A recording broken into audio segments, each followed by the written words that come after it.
All-Round Mid-Laner Chapter 42 to Chapter 80. Translator, Endless Fantasy Translation Editor, Endless Fantasy Translation. In the whale streaming platform's general manager's office, Manager Lu looked at Mumu and Little Way's replies and felt a lump in his throat. He couldn't find fault with the two streamers, so he could only frown and pace back and forth in front of the floor-to-ceiling window. Back then, when his negotiation with Little White had failed, he had held the attitude of watching a good show. He thought that Little White was just a newbie, and he had seen too many arrogant newbies. One day, Little White would understand and sign a contract with Whale. After all, Whale streaming platform was the largest streaming platform in the country. 60% of the gift commission was already very good for a new streamer. Little White's income was so high that he would definitely want to take the money out, right? However, he didn't expect that Mumu and Little Way, the two top streamers of Whale streaming platform, would happily play ranked games with Little White.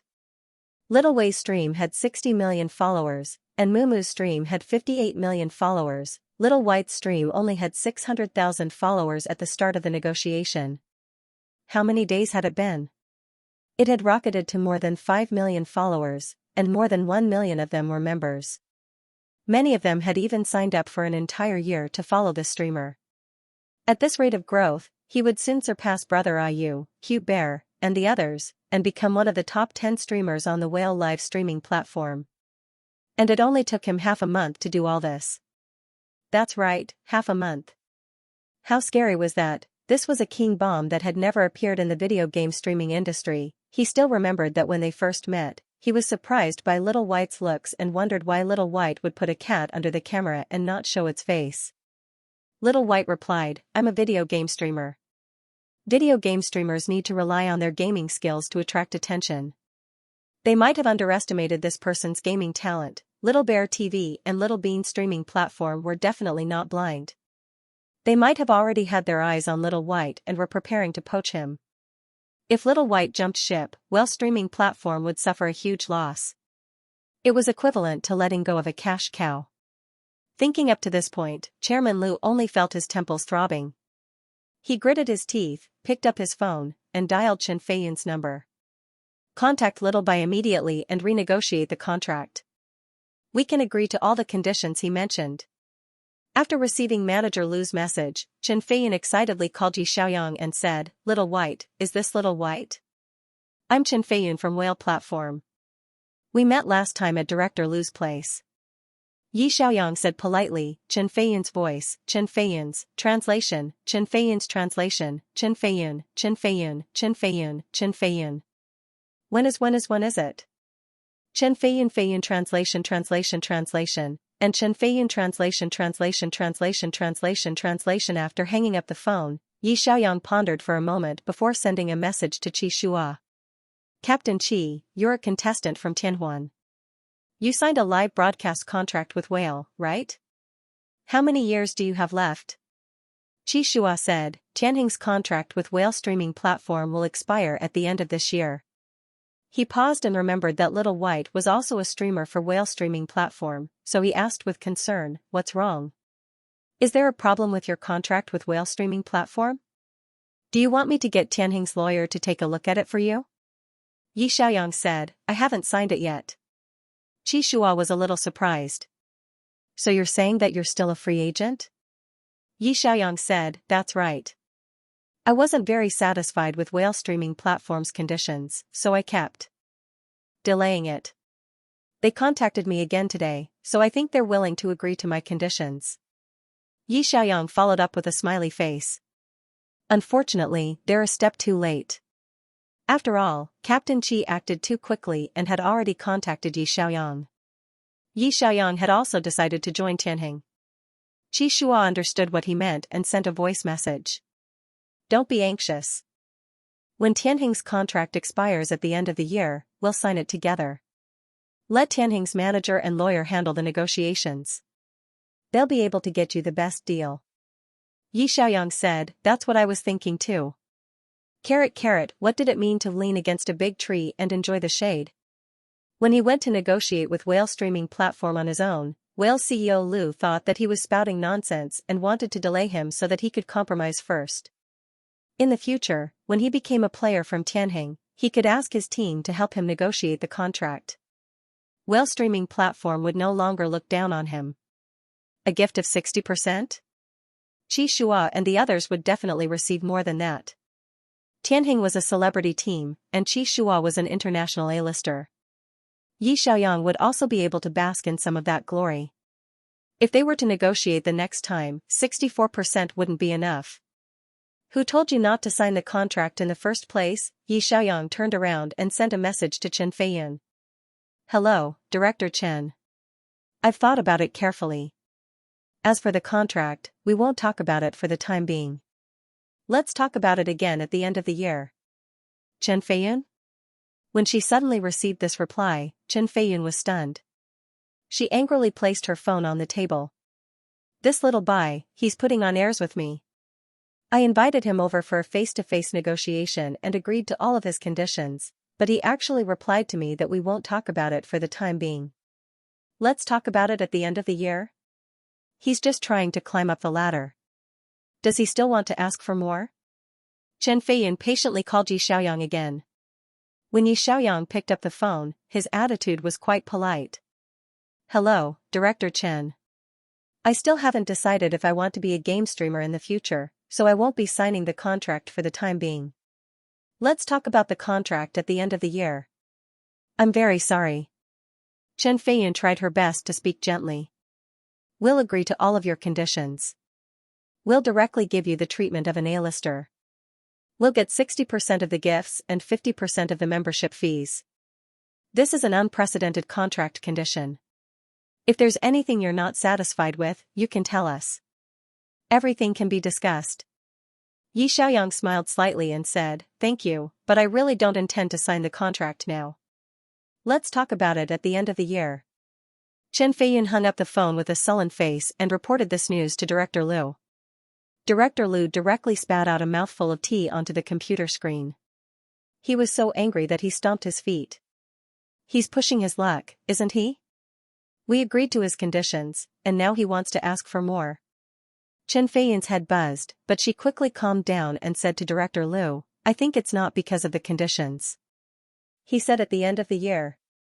Director Liu, think about it. The end of the year is when the professional alliances transfer window opens. Many teams' contracts with the platform also expire at the end of the year. He said he'll talk about it at the end of the year. It shouldn't be a coincidence, right? Director Liu was stunned. What do you mean? Chen Feiyan said, think carefully about the 3 conditions he raised at that time. Director Liu frowned and recalled Yi Xiaoyang's 3 conditions, 60% of the gifts, 50% of the membership, and the most important additional condition. If the streamer becomes an esports player during the contract period, the platform needs to cooperate with the streamer's team and terminate the contract without compensation. The streamer doesn't need to pay the penalty for breaching the contract. Director Liu suddenly quivered and almost cursed. F***ck. He really wants to be an esports player? He wants to wait for the professional alliance's transfer window at the end of the year? At that time, he didn't care about this condition at all. He thought that Xiaobai was just a young person who liked to fantasize and wanted to play professionally after getting a new Heroes server. There was no difference whether he wrote or not. In reality, among all of Xiaobai's conditions, this was the most important one. Did he really want to be a professional player? Chen Feiyan nodded solemnly and said, after the transfer window opens at the end of the year, there will definitely be a lot of changes in the members of the big teams. Some teams' mid laners will retire or jump ship. Once there's a vacancy in the mid laner position, what do you think will happen to someone like Xiaobai, who has gotten a lot of mid laners in Heroes server? Director Liu said in disbelief, he'll be snatched up by teams that lack mid laners, right? Chen Feiyan shrugged helplessly. So, when the time comes, he won't only be worth what he is now. Once he's signed by a big team, he'll have to follow the team's contract. Director Liu was so regretful that his intestines almost turned green. If he had known, he would have agreed to Xiaobai's conditions. At the very least, he could have tied Xiaobai to Whale platform and earned a lot of money in half a year. But now, Xiaobai's income was getting higher and higher. If he followed the treatment of a first-tier team at the end of the year, Xiaobai would earn a lot of money. Their whale platform would really suffer a huge loss. No, he couldn't say that. If Xiaobai really had the talent to play in the professional alliance, then he would be equivalent to a professional player who walked out of whale platform. It would also be good publicity for whale platform.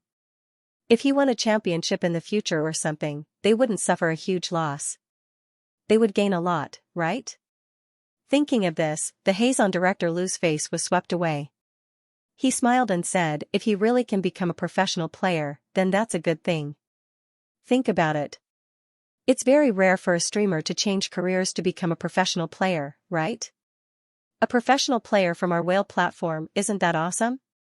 Anyway, no matter what, you must keep Xiaobai for me. Yi Xiaoyang didn't think that he would be able to find a suitable team so quickly.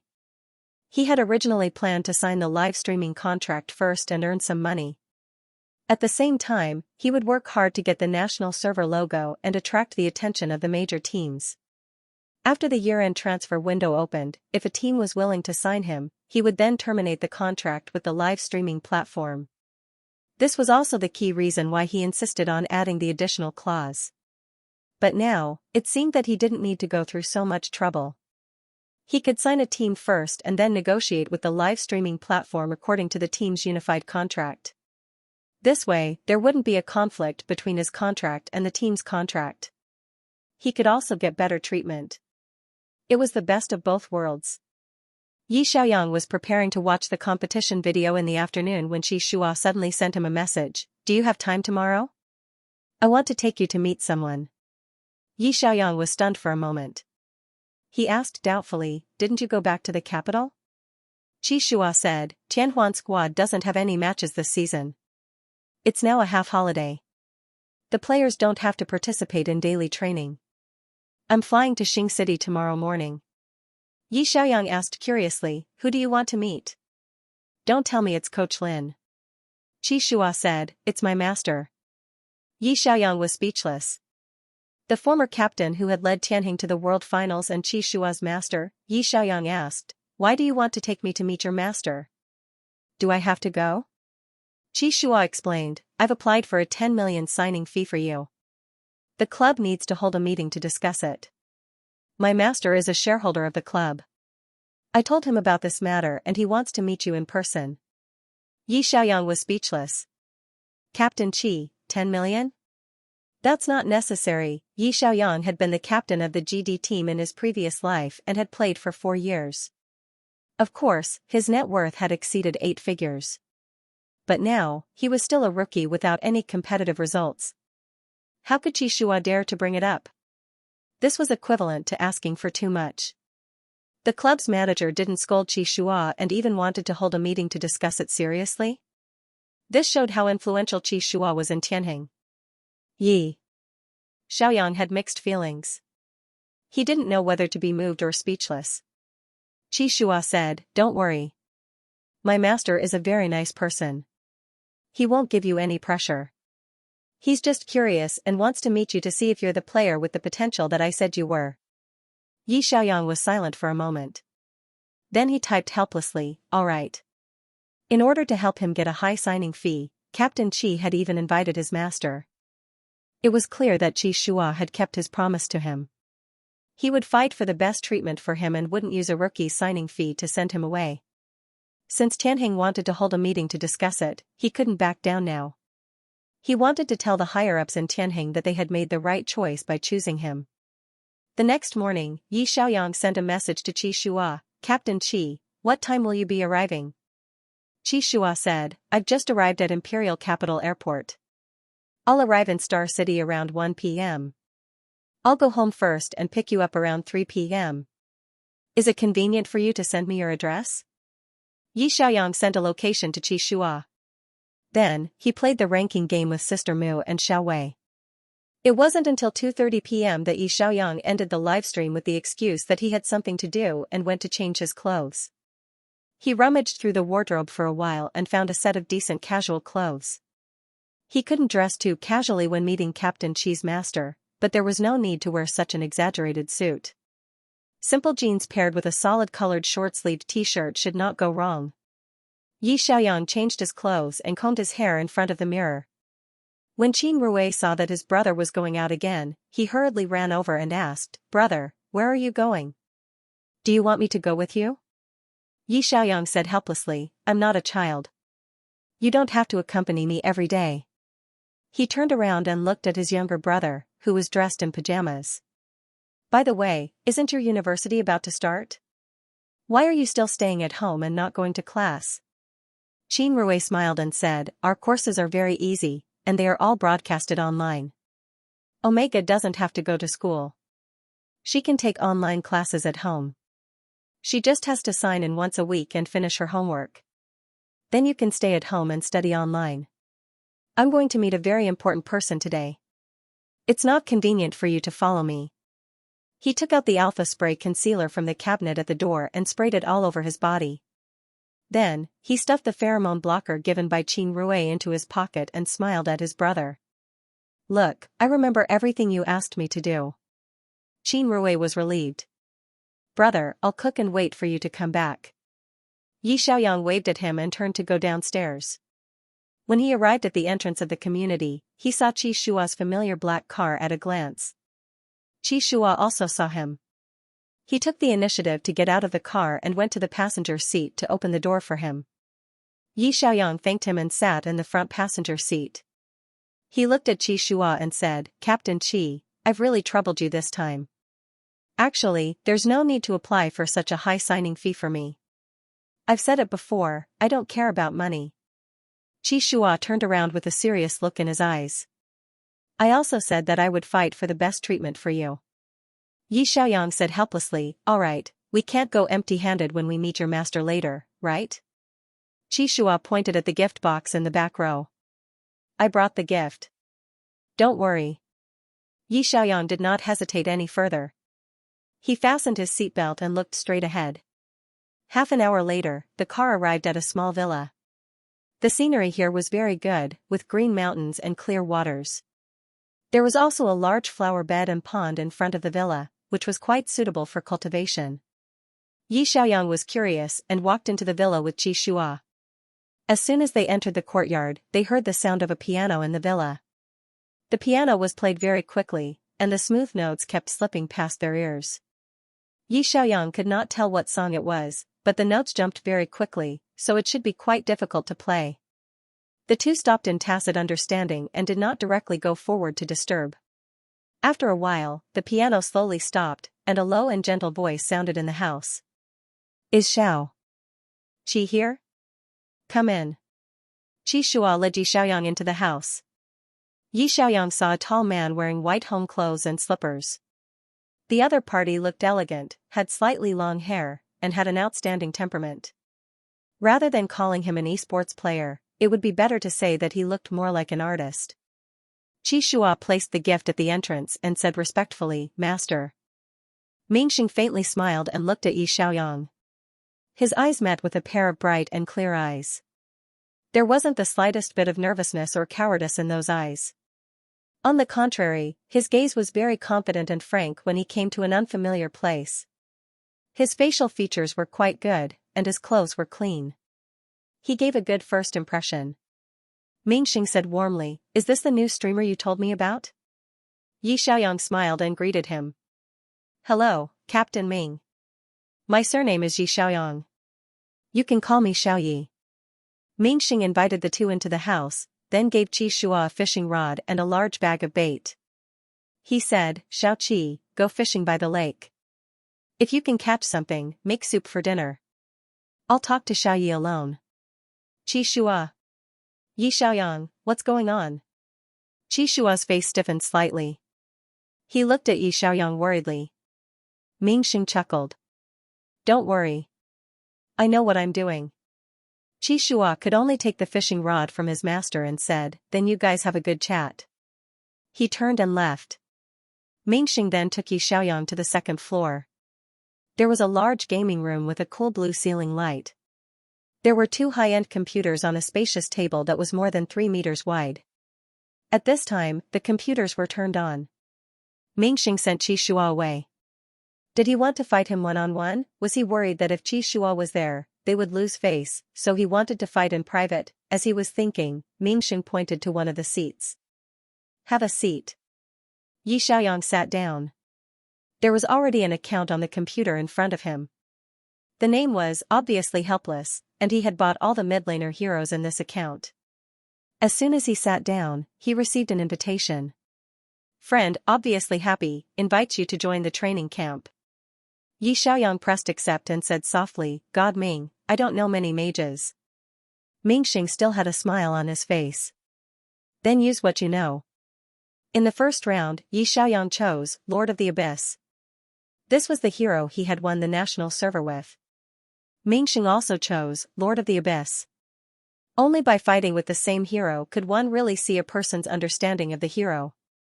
Yi Xiaoyang immediately stared at the big screen with full concentration.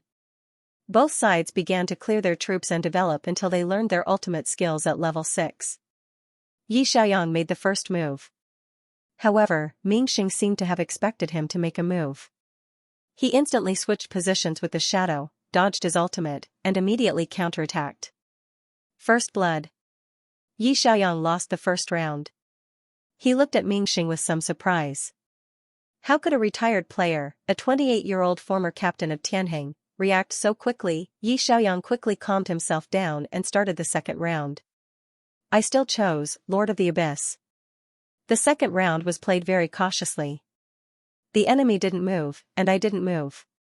Both of them were quickly clearing out troops to develop casting skills and dodging skills. It was a competition of fine control and troop handling.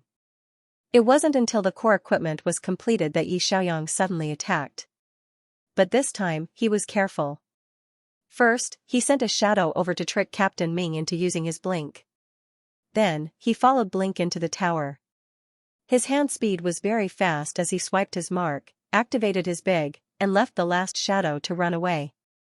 Launching a surprise attack from 1,000 miles away and leaving after killing the opponent. This was magic stab, Mingxing said lightly, not bad. Again. In the third round, Mingxing took the initiative to choose Goddess of Destiny. Yi Xiaoyang also chose Goddess of Destiny. Not long after the game started, he was caught off guard by Mingxing's surprise combo attack. But Yi Xiaoyang was naturally unwilling to admit defeat. In the fourth round, he stubbornly chose Goddess of Destiny. His hand speed exploded and he killed his opponent, regaining his face. The two of them switched 5 mage heroes in a row, all of which Yi Xiaoyang currently knew how to use. 1v1, after 10 rounds, the final score was 55-55.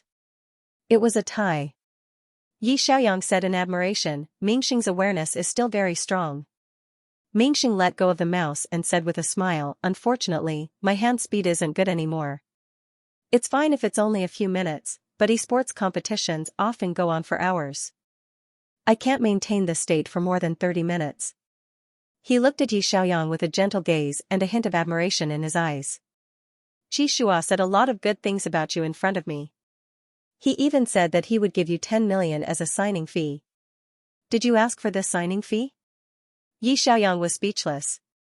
I didn't, Mingxing looked at his expression and said in understanding, it was Qi Shua who acted on his own. Yi Xiaoyang coughed softly, not knowing what to say. Although Qi Shua was fighting for his rights, he didn't want others to think that he was a greedy person who cared about money. Mingxing suddenly changed the topic. What's your understanding of the mid-laner position? Yi Xiaoyang's expression became very serious, as if he was being questioned by a teacher. He thought carefully and said, in my opinion, if a team is compared to a person, the top and bottom laners are like the limbs of a person. Without limbs, they can't move. The support is like the eyes of a person. Without eyes, they will become blind. The jungler is like the weapon in a person's hand. It can be a sharp knife that pierces the enemy's chest.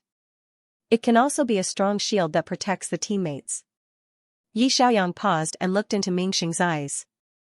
And the mid-laner is a person's backbone. Mingxing's mouth gradually curved into a smile. Backbone. This was the first time he had heard of such a thing. Why was the mid-laner important? Because it was located at the centermost line of the map. It was like the backbone of a person's body. The tower in the mid-laner was a strategic location that both sides had to fight for. Once the tower in the mid-laner was lost, it would cause a chain reaction. One would lose vision, lose control of the jungle, lose the big dragon and small dragon, and the opponent would keep rolling the economy. Therefore, in a game, there were often situations where the top and bottom laners had to be given up while the mid laner had to be defended. In fact, it wasn't the mid laner that was defended, but the jungle control, vision control, and the fight for the big and small dragon. An excellent mid laner not only had to learn how to support and kill, but also how to resist pressure. At first, Mingxing thought that Xiaobai was a player as sharp as Xianxia. He was good at stabbing and wanted to work together with Xianxia to kill in the jungle. But after interacting with him personally today, he realized that Xiaobai was calmer than he thought. Whether it was the ambush during the PK, the forbearance to look for opportunities, or the understanding of the mid laner, this person's view of the big picture was very outstanding. Mingxing continued to ask, if the team needed you to play as a tool mid laner, let you hide your edge, and let you choose a hero that you don't like, would you be willing? Yi Xiaoyang nodded without hesitation. Of course. I like stabbing, but I know that stabbing isn't the only way to win a game. As esports players, isn't the ultimate goal of playing a game to win? As long as you can win, it doesn't matter which hero you choose. Mingxing sighed softly. That's right. Xianxia likes Bloodcloak Thorn the most, but he hasn't used this hero in the game for 3 years. He looked at Yi Xiaoyang with a gentle smile in his eyes. Can you protect Xianxia and let his wild core return to the game? Yi Xiaoyang said calmly, I think I can. You are very confident. Mingxing stood up and handed a drafted contract to Yi Xiaoyang. I like confident players. This is Tianheng's contract template for signing rookies. You can take a look first. Yi Xiaoyang took it in surprise and flipped through it carefully. Mingxing said, the details need to be revised. The signing fee for rookies is usually 1 to 3 million, but you are someone that Xianxia values very much. I saw you today, and your talent and reflexes are outstanding. To be honest, although I have retired, there aren't many mid laners who can solo against me. Giving you 3 million is a bit of a waste of talent. Yi Xiaoyang found that the last column for the signing fee was 5 million. Mingxing explained, the 5 million is a one-time signing fee, and the remaining 5 million will be an additional bonus. It will be paid to you after you win the championship. Yi Xiaoyang quickly understood Mingxing's meaning. It was difficult for the club to directly approve the signing fee of 10 million yuan. After all, Yi Xiaoyang was a newcomer and had no experience in competitions.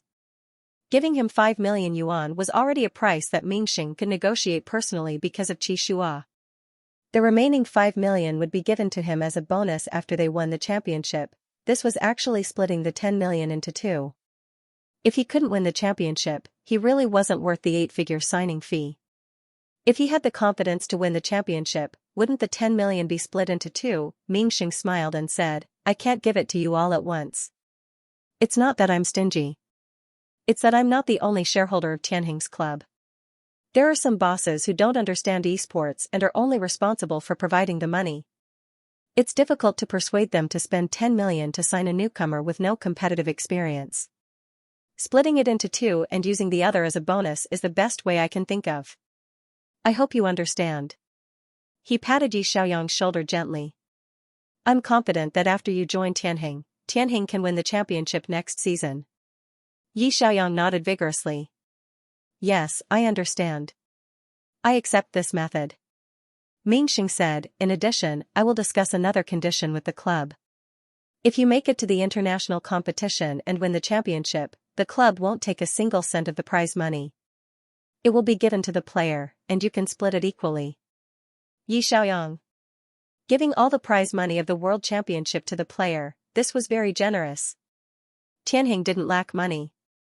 What they cared about was the World Championship that had brushed shoulders with Tianheng. Yi Xiaoyang clenched the contract in his hand and said seriously, thank you, God Ming and Captain Qi, for fighting for me.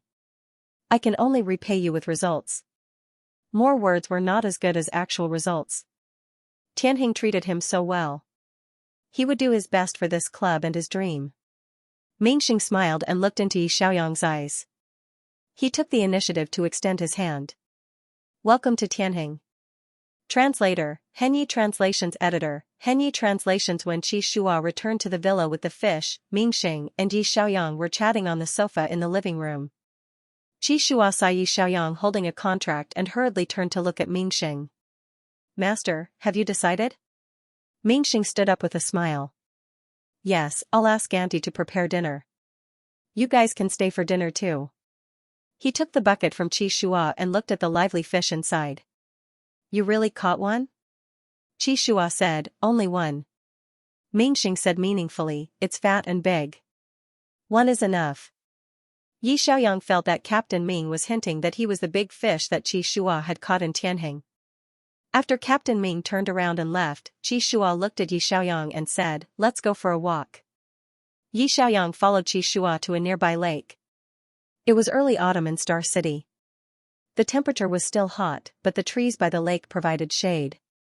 A gentle breeze blew across the lake, bringing a refreshing coolness. It was very comfortable to take a walk here in the evening. Yi Xiaoyang walked side by side with Qi Shua as he breathed in the fresh air by the lake. The villa area was very quiet. There was not a single person around. The two walked along the lake for a while before Qi Shua asked, what conditions did Master give you in the end? Yi Xiaoyang handed him the contract.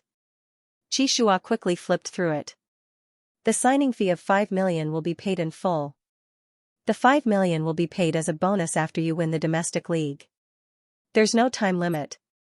He was silent for 2 seconds, then looked at Yi Xiaoyang. Can you accept it? Yi Xiaoyang smiled. Of course I can. After all, I don't have any competition results. I'm just a newcomer. The club is not a charity. I think 5 million for a newcomer is too much. Qi Shua said, when I was a newcomer, the signing fee was only 3 million, but that was 3 years ago. The value of the contestants would slowly rise along with their results. The compromise that Master thought of may seem like an empty promise, but in fact, he also saw your potential and felt that you could get the prize money. Yi Xiaoyang nodded. I understand. Qi Shua stopped by the lakeside and said in a low voice, this is just the signing fee. You'll get a lot more in the future. For example, the advertising share, the peripheral share, the competition prize share, etc. Yi Xiaoyang asked curiously, is your share of the profits the same? Qi Shua nodded. Yes. In order to prevent the members from competing with each other and causing internal strife, the signing fees for all the members of the main team may be different. However, after joining the team, everyone will get the same share. He paused for a moment and said, for example, in the S6 season, we won the Domestic League Championship. The prize for the Domestic League Championship is 10 million, and there's also the FMVP skin sales share. That's the real big prize. Yi Xiaoyang understood and said, in the S6 season, the one who won the FMVP in the finals was your Blood Cloak Thorn, right? He had just finished watching the replay of the S6 finals. Qi Shua's Blood Cloak Thorn had sealed the victory with a pentakill in the finals and was named the FMVP, which was also the most valuable player in the finals. Qi Shua said, yes. The Gods of War's operators in China specially made Blood Cloak Thorn's FMVP limited edition skin. It was sold in China for a month, and the sales were 150 million. The officials promised that 15% of the sales would be given to the champion team. Therefore, in addition to the 10 million prize money in the finals, Tianheng also received 22.5 million from the sales of the skins. The team rewarded us with a portion of it, and each of us received about 5 million in the competition prize money. Yi Xiaoyang was speechless. The sales share of the champion's skins was the scariest prize pool. In this kind of MOBA game, the hero's skills and stats would not change. The only difference was the skins. Many players would buy skins for their favorite heroes, and some rich players would collect skins even if they did not play a certain hero. The sales of Blood Cloak Thorn's champion skins were 150 million, so what about the limited edition skins of the world champions? Qi Shua pointed to the clause in the contract regarding the world champions and said, if Tianheng wins the world champions, the entire prize pool will be distributed by the club to the team members. Do you know what this means? Yi Xiaoyang nodded with a complicated expression. The limited edition skins of the world champions will be sold globally. The sales will definitely be more than 10 times higher than Blood Cloak Thorn's sales in China. Xianxia nodded and said, the cash prize pool for the World Champions is 50 million. All the teams that make it to the World Champions will receive a portion of the cash prize. The final prize for the champion team will still be 10 million. However, the champion team will receive 15% of the global sales share of the champion's skins. The 5 heroes used by the champion team in the World Champions in the final round will all be the limited edition skins of the year. The sales of Blood Cloak Thorn's skin in China was 150 million. Then, how much would the limited edition skins of the top laner, jungler, mid laner, archer, and support used by the champion team in the final round be sold globally? That would be an unimaginable number. 15% of the sales would be given to the champion team, and Mingxing promised that the club would not take the prize pool of the World Champions and would distribute it equally to the team members. In fact, the signing fee was really just a drizzle. The scariest part of the contract was that the prize pool of the World Champions and the share of the sales of the skins would be given to the players. Mingxing was indeed the former captain of Tianheng. He thought about the problem even further than Xianxia. Would the 10 million signing fee be given directly to Yi Xiaoyang? The club's shareholders would definitely not agree. How could a newcomer with no achievements receive 10 million in one go? However, the shareholders might be persuaded by including the distribution of the prize pool after winning the World Champions in the contract. They would feel that even if Yi Xiaoyang joined Tianheng, Tianheng might not necessarily win the World Champions. It would be fine to agree. But what if they really won it? That would not be a loss. After all, the World Champion team would have a steady stream of future endorsements and sponsor investments. The club would also make a lot of money and leave a good reputation for treating the players well. Xianxia looked at Yi Xiaoyang's complicated expression and said gently, I did not expect Master to offer such a condition. It seems that he really admires you. He also thinks that if you join Tianheng, Tianheng might win the championship. Yi Xiaoyang turned around and asked, Captain Qi, have you calculated it? If we really win the World Champions, how much would the total income of the domestic prize pool, the World Champions prize pool, and various endorsements and advertisements be? Xianxia said, breaking 100 million is not a problem. Yi Xiaoyang, that much? Yi Xiaoyang looked at the lake in the distance and smiled brightly. Then won't we become nouveau riche in an instant? Xianxia followed his gaze and looked into the distance. He said lightly, if we don't win the championship, everything is just empty talk. If we win the championship, this is also what we deserve. A gust of wind blew along the lake and messed up Yi Xiaoyang's hair. It also made his mind clearer. At this time, he finally figured out Mingxing's farsightedness. On the surface of the contract, he could only get a signing fee of 5 million, which was a little less than the 10 million Xianxia had offered at the beginning. But this contract gave him unlimited possibilities for advancement. As long as he was strong enough, as long as he could win the World Championship, the club would not treat him badly. The real highlight was the domestic prize pool and the World Champions prize pool. In theory, if Tianheng won the World Championship, their income was very likely to break the record for the highest annual income of the world's esports players. The most terrifying thing was the global sales share of the limited skins of the 5 League of Legends champions. What was even rarer was that the club did not want a single cent and gave them all. This was the same as the company's reward system. The year-end bonus was there. If you were capable, you could take it. If you were not, why should you take it? This kind of reward system was actually a form of motivation for the players. Yi Xiaoyang did not really care about the amount of money he received. As long as he could win the World Championship, he was willing to work for free. But this contract from Tianheng showed him their sincerity and the Tianheng squad's urgent need for the championship. As long as they won the World Championship, not only him, but also Xianxia, Xujiang, Qinizhu, and other players would get a share of the prize pool. The conditions proposed by Team Ming were really bold. Yi Xiaoyang turned to look at Xianxia and asked, I'm a little curious.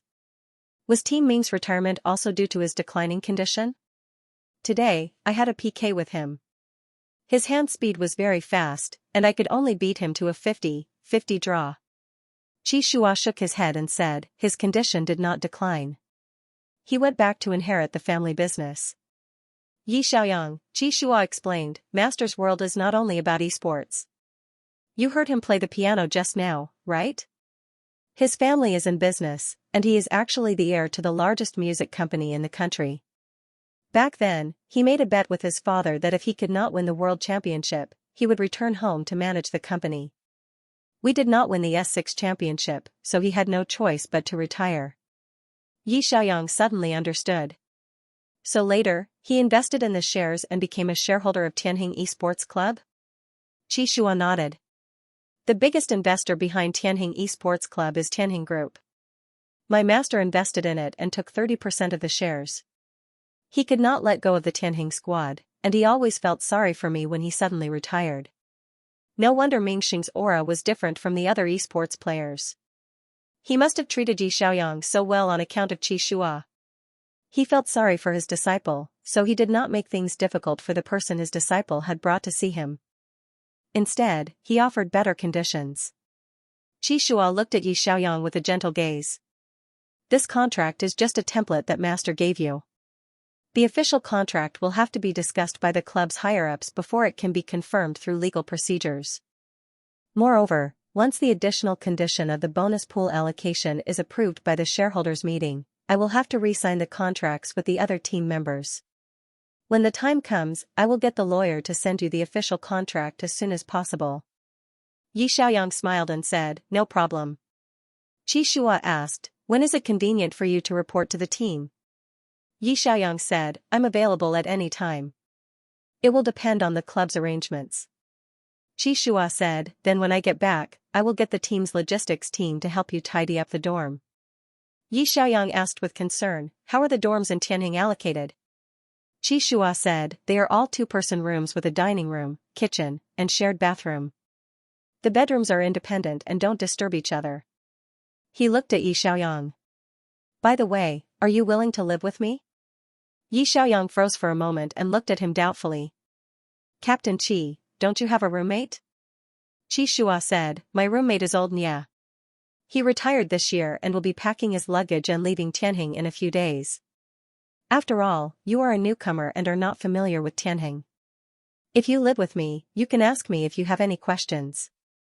He thought, anyway, we are both alpha players, so it doesn't matter if we live together. Moreover, Tianjin is going to show the coordinated play of the midlaner and jungler on the field next season. If the midlaner and jungler live together, they can cultivate tacit understanding by getting along on a daily basis. Isn't that natural? Yi Xiaoyang didn't think much and readily agreed. I will obey the team's arrangements. He thought of the cat at home and quickly said, by the way, I have a cat. Is there anyone in the team who is allergic to cat hair or is afraid of cats? Captain Qi, help me ask when you go back.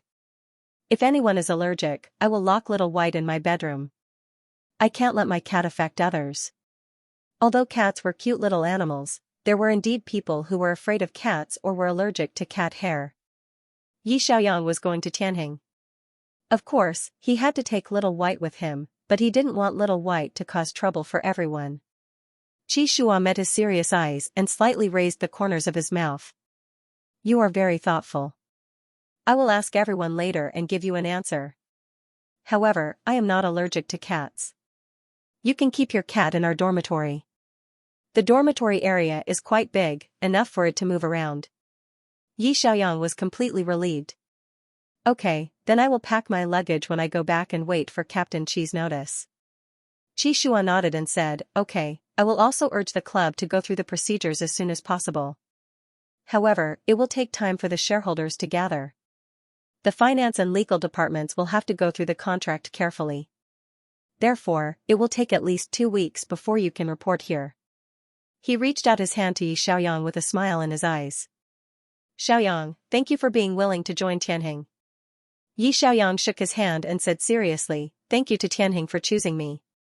The two of them looked at each other and smiled. Players and teams had always been mutually beneficial. Signing a team required careful consideration. There were actually many powerhouse teams in the country. Perhaps there would be other teams extending an olive branch to Yi Xiaoyang, but Yi Xiaoyang didn't regret his choice. Captain Qi was sincere and valued him. The former captain, Mingxing, gave him an unprecedented contract condition. Tianjin's team had always been working hard to become world champions. Generation after generation of Tianheng's players had never given up. This goal just happened to coincide with Yi Xiaoyang's dream. Next season, Tianheng would reappear the sharpness of the tandem. But it wouldn't just be the tandem. Tianheng would have richer and more comprehensive tactics, and their overall strength would increase by leaps and bounds. The domestic championship was only their stepping stone, the world championship was their ultimate goal. After Qi Shua returned to the Tianheng base, he started preparing to welcome Yi Xiaoyang into the team. Although Yi Xiaoyang had already decided to sign a contract with Tianheng, he could not be completely at ease as long as he did not sign and seal the contract. What if the cooked duck flew away and was intercepted halfway? Therefore, he had to urge the club to complete the procedures as soon as possible. Xu Jiang did not encounter any difficulties. Coach Lin's ability to persuade people was top-notch. I think you can better play your advantages in the support position, and it will be better for the team. Next season, Qingxing will be the starter. He is a newcomer and has a rash personality. I will only be at ease if there is an old player watching over him. You are the most suitable candidate. Xu Jiang agreed happily. Therefore, when Qi Shua went to find him during lunch, Xu Jiang smiled and said good-naturedly, "Don't worry, Captain Qi, you are already a tool for the team. Of course, I am willing to make adjustments for the team. In fact, the pressure of the mid-laner position is really great. It requires a lot of maneuvering. It is easier for me to play the support position." Qi Shua patted Xu Jiang's shoulder gently and said, "It's good that you think this way." He knew that Xu Jiang had debuted from the Tianheng youth training camp and had deep feelings for the Tianheng squad. He would not be resentful just because of a change of position. Xu Jiang asked curiously, "At first, I thought the team would poach a strong support. Since I am going to play support, the mid-laner position is empty. Is the coaching team going to poach someone from outside, or from the second team and the youth training camp?" Qi Shua said, "We will poach someone from outside to be the starter. The 5 players in the second team will all be substitutes next season." Old Nia and Ning had finished the procedures to lead the team. When they came to the restaurant for lunch, they happened to hear the conversation. Old Nia ran over with a smile and gossiped, "I heard from Xiao Jiang that he is going to be a support. Will our team have a new mid-laner next season? Which team will we poach him from?" Song Yuning also asked curiously, "The transfer period is not open yet. If we poach him directly, we can't sign a contract. Did you contact them in advance and transfer them over when the time comes?" Qi Shua said, "He's not a professional player. He's a streamer." Song Yuning and Ye Qing looked at each other in bewilderment. "Host?" Xu Jiang said, "I haven't seen game streamers in a long time. Whale TV's Little Wei, Moo Moo, and Little Bean TV's Cabbage Bro, these people can't play professionally, right? Could it be a new one?" Qi Shua did not intend to hide it. He lowered his voice and said, "Whale's new streamer, called Little White." Old Nia was extremely curious. "Little White? Is he good at gaming?" Coach Lin walked over with a tray in hand and said with a smile, "Old Nia, remember to buy a set of women's clothing in advance." Old Nia was confused. "What women's clothing?" Xu Jiang turned on his phone and played the recording of his bold words for him that night. Old Nia laughed and said, "The premise for me to change into women's clothing is that you guys win the world championship. The problem is that you guys..." He suddenly paused and looked at Coach Lin in disbelief. Could it really be possible next season? Qi Shua and Coach Lin looked at each other and nodded at the same time. Qi Shua said seriously, "I can't say 100%, but there's hope." Old Nia slapped his thigh excitedly. "That's great. Little White, right? I'll send him some gifts later to welcome our new teammate to Tianheng." Coach Lin knocked on the table. "Keep this a secret." Old Nia quickly made a zipping motion on his lips. "I know." Qi Shua looked at Coach Lin and asked in a low voice, "What did the boss say?" Coach Lin smiled. "There will be a shareholders meeting next Monday. Your teacher will also be there. With him personally attending, I think there shouldn't be any problems." Mingxing was indeed the heir of a business family. His words were very sophisticated. The shareholders' eyes lit up when they heard his beautiful vision for Tianheng after they win the world championship. They all raised their hands and passed the resolution. The contracts of Tianheng's current players were all re-signed. Qin Yizhu, Chu Jiang, Qi Shua, Cheng Xing, and the next season's starting lineup, as well as the 5 substitutes of Team 2, were all eligible to be allocated to the prize pool for the national finals and the international competition.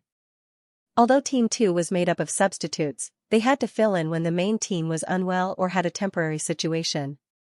Moreover, Team 2 was the training partner of Team 2, so their contributions couldn't be ignored.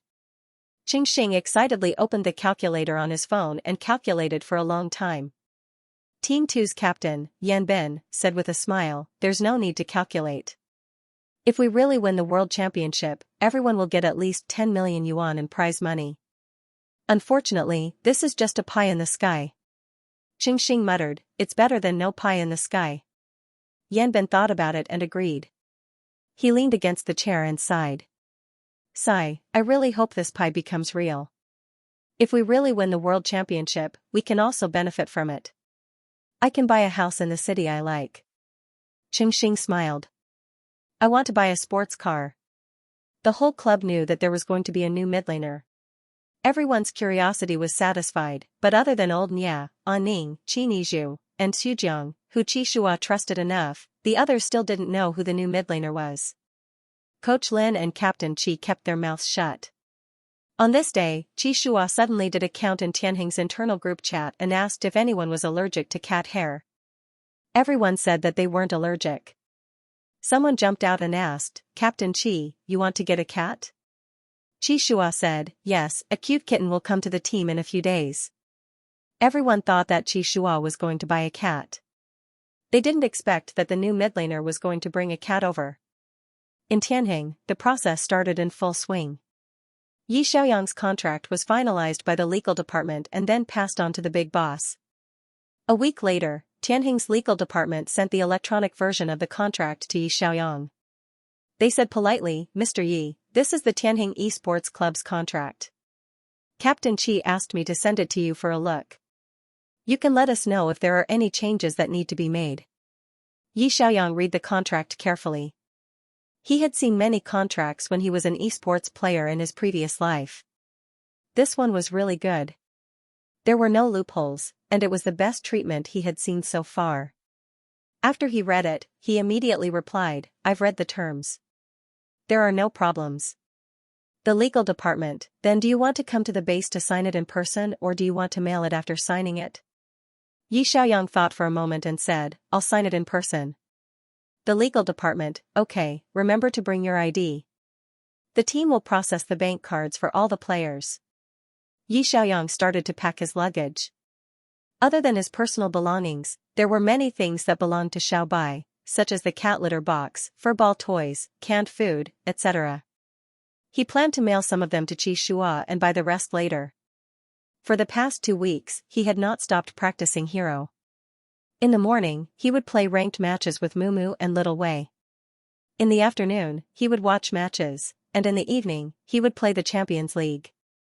Due to the high win rate of the 3-player ranked matches, not only did Yi Xiaoyang get the national server he wanted, but Little Wei and Mumu also got 2 more national servers.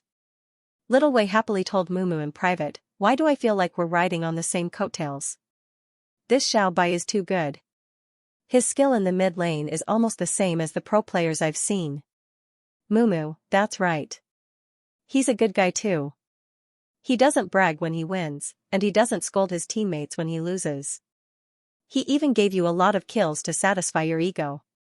Little Wei, "Hee hee, doghead.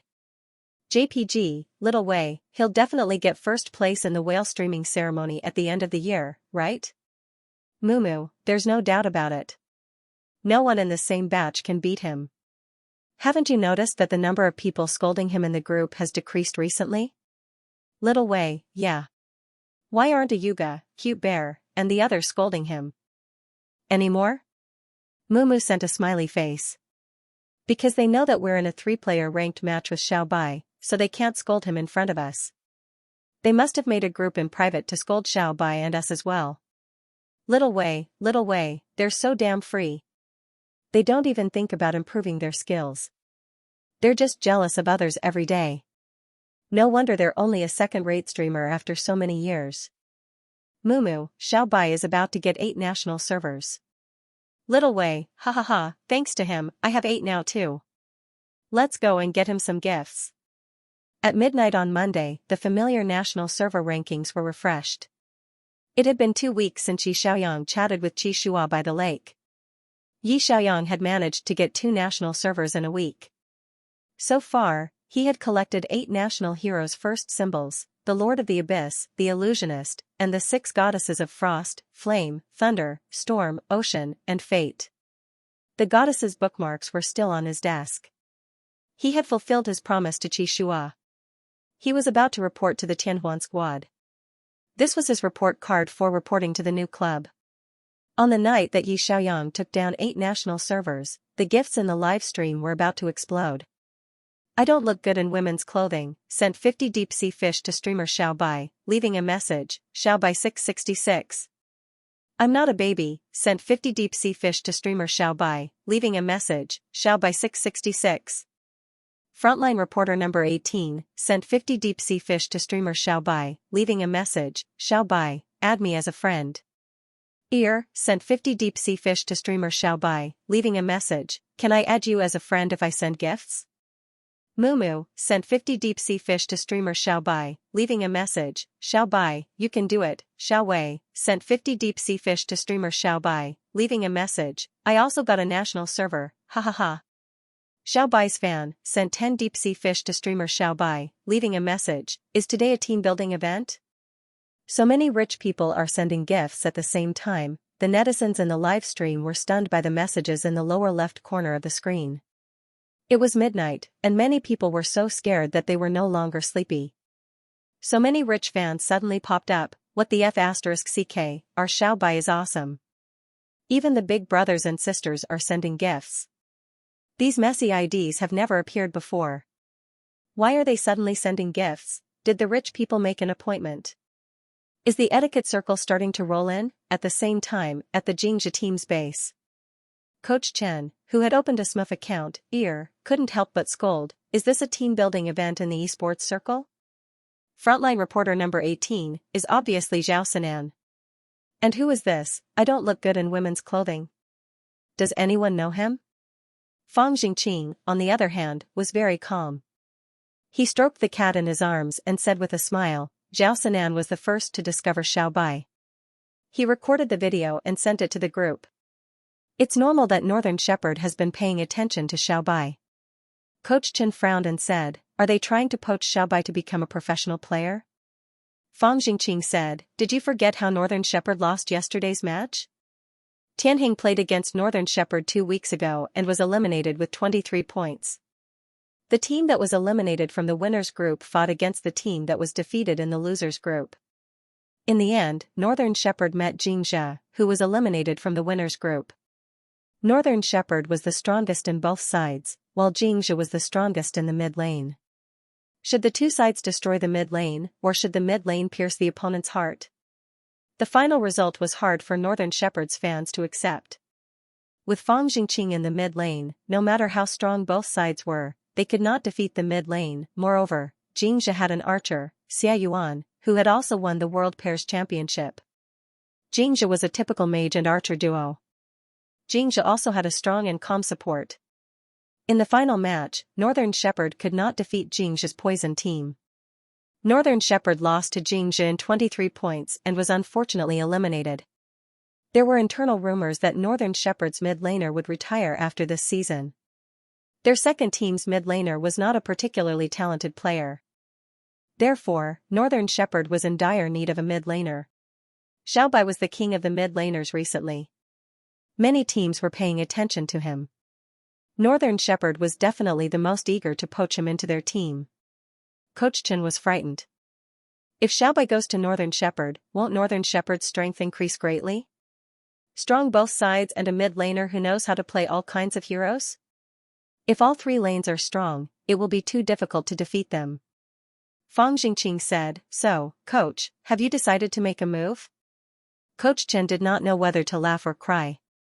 I sent Xiaobai a private message on Weibo, but he did not reply at all. The messages in the website must have been flooded. Therefore, I had no choice but to send torpedoes. Xiao must be the same. Soon, Coach Chen received a private message from Xiao Rui. Hello boss, thank you for sending 50 torpedoes to the streamer. You can add my account, Rui Triple X. I will add you to Xiao Bai's fan group. Coach Chen. Can I add Xiao Bai's private number? Xiao Rui turned around and asked his brother, Brother, the boss who sent you the 50,000 renminbi gift wants to add you as a friend. Yi Xiaoyang said, then add him. After all, he sent me so much money. Moments later, Yi Xiaoyang received several verification messages. Ear, Frontline Reporter 18, I don't look good in women's clothing, and I'm not Bao Bao. The 4 bosses who sent him gifts today all added him as a friend. The list began to explode with messages. Ear, hello Xiao Bai, I am Coach Chen from Xianxia team. Are you interested in playing professionally? We sincerely want to invite you to train with Xianxia team. Frontline Reporter 18, hello Xiao Bai, I am Zhao Sinan, the top laner of Northern Shepherd team. Our coach asked me to contact you and ask if you are interested in playing professionally. Northern Shepherd is in urgent need of a mid laner and would like to invite you to train with the team. Yi Xiaoyang was silent for a moment. He looked at the flight ticket from Star City to Daidu in his hand. You guys, he wasn't just a little bit late, was he? Captain Qi has already made a move. I am already going to Tianjing to sign the contract. Translator, Endless Fantasy Translation Editor, Endless Fantasy Translation. Before Yi Xiaoyang could reply to the coach, the other 2 bosses sent Yi Xiaoyang a message. I don't look good in women's clothes. Hello Xiao Bai, I'm Yeching from Tianhuan squad. Ha ha ha, welcome to Tianhuan. We've already cleaned up your dorm for you. Captain Qi said you're bringing a cat over. Welcome, welcome. I'm not a baby. Hello Xiao Bai, I'm Tianhuan's support Aning. This is a photo of your dorm. It's already been cleaned up. Don't worry, Captain Qi is a very nice person. If you have any problems in the future, you can ask him directly. Yi Xiaoyang. He didn't expect the old members of Tianhuan to be so enthusiastic about him. Nie Qing and Song Yuning had already retired, but they still paid attention to the changes in Tianhuan. This showed that they also had deep feelings for the team. Perhaps to them, Tianhuan wasn't just a team, but their home. It was where they placed their dreams when they were young. Yi Xiaoyang quickly replied, Thank you, Brother Nia. Thank you, Brother Ning. After joining the team, I'll carry your unfulfilled dreams and continue to work hard. Nie Qing felt a lump in his throat when he saw the reply. He patted Qi Shua's shoulder and said in a hoarse voice, You have to work hard next season. Although a Ning and I can't compete with you, we will watch every match of Tianhuan seriously. Qi Shua nodded, I know. He picked up his phone and sent a message to Yi Xiaoyang, Have you finished packing? Yi Xiaoyang, I'm packing. Oh right, there are some things that are inconvenient to bring on the plane. Can I buy them from the team online? Captain Qi, can you sign for them for me? Qi Shua understood, are they for cats? Yi Xiaoyang sent a screenshot of the shopping cart to Qi Shua. Yes, the cat litter box, cat bowl, pet water dispenser, and a box of canned staple food. It's enough for Xiao Bai to eat for a week. I'll buy the rest when I get to the team. Qi Shua, no problem. Send it to the team and I'll collect it for you. He sent the team's address and the recipient's information to Yi Xiaoyang. Yi Xiaoyang quickly placed the order. This pet supply store was located in the capital. If one placed an order online, it would be delivered on the same day. Qi Shua said, I heard from the team leader that he has already booked a ticket for you. You'll arrive at 5 p.m. tomorrow, right? Yi Xiaoyang, yes. Qi Shua, I'll pick you up at the airport with the team leader. Yi Xiaoyang, alright, see you tomorrow. After ending the conversation with Qi Shua, Yi Xiaoyang opened the chat window between Coach Chen and Zhao Sinan. Xianxia is a powerhouse team in China. S8 has entered the World Series. The team leader, Fang Jingqing, is also a world-class midlaner. If you join Xianxia, you can be the successor of the team. Fang Jingqing was the team leader of Xianxia. He was in good condition and couldn't retire. Xianxia was indeed looking for him to train a successor in advance. When Fang Jingqing retired in the future, Yi Xiaoyang could replace Fang Jingqing as the midlaner. Xianxia's idea was not wrong. If Yi Xiaoyang was still young, Xianxia would indeed be a good choice. But he was already 21 years old. Waiting for Fang Jingqin to retire? Sorry, he didn't want to wait. Yi Xiaoyang tactfully refused. Thank you for your appreciation, Coach Chen, but I don't want to be a reserve player. Xianxia has a team, so it's difficult for me to play in the competition. So I'm sorry, I won't be coming to Xianxia for the trial. Coach Chen was stunned. He hesitated for a moment before asking, so, you want to play in the starting lineup? Yi Xiaoyang, yes. Coach Chen was speechless. He couldn't help but complain, a rookie who has never played in a competition wants to play in the starting lineup in a powerhouse team. He really dares to say that. Fang Jingqing smiled. This person is quite interesting. Coach Chen hesitated for a moment, then quickly typed a line of words to persuade Yi Xiaoyang. You're still a rookie. There's no need to rush to play in the starting lineup, right? If you pass the talent test, we can let you be the team leader of the second team. You can play in the secondary league for a year before joining the main team. This is a necessary process for many teams to train their rookies. Yi Xiaoyang, sorry, I don't want to be the team leader of the second team. I still want to play in the starting lineup. Coach Chen. How can we continue this discussion? You're going to play in the starting lineup and let our team sit on the bench? Xianxia's fans will kill me. Coach Chen had a splitting headache. It seemed that Xiaobai was destined to have no fate with Xianxia. Then, Yi Xiaoyang opened a chat window with Zhao Sinan. As expected, the frontline reporter 18 sent a long string of messages. Our Northern Shepherd team has a long history. We were founded 10 years ago. Our current team leader, Zhao Xinping, is a very cool female girl. She also admires you very much. Our Northern Shepherd team's two-player system consists of a warrior plus archer or a two-player switch at any time. Our lineup is actually very diverse. My sister and I won the international two-player competition last year. There's no need to doubt our strength, right? Everyone knows that Northern Shepherd's two-player system is very strong, so we're looking for another strong mid-laner. Xiaobai, I've been watching you for a long time. I happened to see the promotion match between you and Ayuga. After that, I've been watching your live broadcast. I think you're very strong and very suitable for Northern Shepherd's lineup. So, do you want to join us? Become an invincible lineup in all three lanes and aim for the World Championship? If Qi Shua hadn't approached him in advance, perhaps Yi Xiaoyang would have considered joining Northern Shepherd. Northern Shepherd was indeed very suitable for him.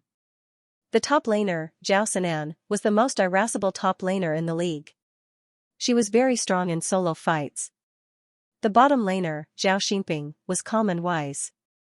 She could play archer to push towers and could also play warrior to attack the backline.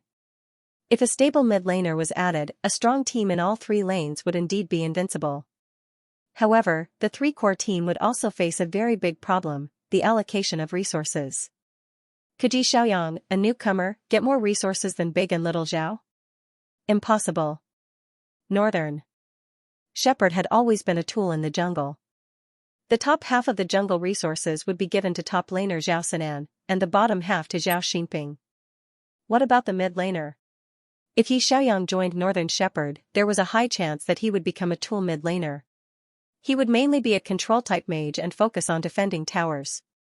The breakthrough point had always been the two sides.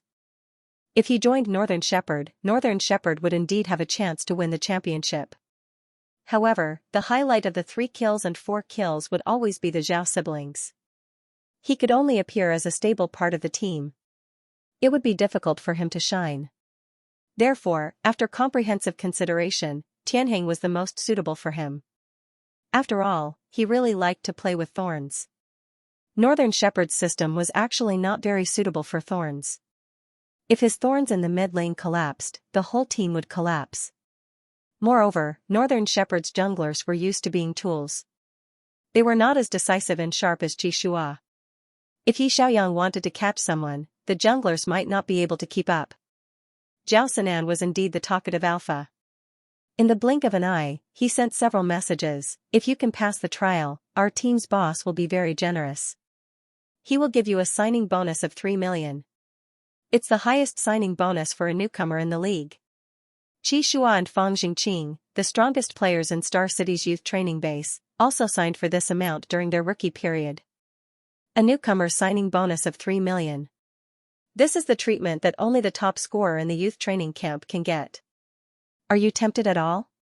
Yi Xiaoyang, 3 million was the highest signing bonus for a newcomer in the league. Tianheng gave him a 5 million signing bonus, plus a 5 million bonus, plus a share of the national champion prize pool and the world champion prize pool. He now deeply understood how important Tianheng was to him. Qi Shua asked the main team to go out and persuade the shareholders. The contract Tianheng gave him was not the same as a newcomer's, but the same as a first-tier player's. Yi Xiaoyang was silent for a moment, then typed a reply, "Thank you, Northern Shepherd, for your recognition. I'm sorry, you're one step too late. I've already signed with a team. I can't break the contract." When Zhao Sinan saw this message, he spat out a mouthful of coffee all over the screen and cursed, F***CKF***CKF***CKF***CK. You're lying to me. How can there be a team faster than us? Yi Xiaoyang, there's no need to lie to you. Zhao Sinan's pupils shook. You really signed? Then who did you sign with? Xiaobai, the contract requires confidentiality. Sorry, I can't say .. Zhao Sinan showed the conversation on the window to his sister. Zhao Xingping frowned slightly and said coldly, which team is so short of a mid-laner that they acted faster than us? Zhao Sinan scratched his head, it should be a second-tier team, right? It's impossible for a first-tier team to sign a player so quickly. The higher-ups have to hold a meeting and discuss it with the coaches. The first-tier team that is especially short of a mid-laner is ours, right? We acted fast enough. But F***CK, Xiaobai actually signed with a team. The Northern Shepherd coach hurriedly said, if he signed with a second-tier team, ask him how much the penalty is. Northern Shepherd can help him pay the penalty and poach him. Zhao Sinan asked, how much is the penalty? You can terminate the contract with them and come to Northern Shepherd. We can help you pay the penalty. Northern Shepherd was also thirsty for talent. Their mid-laner had retired. As long as Yi Xiaoyang could fit in well with the team, he could directly play as the main player next season. Unfortunately, he had a better choice, Tianheng. Yi Xiaoyang replied, I don't intend to terminate the contract. Thank you. The coach had a splitting headache, looks like he really signed. Zhao Sinan pounded the table regretfully, damn it, why did I send the recording to the group?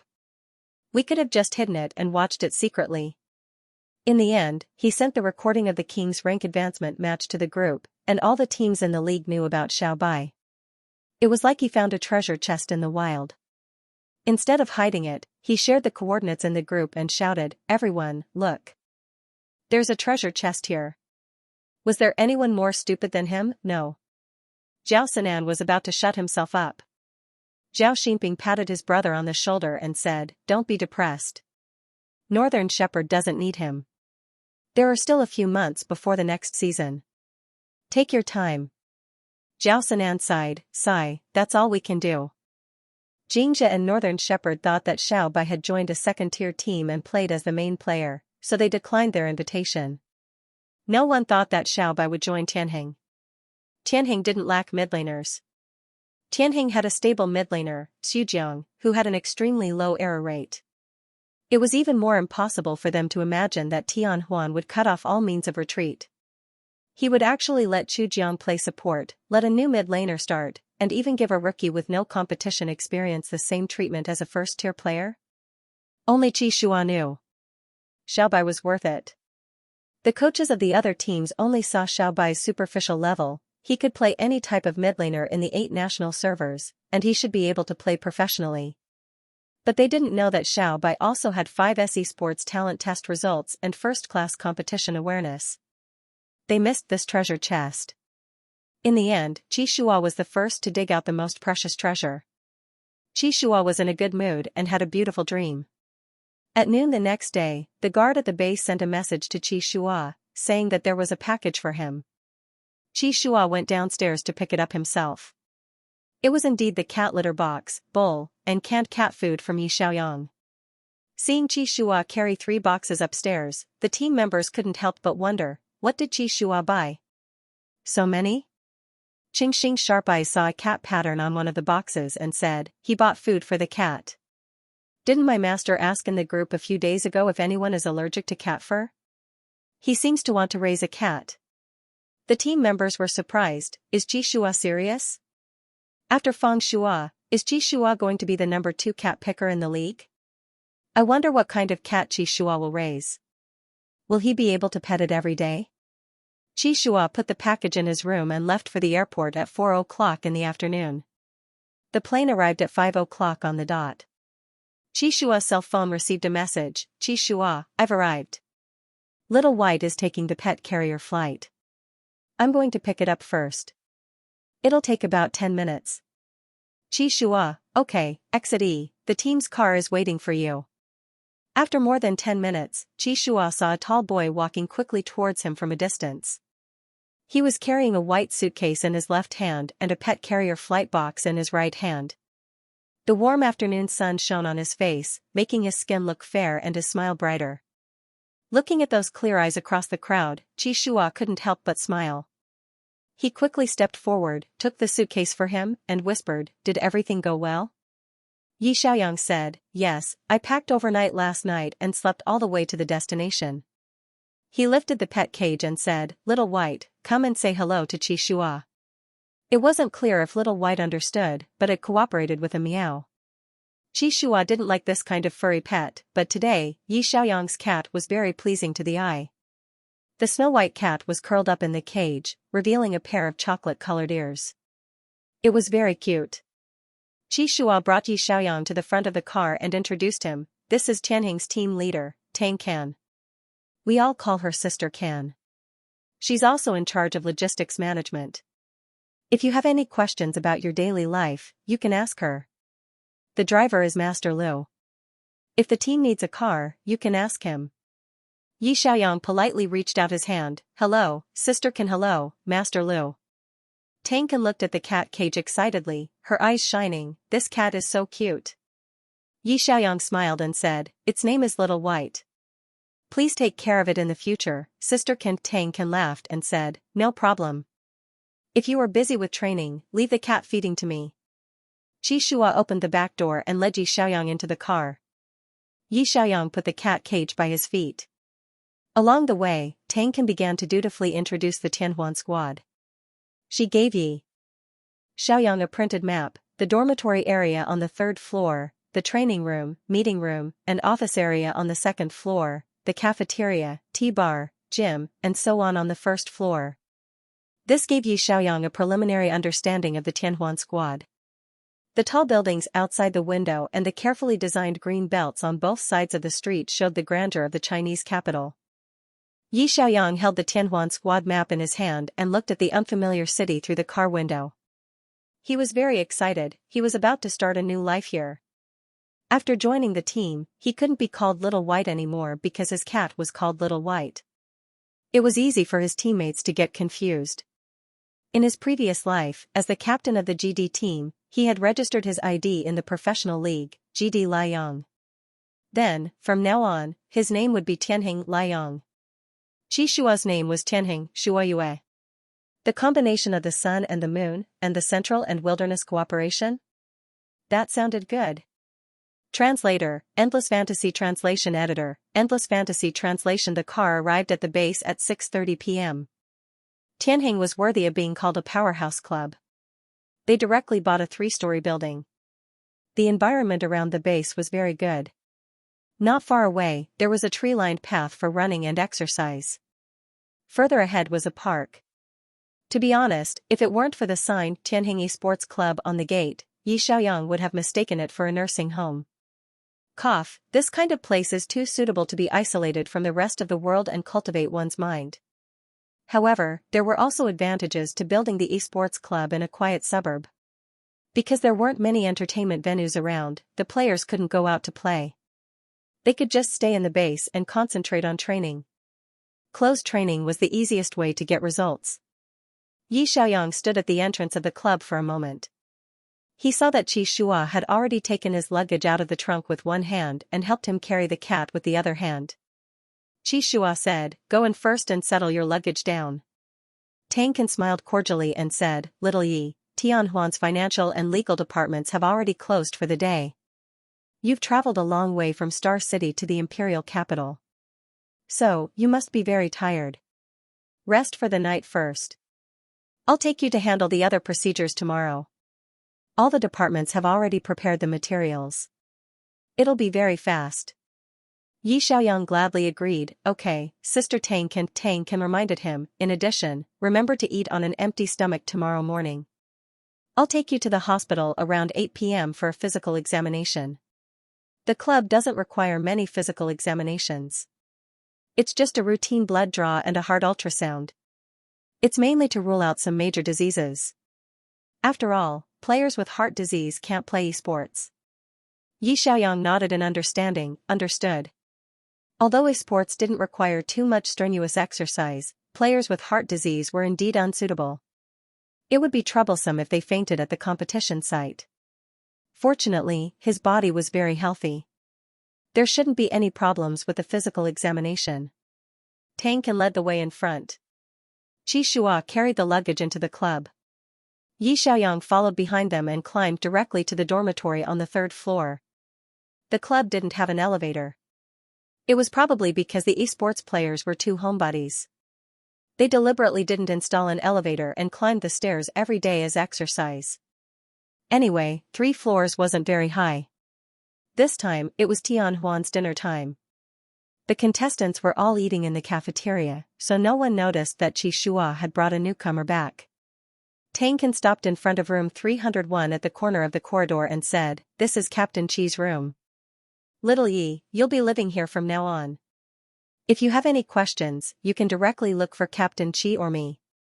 By the way, remember my phone number. Yi Xiaoyang left the team leader's contact information and added him as a friend. Qi Shua then said, Sister Tang Kan, you go ahead. He doesn't have much luggage. I'll help him pack. Tang Kan smiled and looked at Yi Xiaoyang. Then I'll be leaving first. Xiao Yi, have a good night's rest. I'll call you tomorrow morning. Yi Xiaoyang nodded. Okay, thank you. Sister Tang Kan turned around and went downstairs. Yi Xiaoyang had a pretty good impression of this team leader. She was a very straightforward older sister. Being a team leader was actually a very tiring job, especially when the team was out. She had to order meals, book hotels, arrange transportation, and worry about the safety of the team members. A good team leader could arrange everything so that the team members would not have to worry about anything. Qi Shua put his hand on the fingerprint sensor and said, Because the contestants always forget to bring their keys, the team has changed the room to a fingerprint lock. Let's record your fingerprint first. He operated the sensor and the door lock lit up with a green light. Qi Shua motioned for Yi Xiaoyang to put his finger on the lock. Yi Xiaoyang cooperated and recorded his fingerprint. Qi Shua said, Try it and see if it works. Yi Xiaoyang used his fingerprint to unlock the door. He heard a gentle mechanical voice in his ear. Master, welcome home. When he opened the door, the room was spacious and bright. The floor was covered with a warm-colored wooden floor. The living room was quite large and had a row of sofas. There was a large 80-inch TV hanging on the wall where he could watch the game live. There were several cardboard boxes piled up next to the sofa. One of them had a picture of a kitten printed on it. Obviously, it was Xiaobai's daily necessities and canned food that he had bought online. Inside was the dining room, kitchen, and 2 bedrooms opposite each other. Qi Shua opened the door on the left and said, Your bedroom is this way. He carried the luggage into the room and opened the wardrobe on the wall. The wardrobe has been emptied. The whole room has been sterilized. You can use it without worry. The bedding was newly bought by the logistics department. Room 301 is a large suite. Both bedrooms have separate bathrooms. This was even better. The 2 of them would not disturb each other when washing up in the morning. Yi Xiaoyang walked around the bedroom and came to the window. Through the window, he could see the park downstairs. It was autumn now. Many of the leaves in the park had begun to turn yellow. When the wind blew, the yellow leaves rustled and fell, like a thick golden carpet on the ground. The autumn scenery in Daidu was completely different from Star City. It was closer to the North China region in his previous life. The window of the dormitory in Tianjing Base was facing the park. He could see the changes of flowers and trees all year round. The view was very good. In addition to the bed and wardrobe, there was also a table with a computer on the table. After the players finished training and returned to the dormitory, if they did not want to sleep, they could also play ranked games. This detail was very considerate. Yi Xiaoyang looked back at Qi Shua and said seriously, "Thank you, Captain Qi. The environment of the team is very good. The dormitory is also very clean. Thank you for your hard work." Qi Shua said, "It's my pleasure." In the cage, Little White looked around curiously and meowed. Yi Xiaoyang turned around and opened the door of the cage. Little White tentatively stretched out one leg. As if it felt that there was no danger, it stretched out the other leg. It slowly crawled out, pricked up its ears, and began to familiarize itself with the environment. It sniffed Yi Xiaoyang to make sure that this was its master. Then, it moved closer to Qi Shua's leg and sniffed it. When it realized that it was a stranger, it rubbed its head against Qi Shua's trouser leg. Qi Shua, who was rubbed, was speechless. Was this a cat that was very familiar? Was it not afraid of strangers at all? Yi Xiaoyang smiled and said, "When cats are in a new environment, they like to rub around and leave their scent. It is patrolling its territory. Don't worry about it, Captain Qi. Let it get used to it." "Okay." Qi Shua leaned over and gently touched Little White's fluffy head. "Go." Little White ran out of the bedroom and familiarized itself with the living room. Yi Xiaoyang followed it to the living room. He quickly opened the delivery box, took out the cat litter box, and poured out 2 new bags of cat litter. As he cleaned up, he asked, "Captain Qi, I'll put the cat litter box in my bedroom." "Our Little White is very obedient. It never pees. I have to let it recognize the position of the cat litter box." Qi Shua said, "Up to you. I don't have that many rules. You can do whatever you think is convenient." Yi Xiaoyang quickly set up the cat litter box and brought Little White over to let it recognize the position. Then he opened the new cat litter box and opened a can for it.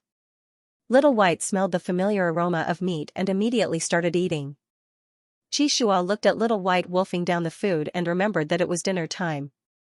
He said, "Oh right, I'll take you to eat first. Let's make do with a meal in the cafeteria today. After you officially sign the contract tomorrow, we'll hold a welcome party for you in the evening. Then we'll introduce you to everyone officially." Yi Xiaoyang said, "Okay, I'll eat anything." When Qi Shua brought Yi Xiaoyang to the cafeteria, it was already 7 o'clock in the evening. The team members had already finished eating and went to the training room, so the cafeteria was empty. Tang Can had told the kitchen in advance to leave food for Qi Shua and Yi Xiaoyang. Therefore, after Qi Shua brought Yi Xiaoyang to the cafeteria, he went directly to the window to get 2 set meals. Yi Xiaoyang looked around. The cafeteria was very large. There was a floor-to-ceiling window on one wall, and he could clearly see the lawn outside the window. Tianjing's base really showed the word rich and imposing everywhere. The fast food provided by the cafeteria was very sumptuous. There were 2 meat dishes, 2 vegetarian dishes, and a soup. The taste was fragrant and delicious. Qi Shua asked with concern, "Are you used to the taste of the food?" Yi Xiaoyang finished a piece of braised pork ribs and commented, "It's very delicious." "Was this specially made by a chef?" "Yes, a professional chef hired by the logistics department. The menu is updated every week. If you have any dietary restrictions, you can tell the chef." The food and accommodation here were good, and the captain's attitude towards him was also very good. Choosing Tianjing was indeed the right choice. Yi Xiaoyang thought as he quickly finished the food on his plate. Qi Shua said, "Shall I show you around?" Yi Xiaoyang, "Yes, I can familiarize myself with the environment." Qi Shua showed him around the first floor. In addition to the cafeteria, the first floor also had a gym, a tea bar, a snack area, and a very conspicuous trophy display area in the middle. This was the grandeur of the Tianhuan squad. There were many trophies placed in the display area's glass cabinets. The trophies that the second team had won in various secondary leagues were placed in the bottom row. In the middle row were the trophies that Tianjing had won in the professional leagues, including the S1, S3, and S6 championships. However, the top row was empty. Yi Xiaoyang looked up at the empty glass display window. Is that the spot reserved for the World Championship trophy? Qi Shua also looked up at the empty spot and said in a low voice, yes, when Tianheng was first established, their goal was to become the world champion. Unfortunately, 10 years have passed, and they still haven't achieved it. I hope that one day, we will be able to fill up this empty spot. Yi Xiaoyang's lips curled up. Definitely. Qi Shua looked back at him. It was very strange. Yi Xiaoyang had never played a game before, but the confidence in his eyes was something that many rookies didn't have. Qi Shua felt that Yi Xiaoyang didn't seem like a rookie. Whether it was his behavior, his speech, his understanding of esports, or his excellent awareness of the competition, it didn't seem like he was coming into contact with an esports team for the first time. Qi Shua looked away in confusion and said, do you want to walk around the second floor?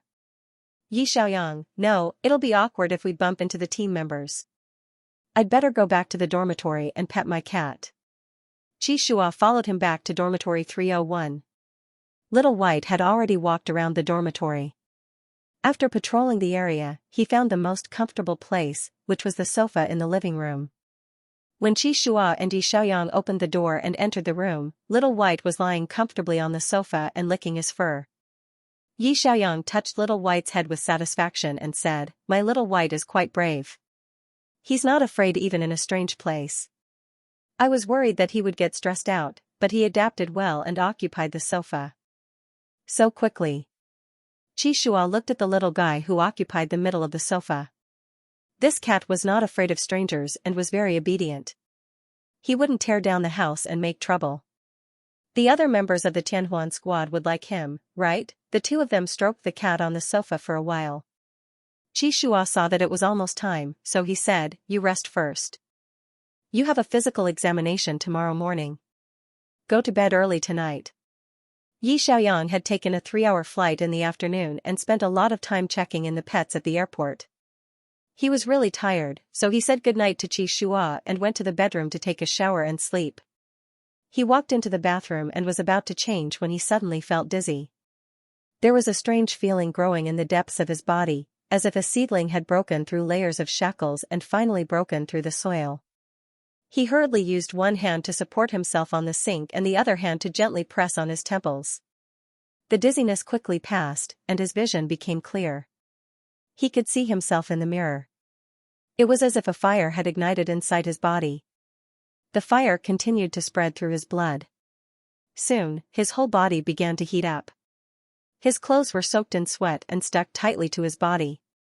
The difference in temperature was even more obvious when he put his hands on the cold sink. The person in the mirror had a red flush on his face. His eyes became moist and his vision began to blur again. Yi Xiaoyang closed his eyes and took a deep breath. He felt his heart beating faster and faster. His heart was beating so violently that it felt like it was going to jump out of his chest. Did he have a heart attack? No, this strange heat.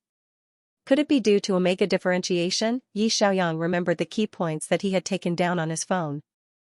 Xiao Rui had said that when omega differentiation occurred, the body would heat up, and in severe cases, it could even lead to fainting.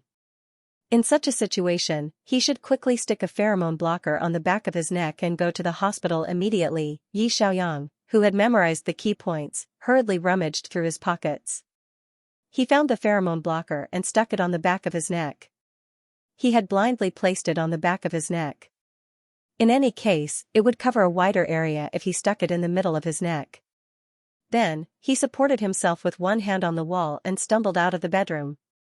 He knocked on Qi Shua's door and said, Captain. Captain Qi, can you take me to the hospital? Qi Shua was about to turn on his computer and play a few ranked games when he heard the sound. He immediately got up and opened the bedroom door. The boy standing in front of the door was blushing slightly. His eyes were moist. He looked at Qi Shua and forced a smile. His voice trembled as he said, I think I'm going to be differentiated. Qi Shua. There was a faint fragrance in the air. He couldn't tell what it was, but it was definitely not shower gel. Qi Shua froze on the spot like a statue. After a long time, he found his voice and asked, What did you say? Yi Xiaoyang repeated, take me to the hospital. I think I'm going to be differentiated. Qi Shua. What, you want to differentiate, aren't you an alpha? How do you want to differentiate? Qi Shua thought he had misheard. Yi Xiaoyang was now 21 years old. 99.9% of teenagers in China completed their differentiation between the ages of 16 and 18. Qi Shua had become alpha when he was 16 years old, and the latest one around him was also 18 years old. So when he first met Yi Xiaoyang, he didn't even think about the question of whether Yi Xiaoyang had already differentiated. 21 years old, with the smell of alpha pheromone concealer on his body, wasn't he an alpha? But today, the boy stood in front of him and said seriously, take me to the hospital, I think I'm going to differentiate. Qi Shua felt as if he was suddenly struck by lightning. He stiffened for a moment before he came back to his senses and asked in disbelief, you haven't differentiated? Yi Xiaoyang looked calm, yes, I'm late to differentiate. Isn't this, too late, 21 years old and still a minor who hasn't differentiated? Qi Shua looked at Yi Xiaoyang with a complicated expression. Yi Xiaoyang shouldn't need to lie about this kind of question, not to mention Yi Xiaoyang's current state. Did seem like a precursor to differentiation. Qi Shua looked at the time. It was already 11 o'clock in the evening. The team's driver, Master Liu, had gotten off work. He frowned and decisively turned back to pick up the car key. Let's go to the hospital first. Yi Xiaoyang followed Qi Shua out the door. The dizziness in his head made his vision black, and when he walked, his footsteps were a little weak. Qi Shua looked at him stumbling like a drunkard, and immediately reached out his hand, I'll help you. Yi Xiaoyang smiled, thank you. Alpha's arms were strong and strong. Yi Xiaoyang felt much more relaxed when he was supported by Qi Shua. He simply shifted his weight and leaned toward Qi Shua, which made it easier for him to walk. Qi Shua didn't care. He thought Yi Xiaoyang would differentiate into alpha. He half-supported and half-carried Yi Xiaoyang downstairs, opened his car door, and let Yi Xiaoyang sit in the passenger seat. After fastening his seat belt, he started the car. The parking lot was located in an open space downstairs. When Qi Shua drove out, a beam of light from the car attracted the attention of the team members in the training room on the second floor. Ching asked curiously, who's driving out so late? Chu Jiang peeked out of the window and came to a conclusion. It's Captain Qi's car. Someone whispered, why is he going out so late? Everyone. I don't know. Lin Feng happened to be out of the base today.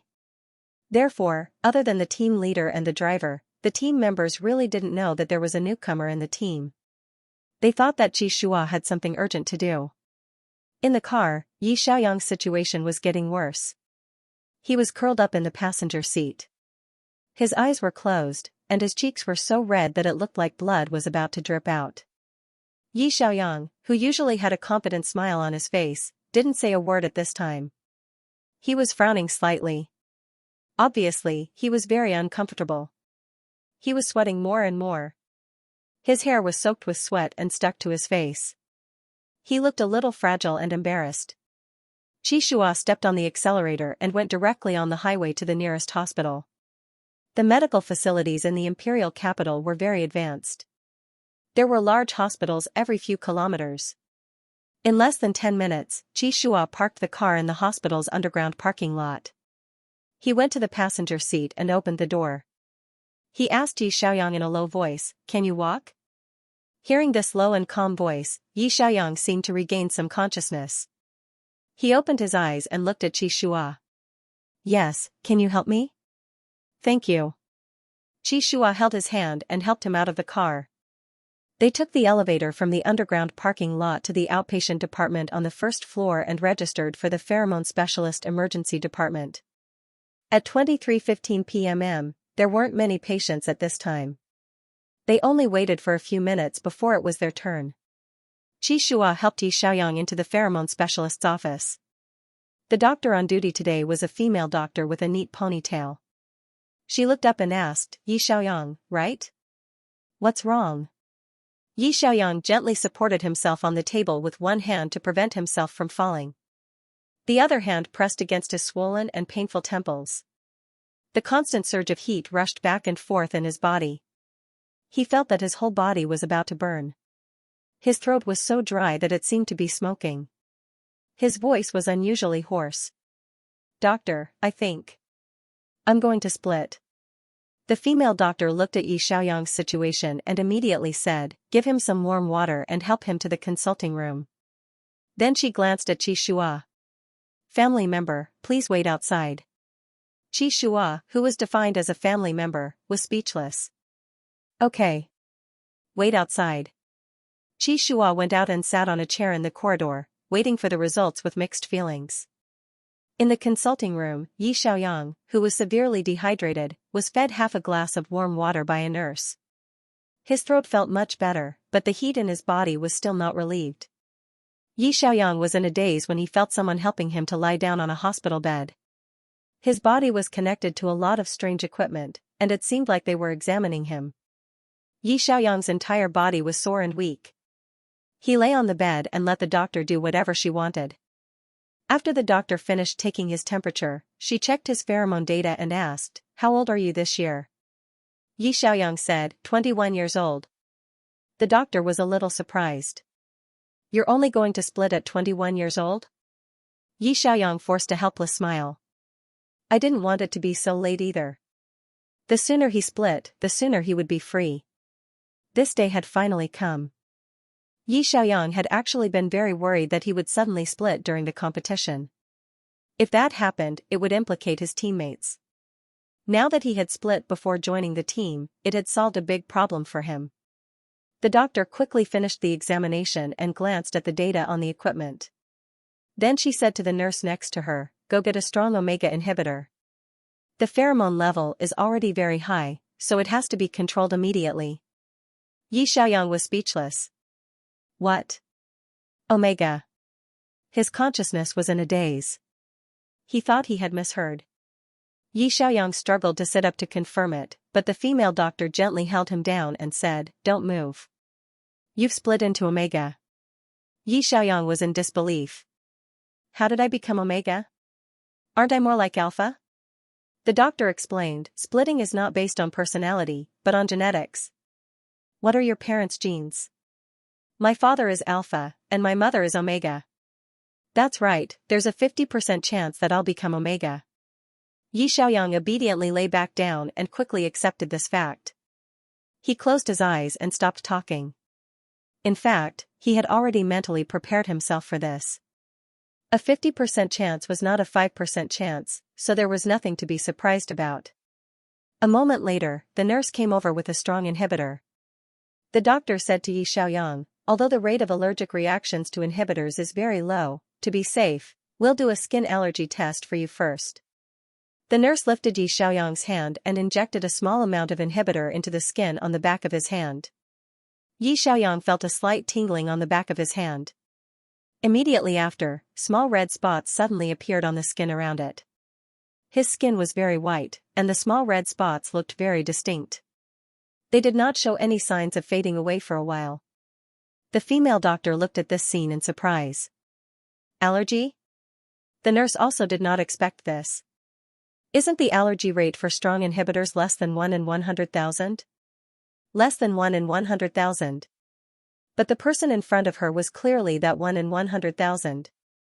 The doctor asked, "Do you have mixed genes?" Yi Xiaoyang answered in a daze, "I think so. My mother's side has some foreign blood, but I'm not sure about the specifics." The doctor was silent for a moment, then looked at the nurse. "Try an imported inhibitor." The nurse ran out like the wind and quickly came back with the medicine. She changed the injector and did a skin test on the back of his other hand. In the end, a few small red spots also grew on his left hand. They were very symmetrical with his right hand.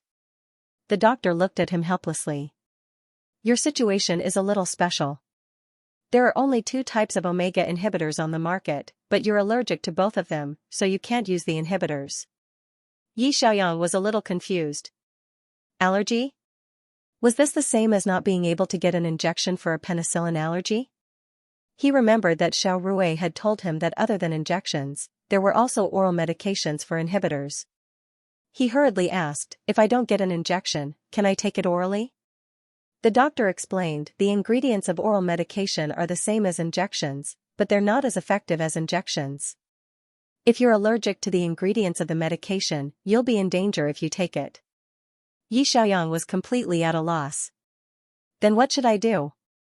His body was getting more and more uncomfortable. The heat that kept colliding in his body felt like it was going to melt him into a puddle of water. There was a strange sense of emptiness in the depths of his body, and the back of his neck was still slightly swollen and itchy. It was probably because of the gland that had grown there. The pheromone blocker his brother had given him did not seem to be of any use. Sure enough, the doctor helped him tear off the blocker and said, "This blocker is of no use to you. There are two options now. First, we'll take your genes and pheromone samples and send them to the pharmaceutical factory too. See if they can develop a new inhibitor for your condition. However, the research process will be very long." Yi Xiaoyang asked, "How long will it take?" The doctor sighed. "The research and development of a new inhibitor will take at least a year or two." Yi Xiaoyang asked, "What's the second option?" The doctor said, "Find an alpha to tag you." Tag. Yi Xiaoyang's mind was in a daze, but he had jotted down all of this important information on his cell phone. Tagging seemed to be divided into temporary tagging and permanent tagging. Temporary tagging meant biting the neck, while permanent tagging meant making love. Yi Xiaoyang's body tensed up. Temporary tagging or permanent tagging? The doctor said, temporary tagging is effective for about 1 to 3 months. It's determined by how well the alpha's pheromone matches you. The higher the match, the longer it will be effective. Permanent tagging can better solve your problem. In the future, you can make up for it once a year during estrus. Yi Xiaoyang breathed a sigh of relief. Temporary tagging can last for 1 to 3 months. Then there's no problem. Fortunately, it wasn't daily. If it had to be bitten every day, it would be too annoying. The doctor was stunned. She didn't expect this Omega to accept the tagging so well. He probably had a boyfriend, right? She smiled and said, "It would be best if you had a regular alpha partner. He can temporarily tag you and suppress your pheromone." Yi Xiaoyang was speechless. He didn't have a partner. However, there was a captain outside the door. As long as he could play, it wouldn't be a big deal to let Captain Chi bite him, right? Captain Chi was a very responsible captain. In this situation, he could only ask Captain Chi for help. Yi Xiaoyang said decisively, "Help me call the alpha outside the door." The doctor thought that the person outside the door was her boyfriend, so she asked the nurse to go out and call for him.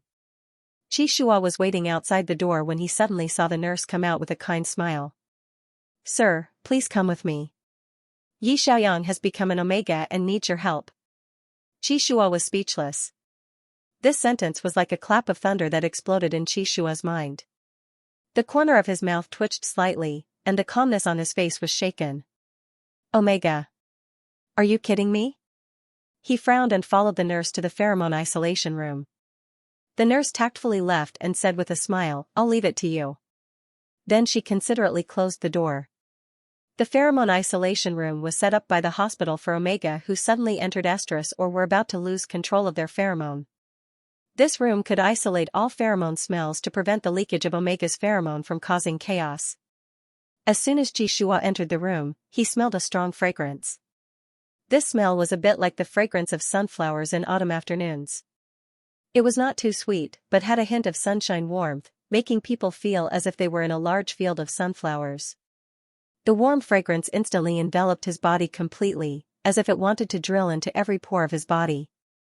Qi Shua stood there stiffly, his back instantly tense. Then, he met a pair of moist eyes. Yi Xiaoyang was leaning weakly on the sofa. His sweat-soaked shirt clung to his body, outlining his thin and beautiful waist. Half of his delicate collarbone was exposed, and it had a soft luster under the soaking of sweat. His hair was all wet, and his eyes, which were usually clear and bright, were covered with a layer of hazy mist due to the torture of the pheromone. The corners of his eyes were suffused with a touch of seductive red, which was extremely seductive.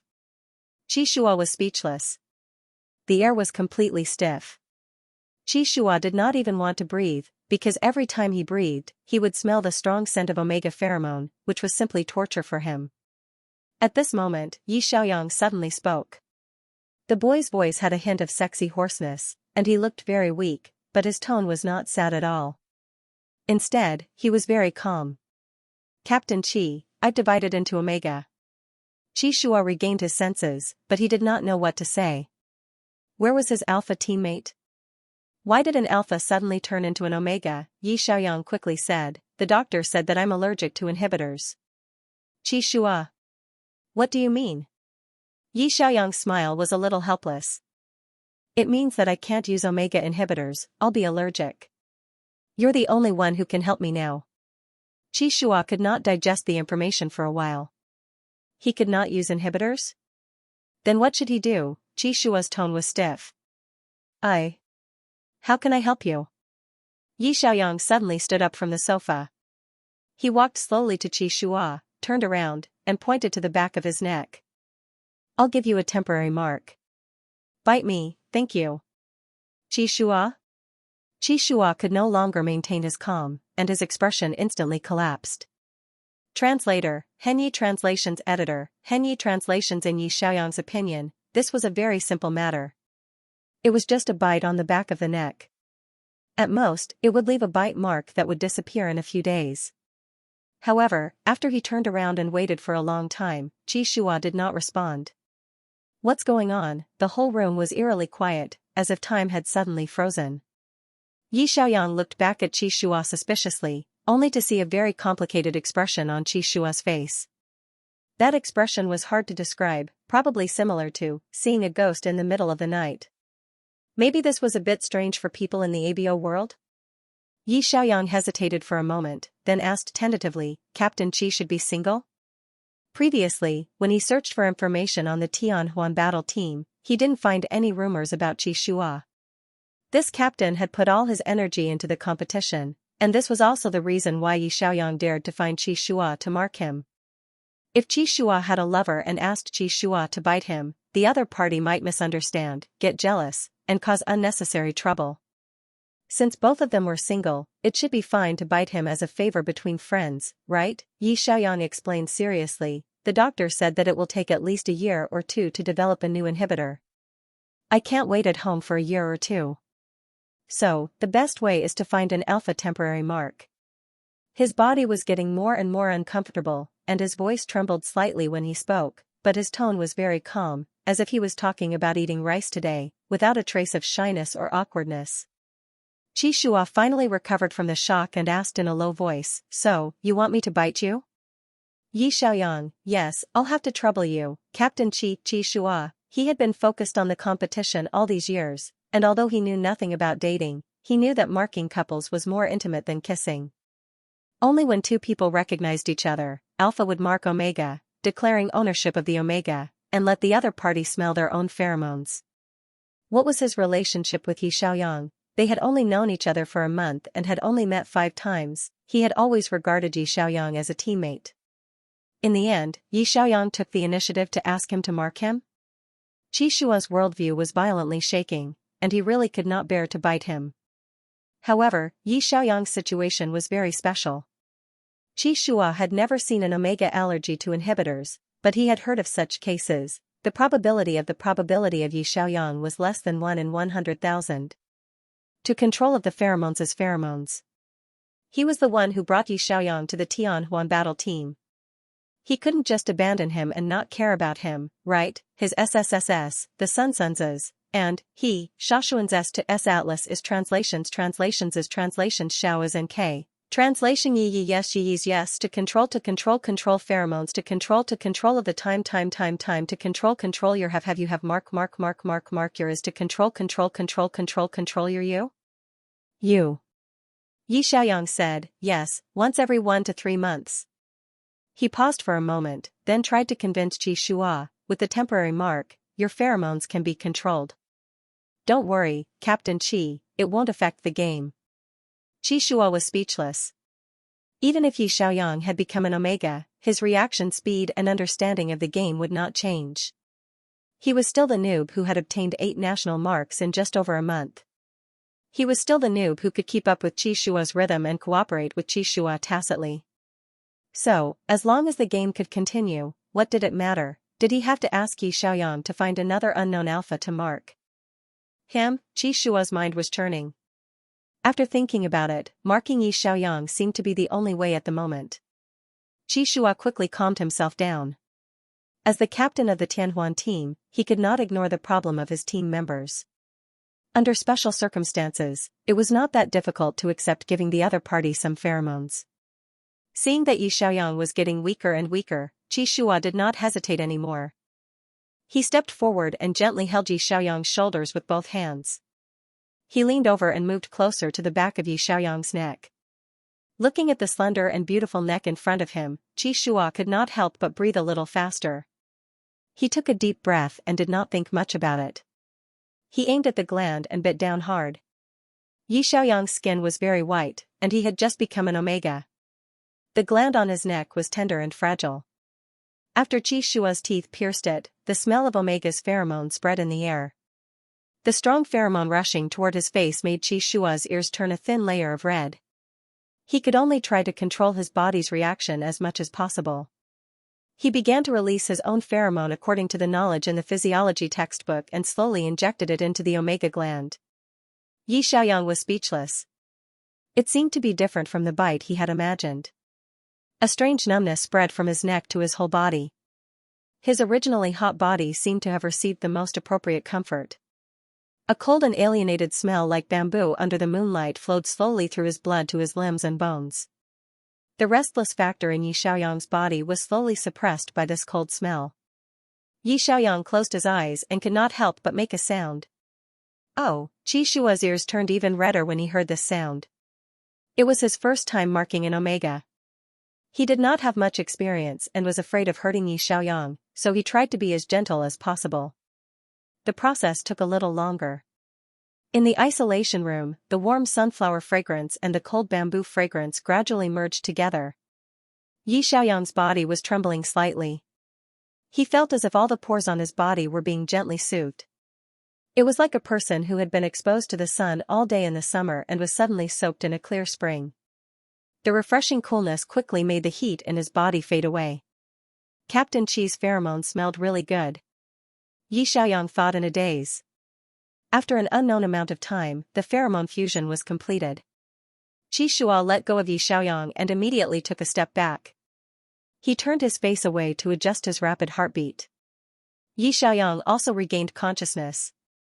His vision gradually became clear. He turned around and smiled. Is this considered done? Yi Xiaoyang reached out and touched the back of his neck. There were bite marks left by Qi Shua there. They were quite deep. Qi Shua looked at Yi Xiaoyang embarrassedly. His ears were red and his tone was a little stiff. It's done.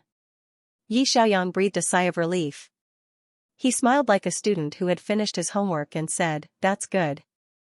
"Thank you, Captain Qi." Qi Shua was speechless. Yi Xiaoyang saw that Qi Shua's face was stiff. He took a step forward and looked up into Qi Shua's eyes. He said seriously, "It was quite comfortable just now. Captain Qi's pheromone also smells very good. Thank you for the mark." Qi Shua was speechless. Was this considered flirting in front of his face? Omega, could you be a little more reserved? What was reserved? Yi Xiaoyang didn't understand. He was just telling the truth. Captain Qi's pheromone had a very cold bamboo fragrance. It smelled even better than a cup of green bamboo tea. The temporary marking process just now was also quite comfortable. It wouldn't be a problem to make it up again after a while. As Yi Xiaoyang thought this, he quickly tidied up his messy hair and clothes. A frank smile returned to his face. Let's go.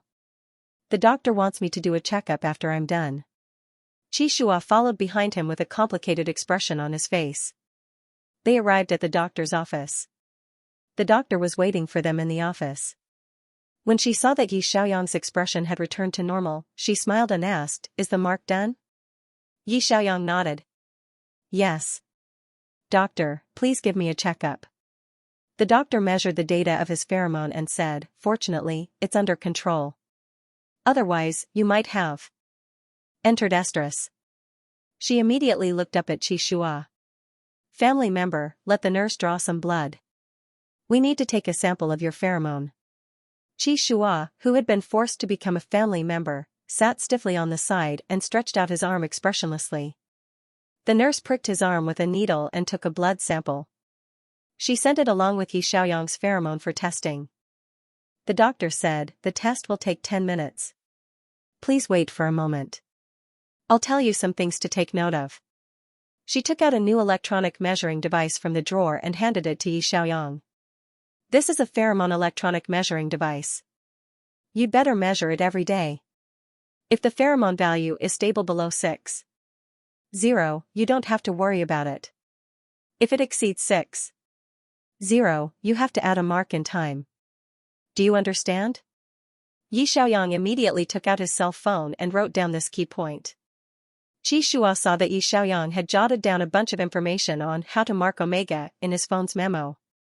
He almost couldn't keep the expression on his face. After Yi Xiaoyang finished writing it down, he politely took the measuring device. "Thank you, doctor." The doctor said gently, "During the first few days of differentiation, your body is still in the adaptation period. You will be relatively weak and occasionally have a fever. Pay attention to your nutrition and don't catch a cold." Yi Xiaoyang nodded. "Got it, doctor." A moment later, the nurse brought the test results over. The doctor opened it and looked at it. She smiled and handed the results to Qi Shua. "Congratulations, the match between your pheromones is 100%. In this case, you can mark your pheromones once every 3 months or so." Qi Shua was speechless. He took the results and looked at them again in disbelief. 100%. This was a rare match. In other words, they were a match made in heaven. Was his pheromone match with Yi Xiaoyang so high? Thinking of his first experience of marking omega, Qi Shua's ears couldn't help but heat up slightly. The feeling of biting the gland was wonderful. It was soft and sweet, and he couldn't help but want to take a few more bites. Cough, cough. Compared to Qi Shua, Yi Xiaoyang seemed very calm. He didn't know what a 100% match meant. He thought that most people could achieve it. His focus was to mark his pheromones once every 3 months. It was much easier to accept than once a month. After the pheromones were under control, Yi Xiaoyang felt refreshed and full of smiles. He took the electronic pheromone testing device prescribed by the doctor, paid for it, and turned to leave the hospital. Qi Shua expressionlessly followed Yi Xiaoyang into the car and started the car.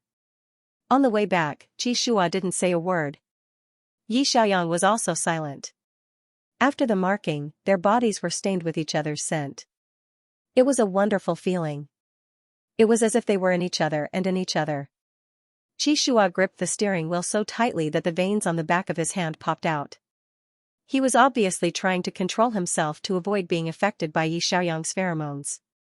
When they were about to reach the base, Yi Xiaoyang broke the silence. "If I split into omega, will there be any problems with the contract? Will the team refuse to work with me because I've become omega?" Qi Shua finally calmed down and turned to look at Yi Xiaoyang. "That won't happen. If you're rejected because you're omega, the Tianhuan squad will be criticized by all kinds of official media. The club isn't that stupid. Besides, the level of a professional player has nothing to do with whether you're omega or not. The alliance doesn't discriminate between genders. The contract process will proceed as usual." Yi Xiaoyang finally breathed a sigh of relief. "That's good." Qi Shua's gaze involuntarily turned to the back of Yi Xiaoyang's neck. There was a clear bite mark on his fair and beautiful neck. It was the mark Qi Shua had given Yi Xiaoyang. It was as if he was announcing to everyone that this was his man. If Yi Xiaoyang reported with this bite mark tomorrow, then everyone in Tianheng would know that the captain had marked the new Omega teammate. What would everyone think? They definitely wouldn't think that Yi Xiaoyang had taken the initiative to ask the captain to mark him. Instead, they would think that Captain Qi was so hungry that he had marked the new teammate as soon as they were separated. What? Had Qi Shua become a perverted captain who couldn't wait to mark the new Omega teammate? Thinking of this, Qi Shua's mouth twitched slightly. He said in a deep voice, "It's better if your teammates don't see the back of your neck. It won't be good for your image." Yi Xiaoyang touched the back of his neck in confusion. "You mean this bite mark?" Qi Shua nodded stiffly. "Yes." Yi Xiaoyang showed an indifferent smile.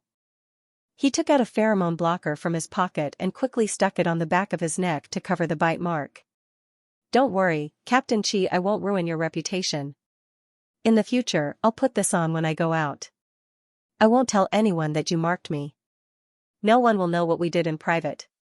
Qi Shua, we don't have anything in private. Yi Xiaoyang, that's right. We're good friends and teammates. We don't have anything in private. Qi Shua, the more he tried to explain, the worse it got. The car stopped in the parking lot of the base. Qi Shua exhaled softly and looked back at Yi Xiaoyang. There wasn't the slightest shyness or awkwardness on Yi Xiaoyang's face. He was all smiles, as if the two of them had gone out to eat skewers together. This Omega player was really careless. He didn't even react to being marked. Qi Shua had a splitting headache. Anyway, when you sign the contract tomorrow, make it clear that you've separated into Omega. As for your allergy to the inhibitor and me marking you, just treat it as a secret between us. There's no need to publicize it. Yi Xiaoyang nodded. I understand. Qi Shua said, there are many alpha and beta players in the Tianhuan squad. You're the only Omega, so you'll still be living with me in the future. The bedroom and bathroom in room 301 are all separate, so it's more convenient to live together. Test your pheromones every morning. If there are any fluctuations, His ears turned red, and he seemed to have made up his mind. I'll mark you again. Yi Xiaoyang said seriously, thank you, Captain Qi Shua. You're welcome. Yi Xiaoyang opened the door and got out of the car. Qi Shua also got out, and the two of them walked into the building one after the other. In the training room on the second floor, the team members who were still awake were attracted by the bright light of the car's headlights. A group of people leaned their heads against the window to look out. Xu Jiang poked his head out and whispered, there's someone next to Captain Qi. Qingxing was curious. Who's that in the middle of the night? He's heading to the base area. Xu Jiang guessed, it's probably a new teammate. Don't tell me your master brought a boyfriend back? Qingxing looked confused. A new teammate? We're going to have a new teammate? Qi Shua didn't go to the training room. He took Yi Xiaoyang directly back to the dormitory on the third floor. When Little White heard the sound, he immediately rushed over and rubbed against Yi Xiaoyang's trousers. Yi Xiaoyang picked up the cat and stroked it. He turned around and walked to the bedroom. When he reached the door, he turned back and said, thank you, Captain Qi, I've really troubled you today. Qi Shua met his calm eyes, and his ears couldn't help but heat up. It's okay. Go to bed early. After Yi Xiaoyang entered the room, Qi Shua took a deep breath and went back to the bedroom to take a cold shower. His first time was gone just like that. No, the alpha's first mark was given out just like that. The more Qi Shua thought about it, the hotter his ears became. He simply turned the shower to the maximum and let the cold water douse his body's reaction. When he thought about having to mark himself every few months, Qi Shua was he just wanted to find a teammate and play a game. Why was it so difficult? Translator, Endless Fantasy Translation Editor, Endless Fantasy Translation. The next morning, Tangken went to room 301 and knocked on the door. It was Qi Shua who opened the door. Tangken looked at the serious captain in surprise. Captain Qi, why are you up so early? Qi Shua said lightly, I woke up from a nightmare. It wasn't really a nightmare, but the scene of him marking Yi Xiaoyang was replayed in his dream. So when he woke up in the morning, he had to take a cold shower again. When he was separated, he had some vague dreams. Over the years, he had focused on the competition, so most of his dreams were of competition scenes. He hadn't had such a blushing dream in a long time. Maybe last night's events had a big impact on him, so it replayed in his dream. As the two chatted, Yi Xiaoyang walked out of the bedroom. He had changed into a white casual outfit and looked casual. His smile was still dazzling. Good morning, Sister Tang. Can Captain Qi, you're up early too? Qi Shua. Yes. Yi Xiaoyang didn't have any obvious smell of his pheromone. Qi Shua quietly glanced at the back of his neck. Sure enough, there was a blocker patch there. Most Omega blockers were used to prevent the smell of their own pheromone from leaking out. Yi Xiaoyang's was used to prevent Qi Shua's pheromone from being smelled in addition to his own. After all, Qi Shua had marked him. His body was stained with Qi Shua's scent. If he didn't use the blocker patch, it would be easy for others to find out that something was wrong. Yi Xiaoyang seemed to sense Jishua's gaze. He smiled at Jishua. His eyes seemed to say, "Don't worry, I put a blocker patch." Jishua met his smile and guiltily looked away. His ears were slightly red. Tangcan didn't notice the eye contact between the two. She was busy calling the driver. "Mr. Liu, I'll be right down. Wait for me in the parking lot." She looked at Yi Xiaoyang. "Little Yi, let's go. I've made an appointment with the medical center. Let's go now." Jishua followed him and said seriously, "I'm free anyway. Let's go with him." Tangcan didn't think much about it. So, he got into the car with the two of them. The team's minivan was very spacious. Yi Xiaoyang and Jishua sat together in the back. When Yi Xiaoyang saw that Jishua's expression was tense, he even took the initiative to send him a message, "Captain Qi, don't be nervous. I put up a blockade. No one will know what we did last night." Jishua turned his head to look out of the window with a stiff expression. He was an alpha, how could he be comforted by an omega? The person who was marked was clearly Yi Xiaoyang, right? Why did it seem like he was the one who had suffered a huge loss? Jishua really couldn't understand Yi Xiaoyang's bold and unrestrained way of thinking, so he decided not to think about it. He changed the topic and said, "Ahem, Sister Tangcan, can you complete the procedures for the physical examination in the morning?" Tangcan said, "Don't worry. I've arranged everything. The contract has been stamped with the club's official seal. Xiaoyi can go to the legal department to sign it." She looked back at Yi Xiaoyang and smiled. "The physical examination is very simple. It should be over in an hour. Then we'll go and get a bank card. The club's salary will be fixed in your card in the future." Yi Xiaoyang nodded. "Thank you, Sister Tangcan made an appointment at the physical examination center." When Yi Xiaoyang arrived, he didn't need to line up. He first took a blood test, followed by a cardiac ultrasound, liver, gallbladder, pancreas, spleen, and other tests. Finally, he came to the pheromone department. Tangcan was a little surprised. "Are you an omega?" Yi Xiaoyang was wearing a high-collared shirt today. She didn't notice the pheromone blockade on the back of Yi Xiaoyang's neck. She had heard Coach Lin say that Xiaobai was an alpha. Could it be that there was a mistake? "Yes, it just split last night." Yi Xiaoyang smiled and said, "It was an emergency last night, so I didn't look for Sister Tangcan. Captain Qi took me to the hospital. The inhibitor was very effective. It's under control now." Tangcan looked at Yi Xiaoyang with mixed feelings. Splitting into an omega on the first day of reporting, this was the first time in history. She was silent for a moment, then walked to the side and called the boss to report this matter. After a while, she came back and looked at Yi Xiaoyang kindly and gently. "The boss said that the team has an omega player, so we should pay more attention to you. If you're not feeling well, let me know immediately. Our team also has a team doctor who can deal with many common diseases." Yi Xiaoyang nodded. "Yes, I'm not feeling unwell at the moment."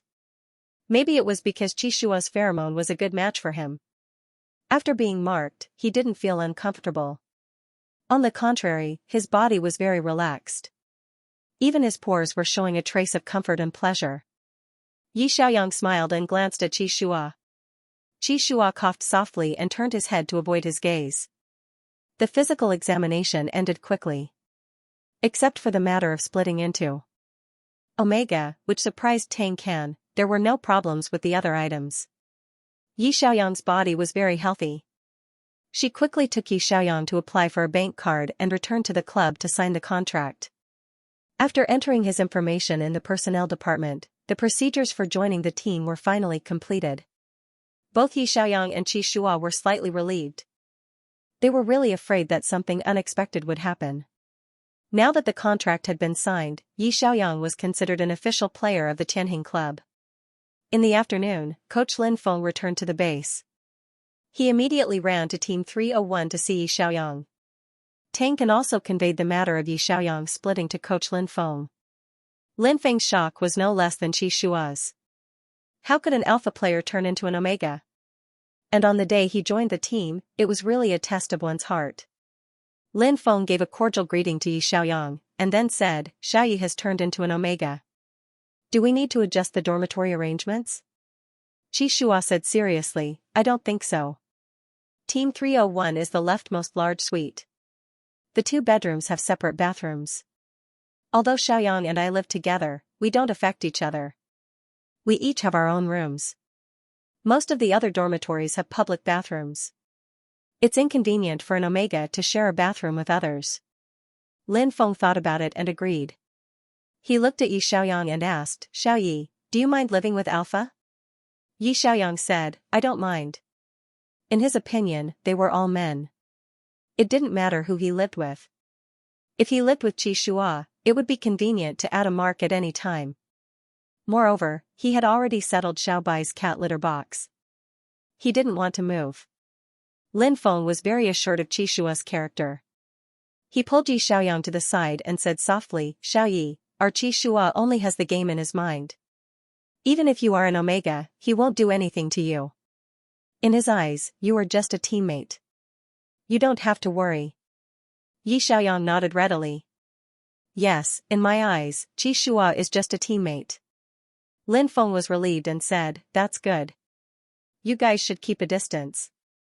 Don't be too close. After all, if there are too many scandals, it won't be good for your reputation. Yi Xiaoyang knew this very well. He had seen cases of esports players being banned because of scandals with fans. His professionalism didn't allow him to bring his personal feelings into the game. Besides, he and Qi Shua were just teammates.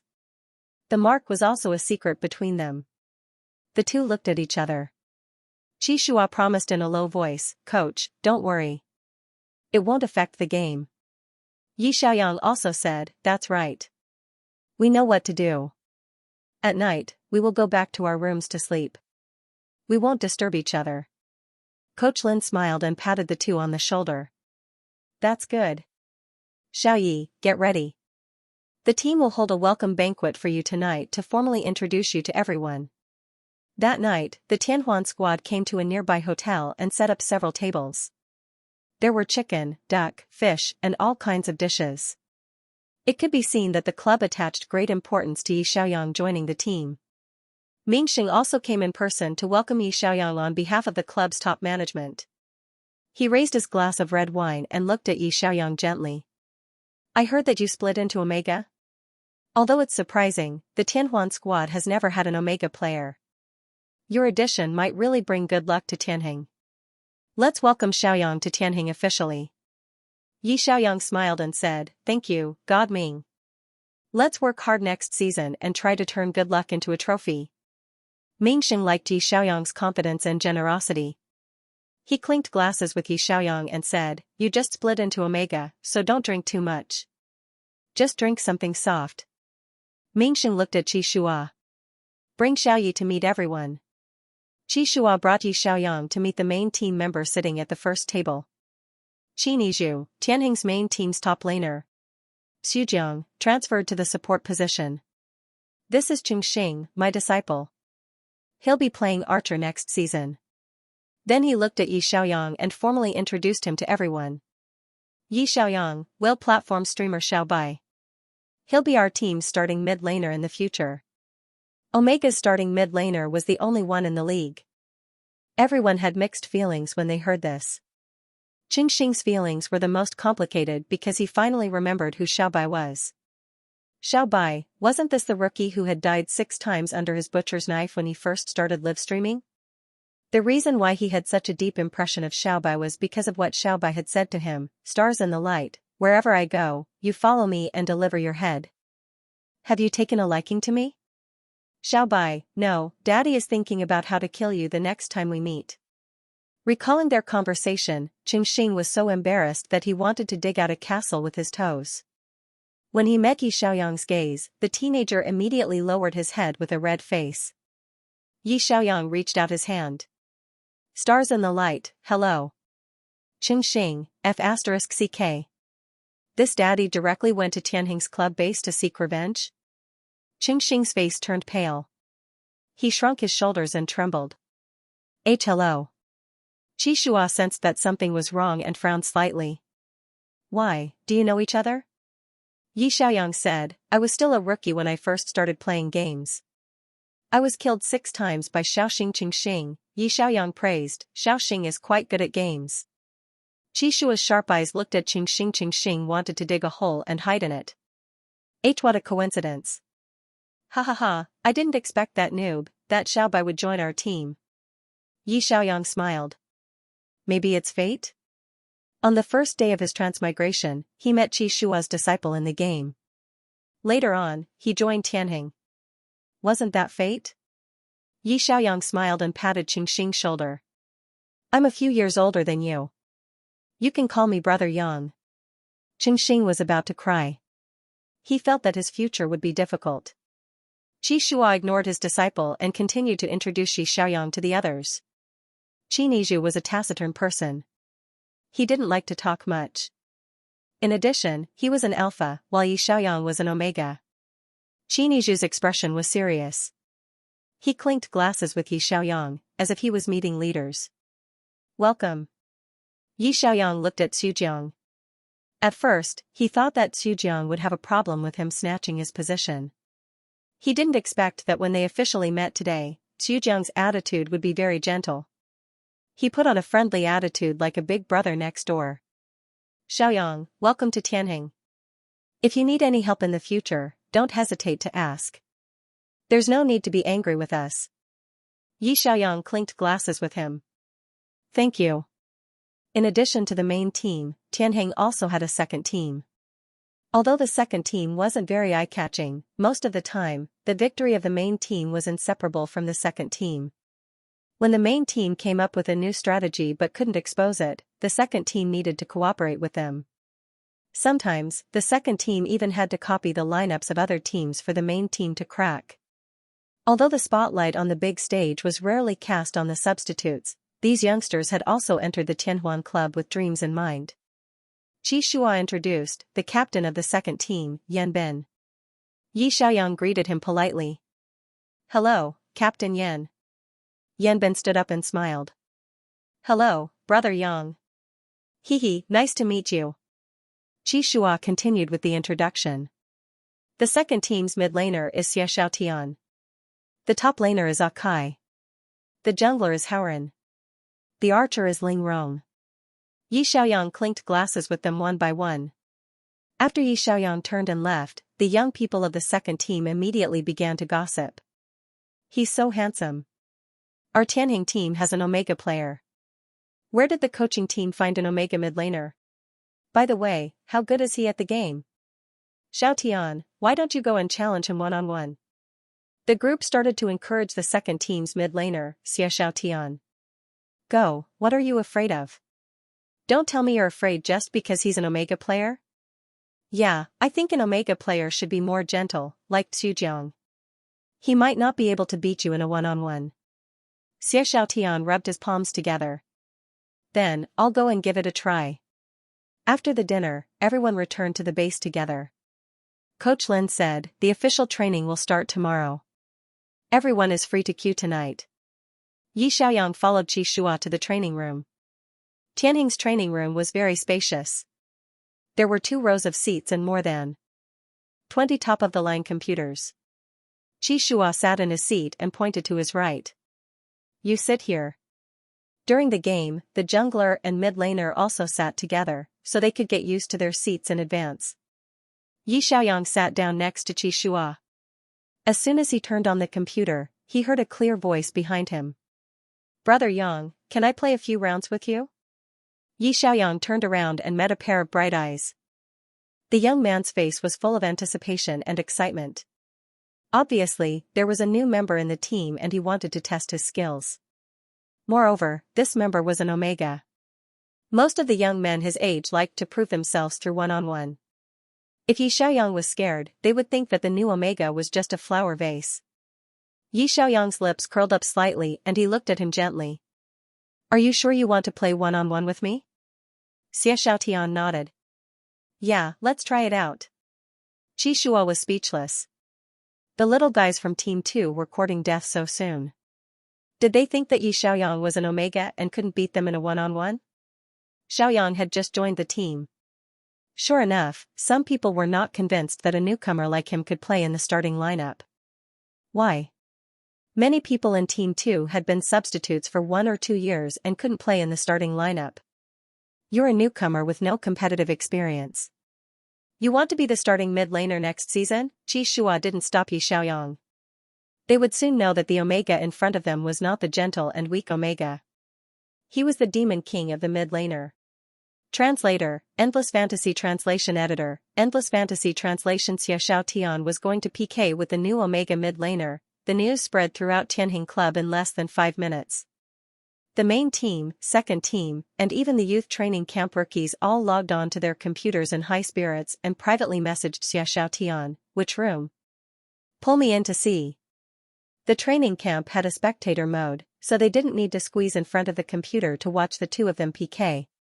The spectator mode allowed them to see more clearly. Xiaotian didn't mind being watched. On the contrary, the more spectators there were, the more he could prove himself. He and Qingxing had joined Tianjin's youth training camp in the same year. Because of their outstanding talent and outstanding performance, they were quickly selected to the second team. Originally, they thought that after Old Nya and Aning retired, the second team's marksman and support would be promoted, or the club would poach another marksman and support. Unexpectedly, the coach suddenly asked Qingxing to switch to the marksman position and play in the starting lineup next season. Qingxing was of course very happy, and he shared the good news with Xiaotian when he returned.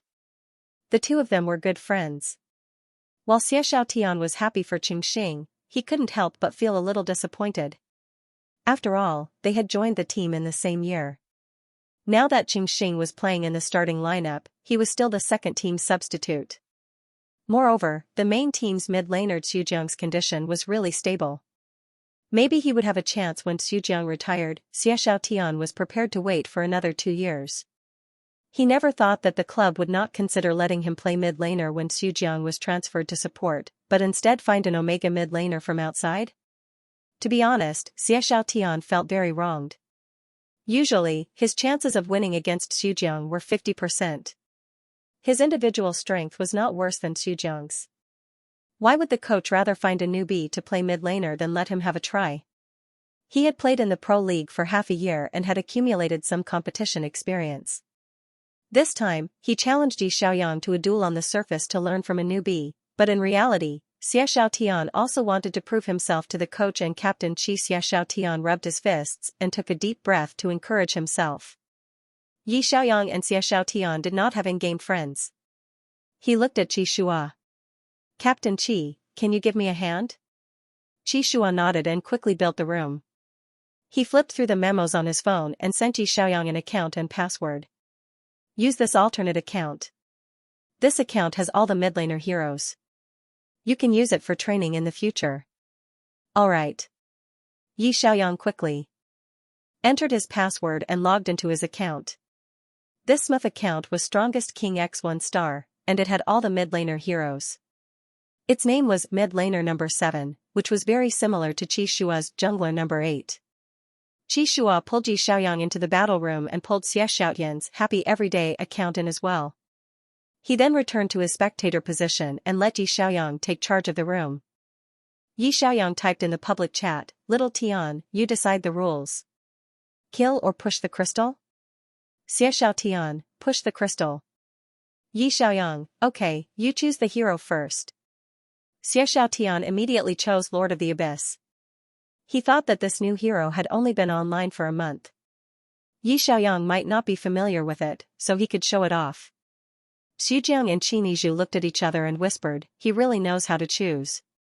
Qinizhu whispered, "I seem to have forgotten to tell the second team that Xiaoyang is the streamer Little White, the number 1 Lord of the Abyss in the national server." Xujiang smiled and said, "It's useless to tell them. The second team doesn't watch Whale live. They don't even know who Little White is." Qinizhu looked serious and lit a candle for Xiaotian in advance. Coach Lin crossed his arms behind his computer and watched the show with a meaningful smile on his face. The match began. The 2 Lords of the Abyss faced off in the middle lane. Yi Xiaoyang quickly discovered that Xiaotian's foundation was very solid. His positioning and clearing skills were all top-notch. It was just that the little guy couldn't keep his composure. Yi Xiaoyang quietly cleared his troops. After reaching level 6, both sides learned big moves. Perhaps Xie Xiaotian was eager to show off in front of the coach and the captain, so he immediately rushed up with 3 shadows to kill Yi Xiaoyang and show off his skills. However, Yi Xiaoyang suddenly summoned 3 shadows in a row and started to use his E-skill to quickly switch positions. Xie Xiaotian's movements were as fierce as a tiger. He turned around and looked, he had only killed 1 shadow, and Yi Xiaoyang's Lord of the Abyss was still standing there. Xie Xiaotian was a bit stunned. The dazzling movements just now were ridiculously fast. He didn't even see it clearly. He had clearly marked the opponent, but the opponent was still safe and sound. Not even a drop of HP was lost? When Lin Feng saw this, he couldn't help but give a thumbs up. Yi Xiaoyang played very cleverly. When the Lords of the Abyss were killing other mid-laners, they could summon all the shadows and try to kill them in an instant. However, when the 2 Lords of the Abyss were piking, they couldn't do so. This was because the E-skill could switch positions between the main body and the shadows. As long as the switching speed was fast enough, they could make the opponent's mark miss. In other words, Yi Xiaoyang used the triangle switching technique so fast that his main body was always in a safe state of unselectable. Xie Xiaotian's movements were lonely. He used all his skills, but he only killed one of Yi Xiaoyang's shadows. After Xie Xiaotian finished his set of attacks, Yi Xiaoyang wasn't in a hurry to counterattack. Instead, he waited until he had accumulated 3 shadow skills before suddenly making his move, First Blood. Xie Xiaotian didn't even see the opponent's movements clearly. He only saw the 3 shadows quickly switch positions and appear in front of him like the wind. He didn't even have time to use flash before he was killed by the set of attacks. It was too fast. Even lightning couldn't describe the opponent's movements just now. Xie Xiaotian was stunned for a moment. After reviving, he rushed to the middle lane again. This time, he was much more cautious. He didn't make a move rashly. He carefully hid under the tower to clear the troops. Yi Xiaoyang didn't use a set of explosive attacks to kill people. Instead, he fought a war of attrition with Xie Xiaotian. Xie Xiaotian soon realized in despair that there were a few black marks on his body. His health started to drop rapidly. The shadows he released couldn't even touch the corners of the opponent's clothes. Yi Xiaoyang always used the E-skill at the most appropriate time to switch positions with the shadows and avoid his mark. The result was that his mark would always hit the shadows repeatedly, but it couldn't hurt the owner at all. However, Yi Xiaoyang's mark was able to hit him. Even though he had switched places with the shadow, it was as if the shadow had lived in his mind and guessed his thoughts. It was always able to accurately capture his position. Mid-laner number 7, killed, happy every day. This time, it was a slow death. He was killed by attrition. It was even more unbearable than the initial instant kill. Xie Xiaotian died twice in a row. Yi Xiaoyang successfully destroyed the outer tower in the middle lane. He also lost 2 waves of troops. Even if Xie Xiaotian braced himself and wanted to fight another wave, it was a pity that Yi Xiaoyang's equipment was 1 staff ahead of his. He couldn't beat Yi Xiaoyang at all. He gave up another kill and then watched as Yi Xiaoyang destroyed the crystal. The crystal shattered in front of him. Xie Xiaotian's worldview was also shattered. He actually killed him 3 times in a row. What happened to the gentle and cute Omega? Xie Xiaotian was stunned for a moment. He said with a red face, "I'll change a hero." "I'm not very familiar with this, Lord of the Abyss." Yi Xiaoyang said considerately, "Okay, you can change as you like." Then, Xie Xiaotian changed to Illusionist. This hero's controls were relatively simple. It mainly depended on the timing. He used to use Illusionist to solo Xuzhong. He was confident that he could get back at him. The match began. First Blood. When Xie Xiaotian was lying flat on the ground, he didn't even notice where the Illusionist came from. A sudden sneak attack was too annoying. He hurriedly revived and started to crouch in the grass. He wanted to sneak up on his opponent. However, Yi Xiaoyang seemed to have eyes. He didn't come to the side where he was crouching. He stayed far away from him and kept out of his attack range. Xie Xiaotian crouched for half a minute and finally lost his patience. The moment he popped out of the grass to clear the troops, what awaited him was a very decisive flash and a dizzy illusion that had already been prepared. Then, a beautiful illusion bullet and light shards smashed into his body. Countless purple lenses shattered around him. The brittle illusionist was killed again. Xianxia felt what it meant to be crushed in IQ. Yi Xiaoyang led troops to destroy the middle tower. Xianxia's face turned red. I didn't play well. I'll change another hero. Yi Xiaoyang suggested, how about Goddess of Destiny? Xianxia thought that Goddess of Destiny was very difficult to control. If he made a mistake, wouldn't it be even more embarrassing? He took a deep breath and said, I'll change to Goddess of Storms. Yi Xiaoyang, okay. Both sides chose Goddess of Storms. This hero required a lot of positioning.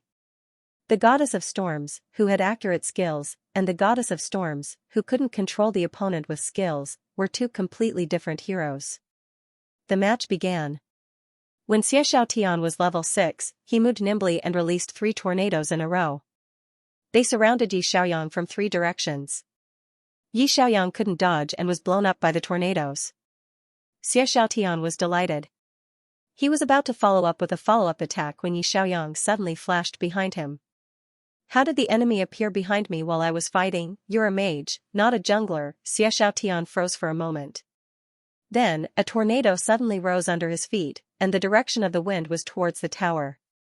Before Xianxia could react, Yi Xiaoyang's 3 tornadoes blew him into the tower. At this time, there were no creeps under the tower. The tower would automatically attack the enemy heroes that entered its range. Yi Xiaoyang flashed behind him and blew his opponent into his tower. Countless spectators' eyes almost fell out of their sockets. Poor Xianxia. He was killed by the tower just like that. Tower, killed, happy every day. Xianxia was speechless. He wasn't happy. He was going to shut himself off. After winning 3 rounds, Yi Xiaoyang posted 2 words on the public chat, thanks for letting me win. Xianxia's face was burning red. He wanted to dig a hole and bury himself. He quickly let go of the keyboard and mouse as if he was holding a hot potato. He lowered his head and didn't dare to say a word. 0-3, he took the initiative to PK with this newbie Omega mid laner and ended up with an 0-3 score. What about his face? Would he still be able to raise his head when he saw Yi Xiaoyang in the future? Xianxia was crestfallen when he heard a pleasant voice in his ear. Xiaotian, your talent is very good. Your mechanics and reaction are fast enough, but you're too impatient. If you're in a hurry to win, it'll be easy for me to find a loophole. Yi Xiaoyang didn't want to make the newbie from Tianheng depressed, so he took the initiative to give him a way out. If your mentality isn't stable enough, it's easy to make some small mistakes. Go back and review it. Xianxia crestfallen and hid in a corner. Yi Xiaoyang asked, is there anyone else who wants to fight me one-on-one? Team 2 was silent. After all, Xianxia had just been beaten by the newbie mid laner. Although it was said that he lost 3 rounds, he was actually killed 8 times in a row. That was called miserable. Xianxia was probably tortured to the point of doubting life.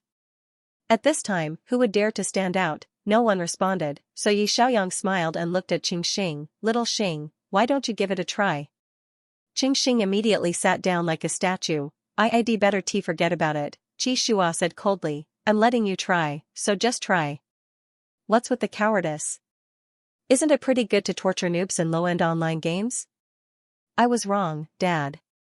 I was blind back then. I didn't know that a noob like you could become my teammate.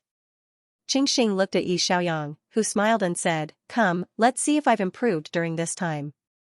Xing wanted to cry but had no tears as he was dragged into the PK room by Qi Shua. He asked softly, Master, can I use jungler? Qi Shua, use marksman. Xing could only brace himself and use marksman. Marksman versus spellcaster? It was easy to imagine how miserable the outcome would be. Marksmen were mostly fragile and needed support and protection. They also didn't have many movement skills, but Spellcaster was a hero with many movement skills and explosive burst. In a match, Spellcaster's primary goal was to one-shot the opposing marksman. For the first time, Xing experienced the fear of being dominated by Devil's Spellcaster. He didn't know where he came from, but he was one shot with a set of combos. He couldn't run away. Even if he carefully hid under the tower and didn't go out, how could he dodge when he flashed into the tower and one-shot him? Xianxia also lost 3 games in a row. He was on the verge of becoming autistic. His eyes were red and he looked like he was about to cry. Next to him, Xiaoxiaotian's eyes were also red and he was about to cry. The brothers in distress looked at each other, speechless. The youths of Team 2 didn't dare to make a sound. However, the private group chat was full of discussion. This Omega is too scary. He flashed under the tower and one-shot little Xing. Poor little Xing was so beaten by him that he didn't even dare to come out of the spring. Is he really Omega? So scary, this is the first time I've seen such a fierce spellcaster. The group of people's heads were full of question marks. A gentle and cute mid-laner? Stop dreaming. This was AF * king monster that could jump over the tower and kill you. After killing you, he even said, "Thanks for letting me win." When Lin Feng saw this, he couldn't help but smile and cough twice. He said, "Alright, the friendly exchange between the new members will end here." You call this a friendly exchange? So friendly that Xianxia and Xiaoxiaotian wanted to delete their accounts and uninstall the game. Yi Xiaoyang stood up and walked behind Xianxia and Xiaoxiaotian. He patted the youth's shoulders lightly. "You're quite talented, but you're prone to mental breakdowns. You need to be tortured more in order to train your hearts to be strong." The 2 youths' vision darkened. What? You need to be tortured more? When Qi Shua heard this, he couldn't help but smile. It seemed that after Xiaoyang joined Tianheng, the Tianhuan squad would become more and more interesting. Translator, Endless Fantasy Translation Editor, Endless Fantasy Translation. The next morning, Yi Xiaoyang woke up as usual and turned on his computer to practice Hero. At 10 o'clock sharp, he opened the Whale platform's livestream. He bought a sofa for Kitten Online, which was similar to the sofa at home. Therefore, the camera was aimed at Kitten, and the netizens didn't realize that he had moved. Many people greeted him in the livestream. "Little Baizeo, why didn't you come yesterday?" "I didn't livestream yesterday, and I missed Kitty." "What happened to the streamer? Did he suddenly disappear because he was kidnapped by a cat?" Yi Xiaoyang explained, "I've been busy recently, so my livestream time will be reduced. From now on, I'll livestream from 10 o'clock to 12 o'clock in the morning. I have other arrangements for the rest of the time, so I'm sorry everyone." Most of the esports teams trained in the afternoon and evening, so he could only livestream for 2 hours in the morning. These netizens had been watching his livestream since he was a rookie, so he should let them know.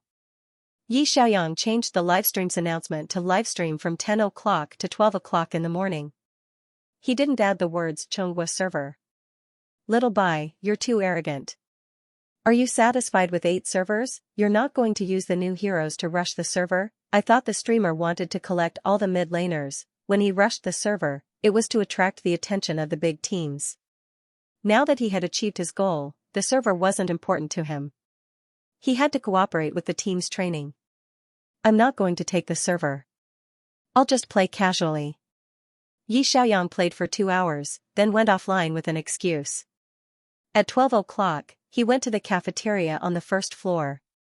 The members of the Tianhuan squad had just woken up. Xianxia and Xiaoxiaotian both had dark circles under their eyes. It was obvious that they didn't sleep well after getting beaten up last night. Yi Xiaoyang found it funny and took the initiative to greet them. "Come and sit." Xianxia sat beside him with a plate and lowered his head like a chicken pecking at rice. Xiaoxiaotian also walked over and looked at Yi Xiaoyang with a complicated expression. He wanted to say something but stopped. Yi Xiaoyang was puzzled. "What's wrong? Speak if you have something to say." Xiaoxiaotian asked in a low voice, You are the streamer Xiao Bai?" It seemed that Xianxia had told Xiaoxiaotian about the origin of Xiao Bai's streamer after he went back last night. Yi Xiaoyang looked at the young man in front of him with a faint smile. "Why? Did you learn Lord of the Abyss from Lil White's teaching videos?" Xiaoxiaotian's ears turned red. Ahem, yes. He was a complete idiot. He didn't know that the god in front of him was the Lord of the Abyss, the #1 streamer in the national server, Little White. He actually used the Lord of the Abyss to challenge someone to a duel yesterday and got beaten up. Didn't he deserve it? Yi Xiaoyang consoled him. Actually, your fundamentals are very solid, and your reaction speed is also very fast. It's just that your brain isn't agile enough. The abyssal ruler's triangle transposition technique isn't like that. You always transposition counterclockwise, so it's easy for me to guess where you'll go next. The triangle transposition technique requires a random transposition. Don't let the opponent catch your pattern. Xie Xiaotian stared at him blankly. Was he teaching him face to face? Seeing that Xie Xiaotian was listening seriously, Yi Xiaoyang continued, assassination is about catching the opponent off guard. If I saw you squatting in the grass, then you won't be able to succeed in your sneak attack. You must pay attention to your opponent's vision. Usually, when there are no creeps, how many units away can you see your opponent? Xie Xiaotian subconsciously replied, about 5 units. Yi Xiaoyang said, you were too impatient yesterday. When you were squatting in the grass, you were 5 units away from me. A player with good dynamic vision will instantly discover your position when the corner of your shirt slips in my vision. These details can be fatal during a match. Assassination requires more calmness than control mages. Do you understand? Xie Xiaotian. I will pay attention in the future. When Qi Shua came over with a tray, he heard Yi Xiaoyang educating the rookie. It was strange. Yi Xiaoyang was clearly the rookie of this team, but when he explained this knowledge to the youth of Team 2, he seemed like the captain of the Tianhuan squad, guiding his younger brothers as they grew up, and it didn't feel strange at all. A trace of doubt arose in Qi Shua's heart again. He felt that Yi Xiaoyang didn't seem like a rookie. Instead, he seemed like someone who had been through a lot. Qi Shua had reviewed the video of his one-on-one duel with Xie Xiaotian and Xianxia yesterday. It wasn't that Yi Xiaoyang was so strong that he could crush the two of them in 30. After all, the two of them were very good professional players from the Tianheng youth training camp. It was just that Yi Xiaoyang was better at calmly seizing the opportunity. In a duel between masters, victory or defeat was decided in an instant. If you lost mentally, you naturally couldn't win.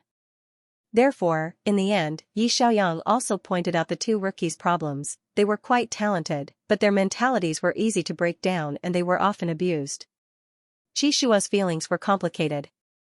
He didn't expect Yi Xiaoyang to take the initiative to help the rookies of the Tianhuan squad. When he saw Qi Shua walk over, Yi Xiaoyang immediately stopped talking. Cough, his occupational disease was acting up again. He was used to being the captain in his previous life, and when he saw these kids' problems, he couldn't help but want to point it out. He was overstepping his authority. In Tianheng, Qi Shua was the captain. He thought that Qi Shua would be unhappy, but after Qi Shua sat down at the table, he said calmly, Xiaotian, learn more from Xiaoyang in the future. The coach doesn't let you play as the main force, not because you're not good enough, but because you're not mentally strong enough. It's easy to crush your teammates in the professional league. Xie Xiaotian nodded vigorously. Got it, Captain Qi. I'll learn from Brother Yang. Qi Shua looked at Qingxing and Yu. Qingxing, yes, Master. I'll learn from Brother Yang too. In the past, the only boss of the Tianhuan squad was Qi Shua.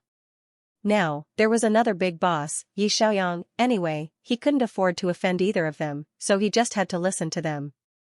Xie Xiaotian and Qingxing quickly finished their lunch and ran away with their plates. Yi Xiaoyang looked at Qi Shua and coughed lightly. Captain Qi, did I overstep my boundaries just now? I shouldn't have criticized them. Qi Shua's gaze was gentle. It's okay. These rookies do have a lot of problems. You can speak freely. You're Tianheng's main mid-laner, so you should have some standing in the team. Yi Xiaoyang laughed. It's good that Captain Qi doesn't mind. I don't dare to say much about the other players, but I still have some thoughts about the mid-laners that I can share with Xiaotian. This kid is really talented. In the future, when we're not in Tianheng anymore, he'll have to carry the burden of Tianheng. Qi Shua, nurturing the next generation of players was something that many responsible captains would do. Yi Xiaoyang was willing to share his thoughts with Xie Xiaotian, which showed that he already had a sense of belonging to the Tianhuan squad. That was why he was willing to nurture the next generation of mid-laners for Tianheng. Was this a buy one get one free deal, buying a new mid-laner, and the new mid-laner had to nurture the next generation of mid-laners for Tianheng? Qi Shua looked at Yi Xiaoyang and couldn't help but feel a trace of warmth in his heart. The best decision he'd made over the years was to quickly pull Yi Xiaoyang into the Tianhuan squad. Xiaoyang was really the best treasure he'd ever found. After lunch, everyone went to the training area and started their daily training. Coach Lin brought the 5 players of the main team to the small training room. The small training room was quieter and more conducive to focus on training. The 5 players sat down according to their seats for the game, turned on their computers, and sat down. Coach Lin gave Yi Xiaoyang a printed form and placed it on the table.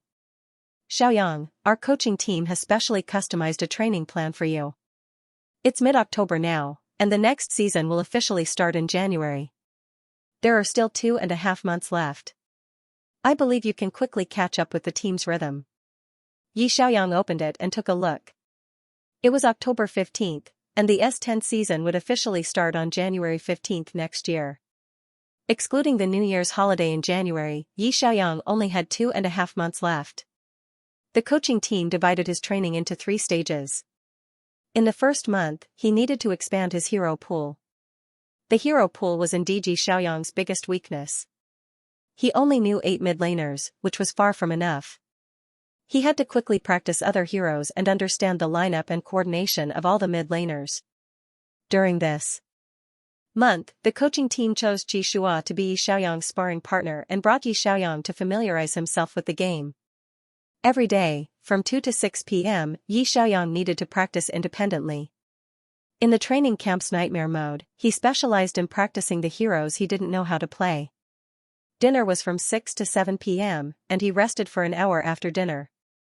At 8 p.m., he and Qi Shua would play ranked duos together and practice the coordination of new heroes. The mid-laner and jungler would coordinate well first, then integrate into the team. For this month, you can focus on practicing your heroes. You can also complete the details of clearing troops and last hits while practicing your heroes in the training camp. Coach Lin opened a piece of software on his computer. This is an independent training camp. Our team developed this software, and the data is synchronized with the official website. It will automatically calculate the number of troops you replenish per minute, the speed of your economic gain, and the length of your daily training. You can check it yourself. Our coaching team can also see it at any time. In this way, the players couldn't slack off even if they wanted to. The coaching team could calculate everyone's training time.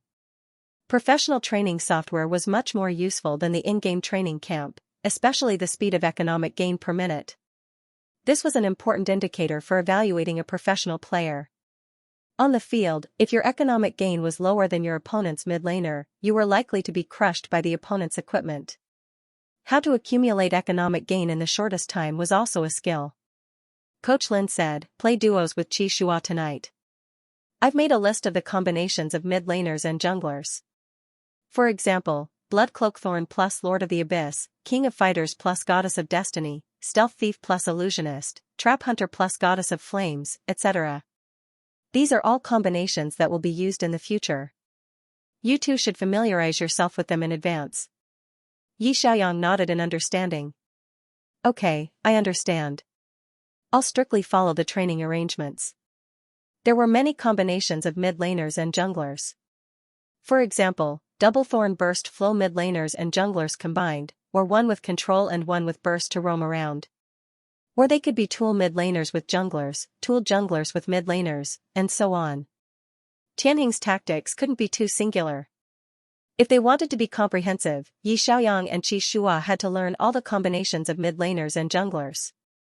In the future, when the entire team's lineup was adjusted, there would be more choices. Tianhing's coaching team was very professional. In the first month of the first phase, Yi Xiaoyang had to expand his hero pool and practice his coordination with Qi Shua. At the same time, Xujiang, who had moved to the support position, also needed to practice with the new marksman, Xianxia. Every night, Qi Shua and Yi Xiaoyang would play duo, Xujiang and Xianxia would play duo, and Qinizhu would play by himself. Most of the time, the top laner played by himself. In the second phase, after the mid-laners and support archers were done with their coordination, the team began training together. During this month, they would pay more attention to the team's lineup coordination and coordination. They would arrange some mock matches to find out the team's problems. In the third phase, the targeted pre-match training would be planned and arranged according to the competition schedule. In other words, Yi Xiaoyang had to directly enter the competition 2.5 months after joining the team. Time was actually quite tight. Many teams needed at least half a year to develop a tacit understanding. He couldn't just have a tacit understanding with Qi Shua. Once he lost coordination with Qin Yizhu and Qing Xing, the team could still collapse. Since time was tight, he would do his best to improve himself as much as possible and adapt to this team. Yi Xiaoyang opened the training software and began to practice seriously. Qi Shua occasionally turned to look at him and could always see his serious expression. Once he started the game, Yi Xiaoyang would be fully focused. His gaze would be fixed on the computer screen, and his slender, fair fingers would quickly type on the keyboard and mouse. He was talented and willing to calm down and work hard. Qi Shua believed that Yi Xiaoyang would soon be able to keep up with the Tianhuan squad's footsteps and integrate into the team.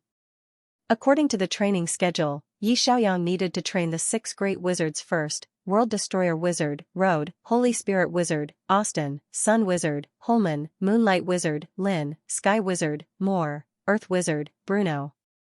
These 6 male sorcerers weren't simple. Among them, the Destroyer Sorcerer was an instant kill hero that required high accuracy. The Saint Necromancer was a tool mid-laner. Solar and Moonlight were normal attack spellcasters that required extreme control. The Flying Sorcerer was the only mid-laner that could fly. The Earth Sorcerer was a terrain control hero that was difficult to control. To train so many heroes in such a short period of time was also a big challenge for Yi Xiaoyang. But he liked challenges the most. In one afternoon, he had already familiarized himself with the basic combos and control techniques of the 6 wizards. If he wanted to improve further, he needed actual combat practice. At 8 p.m., the coach had arranged for the 2-man team run-in time to begin. Xujiang and Qingxing used their alternate accounts to play ranked matches. Yi Xiaoyang was about to log into the alternate account Qi Shua gave him when he heard Qi Shua say calmly, "Let's go to the international server." Yi Xiaoyang was stunned and turned to look at him. International server? Qi Shua said, "There are only so many routines in the domestic ranking matches. Low-star matches won't be of much help to improve our skills. The king of matches in the international server will be more difficult. There are many professional players from different regions. Their playstyles are chaotic, but there are also more novel combinations." He paused and said seriously, "Back then, Zhou Jiawen made a name for himself in the international server. He also brought a lot of new tactical ideas to the Firemark team." Yi Xiaoyang readily agreed. "No problem. Let's go to the international server." The God Wars international server was a global server. This meant that they were likely to encounter professional players from other regions in the international server. They would also encounter more novel combinations. Qi Shua said, "I don't have an alternate account in the international server. We'll create a new one and play from the bronze game as fast as possible." Yi Xiaoyang nodded. "Okay." There was an icon for the God Wars international server on the desktop. The two opened the account and registered. Yi Xiaoyang registered an English ID, Sunshine. But when they looked back, Qi Shua also registered an English ID, Moonlight. The two of them were speechless. "Cough, why were they using a couple's name again?" Yi Xiaoyang joked, representing Sun and Moon to destroy international friends. Qi Shua was speechless. On this day, a pair of strange IDs suddenly appeared in the bronze game of the international server. One was Sunshine and the other was Moonlight. The netizens who bumped into these two were confused. Which country's professional players were they from? Why did they come to the international server to play? Translator, Endless Fantasy Translation Editor, Endless Fantasy Translation. The names of players in the God of War's international server could be repeated. The only difference was the 9-digit ID. Adding a friend required entering the ID to search. Qi Shua added Yi Xiaoyang as a friend and added some points to his account. He bought the jungler and mid-laner heroes, as well as some skins that felt good. After they were ready, the two of them formed a team to play ranked. Qi Shua asked Yi Xiaoyang, "What hero do you want to play first?" Yi Xiaoyang said, "Apocalyptic Mage." Qi Shua said, "Then I'll pick a paladin to play with you." The apocalyptic mage's ultimate skill was 6 balls of black fog that flew out in an arc. The magic damage would stack continuously. This mage tested the accuracy of his skills and also required a lot of financial support. If his equipment wasn't good enough, the 6 balls of black fog would only tickle the opponent even if they hit him. Once equipped, a single ultimate skill could instantly kill the opponent. The paladin jungler didn't need a blue buff. Xianxia could give the blue buff to Xiaoyang the whole time. He could use the group taunt skill to pull the opponent together and make it easier for Xiaoyang to use his ultimate. This was the classic strategy of using a jungler to control the opponent and a mid laner to deal damage. In a low-level game, Xianxia didn't need to use the core of the jungler to bully the noobs. He would let Xiaoyang practice the mechanics of the new hero first, so he chose a jungler to work with Xiaoyang. He wanted to let Xiaoyang develop quickly and get the hang of it.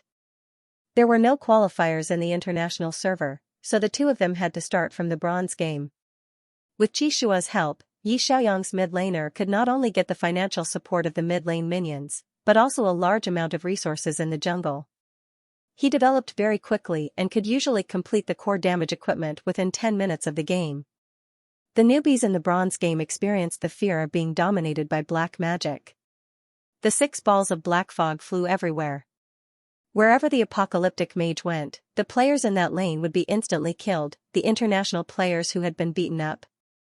This game is so difficult. Where did this demon king come from? He's causing trouble in the international server? The two of them cooperated with each other tacitly. They kept winning and accumulating points. That night, they reached Platinum. Xianxia realized that not only was Xiaoyang good at spellcaster, but he was also very receptive to new heroes. He had only practiced World Destroyer Sorcerer for a day, but his skill hit rate was already quite outstanding. In the bronze level, he was able to kill a player with one move. He often achieved terrifying results like 15-0. The next night, the two continued to play ranked. Along the way, countless newbies were slaughtered by Xiaoyang's World Destroyer Sorcerer. The queue was long enough to circle the canyon. Many of the newbies were even traumatized by the destroyer's 6 balls of black fog. At 1 o'clock in the morning, the two of them reached the Master I level in one breath and were about to start the King promotion competition. Xianxia suggested, "Let's go to sleep first. We'll play the rank advancement match tomorrow." Xiaoyang rubbed his temples. "I think so too. My brain has been numb for 5 consecutive hours. Let's go to sleep."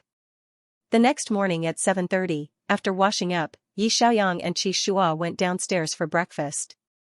After eating, the two of them went to the training room and turned on the computer. They opened the international server and prepared for the King promotion competition.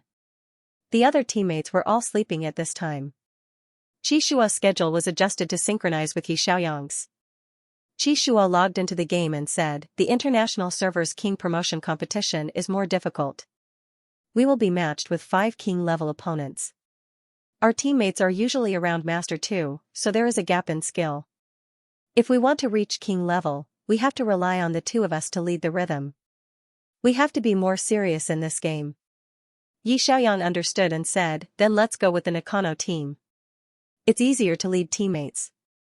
Xianxia asked, "Stealth Rogue and Illusionist?" Xiaoyang looked through his hero pool and was eager to give it a try.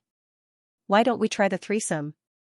The threesome was a very strong combination in the Nakano team, but it was also very difficult to coordinate. Jungler, Spirit World Snowbird, the Ling Tribe Messenger, has the ability to fly. Midlaner, Flying Mage, the only mage who can fly. The most powerful thing about this combination was that it could ignore the terrain. Spirit World Snowbird had a pair of snow-white wings and could easily climb over walls. Flying Mage could also pass through obstacles in the air. If the two of them attacked together, the opponent would have a headache. Even if the invasion failed, they could quickly escape through obstacles. The game began. During the BP phase, our side banned the new hero, Lord of the Abyss, and 2 annoying supports. The other side banned the invisible jungler, Stealth Rogue, and 2 long-range archers that were more difficult to kill. The international server's BP style was very casual. Everyone banned the heroes they hated. There was no consideration of the lineup. After all, they did not know each other. There was also less communication through typing. Most people's English was half-baked, so it was easy for them to speak like chickens and ducks.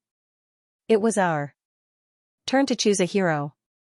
His teammate on the first floor killed Flame Goddess and directly snatched the unit. His teammate on the second floor chose the top laner, Black Dragon Knight, and his teammate on the third floor chose the archer, Holy Spirit Archer. Qi Shua and Yi Xiaoyang were the support and jungler positions. Qi Shua's low voice came from the earpiece. Continue to choose the flying combination. Should we leave the archer alone? Yi Xiaoyang thought for a moment and said, how about we try the double jungler? Let the archer stay in the bottom lane alone. Before our archer is killed, we'll kill the archer on the other side. Qi Shua nodded. That works too. Moonlight on the fourth floor chose the hero, Spirit World Snowbird, with the ability to punish. Sunshine on the fifth floor chose the hero, Flying Mage, with the ability to punish. His teammates? 2 junglers, are you here to be funny? Mr. Futa, subsidize? This was a Japanese player.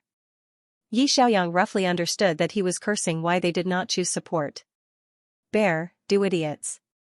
He did not understand what this international friend was scolding. He probably said something like idiot or something like that. It sounded like French. Kevin 737, this is easy to understand. The ellipses expressed this person's speechlessness. At this time, in the live broadcast room of Little Bear TV game streamer, Kevin, a handsome guy with chestnut-colored curly hair, was typing ellipses under the camera. He smiled and said, everyone, look at this couple. It's quite interesting. One is Sunshine, the other is Moonlight. They chose a pair of flying pairs. Are they going to fly together and crash together? The live broadcast room was full of laughter. A pair of flying pairs is out. The international server is really fun, haha, this pair might not even play well in the professional league. It's too difficult to work together. Flying pairs, crashing into walls, dying for love. Are they from North America? At this time, it should be 8 p.m. over there. Kevin said, yes, it's indeed 8 p.m. over here. I'm jet-lagged. Kevin, known as Master Kevin by his fans, was a well-known streamer on Little Bear TV. Although his popularity was not as high as that of Yao Mu and Xiao Wei, his live broadcast was very distinctive. He was an American Chinese and only played in the international server. Moreover, the time of his live broadcast was very special for Chinese netizens. Due to the time difference, he broadcast from 7 a.m. to 12 a.m. every day. During the peak period at night, he slept, which was the opposite of most game streamers. He grew up abroad and was said to know many professional players in the North American region. Sometimes, he would pull some professional players to play ranked games with him. When Qi Shua saw the name Kevin, he guessed that the two were likely to have bumped into an international streamer. He reminded Yi Xiaoyang in a low voice, don't use the smiley face when you win. It's easy to be recognized. Yi Xiaoyang nodded seriously. Okay, Captain. I won't type. The game began. The top and mid laner teammates were more irritable. After all, their lineup was very strange. 2 junglers, no support. Their mentality was already in a state of half-collapse. Kevin's marksman ran to the bottom lane alone. As he cleared the troops, he lamented, it's too difficult to play marksman this season. If I encounter a support that I don't know, I'll become an orphan. Moreover, there's not even a support in this game. I'll be an orphan among orphans. Being casually suppressed by the opposing jungler and mid laner. Sigh, guess how many times I'll die in this game? He was already prepared to lose. This couple had chosen the flying pair to show off their affection in the ranked game. He was not very optimistic. After all, the flying pair was too easy to die for love. Snowbird of the spiritual realm was the best-looking jungler. Moonlight used a legendary skin. His gorgeous Yumao was overflowing with brilliance. Fairy Mage was also the most handsome of all the male mages. Sunshine also used a legendary skin. He was light and elegant, like an immortal. Unfortunately, after the two of you flew, if you couldn't kill anyone, then you could just crash and die for love. This was because the flying pair had another name, Crash Pair. As soon as the game started, Yi Xiaoyang quickly went to the river to set up vision. He was playing half support and half jungler.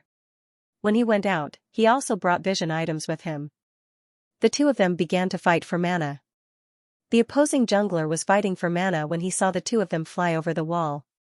Xianxia used a punishment. Yi Xiaoyang followed up with another punishment. Double punishment to steal buffs. You're not being reasonable. The opposing jungler was speechless. He could only watch as his mana was stolen.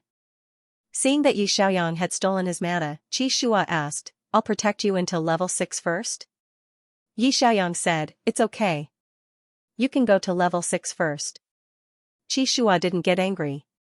He returned to his own jungler and collected the mana buff. Yi Xiaoyang bought a jungler's knife and very considerately helped Xianxia reduce the red buff to a sliver of health. Xianxia went over and collected the buff, saving a lot of jungler time. The opposing jungler was level 4. Yi Xiaoyang's fairy sorcerer was also level 4. Xianxia's spirit realm snowbird was already level 6. Yi Xiaoyang went to the mid lane to get some minions. He and Xianxia snatched the river crab and quickly reached level 6 to learn the ultimate skill. Xianxia said, "Go to the bottom lane?" Yi Xiaoyang smiled and said, "Okay, let's take some pressure off the poor archer."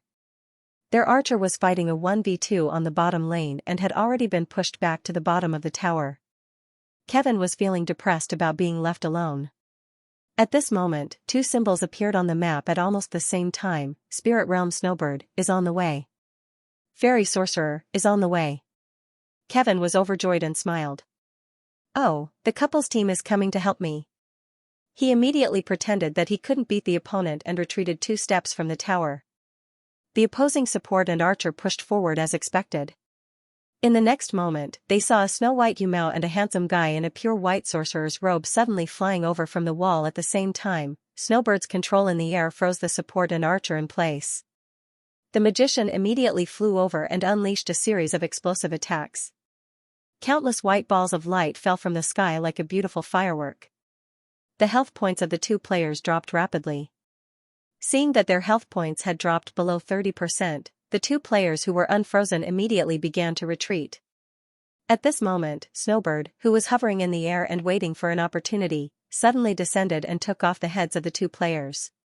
First blood, double kill. After Snowbird took the double kill, she cleared a wave of minions with the sorcerer. After the cooldown of the flying skill was over, the two players tacitly flew into the air and directly went through the wall to kill the blue buff jungle on the opposite side. The opposing jungler was speechless and stomped his feet in anger. Kevin was a little surprised. This couple is not bad. The duo plays very well. The play just now looked incomparably gorgeous, but in fact, it was full of details. First of all, Snowbird's freezing skill in the air required a strong sense of foresight. If it was released incorrectly, it would be like a snowball falling from the sky and hitting a lone player. Moonlight used the snowball to control the two players. His foresight was very accurate, and Sunshine immediately followed up with the damage. The Fairy Sorcerer's damage mode relied on explosive hand speed to deal with the balls of light. It required extremely fast control and hit rate. Kevin carefully observed that Sunshine's 10 balls of light all hit the two players on the opposite side. None of them missed. His explosive hand speed and hit rate in a short period of time were very amazing. However, the early damage of a fairy sorcerer was relatively low. 10 balls of light couldn't kill them. Therefore, he immediately retreated after crippling the two players. Snowbird from the spirit world swooped down from the sky at the most opportune moment and finished the harvest with a big move. This couple, from the moment they flew over, every sequence seemed to have been calculated. Snowbird started to control. The fairy sorcerer used a set of explosive attacks to lower his health, and then let Snowbird harvest the heads. The two skills were released in an orderly manner, and the connection was very smooth. Their control was precise and meticulous. It was as if the two's thoughts were completely synchronized and knew what their teammates would do. Kevin couldn't help but say, "This doesn't seem like an ordinary couple showing off their love, right? Both of them are very strong." The netizens in the live broadcast room also noticed that something was wrong. Was this AF** King expert? My fairy sorcerer can only crash. If this sorcerer can't kill people, his skills won't be refreshed. My Snowbird is the same. She breaks her leg every day. Killing people can refresh her flying skills. Their teamwork is too strong. The two jumped over obstacles and flew around the canyon. The opposite side of the jungle had already collapsed. Double kill. This time, the heads were taken by the fairy sorcerer. The two once again went to the bottom lane. Snowbird used a set of explosive attacks to lower the health of the opposing support and archer. The fairy sorcerer immediately took off and finished the harvest. The calculation of health was very accurate. After killing people, they attacked the dragon, invaded the jungle, and stole the buff. The rhythm of the game was quickly controlled by them. Since both heroes could fly, and their skills were designed to refresh their flying skills after killing/assisting, when they successfully ganked their opponents every time, their flying skills could be refreshed continuously. They took off at the same time, jumped over obstacles, and went wherever they wanted. Xianxia and Xiaoyang made full use of the flexibility of this duo. The game was won. Snowbird of the Spirit World, record, 8-0-7, Fairy Sorcerer, record, 7-0-8. The two of them had been killing people. Xianxia killed people, and Xiaoyang assisted. Xiaoyang took a kill, and Xianxia assisted. The two of them took 15 kills in total, and directly crushed the opposing team. Kevin couldn't help but wonder as he looked at the game summary. I've never seen this pair of names before. Where did these experts come from? He had played in the international server for a long time and had a lot of alt accounts. He had heard of most of the more famous experts in the international server. However, this was the first time he had seen this pair of experts, Sunshine and Moonlight, who looked like a couple. The duo worked so well together. They must be duo players. Could it be that a pro player in one of the divisions is using alt accounts? The international server is going to usher in 2 Demon Kings. Translator, Endless Fantasy Translation Editor, Endless Fantasy Translation. Xiaoyang and Xianxia spent 3 days to reach the challenger rank in the international server. With Xianxia's help, Xiaoyang was already very familiar with World Destroyer Sorcerer. The combination of Fairy Sorcerer and Spirit Realm Snowbird was quite good. So, the two continued to practice the Flying Mage combo. The Flying Mage combo was more extreme. When the two moved together, they had to kill the opponent. Only by killing the enemy or getting an assist could the Flying Mage skill be refreshed. Otherwise, it was easy to crash. These two heroes were quite fragile. Once they were controlled, it was very likely that they would end up in a dual Flying Mage combo. The two started another round of ranking. Both of them were now 1-star challenger. Since there was a hidden point system at the beginning of the challenger rank, the two of them had won all the way up. Their hidden points were very high, and it was very easy for them to encounter stronger opponents. In the second round, Xianxia and Xiaoyang were on the first and second floors respectively. They did not have to worry about their heroes being stolen. The two of them instantly locked on to the Snowbird Spirit World and Flying Mage combo. Xianxia looked at the opposing team's lineup. The top laner was Paladin, the mid laner was Frost Goddess, and the jungler was Pugilist. These were all very common heroes in ranking. It was not a novel combination. However, the opposing team's bottom lane duo made Xianxia pay special attention to them. It was support, mechanic expert, and archer, machine gun hunter. Xianxia whispered, a tower pushing combo. The opposing team's bottom lane should be a double team. This bottom lane duo was not seen many times in ranking. Two heroes needed tacit cooperation. It was difficult for strangers to work together. They were usually only used when forming a team. Mechanic expert, support could release 3 mechanical soldiers to take the damage of the defense tower. The shared skill usually had interference, which made the defense tower lose its ability to attack for a short period of time. Machine Gun Hunter was the fastest among the archers. After activating his Q skill, he could fire more than 10 bullets in a row. Xiaoyang looked back at Xianxia. Did we encounter another pro player? Xianxia said, it's possible. Our hidden points are too high. At this time, it's night training for the North American and European teams. They also have a lot of players in the international server. Xiaoyang was eager to give it a try. Then let's meet an international expert. At the same time, in the training room of the FNOE Sports Club, A young boy with chestnut-colored curly hair rubbed his hands and looked at the loading bar. He said excitedly, "This is my first time playing the international server. I heard that there are many experts in the international server. Alan, you have to protect me later." The blue-eyed youth beside him said confidently, "Don't worry, with me here, they can only kill you over my dead body." Archer Ong's translation and translation translation translation as translation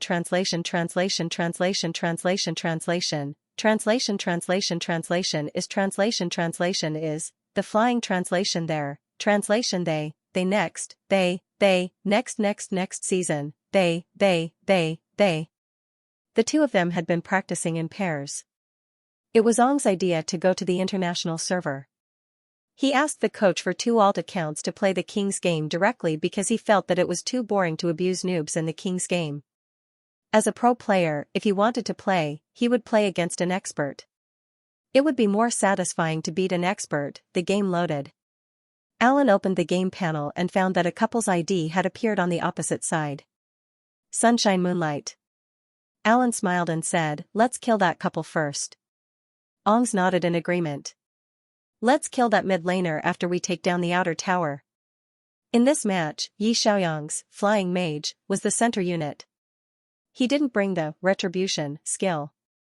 Instead, he brought the flash skill. He could fly and teleport, so he could fight more fiercely. Xianxia's jungler brought retribution.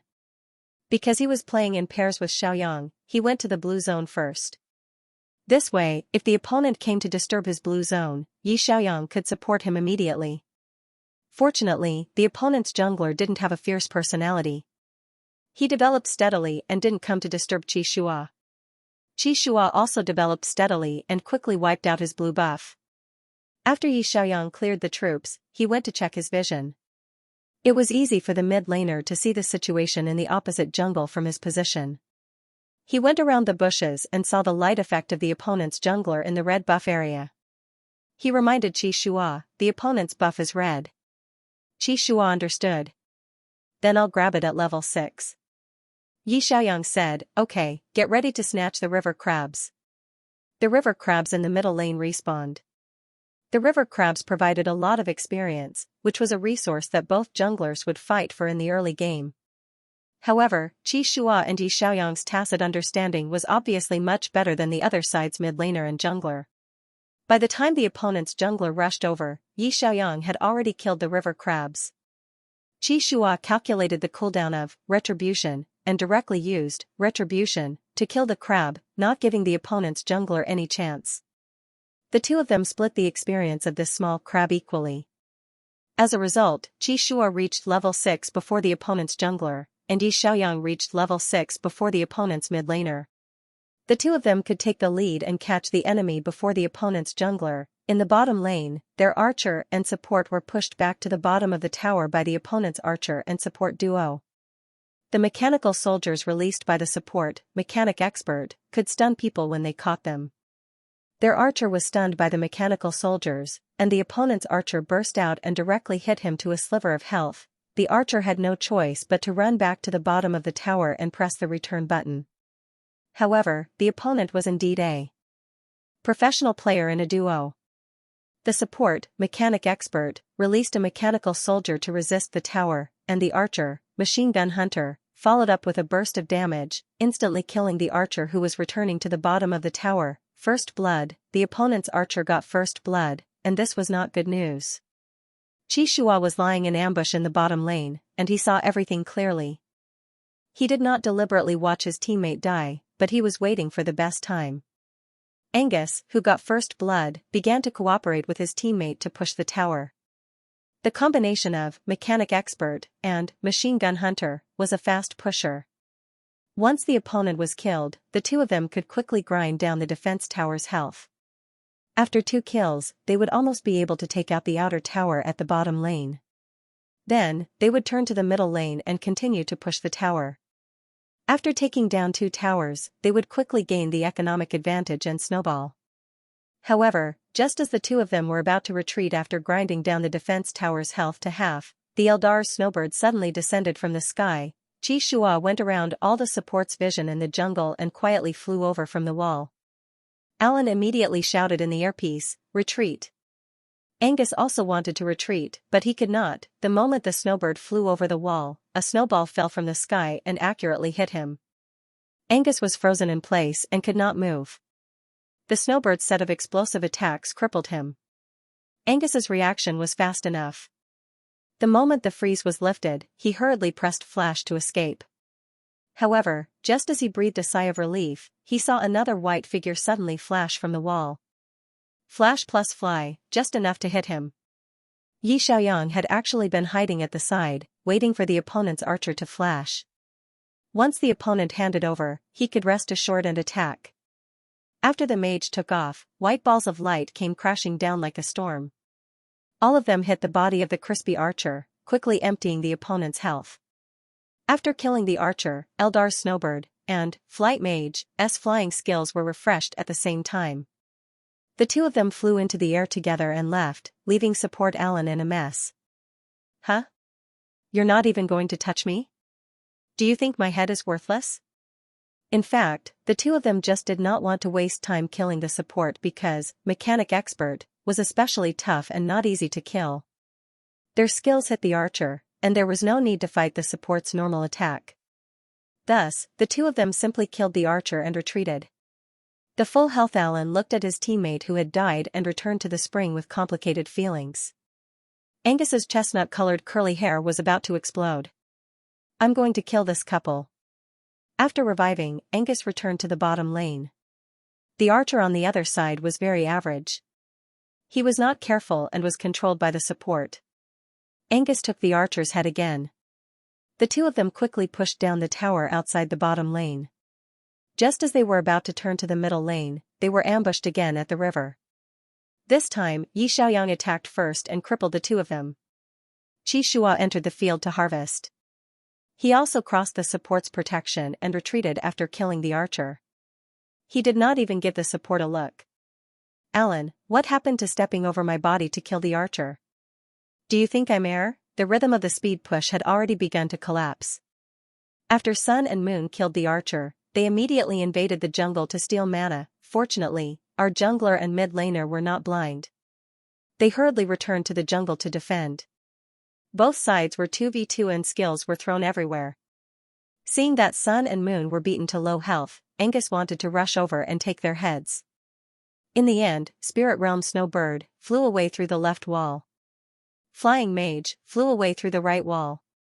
Was this considered flying away in the face of disaster? In any case, the two of them retreated through the left and right walls. For a moment, our teammates did not know which side to chase. In the end, they could not catch up to either side and escaped with low health. Angus was furious. He quickly clicked on the Gather Team Battle sign in the middle lane. Everyone in the international server did not speak the same language. Most of the time, communication was based on the various signs in the game. His teammates also realized that they would lose if this went on, so they immediately huddled together in the middle lane. The first wave of team battle between the two sides began. Angus very cautiously hid in the bushes in the distance. He fired bullets wildly under the support's protection and killed the enemy's front row in the blink of an eye. However, before he could rejoice, two more white shadows descended from the sky. Spirit Realm Snowbird used freeze to control the back row from a distance. Flying Mage smashed down with a set of light balls, crippling them collectively. Then, the snowbird suddenly swooped down. White Yumao scattered everywhere. The big move harvested their heads and took the double kill. Everyone sensed that something was wrong and immediately fled in all directions. Flying skills were refreshed. The snowbird flew into the sky again and chased down the left side at an extremely fast speed. Two normal attacks were used to cleanly finish off the escaping mid laner. The flying mage chased down the right side and used a W skill to finish off the top laner with low health. The two of them cooperated well and chased down the opponent from the left and right, killing all the enemies with low health. ACE, team wiped out. Angus looked at this scene in disbelief. The birds in the sky kept circling in the sky, like eagles staring at their prey. The flight mage shot out light bullets continuously, as if setting off a beautiful firework. The moment the two of them flew into the sky together, it was as if they were announcing the opponent's death sentence. This match was a very tragic loss, especially for Angus's fragile marksman. Every time, he was accurately controlled by the snowbird's freezing. That snowbird could always bypass the support's protection and directly freeze him in the back row, killing him in a set of seconds. The flying mage's light ball hit rate was also very high. When they were fighting, not a single one of his light balls missed. It felt as if the five of them were watching a couple dance in the air, giving them a gorgeous performance. Then, they were all killed like vegetables. What a terrifying flying combination. Angus was in a daze. How can he control me every time? I'm already very careful with my positioning. Alan was also puzzled. I clearly set up my vision, but the two of them can always bypass my detection and fly over from the other side of the wall. Don't tell me they used a clairvoyance cheat? Just as they were chatting, they heard a teasing voice behind them. What clairvoyance cheat? The two youths immediately sat up straight and said respectfully, Captain. FNO's captain, Mitchell, was the world's top mid player and ranked in the top 10 in the World of God League. Mid-laners like Feng Jingqing and Zhou Jiawen from China would at most have a 50% chance of winning against him. This blonde-haired, blue-eyed alpha looked elegant and polite, but his fighting style was incomparably sharp and fierce. He played with a fragile mid-laner like a warrior and could still kill you after a round of reckless attacks. This would cause a lot of psychological pressure on the opponent. Seeing the two use black screens, Mitchell smiled and asked, Team wiped out? Curly Angus hung his head. A couple was playing a flying combination. I was accidentally killed a few times. Mitchell chased the youths away and sat in front of the computer. It looked like this match couldn't be salvaged. The opponent had already brought the minions to the high ground. Mitchell's fingers flew across the public chat. Hi, Sun Anon, may I know which country you are from? Yi Xiaoyang replied, we are from the Earth *** Mitchell, what F * King Earth? I'm asking which country you are from. This Sunshine was smiling mischievously and wasn't serious at all. Clearly, he didn't want to reveal their origins. After the match ended, Mitchell immediately sent a friend request. The system notified him, the other party rejected all friend requests. He opened the battle record to check, the other party hid their historical battle record. Not adding friends, hiding battle record. A professional player SMUF account, definitely. Mitchell quickly sent a screenshot of this pair of IDs to a person called Zhou in his friend list. Ho, do you know them? Zhou Jiawen quickly replied, Iden #039 to know any of them. What happened? Mitchell sent a puzzled emoji and sent the video of this match to Zhou Jiawen. He was very familiar with the styles of the North American and European players. There was simply no such expert who played a flying combination and had such tacit understanding. Where did this newbie come from? Zhou Jiawen, who had just woken up, yawned as he opened the video. After watching the replay, the coach standing behind him couldn't help but ridicule, this is too showy combination. Zhou Jiawen couldn't help but ponder. Sunshine, Moonlight, never heard of them? The coach gasped, Qi Shua's ID is Shuayue. He's the only one who can be associated with the moon. Zhou Jiawen frowned.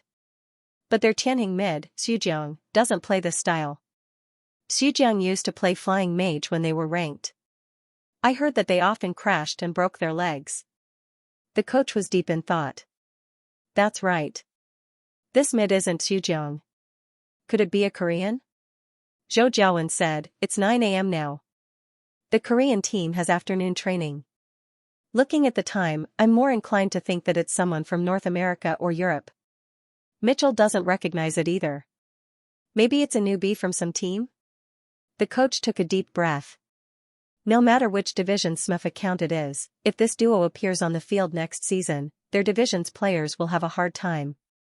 Their coordination is too good. When their health was low, they would split up and escape, making it impossible for the opponent to chase after them. When catching people, one in front and one behind, they would cheat the opponent of their key skills. One would cripple and the other would reap. In the team battle just now, the two of them actually used unlimited flying combo. The most difficult part of a flying combo was to fly indefinitely in the air. They had to continuously kill people to refresh their flying skills so that they wouldn't break the combo. If they crashed halfway, the two fragile players would be easily killed. However, Sunshine and Moonlight managed to do it. In the team battle, who to kill first and who to kill later, the two of them arranged it clearly. After the first wave, you left, I right. The two of them pursued and outflanked, killing all the escaping players on the opposite side. A normal combo wouldn't be able to achieve such precise operation and coordination. Those who could do it had already become gods. The coach of the fire-marked team prayed silently in his heart. This sun and moon combo that suddenly appeared in the international server, please don't be from our China division. Otherwise, the next season would be too difficult.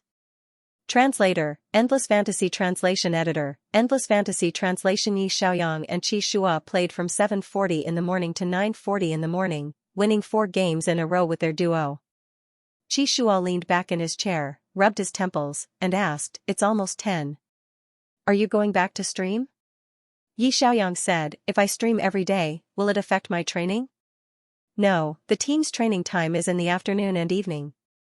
Getting up early in the morning to play ranked matches is already considered extra training." Qi Shua retracted his hand from his temple and looked at Yi Xiaoyang, his voice gentle. "You don't have to push yourself too hard. Focus on training for 2 hours in the morning and relax for the rest of the time." Yi Xiaoyang thought it made sense. Playing ranked matches with Qi Shua in the international server was actually very taxing. He had to be completely focused and couldn't relax for even a second to keep up with Qi Shua's rhythm. If he trained at such a high intensity all day, his brain wouldn't be able to take it. Training also required a balance between work and rest. Thinking of this, Yi Xiaoyang stood up and prepared to go back to the dorm. The two were just about to turn around and leave when they bumped into Lin Feng, who was yawning as he rushed to the training room. Seeing Yi Xiaoyang and Qi Shua's computers open, Coach Lin was stunned. "You two woke up so early to train?" Yi Xiaoyang said, "I've been working and resting quite regularly lately. I woke up at 7 in the morning and Qi Shua woke up early too. We went to the international server to play a few ranked matches and practice our duo." Lin Feng walked quickly to the computer. "Come on, let me take a look at the replay." Qi Shua opened the video of their ranked matches. Lin Feng fast-forwarded the video at double speed, skipping over the other passers-by teammates and only watching Qi Shua and Yi Xiaoyang cooperate to catch people. After watching it, he had an expression of disbelief. After a long silence, he muttered, "You two have only known each other for a few days, but you already have such chemistry?" Yi Xiaoyang joked, "Maybe it's because we were born together?" "Qi Shua, what are you talking about? An Omega and an Alpha are naturally compatible?" Qi Shua coughed softly and looked away in embarrassment. Coach Lin was also taken aback by Yi Xiaoyang's bold words. He glanced at the two of them suspiciously and found that Yi Xiaoyang's gaze was frank. There was no sign of guilt at all. It seemed that Xiaoyang was just a little more direct with his words. When he said that they could get along, he meant that they could get along well in the competition. Coach Lin collected his thoughts and said seriously, "The flying combination is very difficult. This kind of fighting style is quite extreme. If you use it in the competition, do you have the confidence to defeat your opponent?" The coach's question was clearly in consideration of the team's strategy.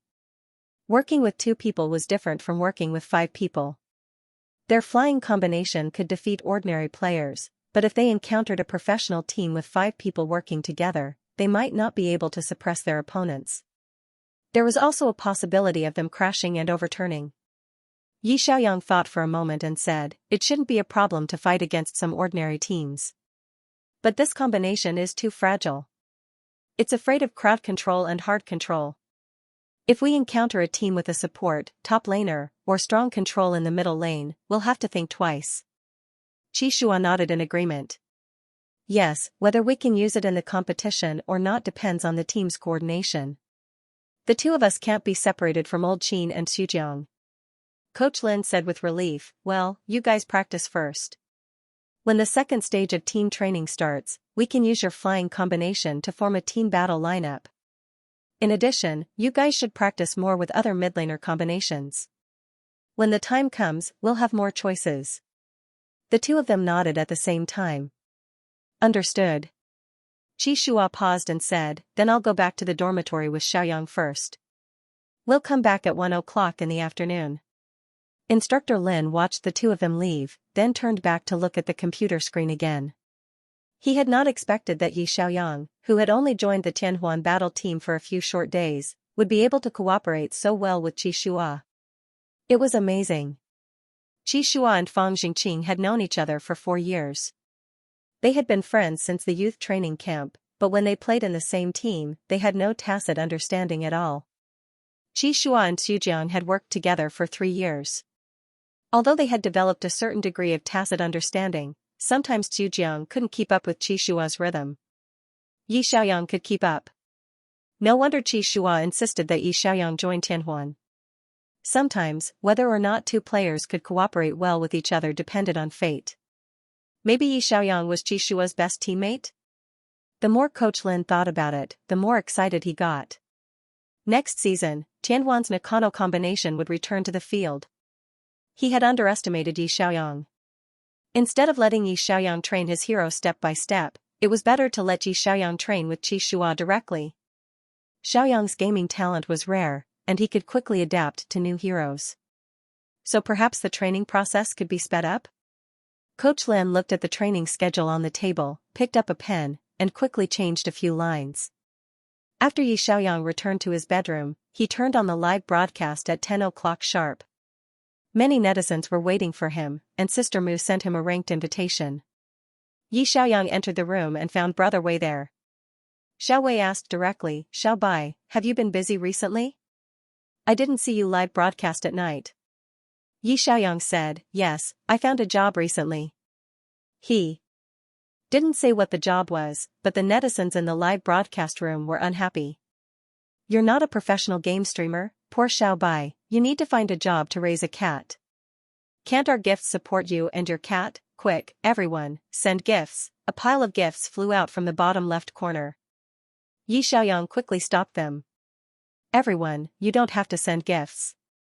I'm not a professional game streamer, but from now on, I'll still visit you at a fixed time from 10 o'clock in the morning to 12 o'clock. Mumu smiled and said, "Then let's do the same thing as before. We'll team up and rank in the morning." Yi Xiaoyang, "No problem." Yamu slept and woke up early, and her schedule was the same as Yi Xiaoyang's. Xiao Wei was sometimes online in the morning, and sometimes not. His schedule was very casual. But as long as he woke up in the morning, he would ask Mumu to wake him up. The three of them played ranked together for such a long time that they became more familiar with each other and added each other as friends. After the broadcast ended at noon, Mumu took the initiative to send a message to Yi Xiaoyang. "Xiao Bai, Whale Streaming has an annual new streamer ceremony in December every year. At that time, all the streamers who debuted this year will compete against each other. The netizens will vote, and whoever gets first place will be heavily promoted by the website. Will you participate in this event?" Yi Xiaoyang had heard of this kind of event in his previous life. The streamer who got first place would be very proud of himself. Because of this, many streamers privately created alternate accounts to vote for themselves. Yi Xiaoyang smiled and said, "I won't join in the fun." Mumu sent 2 surprised emojis. Why? The streamers who debuted in the first half of this year, Ayuga and Cute Bear, have already started preparing for the new streamer ceremony. With your results, you can easily crush them. Wouldn't it be a pity if you didn't participate? Yi Xiaoyang had never compared himself to those second-tier streamers. His goal was never to be a popular streamer. He was now a professional player of the Tianhuan squad. If he participated, even if he got first place, people would think that it was unfair if his identity was exposed later. They would think that the Tianhing Club was helping him to gain popularity behind the scenes. Why bother? For that little bit of money and fame. His fame, he would personally rely on the competition to fight for it. Yi Xiaoyang said, "Thank you for your concern, Sister Mu. I just don't want to get involved in this mess. The competition for the new streamer ranking will definitely be very intense. When the time comes, there will be all kinds of battles between fans and haters. It's too tiring." Mumu looked at this message and was silent for a long time. The annual new streamer ranking that the new streamers cared about the most was actually dispensable to Xiao Bai? Did he really see through it, or was there another reason? Thinking about him looking for a job, Mumu was shocked. She joked, you just said that you found a job. Could it be that a team is looking for you and you're going to be a professional player? Yi Xiaoyang sent a smiley face. Sister Mu guessed right. Yi Xiaoyang said, as for which team it is, it's hard to say before the official announcement. In the future, when we meet in the competition, Sister Mu will be the official commentator. If I stupidly send myself to death during the competition, please show mercy. Mumu was speechless. He really went to be a professional player. No wonder he had to participate in the competition for the new streamer ranking. Yaomu couldn't help but feel a little excited. She felt that Xiaobai was especially good at gaming. Although she and Little Wei were the top streamers in the broadcasting industry, there were many times when their gaming awareness was not as good as Xiaobai's. This was also the reason why they were willing to play ranked games with Xiaobai. Now it seemed that there was indeed a team that had the foresight to poach Xiaobai to play professionally. Mumu said, that's great. Don't worry, I'm familiar with most of the commentators and commentators. When the time comes, I'll get them to praise you. Play well in the competition, or else I won't be able to praise you. Yi Xiaoyang said, that's for sure. Mumu said, we'll play ranked games together in the future when we're free. Go and train in peace. Good luck. Yi Xiaoyang said, bye-bye. Sister Mu. Yi Xiaoyang closed the chat window. He believed that Yaomu wouldn't go around spouting nonsense. After all, as a permanent commentator invited by the official team, she also needed a reputation. If word got out that she was a blabbermouth, it wouldn't be good for her. Moreover, the news of Xiaobai signing with a team had probably spread in the professional circle. It was just that no one expected him to sign with Tianheng. At 12:30 p.m., Yi Xiaoyang came to the cafeteria for lunch. His teammates were all there.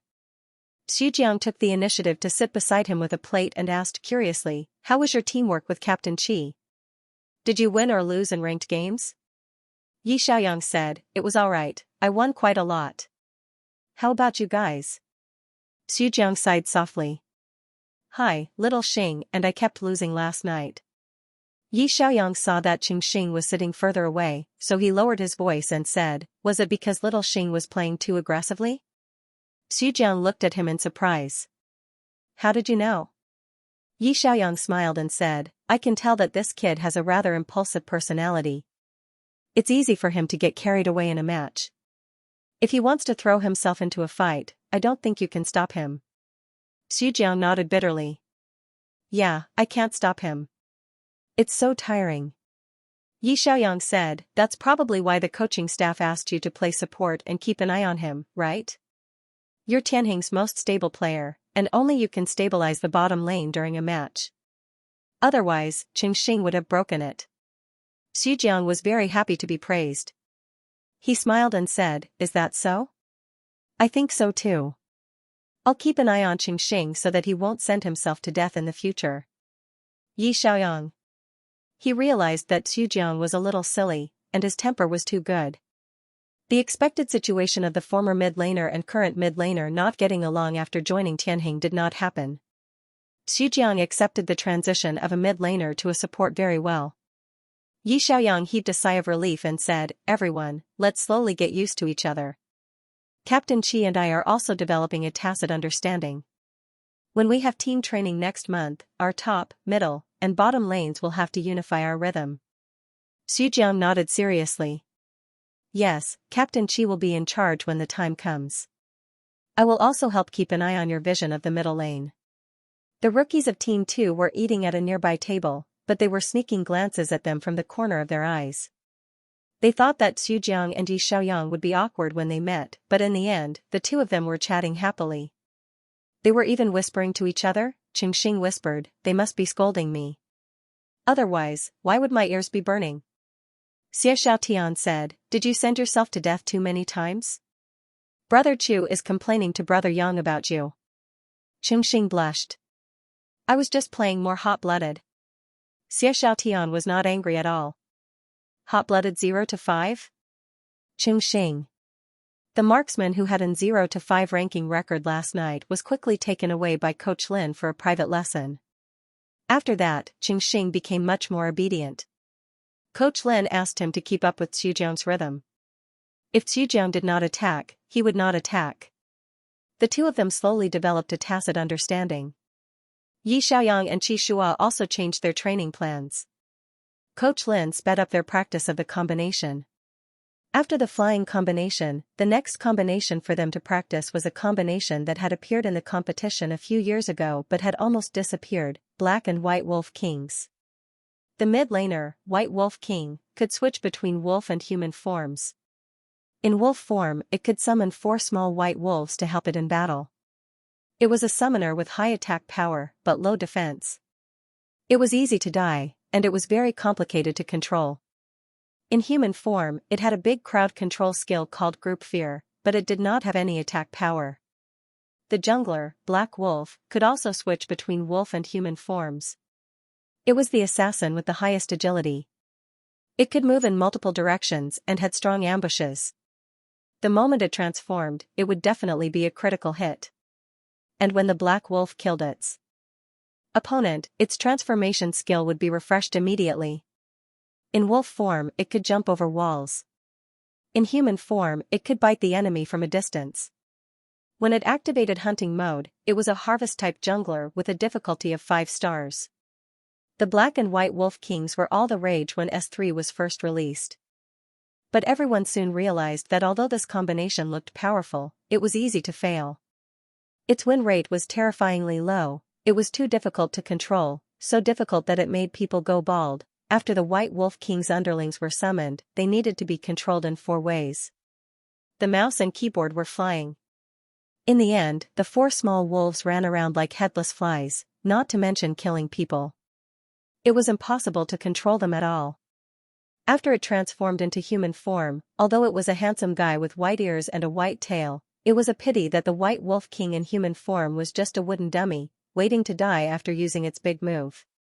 As for the Black Wolf King, was this a hero that people with bad skills like us should play? In wolf form, when it jumped over walls, if it was not controlled well, it would crash into the wall and die. In human form, it would hunt from a distance, but it would be lonely if it pounced on air. Not to mention, after killing the target, it would refresh its transformation state. Therefore, the Black and White Wolf Kings, this theoretically very strong summoner plus assassin combination, was rarely used in actual combat. It was only active among writers and artists on major forums. The beautiful and elegant white wolf and the cold and sharp black wolf would grow furry ears and tails in human form. They looked very compatible. This was a very popular couple hero in the fandom circle. But in actual combat, it was easy to fail. It was almost impossible to see it ranked. If someone chose it, their teammates would immediately have a mental breakdown. Coach Lin said, "In our Chinese division, there is only one player who can control White Wolf King skillfully." Yi Xiaoyang understood and said, "Fang Jingqing, right?" Fang Jingqing's famous hero, Cobra King, was also a summoner. He seemed to have a special liking for summoners. Coach Lin nodded and said, "That's right, but Fang Jingqing's White Wolf King usually doesn't work with Black Wolf King as a jungler because his team's jungler can't play this kind of complicated hero. You and Qi Shua have fast hand speed and reaction speed, and you have a certain level of tacit understanding. Maybe you can try this Wolf King combination." The Black and White Wolf Kings, this combination that had long disappeared from the scene. Maybe they could shine again in the hands of Qi Shua and Yi Xiaoyang. Translator, Endless Fantasy Translation Editor, Endless Fantasy Translation. Black Wolf was the assassin jungler with the strongest attacking ability. Qi Shua liked this hero very much. There were 2 ways to play this hero. The first way was to start as a human and bite the opponent from a distance. Then, it would enter a hunting mode with critical hits. After killing the enemy, it would transform into a wolf and use its excellent jumping ability to continue chasing other low HP players. The second way was to do it the other way around. It would enter as a wolf and attack at close range. After killing the opponent with critical hits, it would transform into a human and chase or escape. It seemed that this hero was not easy to control, but the triggering mechanism of this harvesting jungler actually required the help of teammates. In theory, once the teammates could completely reduce the enemy's HP, Black Wolf could find the right time to enter the battle. Then, it could rely on its flexible skills to quickly get 5 kills. Unfortunately, the combination of black and white wolf kings was too difficult to coordinate. Black wolf's entry timing was not easy to grasp. If it entered too early or too late, it would be easy to be killed. White wolf's operation required a lot of details. During a team battle, it might be too busy and become a punching bag. There were also people in the alliance who could play these two heroes. However, it was rare to see a jungler and mid laner in the same team who could play Black Wolf King and White Wolf King with tacit understanding. Therefore, this combination was eliminated from the professional league after a brief appearance. The reason was simple: it was not stable enough. Like the fairy combination, it was easy to overturn and die. Coach Lin asked them to practice such a difficult combination. It was actually a big test of their tacit understanding. Xianxia opened the hero's information panel and began to seriously ponder the skills of White Wolf King. The difficulty of a summoner was in multi-line control. Players had to find their pets as soon as possible and then command them to go where they needed to go. They had to be fast and accurate, and their dynamic visual capture ability had to be sharp enough. It was easy to bring 4 wolf pups to hit wooden stakes. But what about a 5v5 team battle? 10 players would use their skills in a mess. The screen would be colorful, and their teammates and opponents would stand in a pile. At that time, most players would not even be able to find their wolf pups. Xiaoyang's dynamic visual anti-interference test was rated S. It was not difficult for him to find his pets in a mess of people and command them to move. He opened the training camp software on the desktop and began to practice the controls of White Wolf King. In the beginning, the practice was indeed a little chaotic. The little wolves would either not listen to instructions and would run around randomly or stay still in a daze. Xiaoyang had to adapt for a few rounds before he finally found the technique to control the little wolves. The White Wolf King was actually very agile. The 4 wolf pups could bite one person at the same time, or they could split up and bite 4 people. When paired with the jungler Black Wolf, they had a good compatibility with each other. On the other hand, the White Wolf King's AoE skill, Fear, was a 2-second AoE control skill. It could be used to help the Black Wolf enter the battlefield, or it could be used in conjunction with one's own attack skills to lower the enemy's HP. Xiaoyang accepted the new hero very quickly. It was his first time playing a summoner. After practicing for an entire afternoon, he had already figured out the playstyle of this hero. During dinner that night, Xiaoyang took the initiative to call out to Qi Shua. "Captain Qi, I'm almost done with my practice. Why don't we have 2 one-on-one matches so I can familiarize myself with your Black Wolf's rhythm?" Qi Shua said, "Okay." The two of them opened a room and played one-on-one for half an hour. Xiaoyang also figured out the Black Wolf's attack style. On the way to dinner, Xiaoyang asked curiously, "The Black Wolf is a harvester jungler with a high critical hit. I saw that Captain Qi was very familiar with the controls just now. Why haven't I seen you use it in previous matches? This hero doesn't cooperate well with his teammates." Qi Shua explained, "In S6, we were going to practice this combination, but my master thought that the White Wolf King's controls were too troublesome, so he didn't continue practicing. The combination of the Black Wolf and the White Wolf is more complicated. You should know that the more complicated the lineup, the easier it is to make mistakes on the battlefield. In a tense battlefield, a player's reaction time was calculated in 0.1 seconds. A hero like you could kill someone by pressing QWR, or you could kill someone by pressing QWR with a bunch of combos. Which one was more likely to make mistakes? One could imagine. The more complicated the controls, the easier it was for the player to make a mistake. This was also why, although the Black Wolf King was strong in theory, its actual combat win rate was very low, and it was eliminated in the Pro League. That's true. The Black Wolf combination is not very stable, and it's easy to screw up. Xiaoyang turned to look at Qi Shua and said seriously, "But I believe that anything can be done with effort. As long as we practice more and cooperate well, we can create the best opportunity for you to enter the battlefield. With your mechanics and awareness, you will definitely be able to use the Black Wolf to reap the harvest." Qi Shua had never used the Black Wolf in a match. It wasn't that Qi Shua didn't dare to, but that he couldn't. If his teammates couldn't keep up with his rhythm, he would easily become a lone wolf who sent himself to death. Gradually, Qi Shua learned to slow down to match the team's rhythm. But why didn't his teammates speed up to match? Yi Xiaoyang was the only one who was willing to speed up for Qi Shua.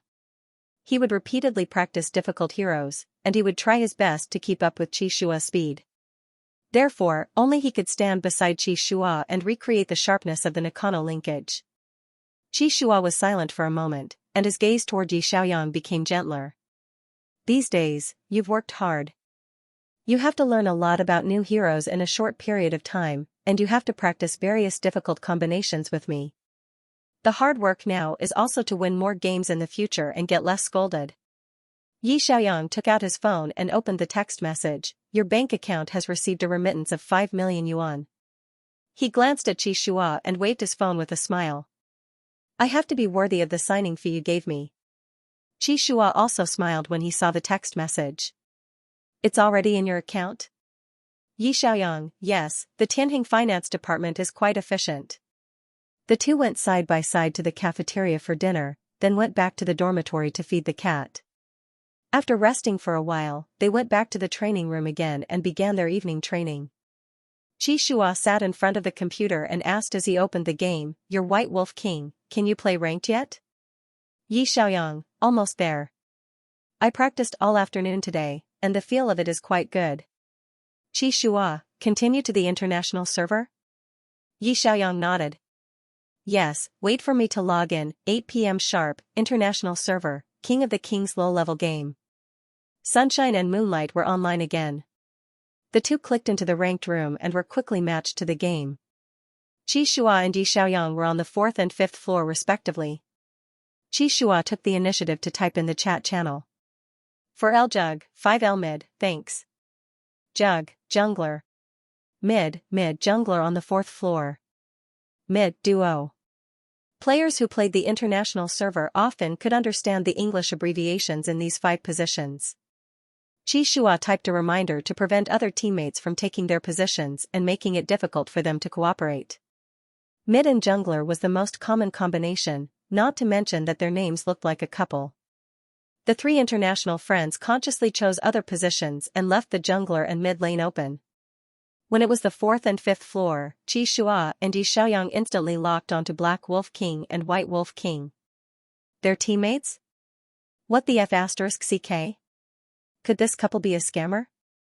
The 3 international friends' hearts skipped a beat.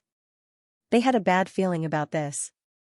After the game loaded, their teammates realized that the skins used by the two were commemorative skins from the S3 season. Although they weren't a couple skin, they did look like a pair from the original art.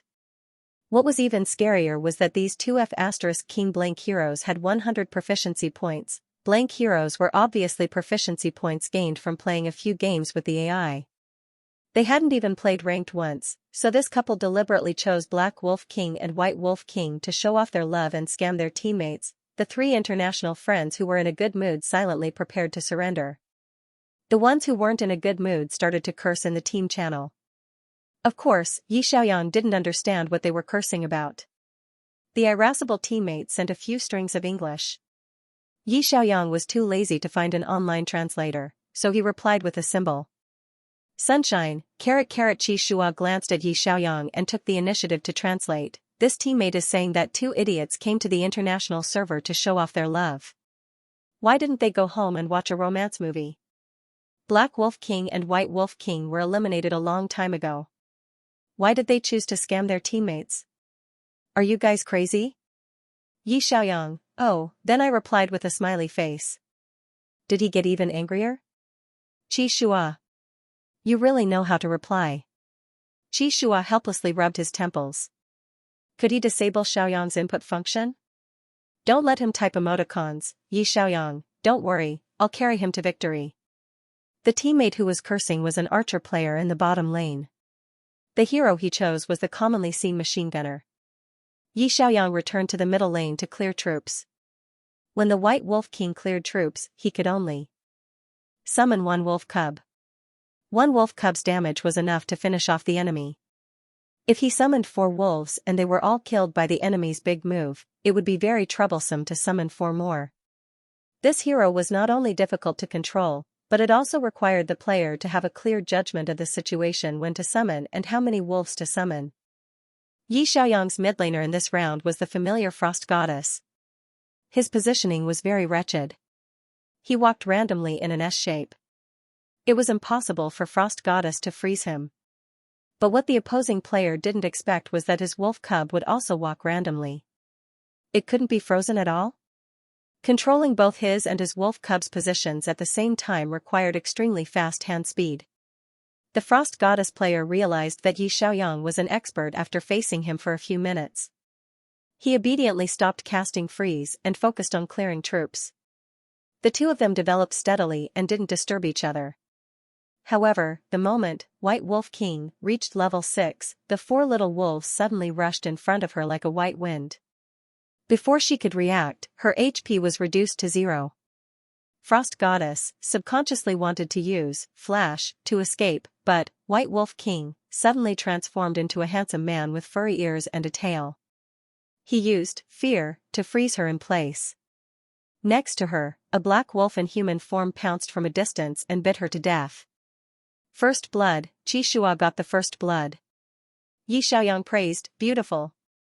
They didn't actually communicate in voice just now. They relied on their tacit understanding. Yi Xiaoyang saw Xianxia come around from the jungle and crouch behind him on his right. He decisively made his move. First, he released his wolf cub to bite his opponent. The moment his opponent reacted and wanted to run, she transformed into a human and froze her with fear. This made it easier for Xianxia to enter and kill her. Xianxia also saw Yi Xiaoyang transform into a human and immediately pounced from a distance in human form. Hunting mode triggered a critical hit and took the opponent's head in one move. The two of them linked their skills smoothly. The Black and White Wolf Kings worked well together to capture the opponent. After killing the opponent's mid laner, the two of them invaded the jungle together. The opponent's jungler was using a red buff. At this time, Black Wolf had transformed into a wolf and jumped over the wall to steal the red buff. Then, he used a close-range sneak attack to take the opponent's head. Yi Xiaoyang said, I realized that the most flexible part of this duo is the change in attack range. Xianxia said, yes, it can be ranged or close range. In wolf form, it can even jump over walls. Yi Xiaoyang said, however, Black Wolf's transformation skill has a very long cooldown. It can only respawn immediately after killing the opponent. It can't transform on its own. It requires a very good grasp of timing. If your teammates don't know how to cooperate and steal your kill, you won't be able to transform and kill them. Xianxia said, if it can be triggered on its own, then this hero is ridiculously strong.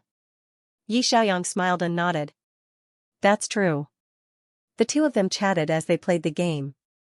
Soon, their teammates realized that it seemed like they were going to win without doing anything. The archer player who had been cursing at the beginning saw the Black and White Wolf Kings appear with their minions in the bottom lane. 4 small white wolves and a ferocious black wolf pounced on the opponent at almost the same time. Then, the black wolf took a double kill? One moment, it was a wolf. The next moment, it was a human. The two of them changed back and forth.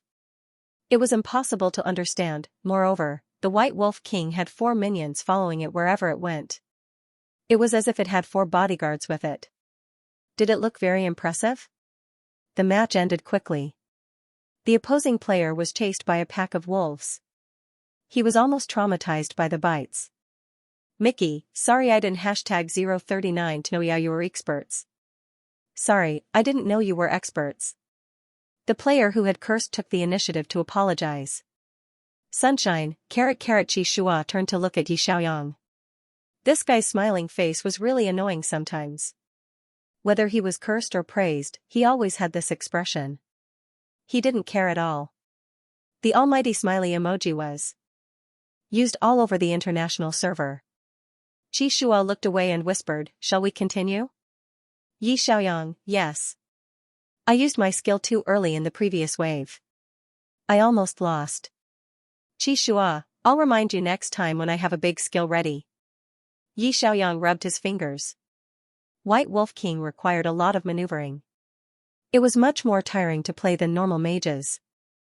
For most mages, you only needed to press Q, W, E, and R. However, White Wolf King needed to summon a pet, click on the pet with the mouse, and control the movement of the pet. It required 2 hands to work together. It was very troublesome. No wonder there were fewer people using it in the competition. This kind of difficult maneuvering hero had to be focused at all times. It had high requirements for reaction time and hand speed. People with bad hands couldn't play it at all. The 2 of them continued to play ranked until midnight.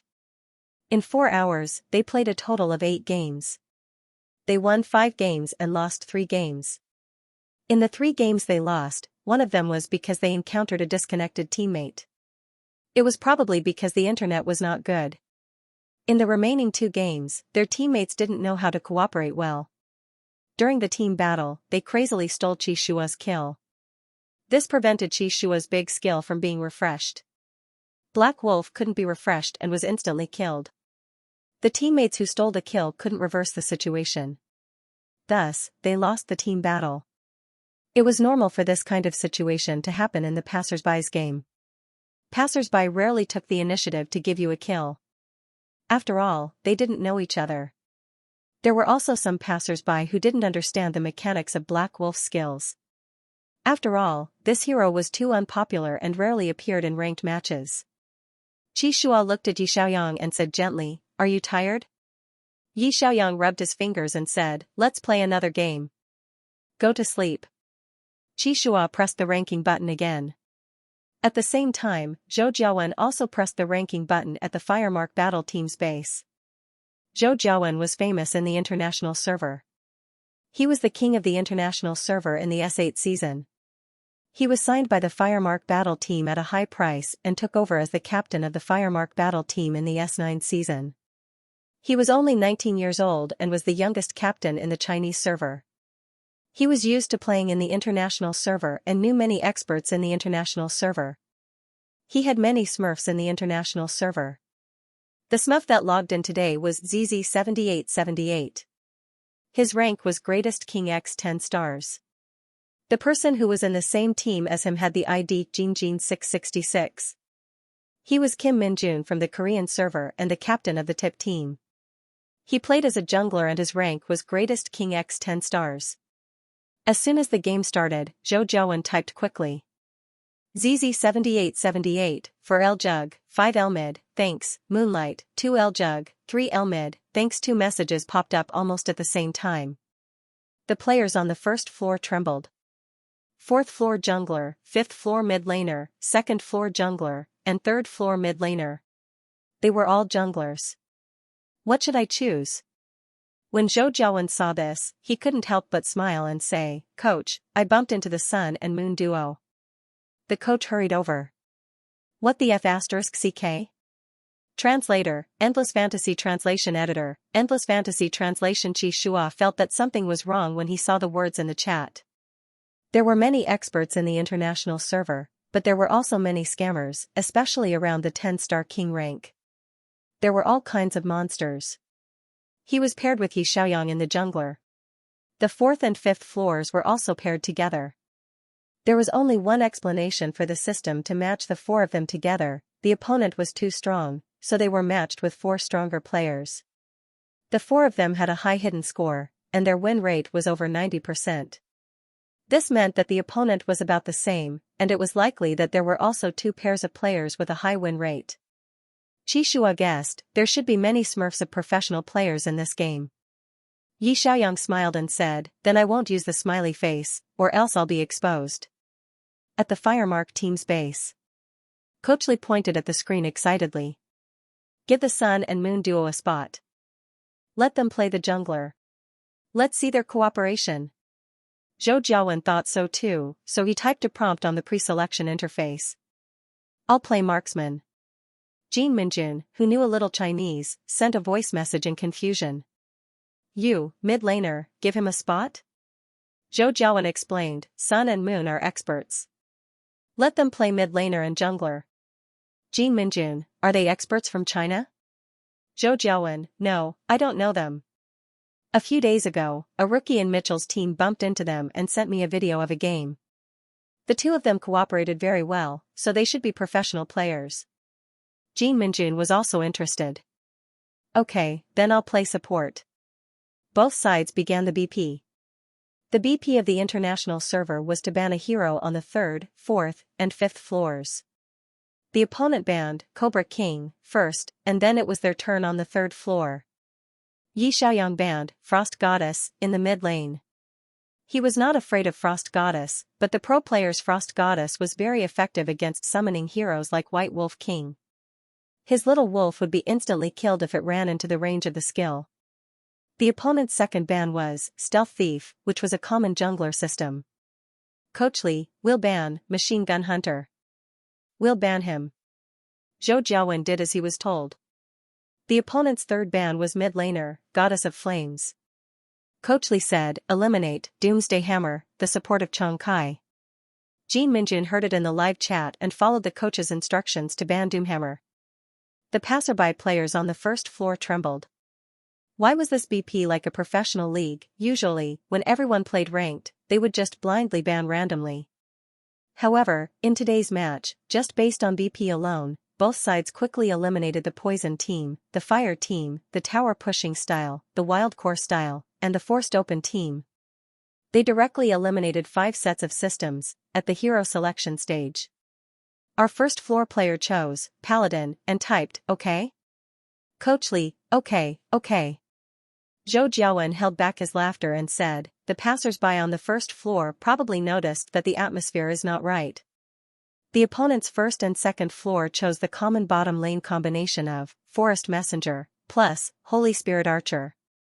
When it was their turn, Qi Shua didn't rush to get the hero. Instead, he marked the game and said, I'll help you get it. Coach Li understood. It's not good for him to directly use the jungler hero on the second floor. It's easy to be countered. Let's take the bottom lane duo first. Leave the jungler position for him until the end. Yi Xiaoyang also helped to snatch. Thus, the archers and support on the 4th and 5th floor automatically switched positions and got the bottom lane combination of Cannoneer and Radiant Shield first.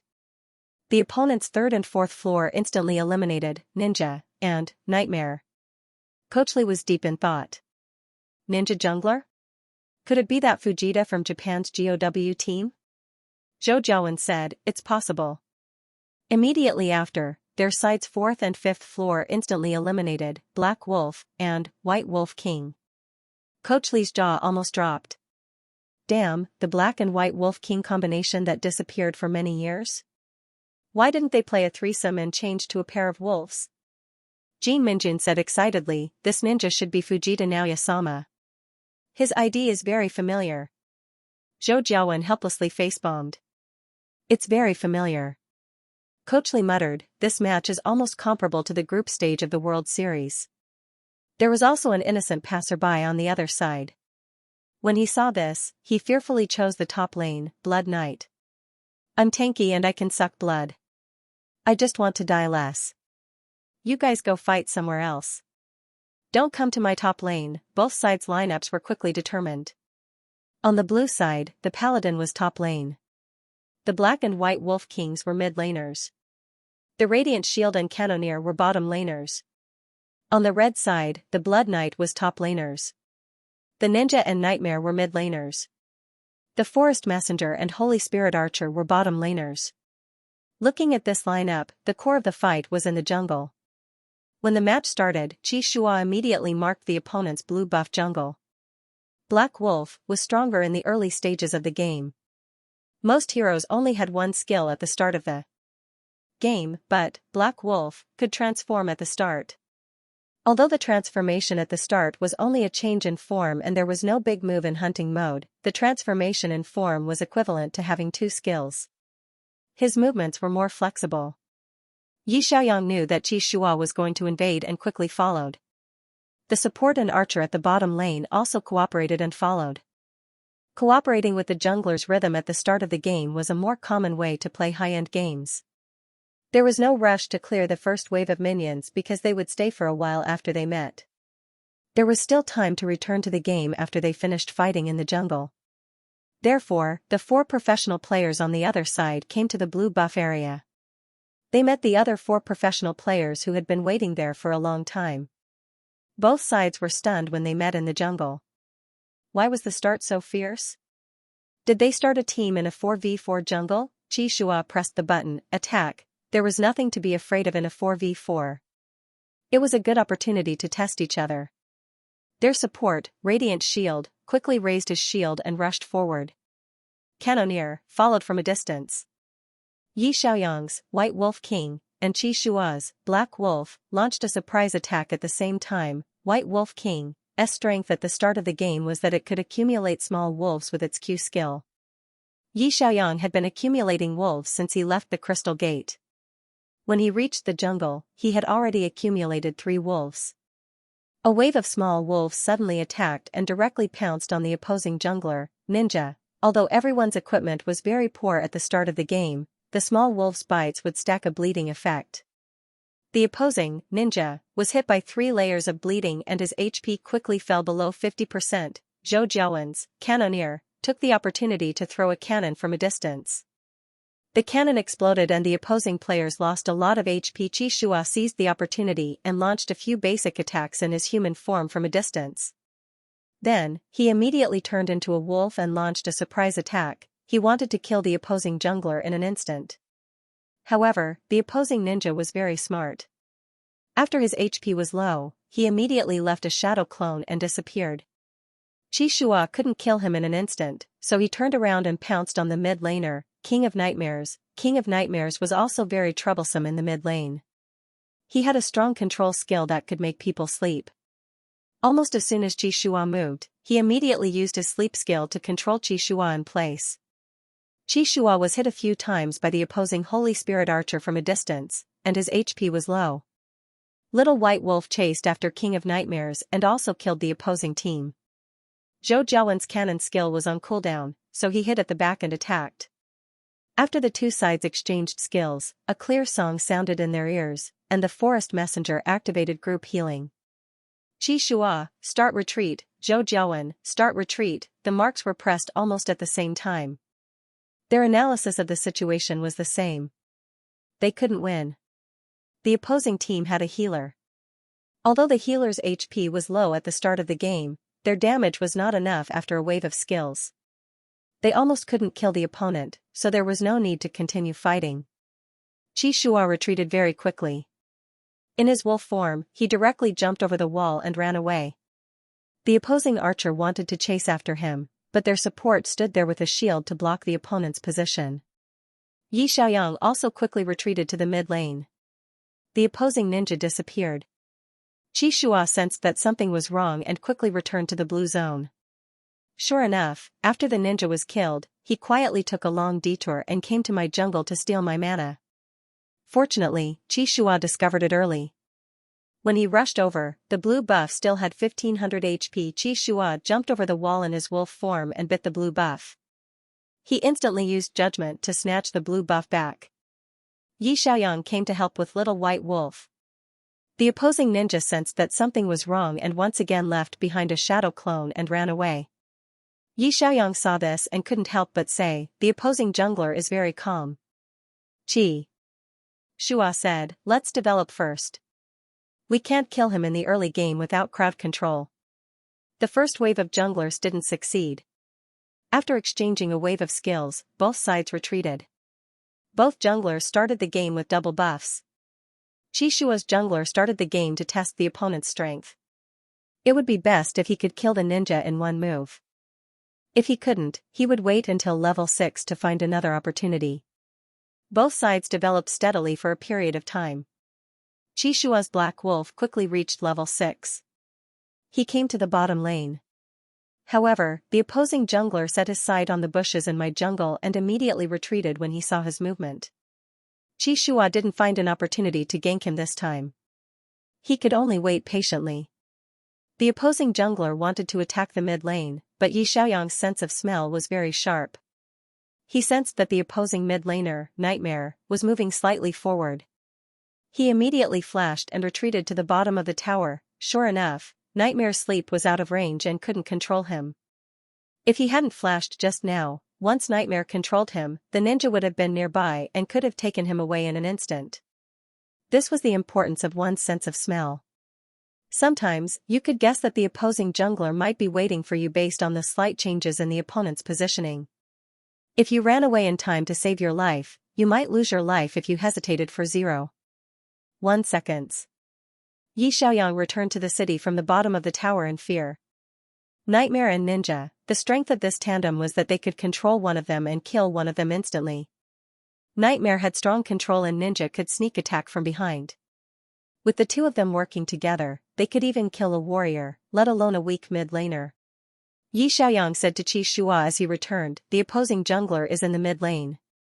Qi Shua said, "Okay, prepare the little dragon." At the beginning of the game, both junglers didn't succeed in their first attempt until everyone reached level 6. They wouldn't release the little dragon in the first wave, right? After killing the little dragon, the whole team would receive a financial bonus. Qi Shua marked the little dragon. The top laners on both sides were passers-by. They were too far away and didn't plan to come over. They continued to throw skills at each other alone in the top lane. The mid lane and bottom lane duo quickly gathered near the dragon pit. After a 4v4 battle, Qi Shua pressed the in-game prompt, "Go up and start a team." Jin Minjun played very fiercely and played the support like a warrior. After seeing the prompt, he suddenly flashed to the back row and smashed the opponent's head with his shield, stunning the opposing archer. The opposing archer ran away with purification. But what awaited him were the 4 little wolves that Yi Xiaoyang had hidden in the grass. The 4 little wolves pounced ferociously and bit the archer until he bled. Just as the opposing support was about to cast an ultimate to heal, Yi Xiaoyang suddenly turned into his human form and cast AoE Fear. The White Wolf King's 2-second Fear crowd control was just enough to control the archer and support. Qi Shua immediately moved and launched a hunting raid from a distance, killing the opposing archer in one move. First blood. After killing the archer, Black Wolf's ultimate was refreshed. He turned back into his wolf form and jumped over the wall to escape. He temporarily retreated from the battlefield and continued to look for opportunities. Black Wolf's playstyle was just like that. He was flexible and changeable. After a set, he would run away and seize the opportunity to suddenly jump in and kill people. He would constantly enter and leave, disrupting the battle. With the opponent's archer suddenly dead, they were supposed to win this round.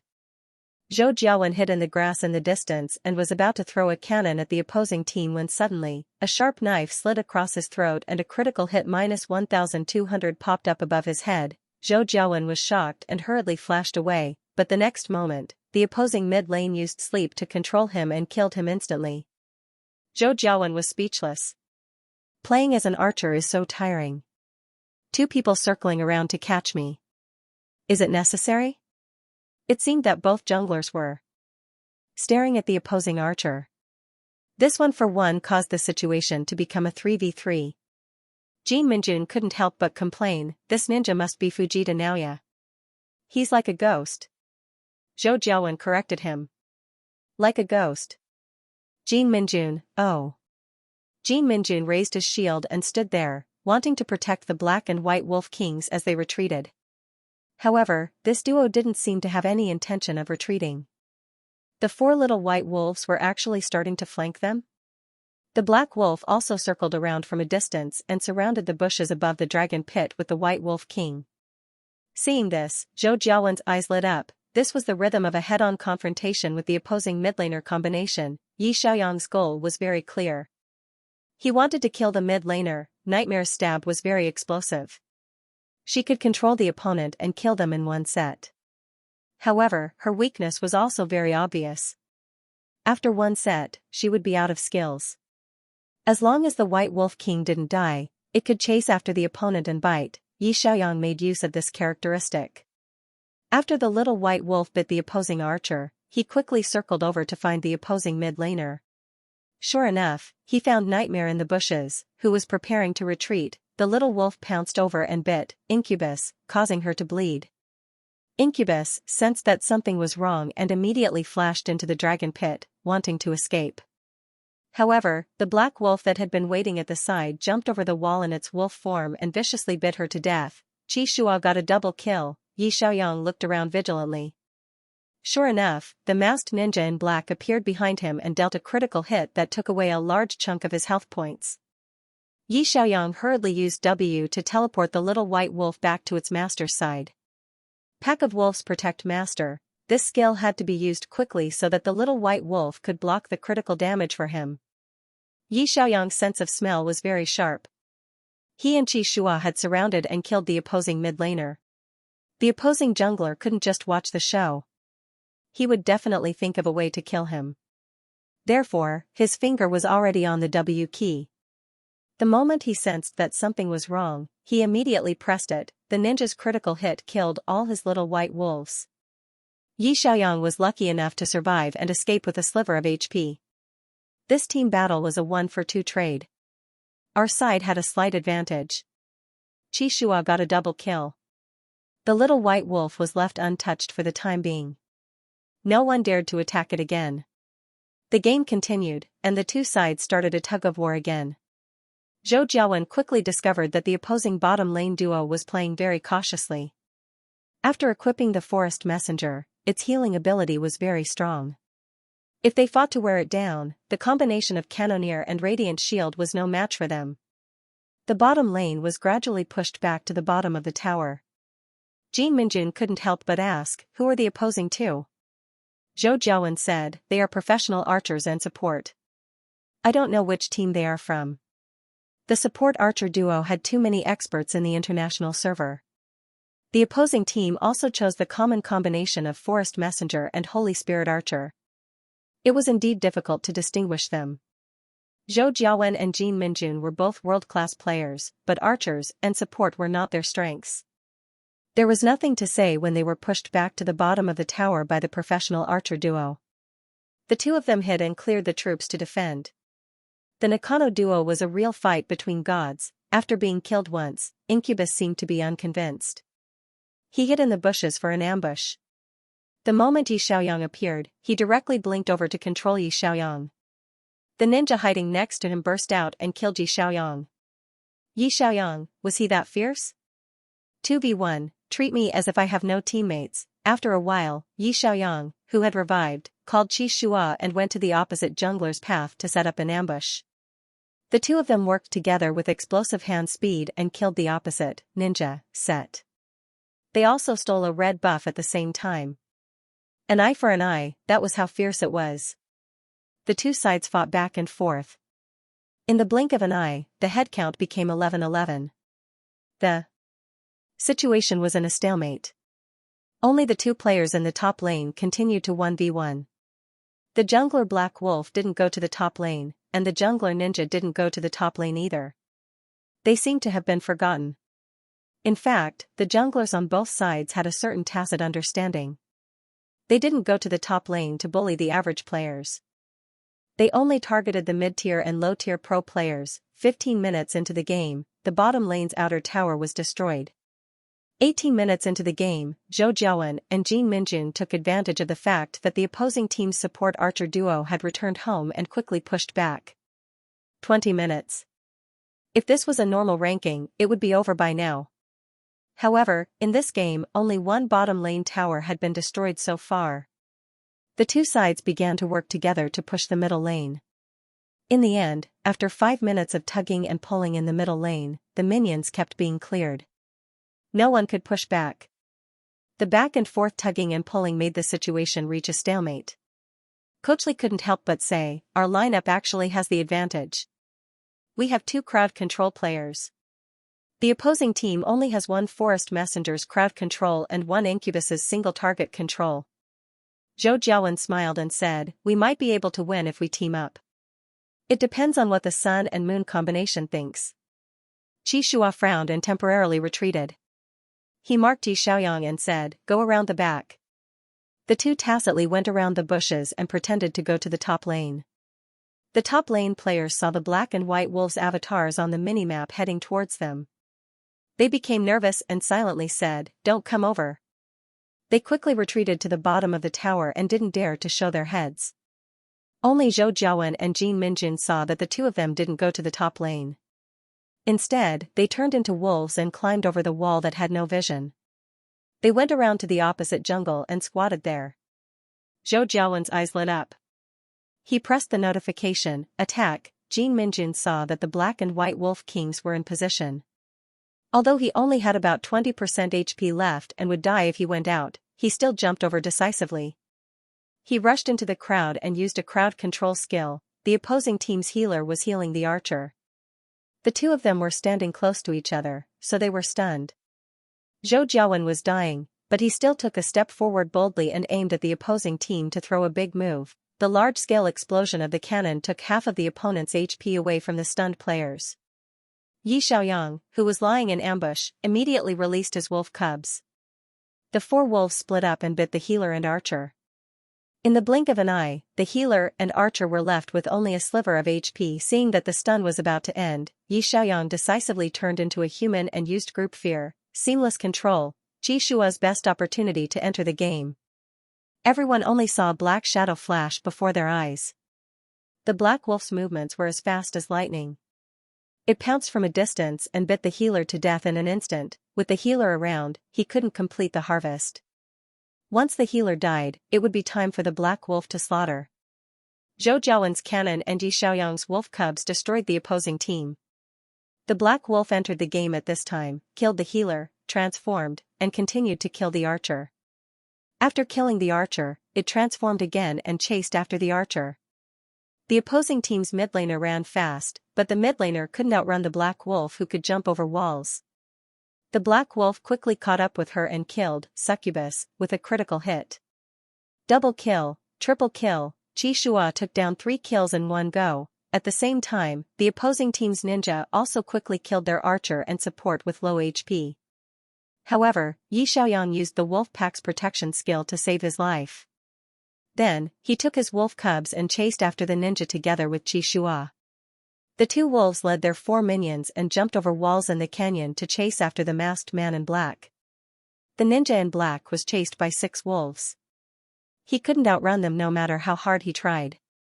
Could a human outrun a wolf? In the end, the ninja was bitten by the black wolf from a distance. Zhou Jiawen didn't know whether to laugh or cry at this scene.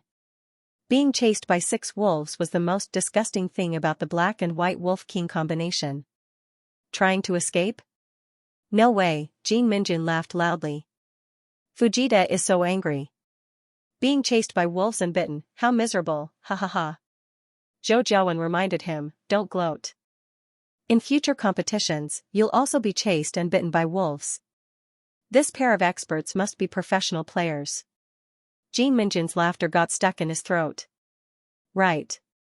Thinking of himself being chased and bitten by wolves, Jin Minjun couldn't laugh anymore.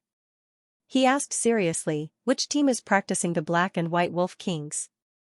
Quickly go and investigate. Zhou Jiawen said helplessly, why is everyone asking me to investigate? I'm not Detective Zhou. When Mitchell saw the two of them, he immediately sent a screenshot to ask Zhou Jiawen if he knew them. He had debuted in the international server, but he might not know all the experts in the international server. In this match, he and Jin Minjun didn't perform well. They chose positions that they weren't good at. However, the team battle just now was not bad.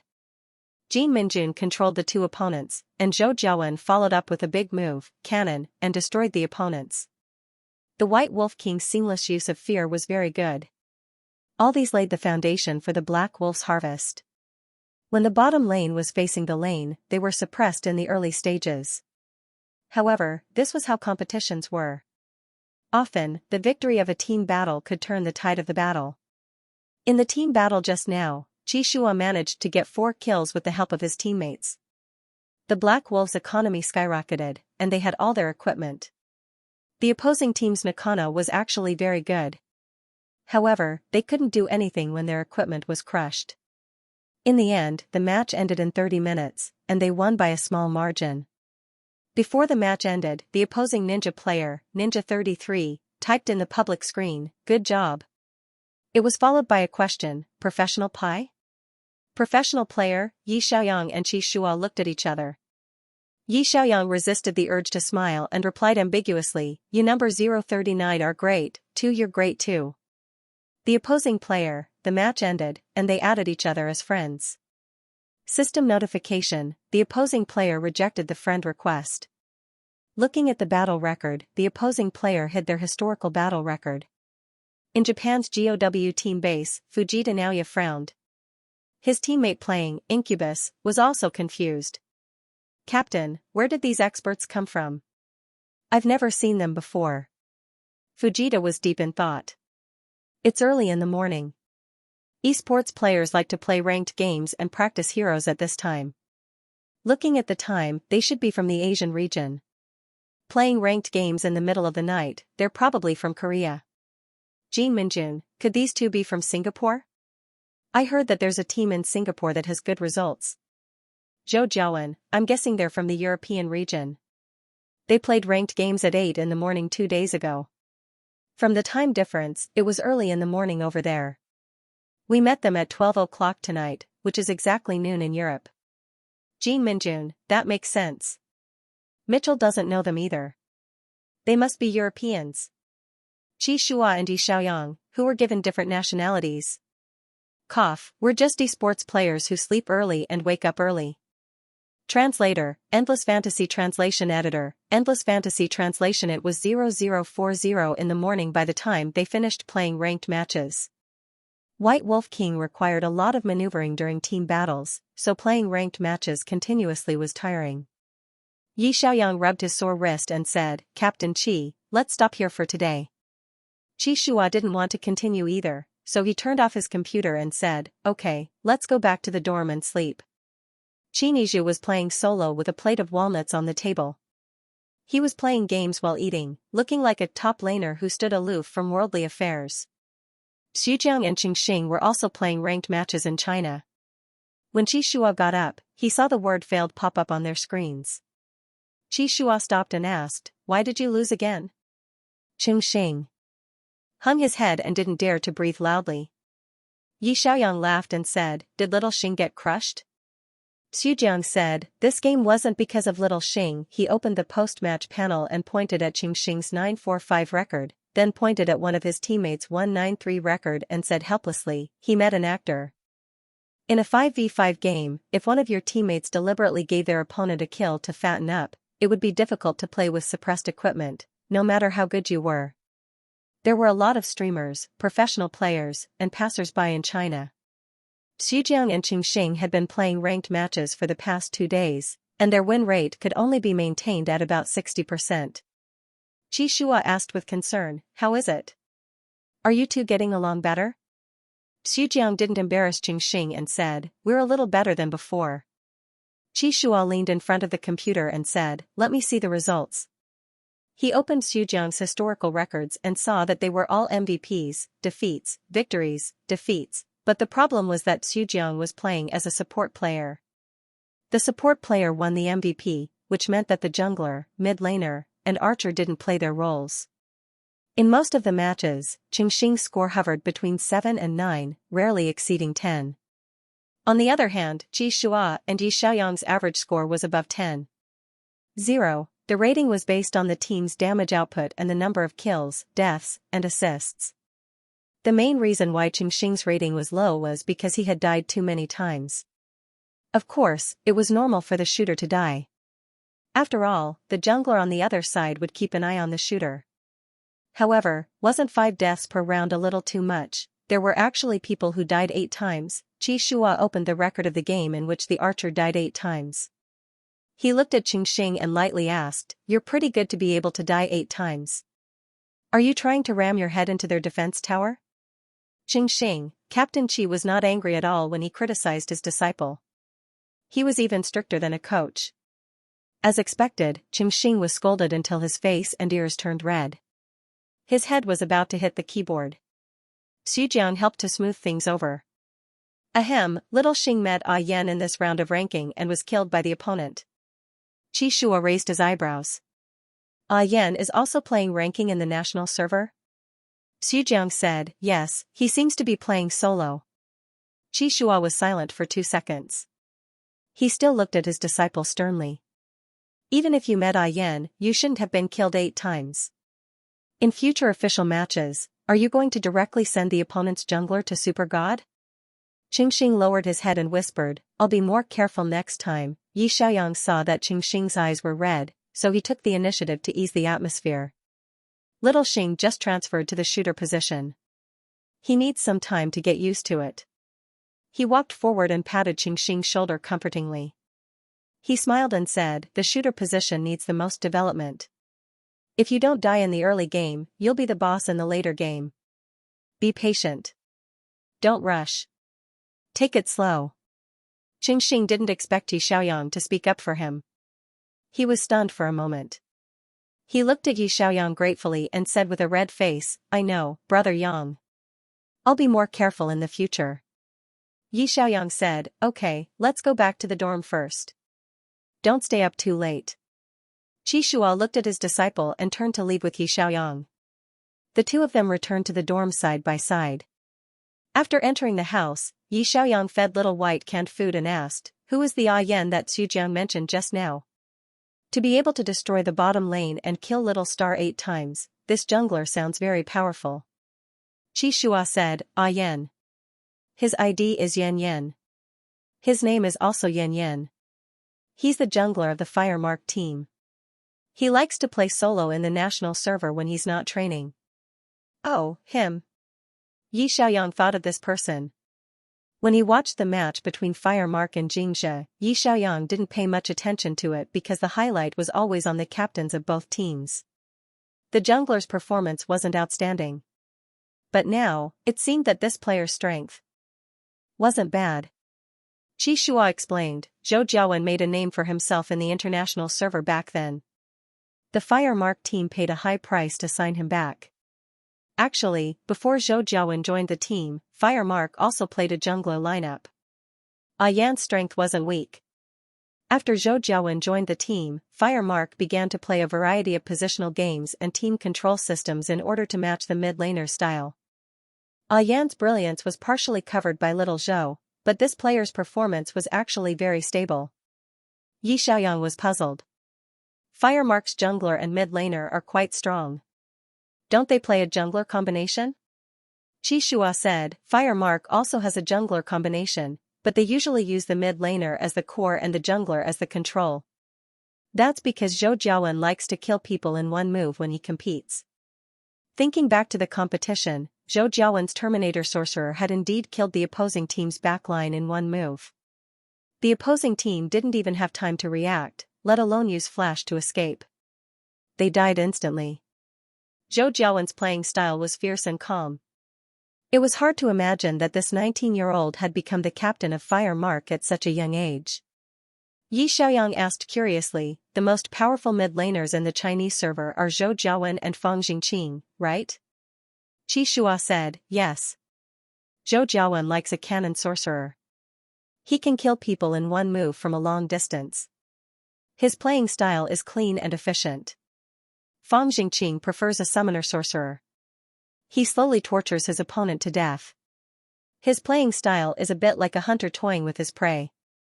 Both of them also know how to use assassin. However, the two teams don't have many lineups that revolve around assassin. Yi Xiaoyang turned to look at Qi Shua and asked with a smile, then, Captain Qi, what do you think my playing style is? Qi Shua thought of Yi Xiaoyang's carrot after he killed someone and coughed lightly. You probably have the style of infuriating people to death? Yi Xiaoyang nodded thoughtfully. That makes sense. Infuriating the opponent to death is also a psychological tactic. Qi Shua was speechless. Little White was full and meowed as it hugged Yi Xiaoyang's trousers. Yi Xiaoyang bent over and carried it up. He smiled and said, Captain Qi, sleep early. Good night. Qi Shua watched him carry the cat into the bedroom. A hint of gentleness appeared in his eyes. Xiaoyang hadn't learned all the mid-laner heroes yet, but the few mid-laners that he had learned so far had already made Qi Shua feel his unique playing style. Xiaoyang usually liked to smile and often played carrot in matches. However, as Yi Xiaoyang's partner, Qi Shua knew very well that he was the calmest and sharpest mid-laner that Qi Shua had ever seen. He wasn't just infuriating people and making the opponent's mentality explode. He was also a sharp sword that could cut through clouds and mist. At the same time, in the Firemark team's base, the coaches and players were all very energetic and didn't feel sleepy at all. Yan Yan had just finished playing a ranking game when he heard Coach Li call him from the side. Yan, come over and take a look at the replay of this game. Yan Yan walked over in confusion and stood behind Captain Zhou's computer. What's wrong? Zhou Jiawen pointed to the names Sunshine and Moonlight on the screen and said, the Sun and Moon Master duo suddenly appeared in the international server. Previously, the newcomer of Team Mitchell was defeated by their duo. Today, I happened to meet them in the international server. They changed to playing Black and White Wolf Kings. Yan Yan immediately leaned over with interest. Black and White Wolf Kings? They haven't appeared for many years. Coach Lee sighed. Yes, that's why we're curious about their origins. The replay began and the coach adjusted the playback speed to 0. 5 times. Zhou Jiawen had faced a duo of professional players at the bottom lane at that time. He had been suppressed by the archer's support. Therefore, he hadn't had much time to observe Black and White Wolf King's maneuvers. Now that the game was over and he was observing the whole game from a god's perspective, he realized that the tacit understanding between these two players was quite terrifying. Coach Lee said in surprise, White Wolf King's maneuvers were very detailed in this wave of encirclement. For wolf cubs surrounded from 2 directions. Nightmare, who was hiding in the grass, had nowhere to hide. Yan Yan was deep in thought. The positioning of the two of them was like a pocket surrounding the opposing mid-laner. Zhou Jiawen said, moreover, White Wolf King's Pack of Wolves Protection Master was very timely.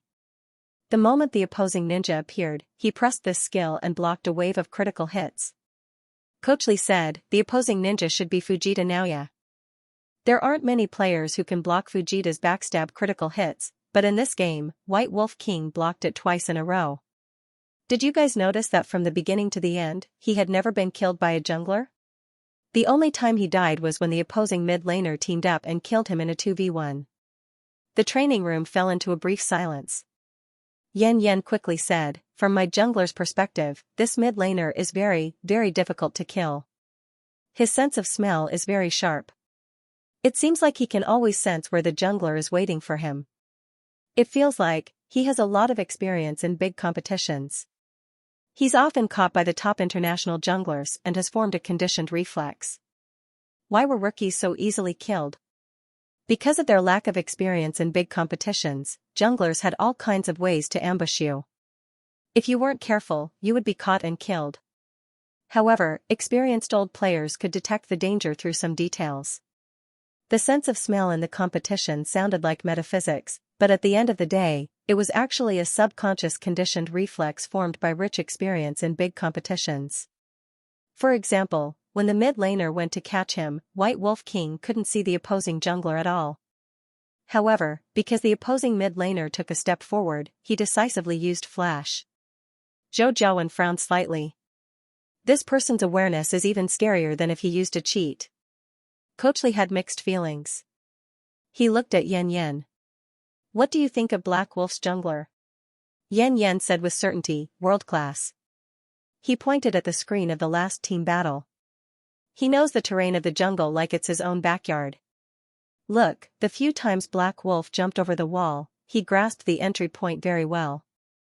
After killing the opponent, not only can he chase after them, but he can also retreat at any time. Some junglers went to catch people with a no-return strategy. If they killed the opponent, they would also die. However, every time Moonlight went to catch someone, he would leave an escape route for himself. He could attack and retreat without leaving a trace. He could even take someone's head from thousands of miles away and escape unscathed. This kind of thorn was the scariest. You didn't know where he would come from to kill you. After killing you, he could still leave. After a few seconds, he would appear again to kill your teammates. The harvesting jungler killed 4 people in a team battle. This was enough to prove how accurate his timing was. Zhou Jiawen thought. So, the mid-laner White Wolf King's operator is very much like an experienced veteran player? Jungler Black Wolf doesn't look like a newcomer? Coach Lee scratched his head in confusion. 2 veteran players teaming up to play in the international server? Which team are they from? Zhou Jiawen and Yan Yan looked at each other. Yan Yan said, if we meet them in the competition, Captain Zhou, what do you think our chances of winning are? Zhou Jiawen was silent for a moment. He smiled and said, I don't know. He really didn't know. With such a combination of mid-laners, tacit understanding, and explosive power, as long as they couldn't suppress them in the competition, the whole situation would collapse. Zhou Jiawen was puzzled. Are there such veteran players in Europe? Yi Xiaoyang had been assassinated by various world-class junglers many times in his previous life, forming a sharp conditioned reflex. He did have a lot of experience in competitions. No wonder the Fire Mark team misjudged him as an experienced player. The next day, he came to the cafeteria feeling refreshed. After having breakfast with Qi Shua, the two went to the training room to turn on the computer. It was not even 8 o'clock yet. His and Qi Shua's schedule was really not like esports players. Today, they continued to practice the black and white Wolf King combination. There were very few players above 20 stars in the international server. The probability of encountering professional players was greatly increased.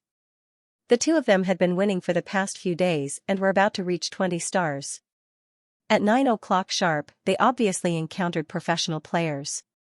The archer and support were in a double row. The two of them once again bypassed the support to kill the archer, killing the archer in the bottom lane 3 times in a row. In the training room of a team in the European region, a young man was so angry that he cursed and sent the video to his captain. In the early hours of the morning, Mitchell turned on the computer and suddenly received a video. In the video, Sunshine and Moonlight used the long-lost black and white Wolf King combination to destroy the opposing bottom lane. This pair of bottom laners were from the TP team in the European region. Mitchell? Why did it come back to him?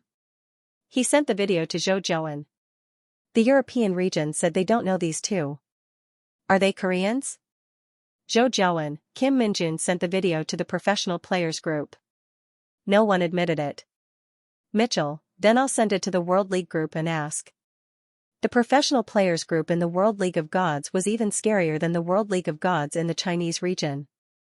It was full of world-class players and captains of teams from various regions who had reached the World League. They usually chatted in broken English and could understand each other through an automatic translator. There were also many coaches in the group who would add each other as friends in private and arrange cross-region training matches. For example, Tianheng was in the Chinese region. During the regular season, the players would be psychologically affected the next time they met a team from their region, regardless of whether they won or lost. However, if they were to invite teams from North America, Europe, and Korea to a training match, they would not be affected at all. Mitchell sent 3 videos in a row. In the first round, the rookies of their team met the Sun and Moon duo at the beginning. The two of them played a pair. In the second round, Zhou Jiawen and Kim Minjun happened to be paired with the Sun and Moon duo. The two of them played the Black and White Wolf Kings. In the third round, the European team met the two of them. The Black and White Wolf Kings of the two players were superb and defeated the bottom lane in 10 minutes. Mitchell asked in the group, which region are they from? The professional players immediately became detectives and began to ask each other. In the end, the European region came to a conclusion. We don't have these two players in our region. The Koreans, we don't have them either. Japan, they shouldn't be from our country.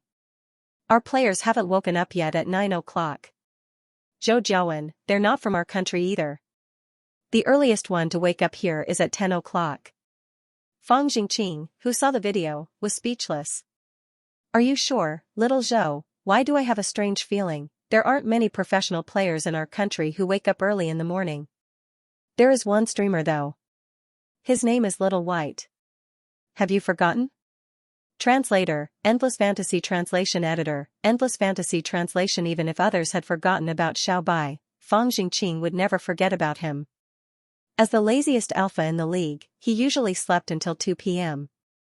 Because of Xiao Bai, his coach forced him to change his schedule and wake up at 10 a.m.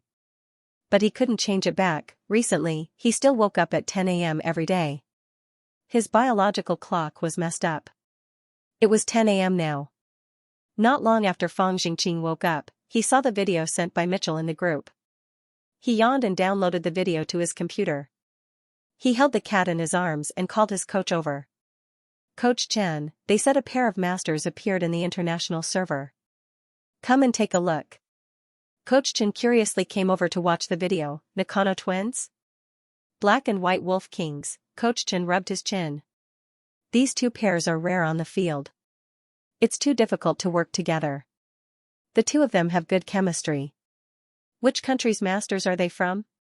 Fang Jingqing stroked the cat as he opened the chat log. They've been analyzing in the group for a long time. The Europeans think they're from America, the Americans think they're from Korea, and the Koreans think they're from China. Zhou Jiawen said that our country's esports players don't wake up this early. Coach Chen looked at the time of the video. For the first round, Mitchell's time is 8 p.m. So it's 8 a.m. for us? I've never heard of any team waking up this early. Fang Jingqing opened a document and quickly typed a few lines of words. Morning 800, morning 1200, morning 900. Then he retracted his hand and said, 3 rounds, converted to our time. Did you find the pattern? Coach Chen said, morning and night? Yes. If they're from China, then they'll play ranked matches in the international server in the morning and night. Fang Jingqing paused and suddenly asked, Coach, have you been watching Xiaobai's stream recently? Coach Chen sighed. Hasn't Xiaobai already signed a contract? I couldn't get him anyway, so I stopped watching. But the announcement in his stream room has changed. Now he streams from 10 a.m. to 12 a.m. every day. Coach Chen suddenly paused. Xiaobai might be online before 10 a.m. After he signed a team, most of the domestic teams have to train in the afternoon and night. So he's not even playing in the cup? Fang Jingqing pushed his glasses and smiled. That's right. He used to stream the cup every night. At first, I thought he'd be able to make it to the 2000th section of the tournament and become the king of the season. But he suddenly stopped and he stopped streaming. Then he stopped streaming and he stopped. Coach Chen suddenly, That means he's translation, he is White Wolf Wang. Otherwise, how could one explain why such a popular streamer would suddenly shorten her live broadcast time? Since there was no live broadcast of the Summit tournament during the prime time between 8 p.m. and 12 p.m., it meant that there were more important things to do at night. Was it team training? Translation was team, translation, coach's translation is as white? Is white? Is as white? White. Coach Chen stared at the screen with his eyes wide open. But don't you think that, White Wolf King, doesn't look like a newbie? Ninja 33 is Vegeta Naoya Smurf. I know this Smurf. White Wolf King was able to dodge Vegeta's sneak attack twice. Normal newbies can't do that, right? This was what Fang Jingqing was most confused about. This person gave him a strange feeling. He felt like Xiaobai, but the calmness and sharpness of the game did not seem like a newbie. Coach Chen continued his analysis. What's more, Xiaobai's best heroes are Abyss Master, Illusionist, and the 6 Great Goddesses. He got the national server standard for all 8 of them. Recently, he's been streaming Destroyer Mage. Don't tell me he's playing White Wolf King? Fang Jingqing thought he had found the right answer at first. But after his analysis with Coach Chen, he felt that he was overthinking. He pushed his glasses up and looked at Coach Chen. Coach, do you think he's not Xiaobai? Coach Chen nodded. I don't think so. Xiaobai has never played White Wolf King before. How could he be so familiar with it in a day or two? But this, Black Wolf, Jungler, why do I feel that he's a bit like Qi Shua? Fang Jingqing said, it can't be Qi Shua. Coach Chen. Fang Jingqing said confidently, Qi Shua's favorite junglers are, Bloodstained Assassin, and Stealth Thief. There's also, King of Fighters, and Pugilist who can control the field. He has never used, Black Wolf, and Spirit World Snowbird, in a game. Fang Jingqing paused and said with certainty, also, he sleeps in. It's impossible for him to go to the international server to train new heroes so early in the morning. Their Tianheng lineup can't be matched with a difficult combination like Double Fly and Double Wolf. Coach Chen looked at him suspiciously. Are you sure? Just based on the chemistry between you and Qi Shua? Fang Jingqing's smile froze. He stroked the cat in his arms to hide his embarrassment. Qi Shua and I didn't have any chemistry when we were on the same team. But in terms of understanding each other, we do have some chemistry. Coach Chen scratched his head. No matter who this duo is, since they've attracted so much attention in the international server, Xianxia can't fall behind. Let's keep watching. Anyway, there are so many experts in the League of Legends group chat. One day, we'll be able to find out who they are. Fang Jingqing replied with an okay. He opened Xianxia in his friend list and sent a message, Sunshine and Moonlight. Are you familiar with these two IDs? Xianxia? Fang Jingqing looked at the coach. See, Xianxia replied with 2 question marks. That means he's not familiar with them. Xianxia's question marks didn't mean he wasn't familiar with them. Instead, it meant, what's the matter? Fang Jingqing's sudden question stunned Xianxia. He had been playing ranking with Xiaoyang earlier, so he hadn't paid attention to the messages in the group chat.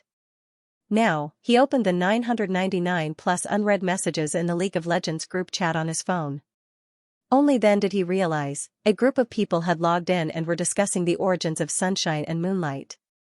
They had also arranged American, European, African, Japanese, and Korean nationalities for him and Xiaoyang. He and Yi Xiaoyang had inexplicably traveled around the world without leaving home. Xianxia screenshotted the chat history and sent it to Yi Xiaoyang. After Yi Xiaoyang saw it, he quickly replied, they're really good at guessing, especially Captain Zhou. He's very sure that the Chinese players don't wake up so early. Xianxia said, don't expose yourself for the time being. Hide your sock puppets for now. Yi Xiaoyang said, understood. If the Chinese teams know that we're practicing the flying combination and the black and white wolf kings in advance, they'll definitely try to target us next season. This is our trump card. We have to bring it out in a crucial match and give them a surprise carrot Xianxia, yes, but it could also be a scare. Yi Xiaoyang returned to his dormitory.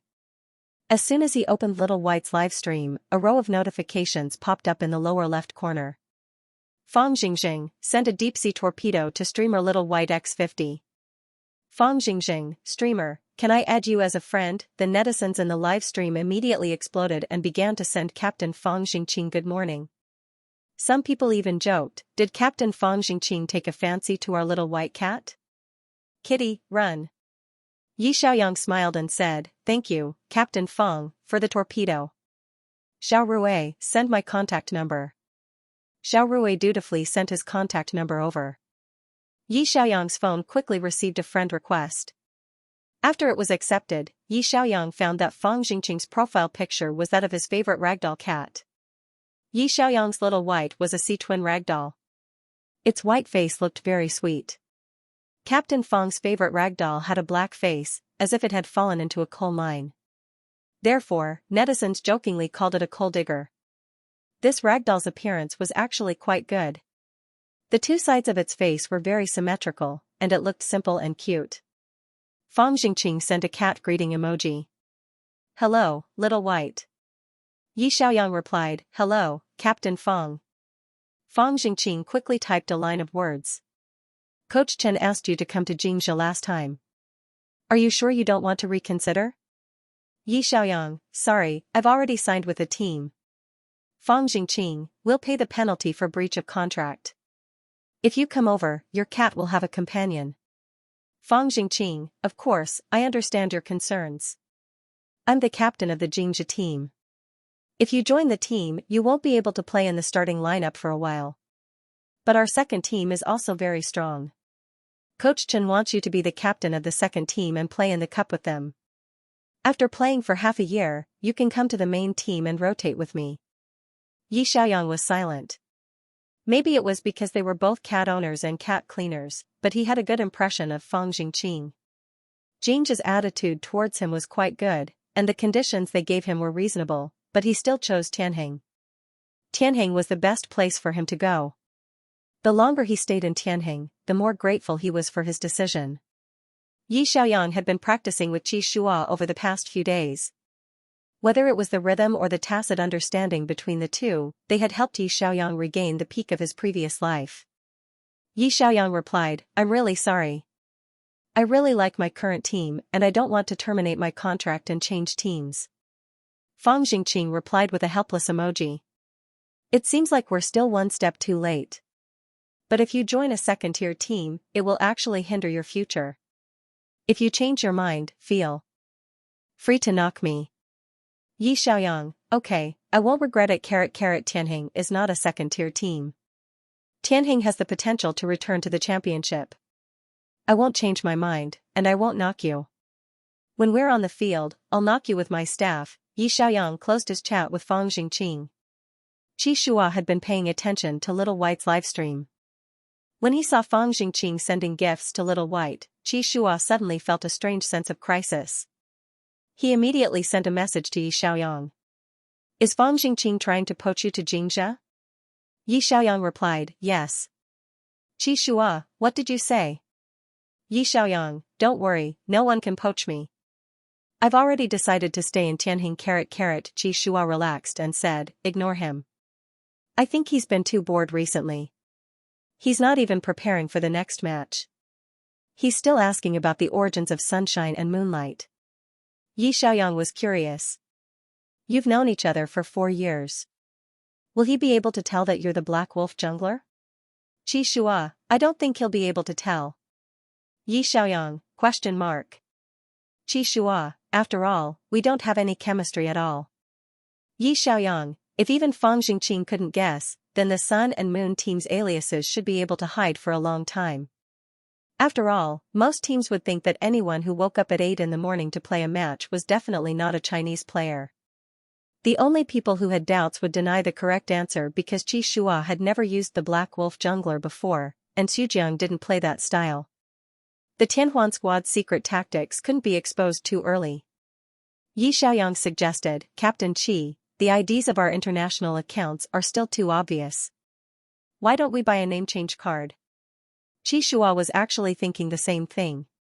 Sunshine and Moonlight were too obvious, and they had already attracted the attention of all the major teams. He and Yi Xiaoyang would continue to practice other jungler combinations. As long as they ran into professional players, every match would be recorded and sent to the group for research. Then, all the major teams would be able to study their coordination thoroughly. The two of them were basically playing an exhibition match in public. It wasn't a good thing to let the opponent know too much about you. Qi Shua asked bluntly, what should we change it to? Yi Xiaoyang said, just change it to a random string of Mojibake. The two of them immediately went to the international server to buy name change cards. Qi Shua changed his name to C8765AB, and Yi Xiaoyang changed his name to 976BCFE. Mitchell, Zhou Jiawen, can you still recognize them? Time passed quickly, and the only thing left in the international server was the short-lived legend of the Sun and Moon CP. Then, everyone realized that a bunch of Mojibake experts had suddenly appeared in the international server. Today, they were called C8765AB. Tomorrow, they would be called 9622GFC. They changed every day, and no one knew if it was just one person or a group of them. There were so many aliases that it was impossible to find them all. Zhou Jiawen. Why do I feel like the international server has been taken over by aliens? Mitchell, where did all these strange Mojibake come from? Jean Minjun, don't tell me these Mojibake are all the same people? These Mojibake experts sometimes practiced jungler plus tool mid laner, sometimes they practiced jungler plus mid laner. Most of the time, they practiced jungler plus jungler. All sorts of jungler combinations appeared in the international server one after another. For an entire month, the international server's marksman players collectively cried. Does anyone feel that this month, the international server's marksman position has been especially difficult to play? I've been caught so often that the survival environment has been extremely difficult.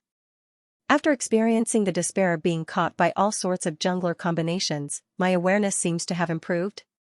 The international server's group chat was full of complaints every day. Qi Shua looked at these messages and did not say a word. He was not someone who liked to chat or brag. After joining the group chat, he had been silent. No one suspected that this matter had something to do with him. There were many people who opened alternate accounts in the international server. After he and Xiaoyang changed their IDs to Mojibake, they changed their names every few days. Everyone was confused by their changes and could not tell who was who. The Sun and Moon combo had only been exposed for a few days, but it had become a legend that no one in the group could ever solve. In this month, Yi Xiaoyang and Qi Shua opened countless aliases and practiced a lot of jungler combinations. Their tacit understanding had improved, and the Tianheng team's training had finally entered the second stage of team practice. Translator, Endless Fantasy Translation Editor, Endless Fantasy Translation. It was already November. When Yi Xiaoyang woke up the next day, he stood by the window and looked out. He found that the leaves outside the window were all yellow, the ground was covered with a thick layer of golden velvet carpet, and the autumn sky was particularly blue and high. In the blink of an eye, it had been a month since he joined the Tianhuan squad. Today was the first Tianhuan team training. Yi Xiaoyang was not worried about the coordination of the jungler and mid laner. However, whether the top and bottom lane could keep up with their rhythm was a very important issue. This was a 5v5 match, not a 2v2. Once there was a gap in the team's coordination and they lost, then no matter how much advantage he and Qi Shua had built up in the early game, it was possible that the opponent would turn the tables. At 1 o'clock in the afternoon, Yi Xiaoyang finished his lunch and went to the training room on the second floor. The other team members also rushed over one after another. Before going to bed last night, Coach Lin had said in the Tianhuan group chat that there would be training in the big training room today. No one dared to be late for team training. When Coach Lin arrived, he scanned the room. When he saw that everyone was present, he said directly, "Everyone, sit in the same positions as you did during the match.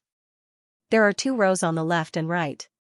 From today's arrangement, the training in Tianhuan was for Team 1 and Team 2 to play an inter-team friendly match and find out the problems of the 2 teams' coordination. After finding the problems, they would practice in a targeted manner. When the main team had more or less familiarized themselves with each other, they would find other teams to play in a mock match. This was a more reasonable arrangement.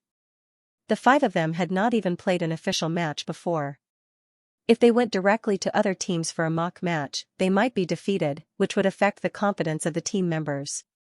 If they played within the team, they would be more relaxed, and it would be easier to find problems. Everyone quickly sat in the positions of top laner, jungler, mid laner, archer, and support. The players of Team 2 sat on the opposite side of the computer, separated by a piece of glass. Mid laner versus mid laner. Yi Xiaoyang was facing Xiaoxiao. Xiaoxiao stole a glance at Yi Xiaoyang and happened to meet Yi Xiaoyang's gaze. The young boy immediately looked away awkwardly.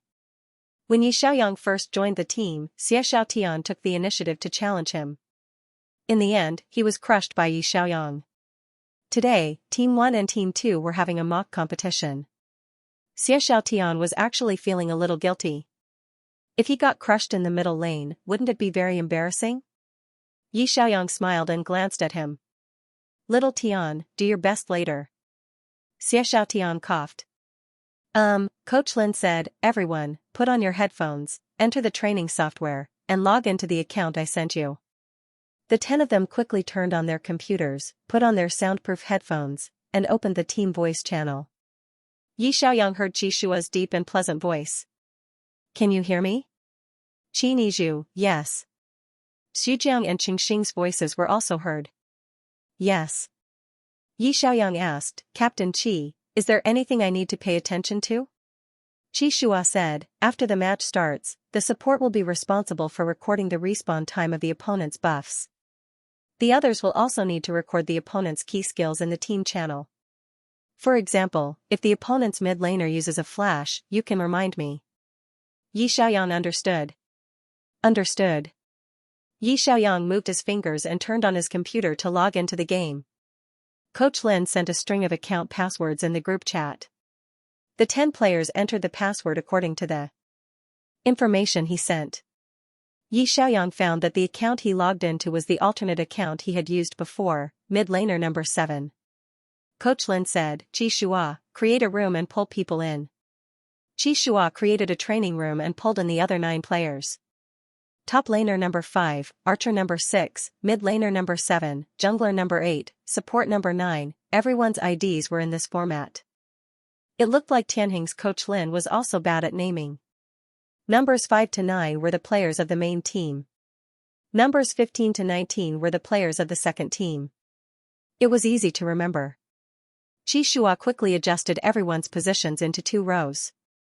Everyone pressed the button to get ready. the match officially began. The main team was randomly assigned to the blue side. Priority was BP. Xianxia asked Coach Lin, "What's the ban?" Coach Lin said, "Team training. Just ban it directly." Team 1, take Black Dragon Knight, Spirit World Snowbird, Fairy Mage, Holy Spirit Archer, and Blessing Light. He paused and said, Team 2, copy the Firemark team's positional battle system. Coach Lin Feng was very creative.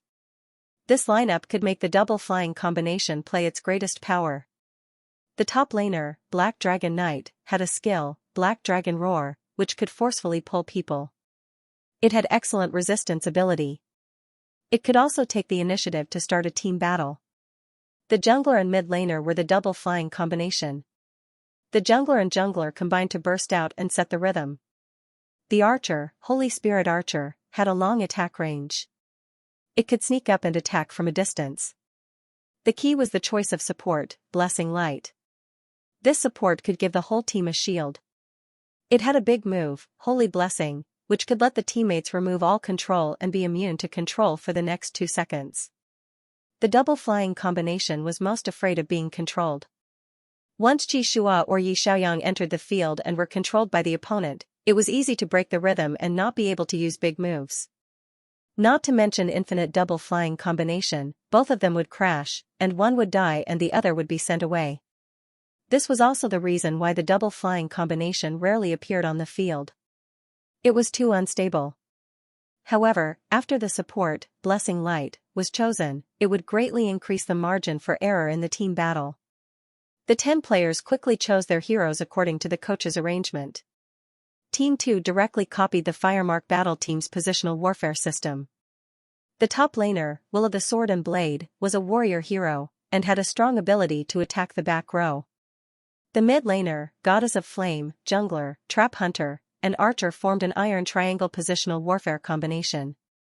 The support, Radiant Shield, was a meat shield, used to resist damage and start the team. In this way, the intra-team training competition was equivalent to a mock battle between the Tianhuan squad and the Firemark battle team. Could the double flying combination defeat the Goddess of Flame system? Lin Feng was also looking forward to it. He turned on the computer and logged into the training camp room from the OB perspective, referee's perspective, to watch the game. The game began. Team 2 ran over under the command of the captain, Yan Ben. Xianxia also clicked a gathering sign at the blue buff area. Their top laner, mid laner, support, and jungler collectively came to the blue buff area. The other team also had 4. The jungle started with a 4v4, which was not uncommon in the game.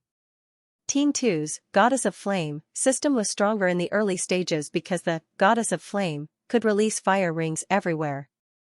Not only could it reduce the opponent's HP, but it could also burn the opponent's blue buff. The two sides exchanged a wave of skills. Yi Xiaoyang's positioning was very cautious, and he did not step on Xie Xiaotian's fire rings. However, Xie Xiaotian was very clever.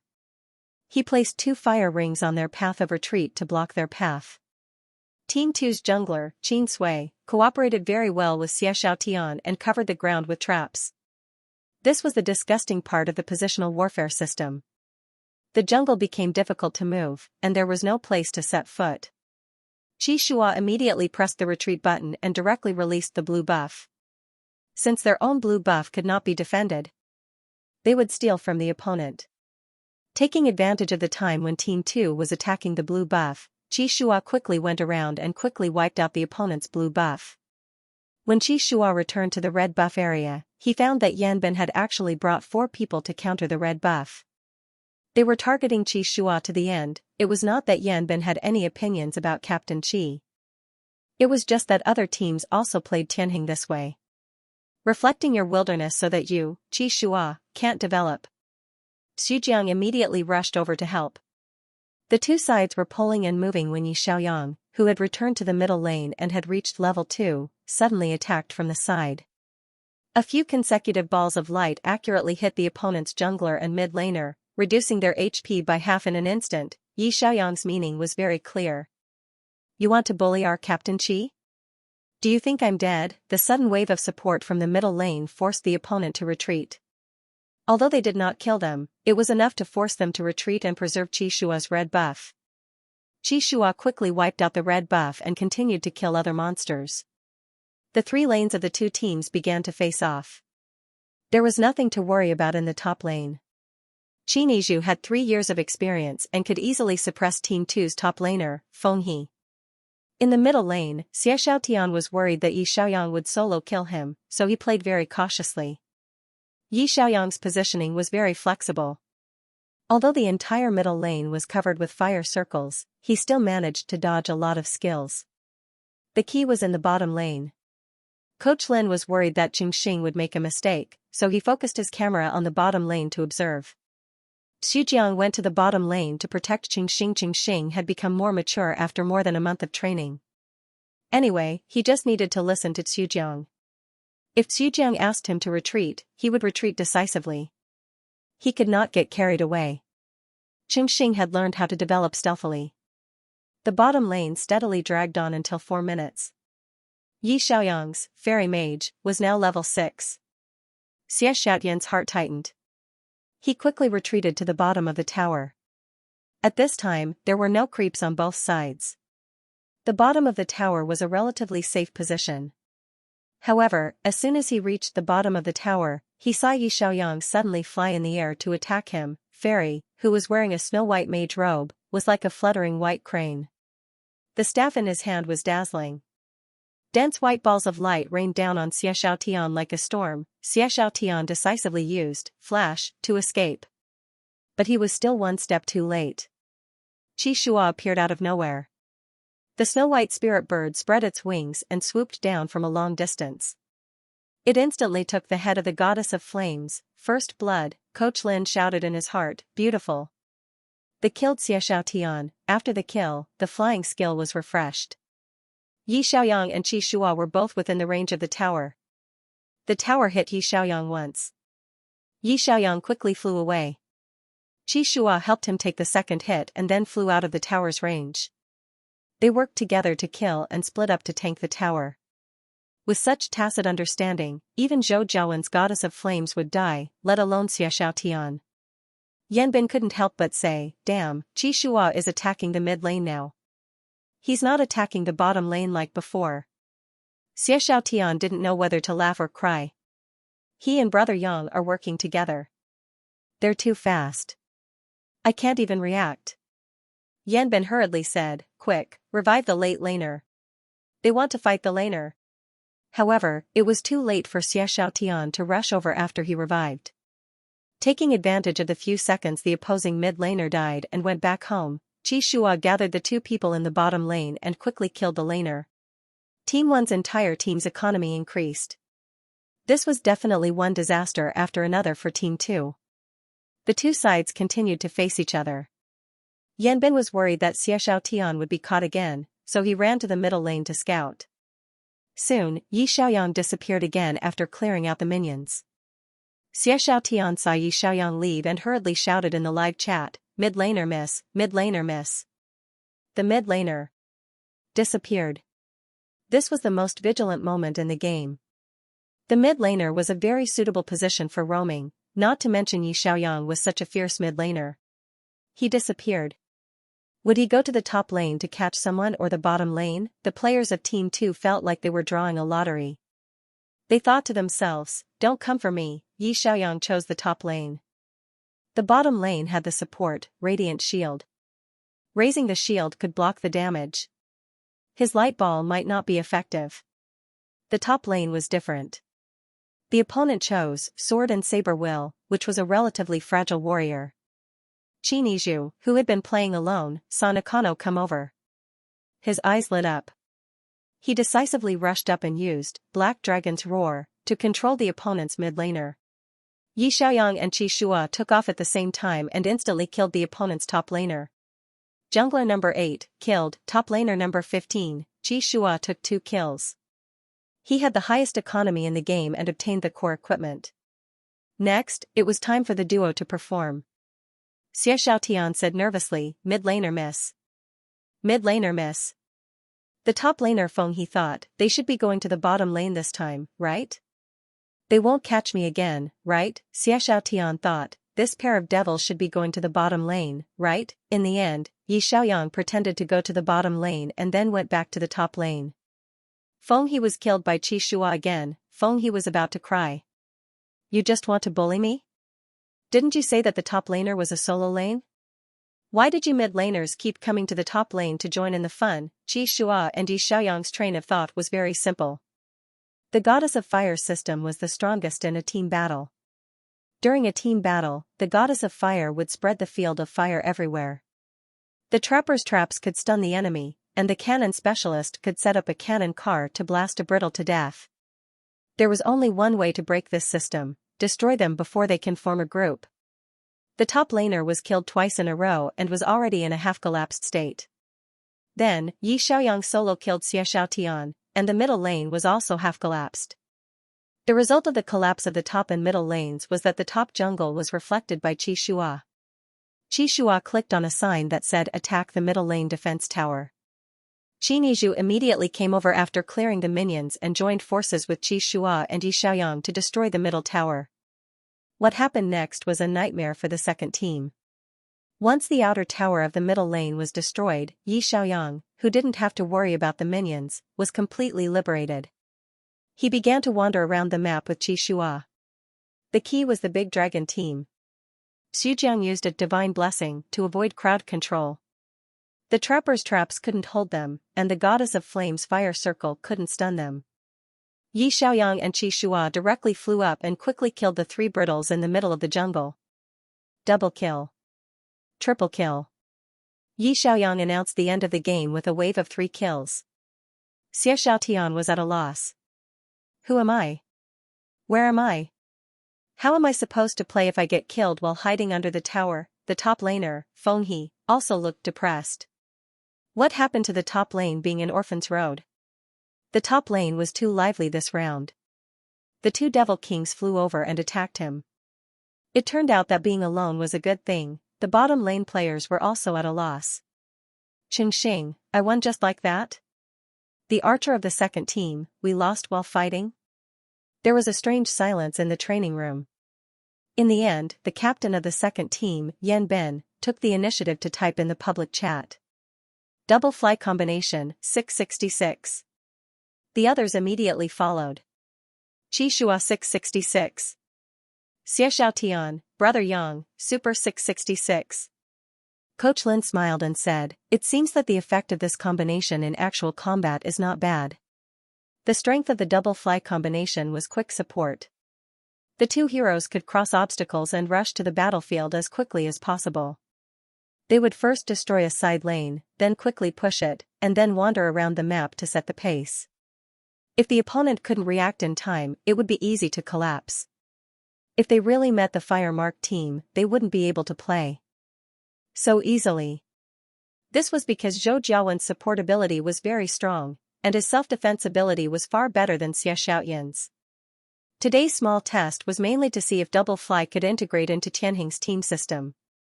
Qi Nizhu could keep up with Qi Shua and Yi Xiaoyang's pace in the top lane. The bottom lane didn't play much, so they had to try again. Xujiang's big move was very timely, giving Yi Xiaoyang and Qi Shua the opportunity to reap the harvest. Coach Lin was deep in thought. After a moment, he smiled and said, "In the next round, let's try playing against the wind." Yi Xiaoyang looked up at Lin Feng. Against the wind? Coach Lin smiled. Qi Shua, adjust the room settings and let the red team's economy lead by 1,000 yuan. He paused and said, 1,000 yuan might not be enough. Let's make it 2,000 yuan. Yi Xiaoyang, forced to play against the wind? There was such a thing? Translator, Endless Fantasy Translation Editor, Endless Fantasy Translation. In the training camp mode, players could set their own data. In a 5v5 team battle, they could adjust the economic and level differences between the 2 teams before the start. A team's stability could be seen when the wind was favorable, and a team's ability to withstand pressure could be seen when the wind was unfavorable. Only a team that was unperturbed and unflustered could win the competition. Yi Xiaoyang had also done this kind of pressure training in his previous life, so he was no stranger to forced unfavorable situations. However, the 2,000 economic difference that Coach Lin mentioned Was it an individual or a team? Yi Xiaoyang wasn't familiar with Tianheng's rules, so he was too embarrassed to ask the coach openly. He looked at Qi Shua and whispered, "Is it an individual economic difference of 2,000, or a team economic difference of 2,000? Qi Shua whispered back, "Tianheng's training isn't as bad as having an economic difference of 10,000 at the start. If everyone had an economic difference of 2,000, then the team would have an economic difference of 10,000. Everyone on the opposing team had a big piece of equipment, so they could kill you directly." Yi Xiaoyang breathed a sigh of relief. Team economic difference of 2,000, that's okay. Unfavorable, we can fight. Team economic difference of 2,000, and the opposing team had a small piece of equipment. For example, if they went out to buy a blue necklace, Yi Xiaoyang could only buy one, while Xie Xiaotian could buy two. Their archer went out to buy a sword that increased attack, while the opposing archer could buy two swords. Even though the gap was small, pro players were best at rolling snowballs. If they had one more piece of equipment than you at the start of the game, it meant that they could clear the army faster than you, farm faster than you, and reach level 6 before you to learn the ultimate skills. The difference in combat power between having big moves and not having big moves was huge. The opposing team had a big move ahead of them, so there was no way to fight. Therefore, they had to give up the first dragon. The dragon would increase the team's gold, so the economic difference between the two sides would be further widened. Qi Shua and Yi Xiaoyang's duo was easy to fight in a favorable situation. The middle and junglers could quickly catch people and destroy one of the opposing team's lanes. However, this combination would be very awkward in a headwind situation. If they didn't have enough damage output, they wouldn't be able to kill anyone. If they stuck together, they would be easily killed. Once they both crashed, the small headwind would become a big headwind. Coach Lin did this because he wanted to see how the threesome combination of Qi Shua and Yi Xiaoyang would handle the situation. The second round began, and both sides' lineups remained unchanged. Yanbin once again brought Team 2 to attack the blue, but Qi Shua let him go. "Everyone on the other side is one piece ahead of us. There's no way we can beat them." Qi Shua quickly got rid of the red buffs. In the end, the opposing jungler started off with 3 buffs while Qi Shua only got 1 buff. This caused Qi Shua's level to fall behind the opposing jungler. For minutes into the match, the first wave of Little Dragon. Xujiang tried to take a look at his field of vision and was almost scratched to death. Qi Shua pressed the retreat button and continued to release. The first Little Dragon was directly given to the other side. 5 minutes into the match, the economy of both sides was pulled apart to 3,000. There was no other way. The beginning of the game was forced to go against the wind. If they braced themselves to fight the Little Dragon, once they couldn't beat it and gave a few more kills to the other side, the whole situation would collapse. At this time, they had to stabilize first and wait for the whole team to reach level 6 before looking for an opportunity. Yi Xiaoyang was in the middle lane. Although his equipment and level were behind Xie Xiaotian, he didn't miss a single support. Xie Xiaotian set a fire circle on the ground, trying to suppress Yi Xiaoyang's positioning. However, he found that Yi Xiaoyang could always move quickly, avoid the fire circle, and then finish off the minions with a basic attack when they were at the last drop of HP. Xie Xiaotian quickly made 2 staves. The jungler also had good damage output equipment. The archer's equipment was also ahead of Qingxing. Captain Yanbin said decisively, "Stick together and push." The Goddess of Flames system was the strongest in team battles. All of their members were one piece ahead of the other side and one level higher. At this time, if they pushed together in a 5v5, they could further expand their advantage. The first wave of team battles was about to begin. Yi Xiaoyang asked, "Do we fight?" Qi Shua said, "Little Xing, come over and clear the minions. Xiaoyang, prepare to lead the top lane." Yi Xiaoyang nodded. "Understood." Fight? They couldn't beat them. Everyone on the other side had an extra piece of equipment. Tianheng's Team 2 was not a rookie. If they could still be defeated when they were ahead in terms of equipment, then they could disband on the spot. Yanbin was a support, so his command was very calm. Seeing that the minions in the middle lane had arrived, he directly jumped up and knocked Qin Yizhu and Xujiang, who were standing in the front row, unconscious with his shield. Xujiang immediately released the crowd control, but it was too late. Xiaoxiaoyan's hands were very fast. In the blink of an eye, the front, back, left, and right were covered in raging flames. The jungler laid traps everywhere, and the archer of Team 2, Fu Yu, hid in the distance and threw cannonballs into the crowd. In an instant, Xujiang, Qin Yizhu, and Qingxing's health were all low. Qingxing used his explosive hand speed to clear the minions in the middle lane. However, Team 2's top laner was Sword and Blade Will, a warrior who was very good at attacking the back row. He moved 3 times in a row and killed the squishy Qingxing with just 2 slashes. Immediately after, he turned around and chased after Qin Yizhu and Xujiang. The damage output of a top laner with equipment was also very scary. Moreover, the ground was full of flames and traps. Xujiang and Qin Yizhu could not escape. Both of them fell under the warrior's butcher's knife. But as they fought, they found a problem. Xie Xiaotian said, "Where did the mid laner go?" As soon as he said that, Yi Xiaoyang used his actions to tell him the answer. Yi Xiaoyang ran to lead the top lane while Qi Shua ran to lead the bottom lane. After quickly clearing the minions, the two disappeared into the jungle. Yanbin sensed that something was wrong and immediately shouted, "Retreat!" However, he was still a step too late. Because Snowbird and Celestial Mage were both flying heroes, their speed was faster than walking heroes. After clearing the minions in the top and bottom lanes, the two of them turned around from the jungle and appeared behind them. At this time, everyone in Team 2's ultimate skills were on cooldown. Yi Xiaoyang and Qi Shua took off at the same time with tacit understanding. Mid laner number 7, killed. Mid laner number 17, jungler number 8, killed. Jungler number 18. 2 messages popped up almost at the same time. Qi Shua used a snowball control in the air and froze the opposing jungler and mid laner at the same time. Yi Xiaoyang concentrated his firepower on the flame goddess, while Qi Shua focused all his attacks on the trapper. The two of them killed the opposing mid laner combination in one breath. Immediately after, they flew away separately, one left and one right, fleeing the battlefield. Yanbin was speechless.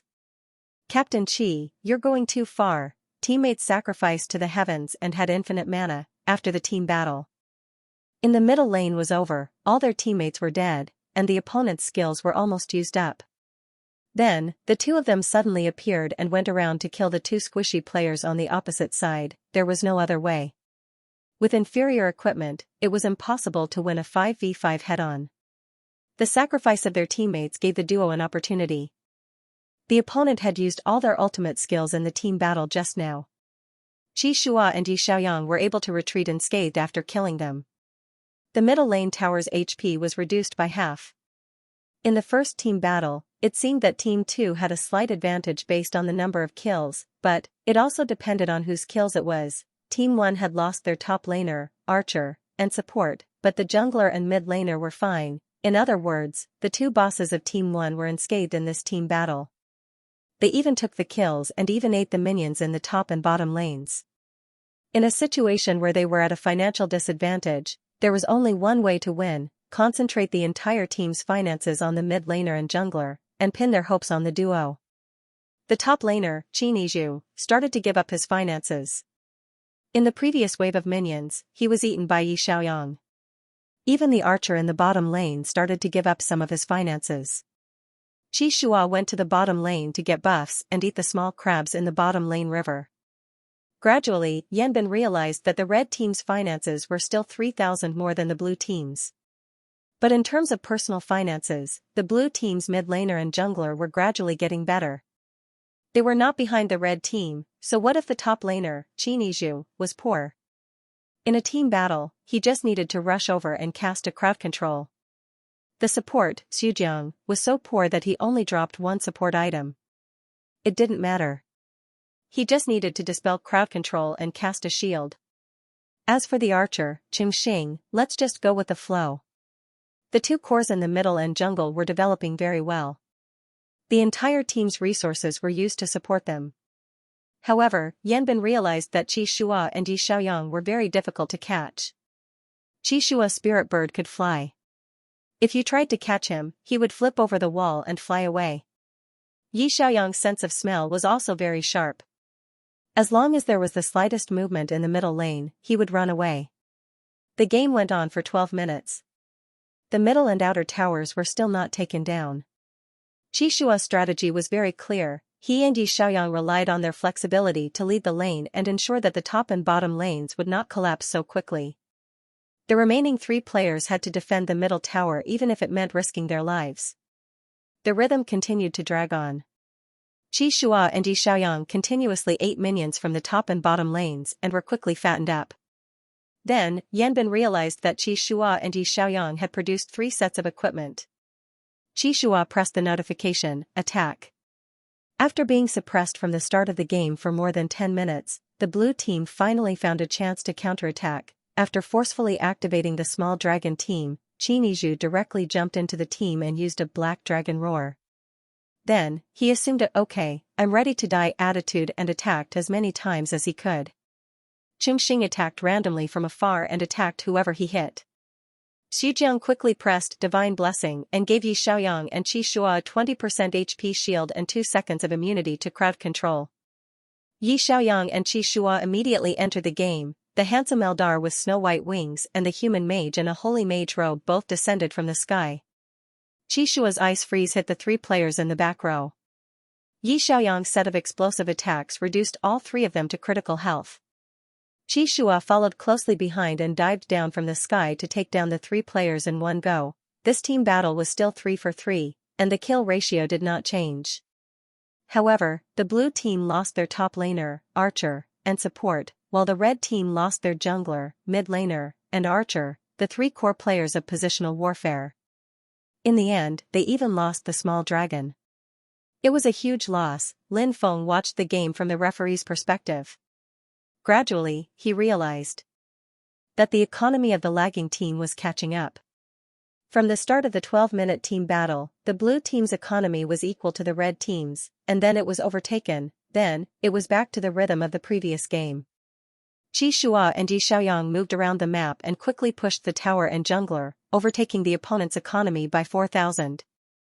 Then, they wiped out the opponent's team at the Big Dragon and ended the game. The 5 members of the red team all hung their heads, as if embarrassed to face this result. It was like 2 teams in a swimming competition. The blue team let the blue team swim 50 meters ahead at the start, but in the end, the blue team counterattacked and won. This, other than being bad, was there any other reason? Yanbin, 666. Xiaotian, you guys are too 666. Qi Shua and Yi Xiaoyang looked at each other and smiled. Coach Lin stood up and gestured for everyone to take off their headphones. Everyone took off their headphones and looked at him, listening to the coach's analysis. The blue team handled this game very well. Under the economic disadvantage, they couldn't take care of everyone. Their teammates had to make sacrifices to fatten up 1 or 2 points that could make a comeback. He looked at Qin Yizhu, Chengxing, and the others. Although Old Qin and Little Xing died a lot in this game, they gave up all their economy to Qi Shua and Xiaoyang. This was the best choice at the time. As long as they could maintain their development and seize the opportunity, they could defeat the opponent in one wave. This was also the key to your comeback. Everyone listened to the coach's analysis and nodded. Coach Lin continued, Team 2 was still not decisive enough. When you realized that the jungler duo wasn't there in the team battle, you should have retreated immediately. You couldn't have been surrounded by them. Also, after the first wave of the team battle, you should have realized the problem. You couldn't let Qi Shua and Xiaoyang continue to develop. The 5 of you had to team up and kill them to interrupt their development. Yanbin said shamefully. I hesitated. Coach Lin smiled. It's okay. Let's play the next game and see if there are any other problems. Just as everyone was about to press the button to prepare, they heard Coach Lin say, in this game, the blue team gave up 3,000 economy at the start and let go of the 3 outer towers in the top, middle, and bottom lane. They were going against the flow. Yi Xiaoyang? Coach Lin was going overboard. Not only did he give up 3,000 economy, but he also let go of the 3 outer towers. How were they going to fight? The facts also proved that it was really difficult for a deity to make a comeback in such a situation. Once the outer towers were let go, the jungler couldn't pass at all. Yanbin also learned how to deal with the Shua duo. The 5 of them went around the jungler and surrounded Yi Xiaoyang. When Yi Xiaoyang saw the 5 of them, he immediately flashed and ran away. I can't afford to offend them. I'm running away. The 5 of them said, don't run. The support immediately flashed over and stunned Yi Xiaoyang with a shield. The top laner came over and used a series of big moves to cut Yi Xiaoyang to critical health. Xiaotian placed a fire ring at Yi Xiaoyang's feet. Mid laner number 17 killed mid laner number 7. Xiaotian was so excited that it was as if he had won the finals. I killed brother Yang, ha ha ha. Yi Xiaoyang, are you guys fighting a boss? Are the 5 of you ganging up to kill me, using all kinds of big moves on a weak mage? That's impossible. Yi Xiaoyang had been chased by the 5 youths the whole way. This was the first time he had enjoyed such supreme VIP treatment. Qi Shua couldn't help but laugh when he saw this scene. In the past, the youths of Team 2 had always chased after Qi Shua during the team's internal training matches. Now, they were chasing after Yi Xiaoyang. With one more boss in Tianheng, Qi Shua's pressure was immediately reduced. Although they lost the 3rd game, they had a lot of fun.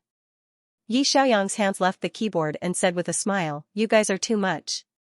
Xiaotian said excitedly, I killed brother Yang. I want to take a screenshot as a memento. Coach Lin looked at Yi Xiaoyang with mixed feelings. Although he had been chased by the 5 youths several times, Xiaoyang's expression was still very relaxed. There was a smile on his face all the time, as if winning or losing did not matter. He was in a very good mood. His mental fortitude was not like that of a newcomer at all. Coach Lin looked at the post-match data thoughtfully. It seemed that he could use the double fly combination directly on the field. It was a smooth and steady game. There were ways to turn defeat into victory. As for the final game's big headwind, the 5 people in Tianheng were not fools. Unless they were all AFK for 2 minutes, how could they have lost 3 outer towers at the start of the game? It was impossible to have such a big headwind in a match. He had deliberately set up the big headwind and let Team 2 win because he didn't want the youths of Team 2 to be too depressed. In the 3 training matches, Team 1 and Team 2 had both gained something. This was the best result. Coach Lin thought with relief that Tianheng's Nakano dual-core playstyle could finally be used on the field again. He believed that in the next season, Xiaoyang and Qi Shua's dual-core playstyle would definitely bring a lot of surprises to the Pro League. Translator, Henyi Translations Editor, Henyi Translations. After the afternoon training ended, they continued to practice the double team at night. Team 2 listened to the coach's instructions and changed their playstyle. They no longer copied the Fire Mark team's Goddess of Flames system, but copied the Jingxia team's Poison team lineup. Team 2 copied the Poison team, but its power was definitely not as strong as the Jingxia team led by Fang Jingqing. But from the actual results, the double team did have the power to fight the Poison team. As long as Qi Shua and Yi Xiaoyang could cooperate to kill Fang Jingqing, Tianheng would have a chance of winning against Jingxia. After 2 rounds, Coach Lin began to review the day's game from the beginning. He looked at the details of each player's operation, then looked at the teamwork of both teams. He found many problems and analyzed them one by one. He reviewed the game until 12:30 in the morning, then Coach Lin told everyone to go back to sleep and continue training tomorrow. Yi Xiaoyang and Qi Shua returned to dormitory 301. They were roommates in name, but they slept in their own rooms and did not disturb each other.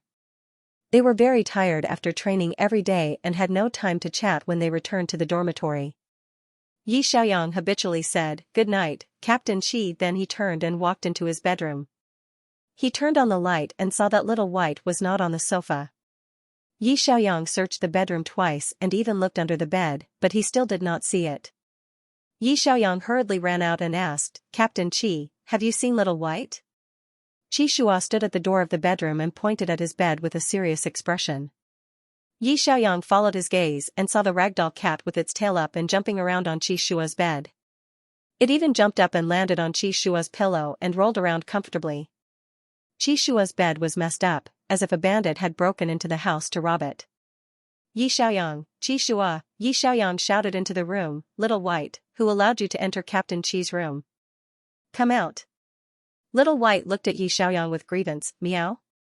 Isn't this my territory?" It refused to come down, and its claws clung tightly to Qi Shua's pillow. Yi Xiaoyang had no choice but to enter the room to carry it. This was the first time that Yi Xiaoyang had Qi Shua's bedroom. The curtains and bed sheets in the bedroom were all gray in color. The entire room was decorated in a chilly style. There were no unnecessary decorations, and it was clean and simple. There was the smell. Was the alpha pheromone? It was the alpha pheromone's Qi alpha pheromone. It was the smell. Yi Xiaoyang quickly walked over to carry Little White away, but the cat jumped onto the table, then jumped onto the windowsill. Yi Xiaoyang chased it all the way and finally caught it in the corner. Yi Xiaoyang bent down and picked Little White up. As he walked out, he said awkwardly, "Captain Qi, I'm sorry. I didn't expect it to run into your bedroom and cause trouble. Can you close the bedroom door in the future?" Little White opened its eyes wide and looked at Qi Shua innocently. Qi Shua touched the cat's head and said gently, "It's okay. I don't mind." If it had been another cat that ran into his bedroom and caused trouble, Qi Shua would have chased it away without hesitation. But this was Yi Xiaoyang's cat. Maybe it was because he admired Yi Xiaoyang as a teammate, so he liked Yi Xiaoyang's cat. It was rare that he didn't get angry when the cat made a mess of his bed. Yi Xiaoyang locked the cat in his bedroom, turned around and took out a hair remover and said, "Little White usually likes to shed fur. Just now when it was jumping around on your bed, it must have shed a bunch of fur. Let me help you clean it up." Qi Shua said, "No need, I can do it myself." Before he could finish, Yi Xiaoyang walked into Qi Shua's bedroom naturally, then leaned over and used the hair adhesive to suck away the cat's fur on Qi Shua's bed sheet. Then he considerately helped Qi Shua make up the messy bed sheet and bedding. Qi Shua stood stiffly at the door. Seeing Yi Xiaoyang leaning over to help him make up the bed, his ears couldn't help but heat up slightly. No alpha would use concealer in their own bedroom to cover up their own scent. Of course, there was no need for that. Therefore, alpha's bedroom usually had the scent of their pheromones. It was their private territory. No one had ever entered Qi Shua's bedroom. He came to Tianheng when he was a teenager and had lived in this room for several years. He completed the most important differentiation in his childhood in this room, passed the first alpha susceptibility period, and had some vague dreams marked as omega. The bedroom was filled with the scent of his pheromones. But today, Yi Xiaoyang ran into his bedroom with a nonchalant look on his face and helped him make up the bed sheet. Did this omega have the slightest self-awareness of being an omega? Qi Shua froze in place and watched in disbelief as Yi Xiaoyang made the bed for him. After a while, Yi Xiaoyang used the hair adhesive to suck away all the fur that Little White had shed. Then he helped Qi Shua make up the bed sheet and quilt neatly. He turned around and said, "Don't worry, Captain Qi, I will watch Little White in the future and not let it run around." Qi Shua, Yi Xiaoyang saw him in a daze and couldn't help but call out in confusion, "Captain Qi?" Qi Shua came back to his senses. The tips of his ears were slightly red. He coughed softly and said, You come out first." Yi Xiaoyang didn't come out. He dutifully scanned the floor and found that there was no cat fur. Then he walked to Qi Shua and said with a smile, "Well, Captain Qi, rest early. Good night." Yi Xiaoyang walked away. Qi Shua was left in place, frozen like a statue. An omega made the bed for an alpha. He had only seen such a scene in TV dramas. Usually, only couples would do such an intimate thing. What was going on with Yi Xiaoyang? Ran into his bedroom and helped him make the bed. The more Qi Shua thought about it, the more his ears burned. Was it because he had marked Yi Xiaoyang, so Yi Xiaoyang had developed feelings of dependence on him? According to the knowledge and biology class, after an omega was marked, they couldn't help but have a favorable impression of the alpha who marked them. They also liked the alpha's pheromone. When Yi Xiaoyang entered his bedroom just now, he didn't have any adverse reactions.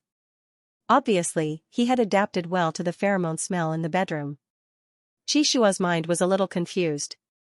He couldn't tell whether Yi Xiaoyang simply didn't care about trifles and didn't take it seriously, or whether he had developed feelings for him because of the mark. Ahem, it better not be love. The next season was very important for Tianheng. There couldn't be any mistakes. He still wanted to recreate the sharpness of the center field linkage with Yi Xiaoyang. If he played a game with personal feelings, it would affect his judgment of the game. Qi Shua calmly thought for a while, then walked into the bathroom with mixed feelings. In the bedroom next door, Yi Xiaoyang, who only said, "My cat is causing trouble, so I have to help clean up the cat's fur," didn't expect Qi Shua to have so many thoughts. He took a comfortable hot bath in the bathroom, completely unaware that there was something wrong with Omega running into the Alpha's bedroom to make the bed. Good brother, what's wrong with making the bed sheet? It doesn't matter if we sleep together. The pheromone blocker on the back of his neck was almost used up. This thing was much more expensive than band-aids, and it was discarded in the day. Yi Xiaoyang only had one left in the box he had brought with him. After Yi Xiaoyang took a bath, he picked up his phone and placed an order in the online shopping mall. He bought 5 boxes of pheromone blockers in one go and sent them to the Tianhuan squad base by express delivery. The next morning, after Qi Shua got up, he saw Yi Xiaoyang walking into the dormitory with a few boxes. He thought it was canned food for the kitten, so he went to help him get it. However, when he took a look, it turned out to be 5 boxes of pheromone blockers. Qi Shua said, "Is there a need to buy so many?" Yi Xiaoyang said, "1 a day, it's used up quickly. Buy more and stock up." He was now used to putting up a blocker every day when he went out. After all, there were quite a lot of Alpha members in the Tianhuan squad. After a long time, the back of his neck was a little red, in contrast to the white skin around it. Yi Xiaoyang just went downstairs to get the express delivery, so he didn't put up a blocker. A layer of tender red appeared on the omega gland on the back of his neck, which looked really fragile and sensitive. Qi Shua suddenly recalled the scene when he had bitten into Yi Xiaoyang's gland. The soft and tender feeling and the warm and sweet taste had been deeply engraved in his mind. Qi Shua's heart skipped a beat, and he quickly looked away. Yi Xiaoyang quickly tore open a packet of blocker and stuck it on the back of his neck. He said, "By the way, Captain Qi, it's been more than a month since you last marked me, right?" Qi Shua answered subconsciously, 34 days. Yi Xiaoyang looked at him with a smile. "Captain Qi, you remember it very clearly." Qi Shua, after all, it was his first time. The first time he marked an omega, of course, it left a deep impression. Yi Xiaoyang lowered his head and thought about something. He quickly walked back to the bedroom, took out the pheromone detector given to him by the doctor, and measured the value. He said, "The doctor said that the temporary mark is effective for 1 to 3 months. I've been measuring the pheromone data every day for the past few days, and it's been stable at around 3.5. There shouldn't be a problem, right? I remember that the mark needs to be added in 6.0. It seems that the temporary mark last time was quite useful." Qi Shua looked away and pretended to be calm as he said, "Maybe it's because our pheromones are more compatible, so the temporary mark lasts longer." Yi Xiaoyang nodded in agreement. "It would be best if it could last for 3 months. By the way, I've already paid the hospital. The doctor reported my information to the research center, and they'll help me develop a special inhibitor as soon as possible. If they're fast, they can develop it within a year. During this year, I'll have to trouble Captain Qi to add another mark for me." Qi Shua turned his head and met Yi Xiaoyang's clear eyes with a smile. The morning sun shone through the window on his delicate, handsome face. His eyes were too beautiful, with thick eyelashes covering his eyelids. There seemed to be a layer of soft light in his dark brown pupils. Qi Shua's heart thumped violently. He quickly looked away and said in a low voice, "It's no trouble. If you need it, just let me know." Yi Xiaoyang said, "I test my pheromone data every day. Don't worry, it won't affect the game." Qi Shua. "Okay." The conversation ended like that. Qi Shua turned around and left the dormitory. His footsteps were hurried, and his back looked a little stiff. Yi Xiaoyang scratched his head in confusion and looked at Xiaobai. "Captain Qi doesn't seem to be right today." "Xiaobai, meow?" Yi Xiaoyang laughed. "He probably didn't sleep well." Qi Shua left quickly. His ears were completely red, and his heart was beating ridiculously fast. Qi Shua's mood was very complicated when he thought about how he would have to mark Yi Xiaoyang again and again for the next year. After all, for Alpha and Omega, the intimacy of the temporary mark was no less than a French kiss. Every time, she had to bite Yi Xiaoyang's gland and inject her alpha pheromone into it so that the two people's pheromones would fuse. This was similar to a deep kiss between a couple and the fusion of saliva in their mouths. It was too intimate. So intimate that Qi Shua's ears burned just thinking about it. Yi Xiaoyang looked indifferent. When he talked about the mark, he was as calm as when he talked about eating rice. Qi Shua sometimes really didn't understand Yi Xiaoyang. Did this Omega have no awareness of being an Omega at all? After being marked, he still said, "Can I trouble you to add another one?" Yi Xiaoyang came to the cafeteria and habitually sat next to Qi Shua. He looked at Qi Shua and smiled. "Captain Qi, let's go to duo after breakfast and continue to kill those archers in the international server." Qi Shua didn't even raise his head. "Okay." Yi Xiaoyang found that Alpha next to him had a serious face. He was sitting upright and still, eating as if he was in a meeting. The tips of his ears were red. He wondered if it was because of the low temperature in the past few days. The two ate in silence. At this moment, team leader Tang Can also came to the cafeteria for breakfast. When she saw the two, she brought the tray over and sat next to Yi Xiaoyang. "You guys wake up so early every day? It's rare to see esports players with such a healthy schedule like you." Yi Xiaoyang explained, "I have a live broadcast at 10 o'clock. I get up in the morning and practice for 2 hours." Captain Qi adjusted his schedule with me.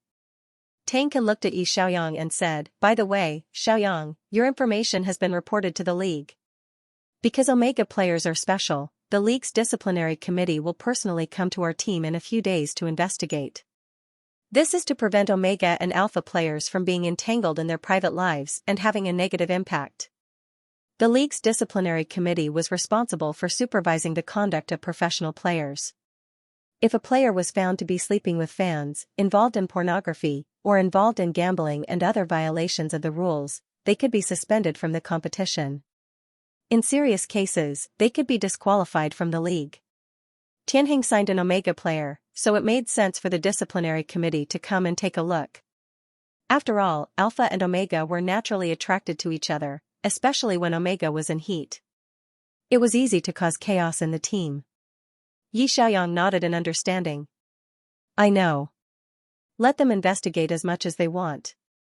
My control of my pheromones is very good, and I don't have any emotional entanglements with my teammates. They shouldn't be able to find any problems with it." Tang Can smiled. "That's for the best. It's just a routine inspection by the disciplinary committee. Just cooperate. In addition, the team plans to make an official announcement about you joining the team after the end of the transfer period. If you play in the next season, you will have to register a special ID. Have you thought about it?" Yi Xiaoyang said, "I've already thought about it. It's called Tianheng, Liang. Qi Shua, his name was Shuayue. Shuayue, Liang. Why did it sound like a couple's name? Did Xiaoyang do it on purpose?" At 1:30 in the afternoon, Coach Lin arrived at the training room on time and gestured for everyone to sit down. He then said in a clear voice, "I have a few things to announce. First, Xiaoyang's information has been approved. The league's disciplinary committee will come to the Tianhuan squad next Wednesday to investigate and assess them. I hope everyone will cooperate." Everyone nodded to show that they understood. Lin Feng handed a piece of paper to Qi Shua and said, "The second thing is that the S9 season finals will be held this weekend, on the 11th of November, at 7 p.m., at the Imperial Esports Center. The league has requested that all teams who have time go to the venue to help out. I'm asking for everyone's opinion. Do you want to go?" The team members looked at each other in dismay. Qingxing whispered, "We were eliminated in the first round of the playoffs. Won't we be laughed at if we go?" Xie Xiaotian whispered, "I want to go to the venue. The atmosphere is different from watching videos in the club." Coach Lin looked at Qi Shua and asked, "What do you think, Captain?" Qi Shua looked calm. "Let's go." He paused and whispered, "The league finals only happen once a year. This year, Tianhuan's results weren't satisfactory, but we might be the ones sitting on the stage in the next season's finals. There's no harm in familiarizing ourselves with it in advance." Everyone, Captain Qi had the guts. Yi Xiaoyang looked at the serious Qi Shua and said with a smile, "I agree with Captain Qi, it'll be a pity if we don't go to the annual finals." Xu Jiang said. "Seriously, that's right. Even if we're sitting on the sidelines, we should go and experience the atmosphere. Besides, Old Nia and Aning also bought tickets to go to the venue. I miss them a lot." Coach Lin nodded. Okay, then Team 1 and Team 2 will go to the venue. However, there's something I need to remind you of. The Alliance has set aside a special viewing area for the various teams. When the time comes, there will be many gods from other teams present. Everyone, remember not to speak carelessly. He cast his gaze on Yi Xiaoyang and warned, especially Xiaoyang's identity. Before the club officially announces it, don't reveal it. If the other teams ask, just say that you're a newcomer from Tianheng. Yi Xiaoyang was indeed a newcomer to Tianheng. However, he had set a new record for signing a contract for a newcomer in the entire alliance. Furthermore, he was an Omega, which was unprecedented. If this matter was revealed during the finals, there would probably be an uproar backstage. There would be no need to watch the competition anymore. The other teams would all rush over to watch Yi Xiaoyang. Yi Xiaoyang did not want the backstage to turn into a guerrilla watching event, so it was better to keep a low profile. He just wanted to watch a match. Coach Lin continued, "Third, after our discussion, we've decided to let Tianheng Team 2 participate in this year's Silver Dragon Cup. Yan Ben, make the preparations. Fill in the team's information and give it to me." Yan Ben looked up at the coach in surprise. Silver Dragon Cup? Didn't we not participate in the past? Coach Lin said, "This year's rewards are higher than last year's. The champion will receive 2 million in cash and Silver Dragon Corporation's annual endorsement. The second and third place will receive 1 million and 800,000 respectively. The other finalists will all receive 200,000 for their hard work. Most of the second-tier teams from the major teams will be there. There will also be many second and third-tier teams. Initial estimates put the number of teams in the hundreds. They'll draw lots for group elimination matches. The competition will be fierce. Just treat it as training." Yi Xiaoyang whispered to Qi Shua, "Is the Silver Dragon Cup a non-governmental competition?" Qi Shua whispered back, "Yes. There are many competitions in the Battle of Gods. The more famous ones are the Ice Goddess Cup held every winter, the Seven Stars Cup in July, and the Silver Dragon Cup in November. The prize money is over 1 million. Many second and third tier teams rely on these competitions to win prizes. The game Battle of Gods was popular all over the world. The number of players was terrifying, and the official profits were shocking. Any good-looking legendary skin could be sold for over 100 million. There were countless competitions every year. There were countless professional players who relied on competitions to make a living. There were thousands of professional players registered in China alone. The official professional league, or SPL for short, was the highest standard professional competition personally supervised by the Professional Alliance. Only 18 teams were allowed to participate, and there was a last-place elimination system. The two teams ranked last every season would have to compete against the champions and runners-up of the secondary league to compete for a spot in the next season's league.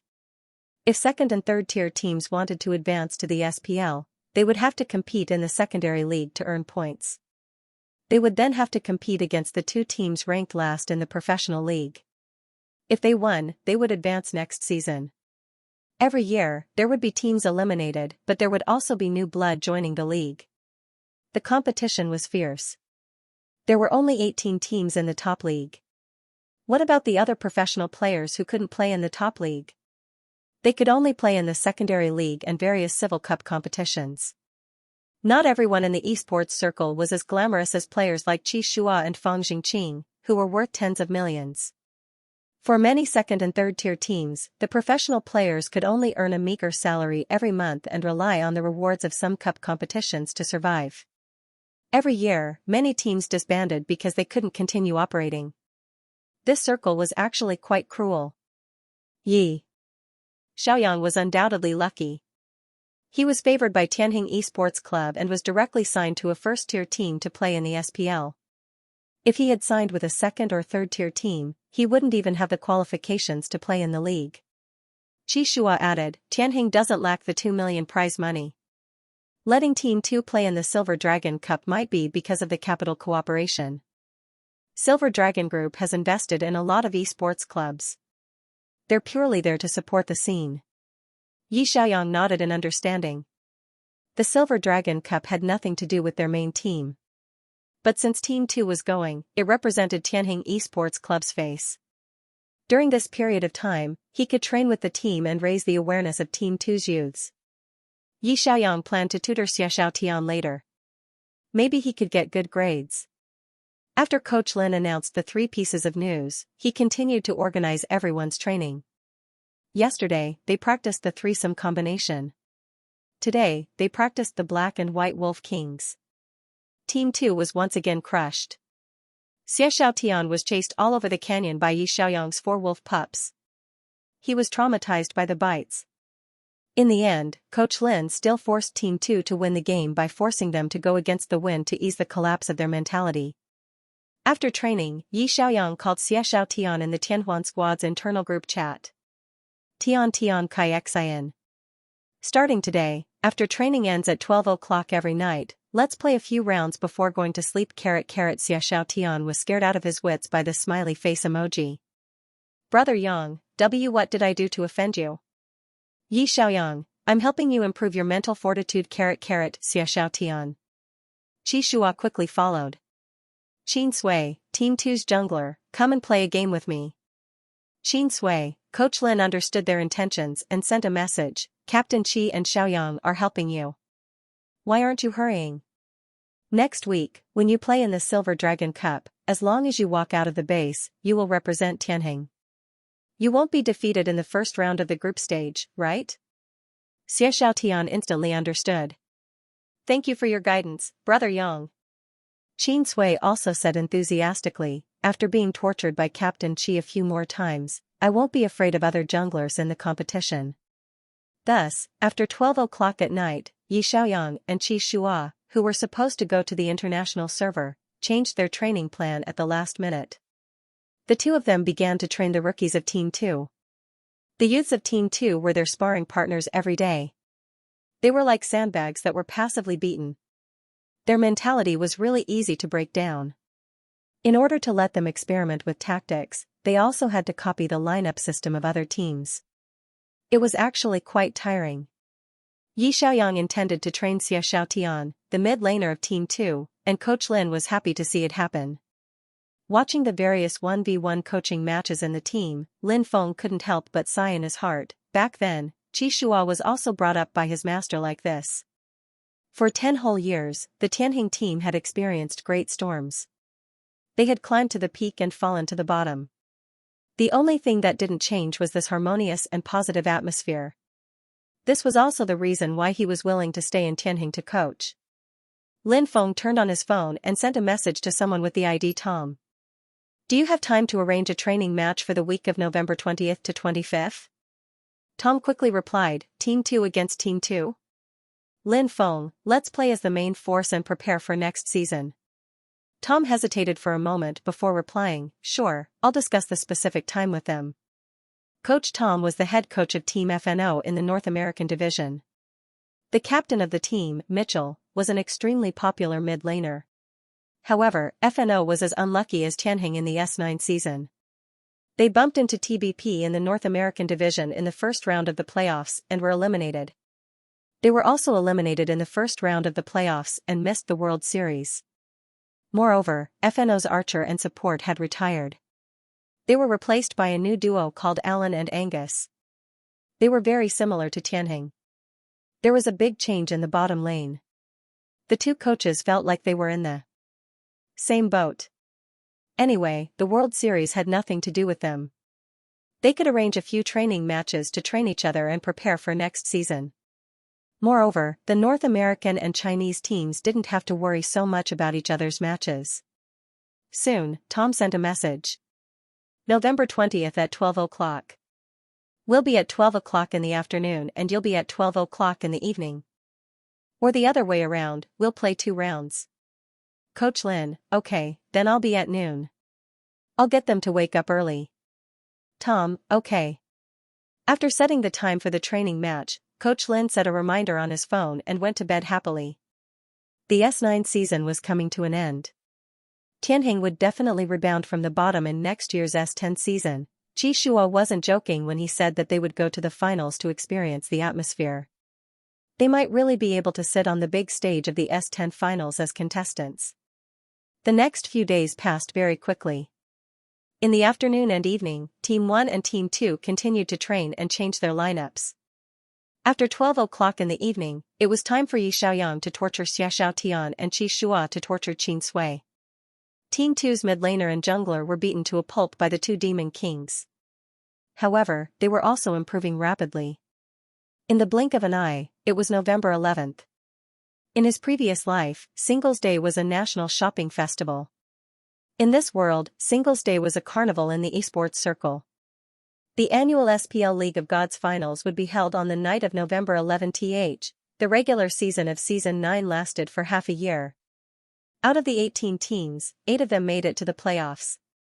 Tianheng and Baimu were eliminated in the first round, and Xianxia was beaten from the winner's bracket to the loser's bracket. Unexpectedly, after Xianxia's team was beaten into the loser's bracket by Firemark, they won all the way and became the champion of the loser's bracket. They made it back to the finals. Firemark, who everyone thought the most highly of, was eliminated by Ice Spirit.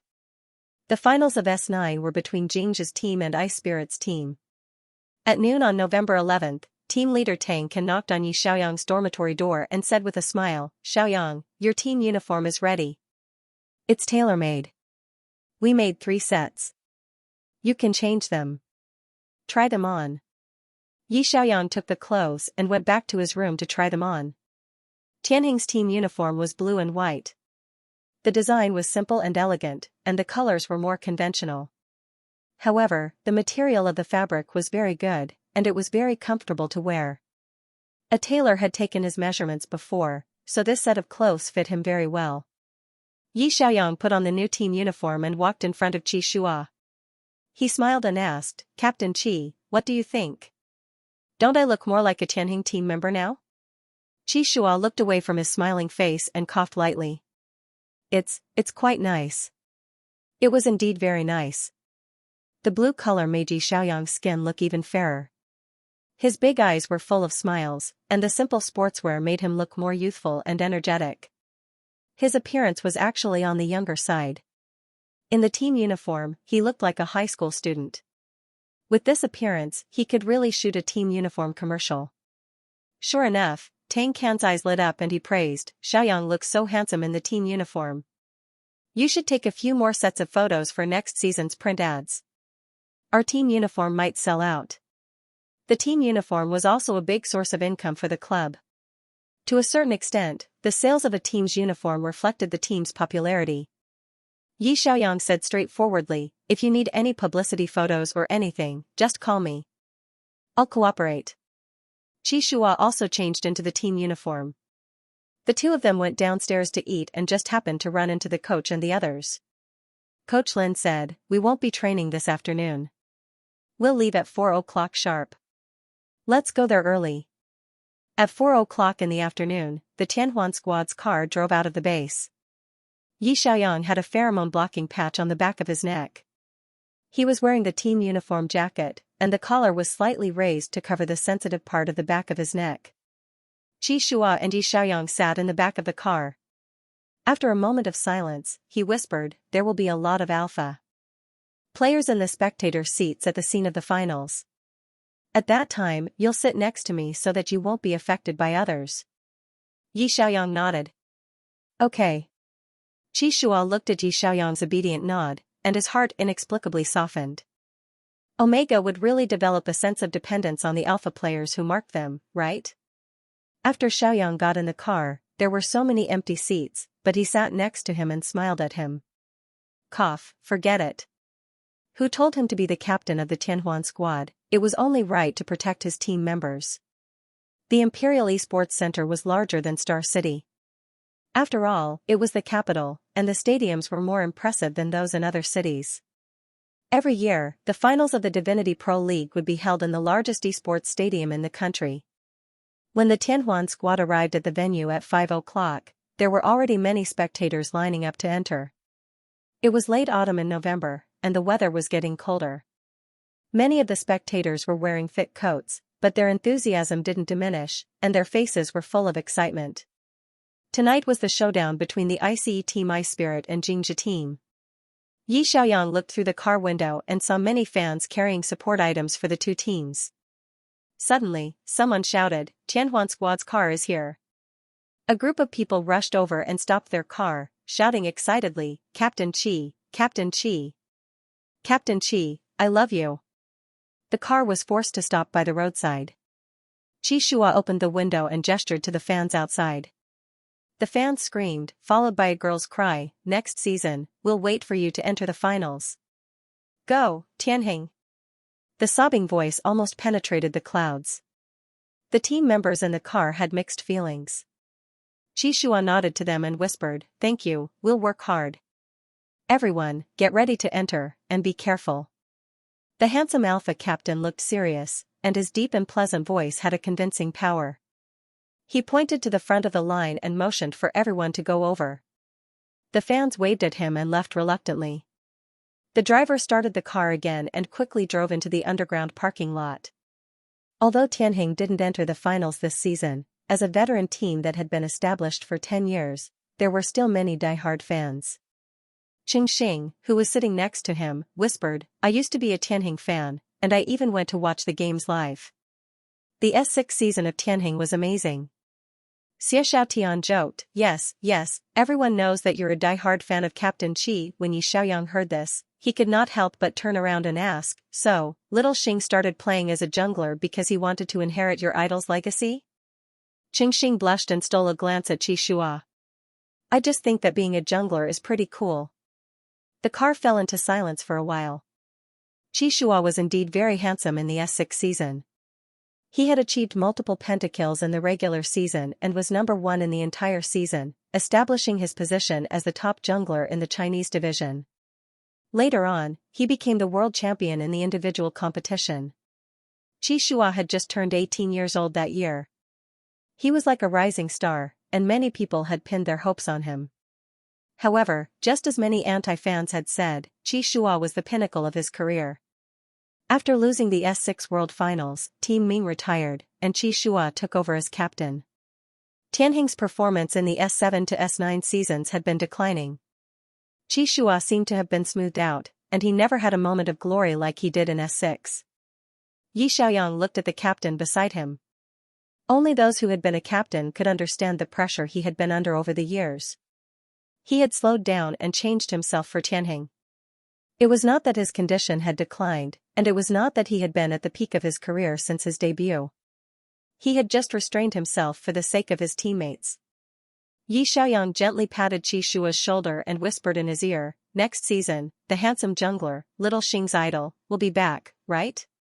Because they were whispering, the two of them were very close to each other, and he could feel Omega's warm breath. Qi Shua's ears turned slightly red, and he nodded stiffly. Yes. Yi Xiaoyang sat back down. He did not feel that there was anything wrong with Omega and Alpha whispering to each other. The fans' cries just now were very uncomfortable to listen to. He was just afraid that Qi Shua would feel uncomfortable and wanted to encourage his teammates. The car finally stopped in the underground parking lot. Tang Can, the team leader, got out of the car and took the players' exclusive elevator with the pass card given by the league. He took everyone directly to the second floor's viewing area and went to the front desk to sign in. There was also a pheromone detector and a backup alpha concealer spray at the entrance of the viewing area. Alpha players who forgot to spray could make up for it here. Yi Xiaoyang had just walked through the security checkpoint when he heard a boy complain in front of him. Every security check is so troublesome. We don't have any Omega players in the viewing area. If we don't spray concealer, what's there to be afraid of? Alpha and Alpha can repel each other's pheromones and fight. A cold female voice came from the side. You talk too much nonsense. The boy's momentum immediately weakened. I was just complaining. Yi Xiaoyang was speechless. He didn't need to guess to know that they were Zhao Xinping and Zhao Sinan from the Northern Shepherd team. Sure enough, after the Tianheng team walked through the security checkpoint, they saw a group of Northern Shepherd players standing together and preparing to enter the viewing area. The tall Miss Zhao Xinping was very conspicuous in the crowd. When she heard the footsteps, she turned her head and met Qi Shua's eyes. She greeted him angrily. Captain Qi, you're here too. Qi Shua nodded. Captain Zhao, long time no see. It had been more than a month since the match between Tianheng and Northern Shepherd in the Star City Arena. At that time, Tianheng lost to Northern Shepherd in a score of 23, but then Northern Shepherd lost to Xianxia in a score of 23. As the two teams in the first round of the playoffs, they were here to watch the show as spectators. Coach Lin shook hands with the Northern Shepherd coach angrily, then led the team into the viewing area. The league had reserved a separate viewing area for the professional players, media reporters, and invited commentators. It could seat about 100 people, and the view was very good. They could directly see the big stage on the first floor, and there was a high-definition screen in front of them for the projection of the game. Yi Xiaoyang followed Qi Shua to the third row of seats. When they passed by Zhao Xinping, she suddenly said, "Wait a minute." Yi Xiaoyang and Qi Shua stopped at the same time. Zhao Xinping looked at Yi Xiaoyang and asked, "I don't think I've seen you before?" The players of Tianheng Team 2 often appeared on the bench, so Zhao Xinping knew most of them. But today's player looked very unfamiliar. The boy's facial features were delicate and handsome. His chestnut blonde short hair made his skin look even fairer. His eyes were especially clear and round, and his eyelashes were long and thick. When he smiled, his eyes seemed to sparkle. If they had seen such a handsome boy before, they would definitely have an impression of him. Qi Shua frowned and said, "He's a newcomer from Tianheng, Xiao Yi." Yi Xiaoyang smiled and nodded at Zhao Xinping. "Hello, Captain Zhao." Zhao Xinping was speechless. A newcomer? A new player who had just signed a contract, or a newcomer who had been selected from the youth training camp? Zhao Xinping was puzzled when she heard a noisy voice next to her. "Sis, come sit here. The view here is good. You can see the center of the stage on the first floor." Zhao Xinping calmly nodded at Yi Xiaoyang, then turned and walked away. Yi Xiaoyang looked at her back and couldn't help but think that the female lead was indeed very handsome. Her calm and sharp eyes were full of power. There should be a lot of girls who like Zhao Xinping's type of big sister, right? Qi Shua saw Yi Xiaoyang looking at Zhao Xinping's back and couldn't help but cough lightly. "Come and sit here." Yi Xiaoyang withdrew his gaze and followed Qi Shua to the audience area, sitting in the middle of the third row. A moment later, another team came over. It was the Firemark team. They didn't wear their team uniform today. Zhou Jiawen wore a slim khaki windbreaker. Although this alpha player was young, he was handsome and had good taste in clothes. He dressed like a fashion model and smiled politely. Therefore, in less than 2 years, his popularity was on par with the veteran player Fang Jingqing. Zhao Sinan shouted from the front, "Xiao Zhou." Zhou Jiawen smiled at him and greeted Zhao Xinping. "Captain Zhao, you flew from Star City to watch the game. It's really far." Zhao Xinping said indifferently, "Anyway, it's boring and there's no game to play. The plane tickets will be reimbursed by the league." Coach Li of the Firemark team smiled and went to Lin Feng's side and asked, "Speaking of which, didn't your Tianheng archer and support retire?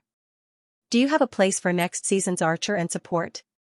As soon as this question was asked, many people present pricked up their ears. Lin Feng smiled back at him. "I'm not telling you." "Coach Li," Zhao Sinan laughed in front. "Coach Li, you're openly spying on the enemy. That's too much." Coach Li shrugged. "I haven't asked you yet. Why are you in such a hurry? Didn't your Northern Shepherd's mid laner retire? How about it? Have you found a suitable mid laner?" Zhao Sinan really wanted to complain. He originally wanted to sign a new B streamer, but he was intercepted. Just thinking about it made him angry. Zhao Xinping said indifferently, "We want to sign Captain Zhou. Will the Firemark team let him go?" Zhou Jiawen smiled politely. "Captain Zhao, do you really want to sign me? Then I'll communicate with the club and list the transfer." Zhao Sinan waved his hand and said, "Forget it. You're too expensive. We can't afford it." Everyone was joking and laughing at the side. Qi Shua wasn't someone who liked to joke. He sat there calmly and didn't say anything. A moment later, another team came to the scene and walked to the fourth row. Qi Shua stood up, turned around, and gently hugged and greeted the team leader. The team leader was wearing a light gray thin sweater. Although he wasn't handsome, he was very upright and had a righteous look. His laughter was also very refreshing. "Qi Shua, you're here early. Qi Shua said, Tianheng's base is in Beijing. It's not right to be late. The people next to him also greeted him angrily. Captain Su. The man's gaze swept across the crowd and finally stopped on Yi Xiaoyang. He asked curiously, who is this handsome guy? Why haven't I seen him before? Qi Shua said, we're a newcomer from Tianheng. After that, he introduced him to Yi Xiaoyang in a low voice. The captain of the Yueying team, Su Zhua. Su Zhua was the top laner with the strongest resistance to pressure in China. He was one of the few players who had been recognized by the World Alliance as an honorable 9th Dan player. He graduated from the Star City Youth Training Camp with Qi Shua, Fang Jingqing, and the others. They had known each other for more than 4 years. It was no wonder that Qi Shua greeted him alone. Yi Xiaoyang stood up, smiled, and extended his hand. Hello, Captain Su. I'm a newcomer from Tianheng, Xiaoyi. Su Zhua nodded. He shook his hand and joked, the Tianheng squad's looks are getting better and better. Are you guys going to debut in an esports idol drama? Everyone turned to look at Yi Xiaoyang when they heard what he said. The person next to Captain Qi was indeed very good-looking. His facial features were very distinctive. He seemed to have some characteristics of a mixed-race person. His hair was naturally chestnut blonde, but it was not eye-catching. Instead, it complemented his fair skin. His eyes were very beautiful. When he smiled, he gave off a warm feeling. He was a typical sunny young handsome guy. Captain Qi had brought this person to the scene and let him sit next to him. It was obvious how important he was. Could he be a newly promoted support from Tianheng? Zhao Sinan whispered in his sister's ear, he should be Tianheng's new support. Their second team's marksman, Fu Yu, may fill in for the marksman position next season. With this handsome guy as support, the lineup will be complete. Zhao Xinping said thoughtfully, that's possible. I have no impression of this person at all. He shouldn't be a player from another team. Maybe he was groomed by Tianheng's youth training camp. Zhao Sinan nodded. I think so too. If he's a newcomer, I don't know how good he is. Zhao Xinping said, we'll know next season. Everyone was very curious about this new face from Tianheng. From time to time, they would look at Yi Xiaoyang inquisitively. No matter whose gaze Yi Xiaoyang met, he would always return it with a carrot smile. Gradually, the people around him became embarrassed to look at him. They looked away and looked at the big stage. The game had not started yet. On the big stage, the staff was nervously adjusting the equipment. Next to them, Zhao Sinan said loudly, hey, do you guys want to bet? Who will win tonight? Zhou Jiawen smiled and said, I'll bet on Xianxia. After all, we beat Xianxia in the playoffs. If Old Feng wins the championship, we'll be able to keep our face. Huowen had defeated Xianxia before. In the end, Xianxia won the championship. Did that mean that Huowen's strength was not inferior to the champions? Zhao Sinan's eyes lit up. Captain Zhou's logic is awesome. Then I'll also bet on Xianxia winning. We were eliminated by Xianxia. Being eliminated by the champion team will make us look better. Su Zhua was sitting in the back row of Qi Shua. When he heard this, he couldn't help but ask, Shua, what do you think? Qi Shua said lightly, I think Solice will win. Su Zhua laughed and leaned back in his seat. He said lazily, it's not easy for little Chen to lead this broken Solice team to the finals. I also hope he wins once. Yi Xiaoyang lowered his head and quickly took out his phone to search for information about the team.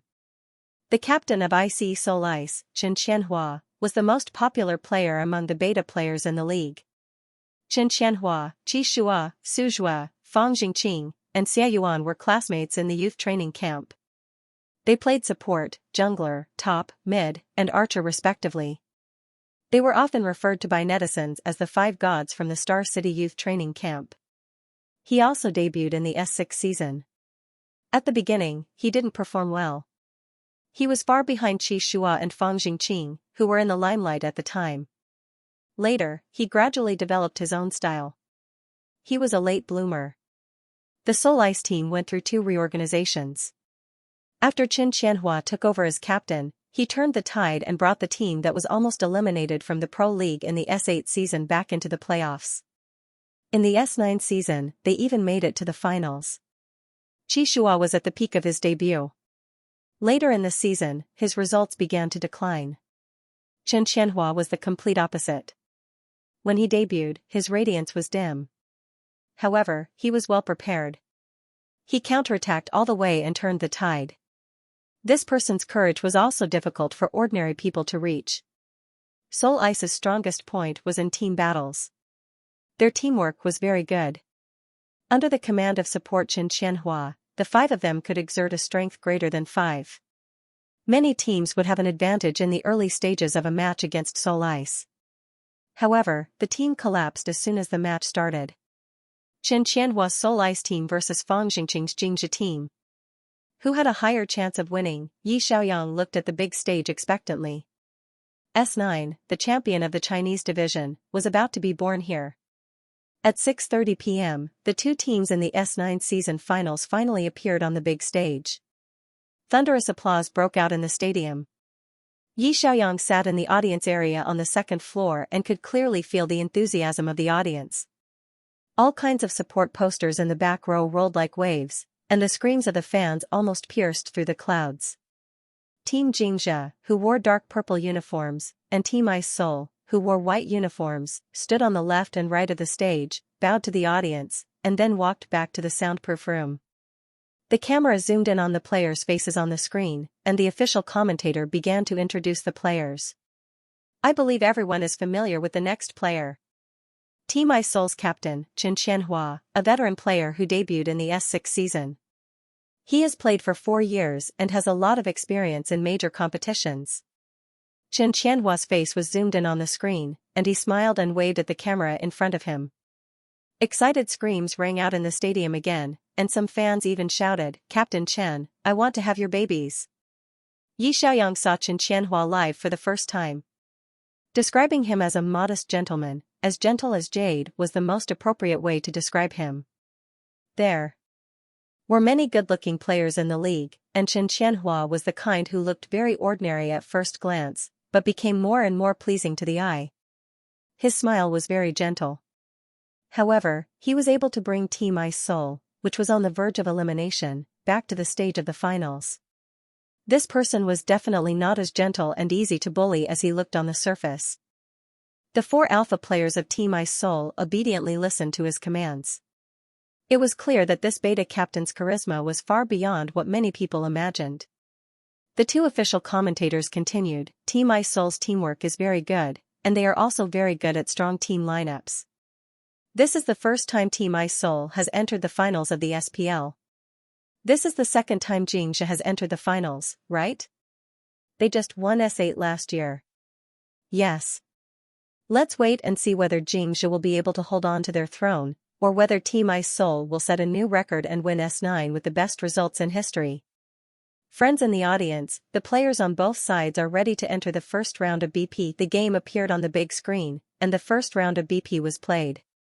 Xianxia was randomly assigned to the blue side. Priority ban.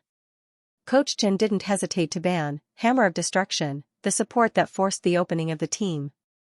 On Ice Soul's side, it was Fang Xingqing's famous hero, King Cobra. Xianxia was the second to ban Radiant Shield, and Ice Soul banned the Archer, Holy Archer. Xianxia's BP in the first stage was all aimed at the support position. The 2 supports in the top position were the team opening heroes that Xianxia was very good at. The Ice Soul head anti-narcotics team also banned Xia Yuan's terrifying Archer in the later stages. Both sides began to choose their heroes quickly. Ice Soul was the first to snatch Machinery Expert and Machine Gun Hunter. When Yi Xiaoyang saw this, he couldn't help but whisper to Xianxia, "Are they going to fight the tower-pushing school?" Xianxia said in a low voice, "The Ice Spirit Battle Team's tower-pushing style is very strong. Under Xianxia's protection, it will be very difficult to kill their archers. As long as Machine Gun Hunter makes 2 pieces of attack speed equipment, it will be very difficult to defend the outer tower." Reality proved that this was the case. The first round of the game revolved around the bottom lane. Ice Soul's bottom lane was supported by Xianxia. Xianxia's bottom lane was supported by the celebrity duo of Li Yunma and Archer Xia Yuan. Both sides were 2v2, and neither side had the upper hand. The junglers of both sides frequently went to the bottom lane to catch people, but with Xianxia's protection, it was very difficult to kill Isol's archers. In the first wave of the Little Dragon team, Isol unexpectedly went 0 for 2. The positions of the mechanical soldiers supporting Xianxia were quite exquisite.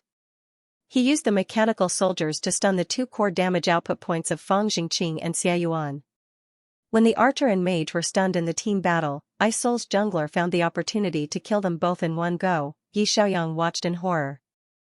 Isol's team battle is really strong. Qi Shua said, Little Chen's ability to seize opportunities is really strong. The hit rate of his control skills is very high. After the Little Dragon team battle, Isol's economy quickly rose.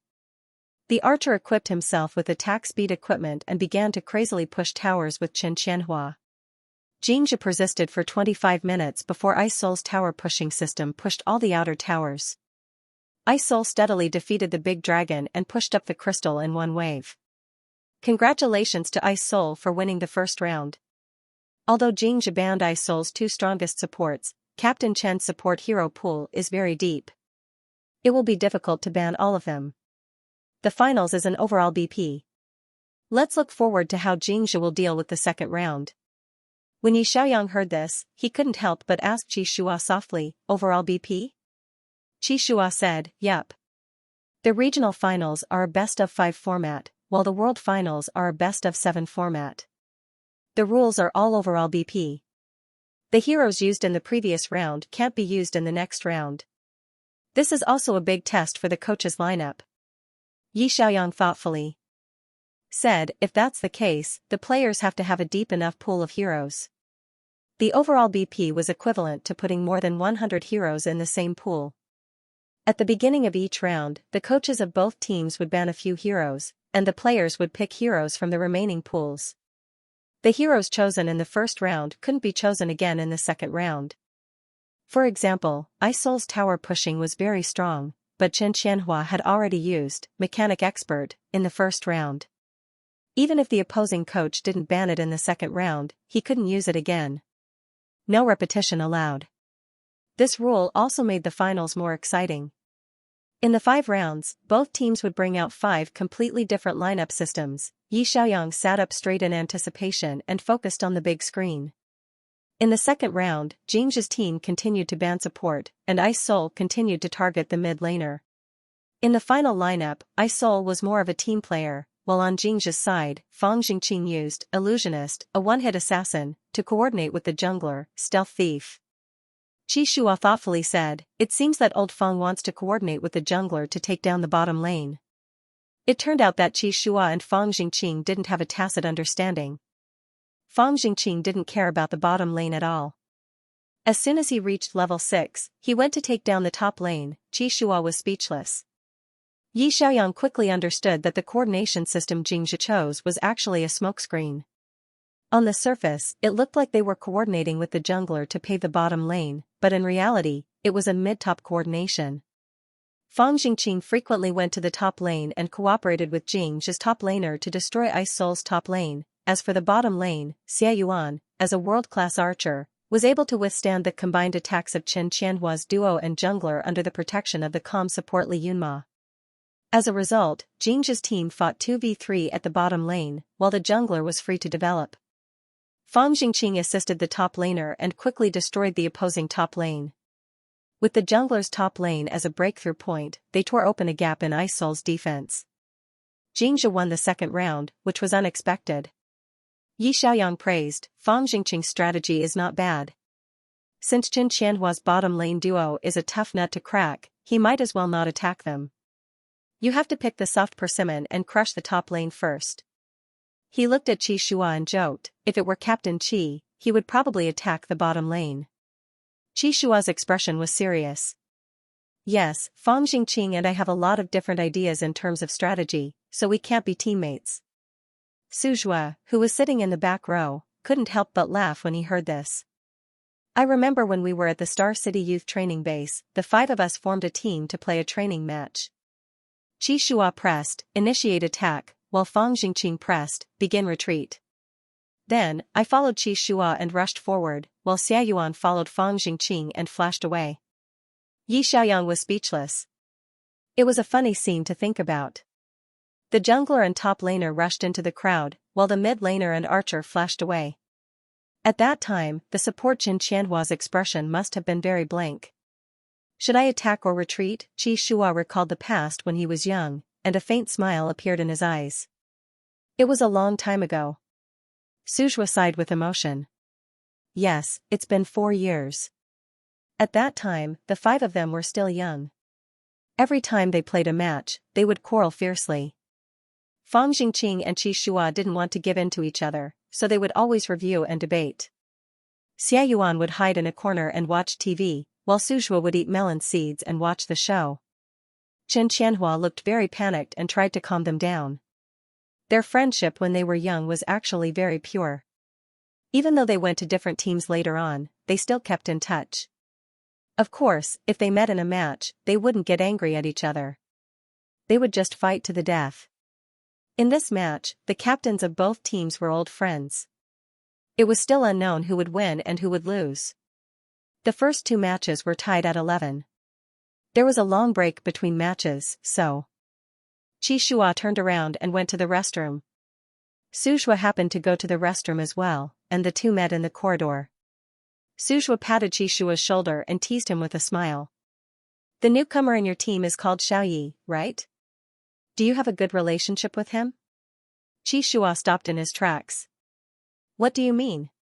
Suzhua said, the other members of your Tianheng team are very respectful of you. Newcomers like Qingxing and Xiaotian are especially afraid of you. They don't even dare to talk to you. Why isn't Xiaoyi afraid of you at all? He was even joking with you just now. Although Qi Shua wasn't a fierce person, he usually had a serious expression on his face. Therefore, everyone in the Tianheng team was very respectful to him. Even though Xu and Qin Yizhu had played with him for 3 years, they would never look him in the eye when chatting with him, let alone joke with him. Yi Xiaoyang wasn't afraid of him at all. He whispered in his ear and joked with him, he even asked him to fix his mark. Thinking of this, Qi Shua's heartbeat suddenly accelerated. A wave of heat rose from the depths of his chest, burning his cheeks slightly. Suzhua was worthy of being his old friend of 4 years. He immediately saw that something was wrong. Qi Shua coughed lightly and pretended to be calm as he said, Xiaoyi has a cheerful personality and can chat with everyone in the team. I'm not a strict captain who scolds people with a straight face every day. What's so strange about him not being afraid of me? Suzhua blinked. Is that so? Why do I feel like you're protecting him by letting him sit beside you? You don't even care about your own disciple. Qingxing. Qi Shua looked away stiffly. You're thinking too much. Suzhua laughed and said, I'm just joking. Why are you so serious? Qi Shua ignored him, turned around, and quickly walked forward. Suzhua didn't continue the topic.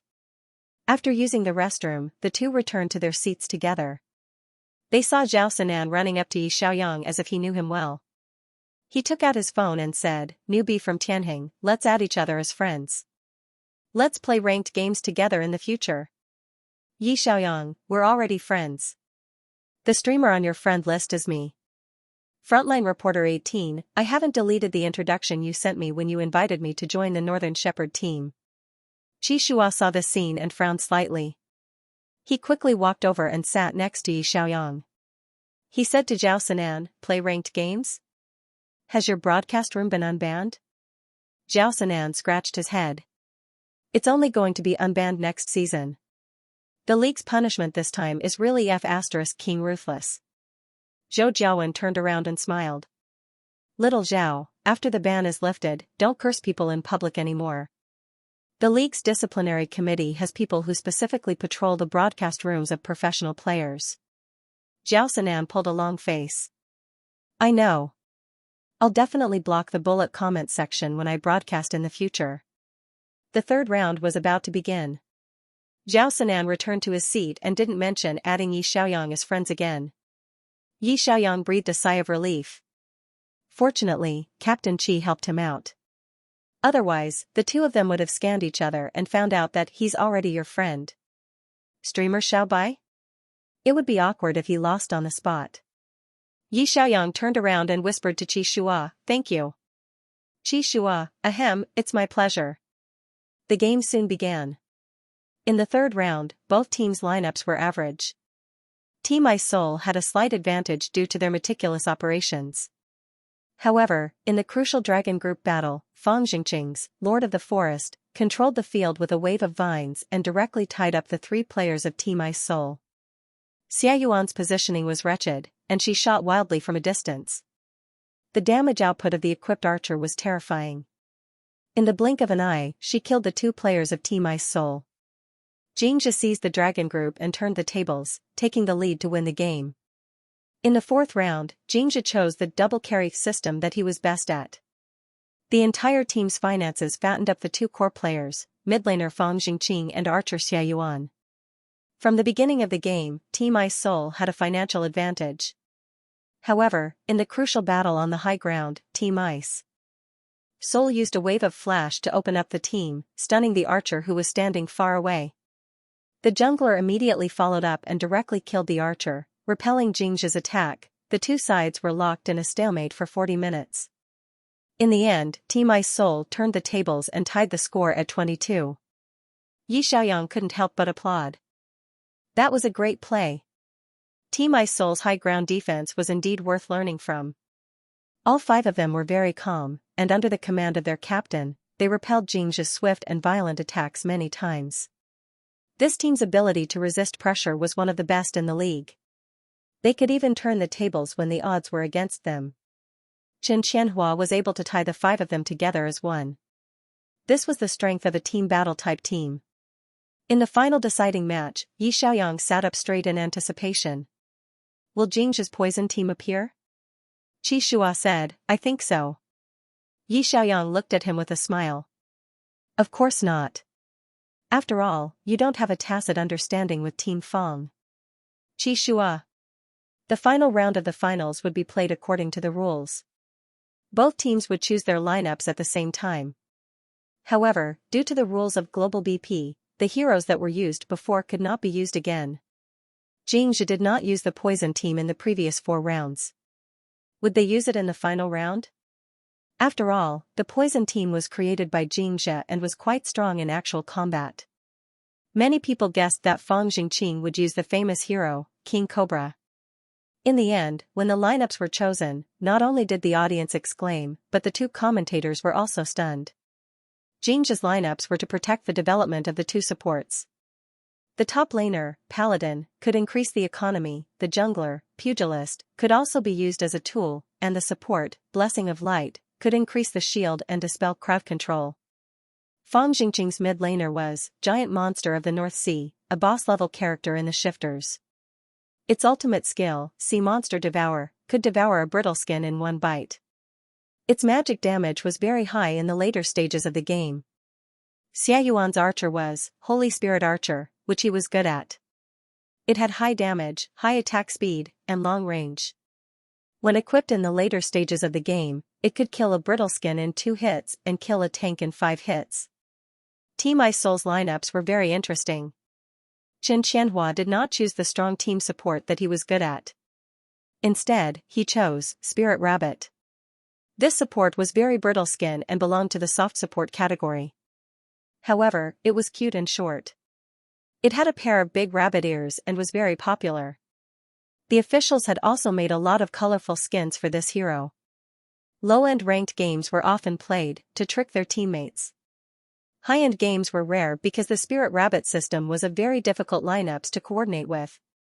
The Spirit Rabbit's ultimate skill was called Cunning Rabbit's 3 Burrows.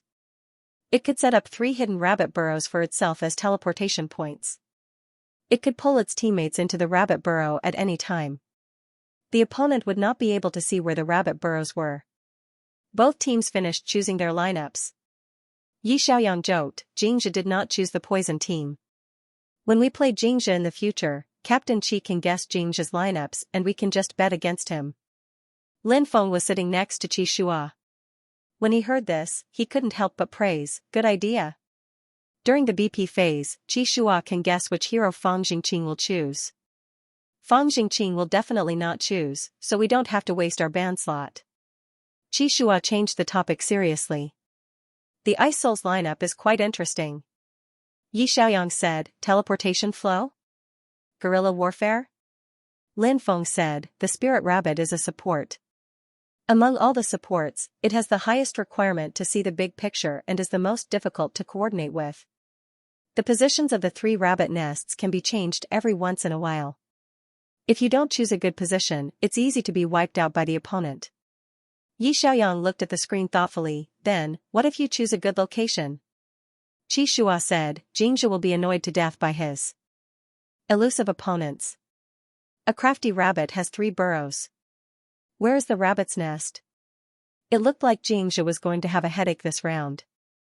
Xianxia didn't choose the poison team, and Ice Soul didn't choose the usual opening system. The reason was simple. Xianxia's poison team had been around for several seasons. The other teams weren't fools. They would definitely come up with a strategy to counter it. Similarly, everyone knew that Ice Soul's team battle was strong. As such, they would definitely come up with a strategy to counter it. The final round would determine which team would be the champion of the S9 division. Naturally, the coaches of both teams had to prepare carefully. They had to come up with a lineup that would make people's eyes light up and not be guessed by their opponents. The match began.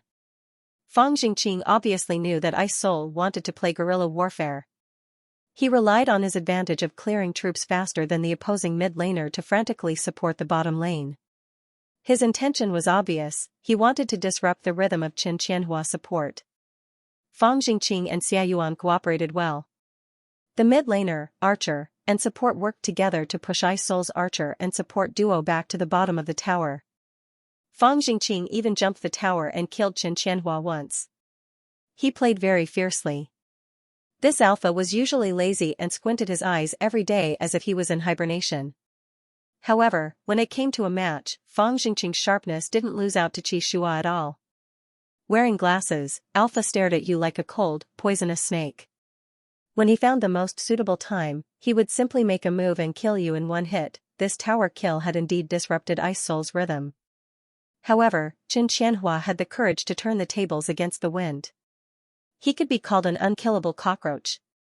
When he reached level 6 and learned the big move a crafty rabbit has 3 burrows, he began to set the pace of the match. Xianxia suddenly realized that Ice Soul's support was as fast as lightning. Originally, this wave should have been aimed at Lil Long. Qin Qianhua placed his rabbit nest near Lil Long and called his teammates over. Wasn't this normal logic? In the end, Qin Qianhua directly gave way to Lil Long and placed his rabbit nest on the top lane. While Fang Jingqing and the others were attacking Lil Long, they killed their opponent and quickly pushed the top lane and outer tower. After a few minutes, the entire Ice Soul team disappeared from the map. Fang Jingqing had a bad premonition. Just as he was about to retreat, his opponent appeared out of nowhere and suddenly stunned Fang Jingqing. Ice Soul's archer quickly killed Fang Jingqing and the 5 of them pushed the tower. Fang Jingqing, Qin Qianhua had mastered this kind of elusive guerrilla warfare to the point of perfection. Xianxia's double carry system was very stable. Fang Jingqing and Xia Yuan had once teamed up to win the World Pairs Championship. Whether it was in terms of damage output or self-defense, the 2 of them were first-class experts. However, no matter how good you were, could you fight 1 against 5? Qin Qianhua's Spirit Rabbit support system was to quickly summon his teammates and create a situation of many against few, catching the opponent off guard. 15 minutes into the game, Xianxia's 3 outer towers were all pushed down. The blue buff in the jungle could not be maintained. Qin Qianhua placed a rabbit nest there and calculated the respawn time of the opponent's buff to summon 5 teammates to snatch it. Xianxia's jungler had no choice but to retreat. The snowball quickly started rolling. Fang Jingqing had no choice but to use Lil Long to force the team. However, Ice Soul's method surprised everyone. Qin Qianhua actually made a rabbit nest at the bottom lane tower and sent the top laner, jungler, and mid laner to try to snatch Lil Long. He summoned archers and led a wave of minions to steal the tower. Fang Jingqing, could they climb over the net and kill the rabbit? Although Xianxia's team managed to take Lil Long and kill 2 opponents, they lost the tower. This was a huge loss. When Yi Xiaoyang saw this, he could not help but say, this kind of fast teleportation strategy requires a high level of awareness from the support. If Qin Qianhua makes one mistake and is surrounded by the opponent, it will be over. Qi Shua agreed. Yes, not only does he have to consider the big picture, make the most accurate judgment, gather his teammates to the most suitable position, and hide his rabbit nest teleportation point well. Yi Xiaoyang laughed. The support set the pace. This game is really interesting. Chen Qianhua was an excellent captain who had a good view of the big picture. Under his quick maneuvers, Jingzhi's team had a hard time facing them head-on. No matter how good Fang Jingqing's mechanics were or how good Xia Yuan's equipment was, what was the use? They could not hit them or catch them. In this game, iSoul used guerrilla tactics to push towers. They made use of the 3 burrows of a cunning rabbit to quickly teleport to gain the advantage of being outnumbered many times. In the 25th minute of the game, Jingzhi's outer and inner towers had all been leveled. In the final battle to defend the high ground, Fang Jingqing was not to be trifled with. He used Giant Monster of the North Sea's big move and instantly killed the opponent's backline archer. Xia Yuan quickly moved around and attacked, killing Chen Qianhua quickly. Jingzhi repelled iSoul's 3 consecutive waves of attacks. They held on until the 35th minute. This kind of situation was also a severe test of the mental strength of both sides. Xianxia was fighting prison and could not get out of the high ground. iSoul could not get out of the high ground even after 10 minutes, which affected the team's morale. However, both players were able to keep their composure. After Chen Qianhua revived, he set the teleportation point to Lil Long and organized his teammates to quickly kill Lil Long. In the late game, Lil Long's attack and defense were very high. There were also 3 Tyrannosaurus captains. Chen Qianhua steadily controlled the creeps and allowed the 3 Tyrannosaurus captains to advance. When the 3 Tyrannosaurus captains reached the high ground, Jingzhi's 5 players had limited skills and were unable to clear the creeps from all 3 lanes at the same time. In the end, the high ground defense that lasted for 10 minutes was forcibly torn open. Victory, the golden word victory popped up on the screen. The National League Championship of the 9th season belonged to iSoul. The members of iSoul jumped up excitedly. The 4 of them surrounded Chen Qianhua and hugged each other. On the big screen, Chen Qianhua's smiling eyes seemed to flash with tears. Yi Xiaoyang looked up at the big screen with mixed feelings. He admired this captain very much. He was able to bring a team that was on the verge of elimination back to the stage of the finals. He also relied on his flexible teleportation strategy to win the deciding game. Chen Qianhua was undoubtedly a very good esports player.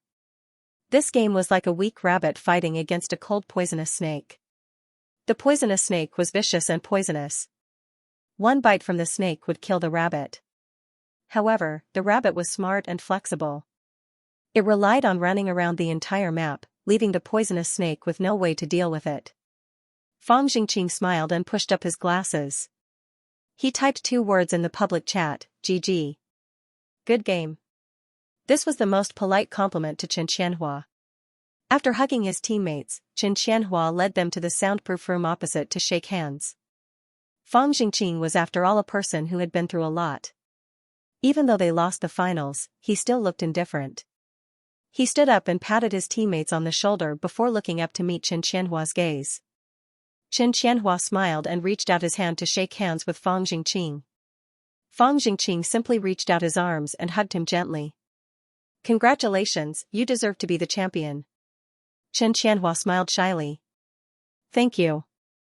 After the 2 teams shook hands politely, Jingzhi's team was the first to leave the stage. The champions of iSoul came to the center of the big stage. The chairman of God War's professional league personally presented them with the trophy. The coach of iSoul ran onto the big stage excitedly and raised the trophy high with his team members. The cheers of the audience were deafening. Yi Xiaoyang also smiled and gave them a round of applause. After 2 years of hard work, iSoul had gone from the brink of elimination to the champion's throne. This team had been reborn under Chen Qianhua's leadership. Then what about Tianheng? The low point of S7 to S9 was finally over.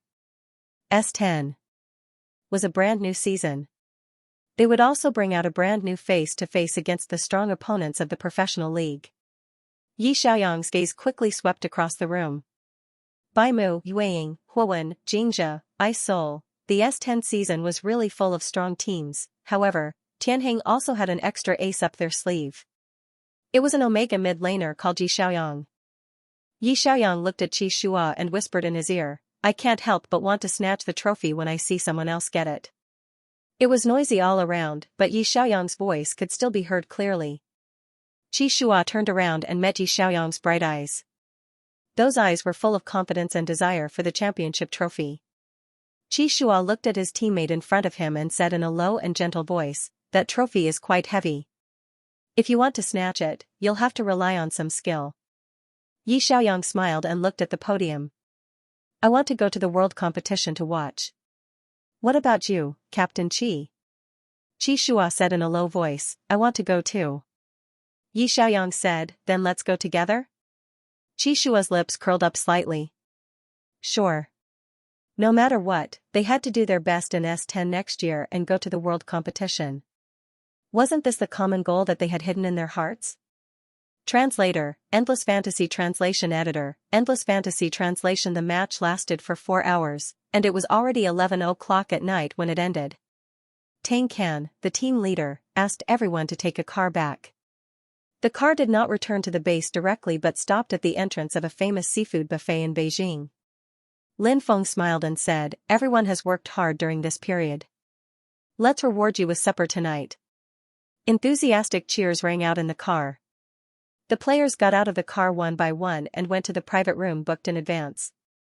They saw 2 unexpectedly familiar faces. Xu Jiang immediately ran over happily. Old Nia, Ning. Old Nia hugged him. Sister Tang Can told us. We came over to get a free meal, haha. Song Yuning said, we came back to watch the finals today. It's been a long time since we last met. Qi Shua walked over to greet the two. Old Nia smiled and said, Captain Qi, aren't you going to introduce the new members? Qi Shua looked back at Yi Xiaoyang and introduced him. This is the new B-streamer, Yi Xiaoyang. Old Nia reached out his hand. Hello. Yi Xiaoyang also shook hands with the two of them and greeted them. They were friends, but this was the first time they had met in person. The two of them were quite enthusiastic about Yi Xiaoyang. They had even sent him tens of thousands of yuan in gifts. After the two of them retired, they left Tianjin. Old Nia stayed in Beijing and decided to be a professional gaming streamer. Ning said he wanted to go home and open a small shop that specialized in esports. He was enjoying his retirement life. Coach Lin looked at the excited faces of the players and smiled as he walked into the room. S9 is over. Don't think too much about the past. Relax tonight and eat as much as you want. Coach, this is on you. Everyone ran to get food. Yi Xiaoyang brought over a plate of seafood. He put on gloves and asked as he peeled the shrimp, Ice Spirit and Xianxia are going overseas to compete in the international competition, right? Coach Lin nodded. Yes. The champion and runner-up of the Chinese division will go to the international competition every year. Yi Xiaoyang was curious. Are there 2 spots in each division? Coach Lin said, the divisions are different, so the spots are different. Regions such as China, North America, Europe, Korea, and Southeast Asia had more esports players and would be given 2 spots every year. The division that won the championship last season would be given an extra spot in the World Series. In the African and Latin American regions, the standard of esports was relatively low, so they were only given 1 slot. Altogether, there were 13 slots. The remaining 3 slots will be selected from the wildcard area. When Qi Shua heard this, he added in a low voice, the wildcard tournament starts in November every year. Regardless of nationality, teams from all divisions can spend money to sign up and compete for a spot in the World Championship. The competition is very fierce. Tianjin could participate in the wildcard round, but Old Nia and Ning had retired, and the new team had not gotten used to each other yet. There was no need for them to spend so much money to go abroad and suffer. Therefore, they could be considered to have given up this season. Old Nia interrupted. The champion of last year's world competition was FLD from the North American division, right? This year, North America can send 3 teams to the World Series. Xu Jiang smiled and said, FLD is from Florida. They were not famous in the past.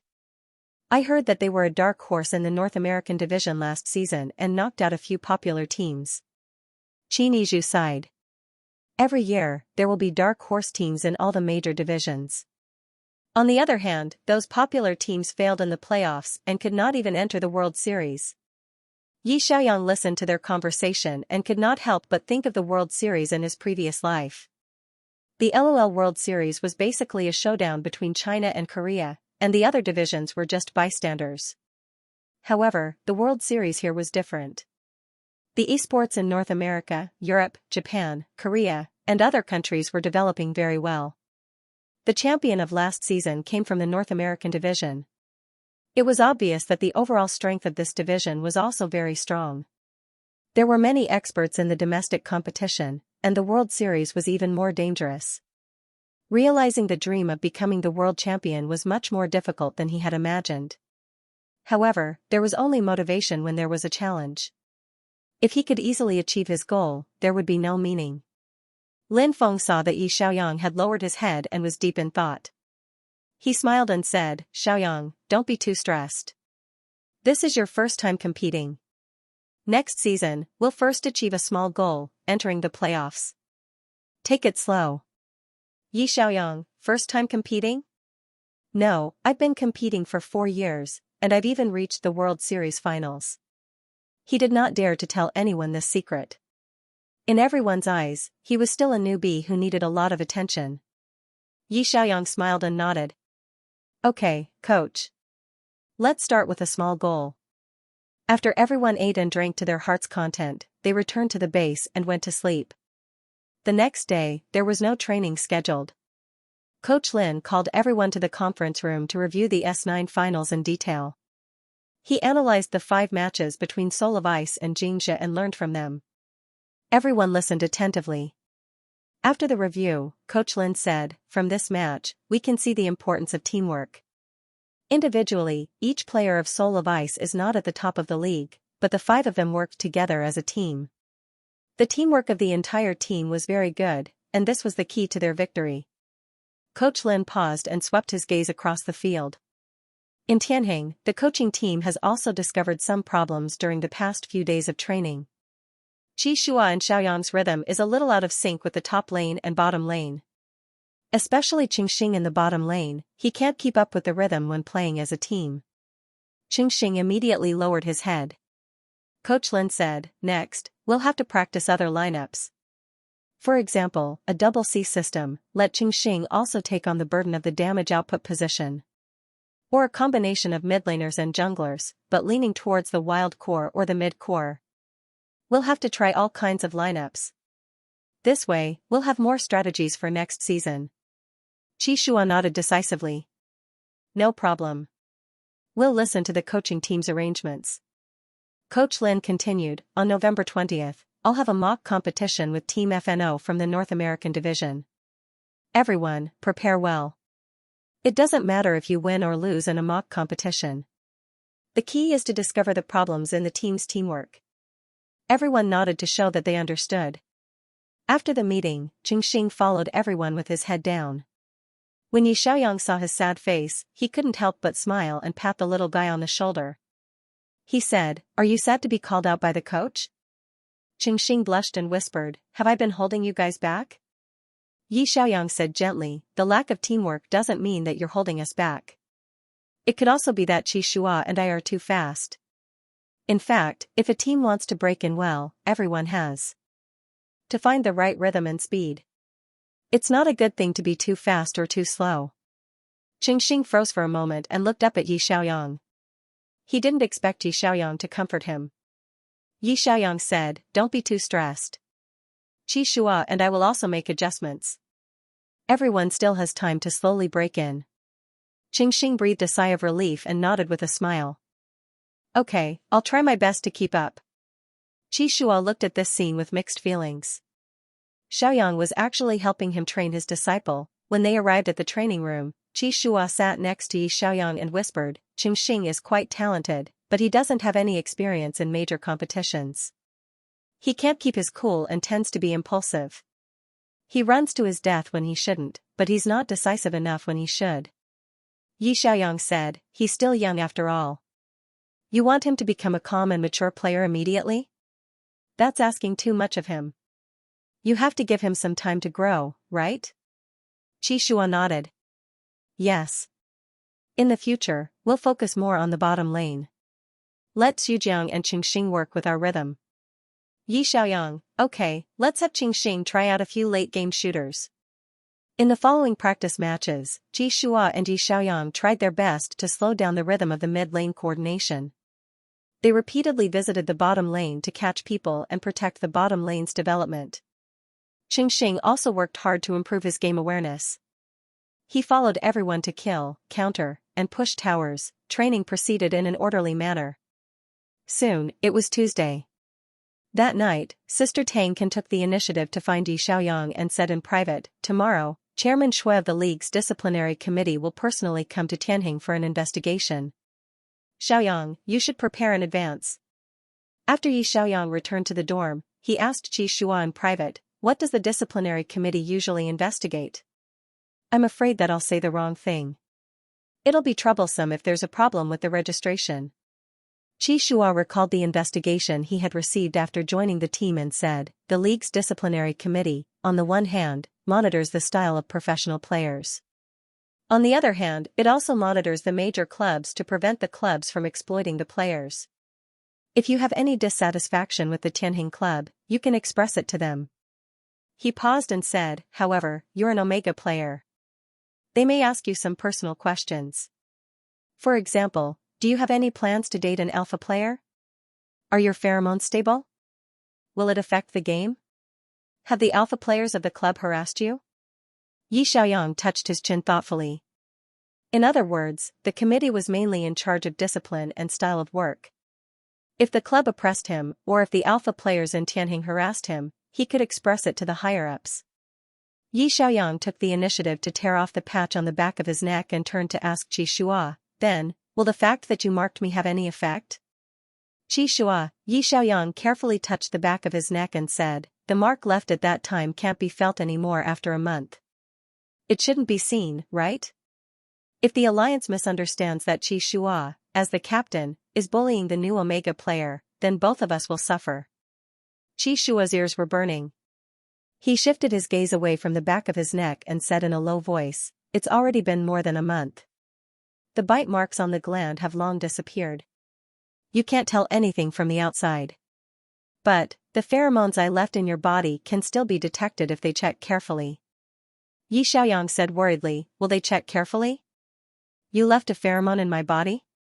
These words sounded more and more wrong. Qi Shua's ears were red as he said, "They shouldn't. Even if you were marked by an alpha player, it's still your privacy. Everyone's right to privacy is protected by the law. As long as you don't take the initiative to complain that I marked you while you were down, they won't bother me." Yi Xiaoyang couldn't help but laugh. "How could I complain? At that time, I took the initiative to ask for it, and it was a desperate decision." He paused and looked at Qi Shua. "Don't worry. If they really ask, I'll say that I was injected with a suppressant. They won't drag me to the hospital for an examination." Qi Shua was slightly relieved. That's for the best. Early the next morning, people from the Alliance's disciplinary committee came to Tianhuan Squad to investigate. The leader was a gentle-looking beta girl named Shui Ling. She was about 30 years old. It was said that she was one of the vice presidents of the League of God Wars and was in charge of discipline. Zhao Sanan's live broadcast room was banned by her. Her attitude towards Yi Xiaoyang was very gentle. "Xiao Yi, you are one of the few Omega players in our league, so the president asked me to come and see you in person." Yi Xiaoyang said angrily, "Thank you for your concern." Shui Ling asked softly, "Is there any inconvenience in your life in Tianhuan Squad? Do you get along well with the players in the team, especially the alpha players? Does anyone bully you?" Sure enough, Qi Shua guessed the direction of their investigation. Yi Xiaoyang's eyes were frank as he calmly said, "The club is very good to me. They let me stay in a separate bedroom. Every day after training, I go back to my bedroom to sleep. I rarely communicate with the alpha players in private. Everyone has a pure relationship as teammates and we get along very well." Shui Ling smiled. "You don't have to be afraid. If you feel wronged, you can boldly say it. The Alliance will make decisions for every professional player. You can rest assured. Yi Xiaoyang smiled brightly. Wronged? No, the Tianhuan squad is like my home. We are all good brothers. Maybe because my personality is too similar to Alpha, they don't see me as an Omega at all. Xueling was speechless. This Omega player seemed to have a big heart. The accompanying doctor gave Yi Xiaoyang a simple check on his pheromone. The conclusion was that his pheromone control was very stable and there was no possibility of estrus in the near future. They followed closely to Yi Xiaoyang's bedroom and walked around. They saw a cute cat. Xueling touched the cat's head. This bedroom had a separate bathroom, so it didn't affect the others. She couldn't help but ask curiously, who lives in the bedroom opposite yours? Yi Xiaoyang said calmly, Captain Qi lives opposite mine. Don't worry, Captain Qi only has the game in his mind. He doesn't see me as an Omega player at all. If I make a mistake during training, he will scold me. Qi Shuo was confused. Xueling smiled. Captain Qi, that's good. After all, the Alpha captain was famous for being serious and upright. Qi Shuo would harass an Omega player? That's impossible. The Alliance investigated whether the signing bonus was paid on time, whether the club had harsh requirements for the players, and so on. Then they drove away. Yi Xiaoyang sent them off. After returning to the training room, Qi Shuo immediately asked in a low voice, how was it? Yi Xiaoyang said, it's nothing. They just asked me a few questions and walked around the dormitory. I told them that Tianheng is like my home, and that we are all good brothers. That Chairman Shue's expression was a bit strange. Qi Shuo was speechless. You're the strange one. What do you mean we are all good brothers? Yi Xiaoyang really didn't have the self-awareness of being an Omega player. However, the Alliance should be relieved now. After all, how could a big-hearted Omega like Yi Xiaoyang be bullied? That's impossible. If anyone dared to bully him, Yi Xiaoyang would probably beat them until they were looking for their teeth on the ground. The facts proved so. Shortly after the disciplinary committee's routine investigation, the Alliance sent a notice. The contract between the Tianheng Club and Yi Xiaoyang had been successfully recorded. In the database of the God Wars Professional League, there was an additional Omega player named Yi Xiaoyang. Official registration ID, Tianheng, Liang. A week passed by quickly, and the mock competition that Lin Feng and Coach Tom had agreed on was finally here. Due to the time difference between North America and China, the mock competition was set at 12 a.m. It was 12 a.m. in China and 12 a.m. in America. Under normal circumstances, the two matches would be over in an hour. The players in Tianheng would be having lunch while the players in America could go to bed. November 20th, 23:30 p.m., North America's FNO Sports Base. FNO, short for First No One, stood for Fearless. This team was a veteran team in North America, and their style was just like their name. They were not afraid of anything, and their playstyle was fierce. The fiercest position was the mid laner. Their family's mid laner was a head-on style that was passed down from their ancestors. They played the mage like a warrior, and when they did not have any skills, they would use their staff to kill their opponents.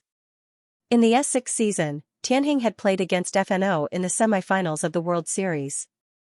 At that time, FNO's mid laner was Mitchell's master, Grice, while Tianheng's mid laner was Qi Shuo's master, Ming Xing. In the end, Tianheng's mid laners had a slight advantage and eliminated FNO in the semi-finals, entering the World Series S6 finals. In the next 3 years, the two teams did not meet again because Tianheng did not enter the World Series again. The players on both sides were also replaced. FNO was left with Kryman, an old player who had experienced Qi Shuo's sharpness in S6. The other positions were all replaced. The mid laner, Mitchell, was young and aggressive, and even fiercer than his master. Mitchell was currently the top mid laner in the League of Gods. He was very popular in North America and Europe. The captain was humorous and had friends all over the world. He chatted in the group chat every day and had a very good relationship with Zhou Jiawen, who had debuted on the international server. There was still half an hour before the start of the mock competition. Mitchell looked at Kryman and asked curiously, I've never played against Tianheng. Is there anything I need to pay attention to? Can't we just crush their mid laner? Kryman scratched his head and said, I haven't seen them for 3 years. I only remember that their jungler is very good. The mid laner who used to be very good seems to have retired, right?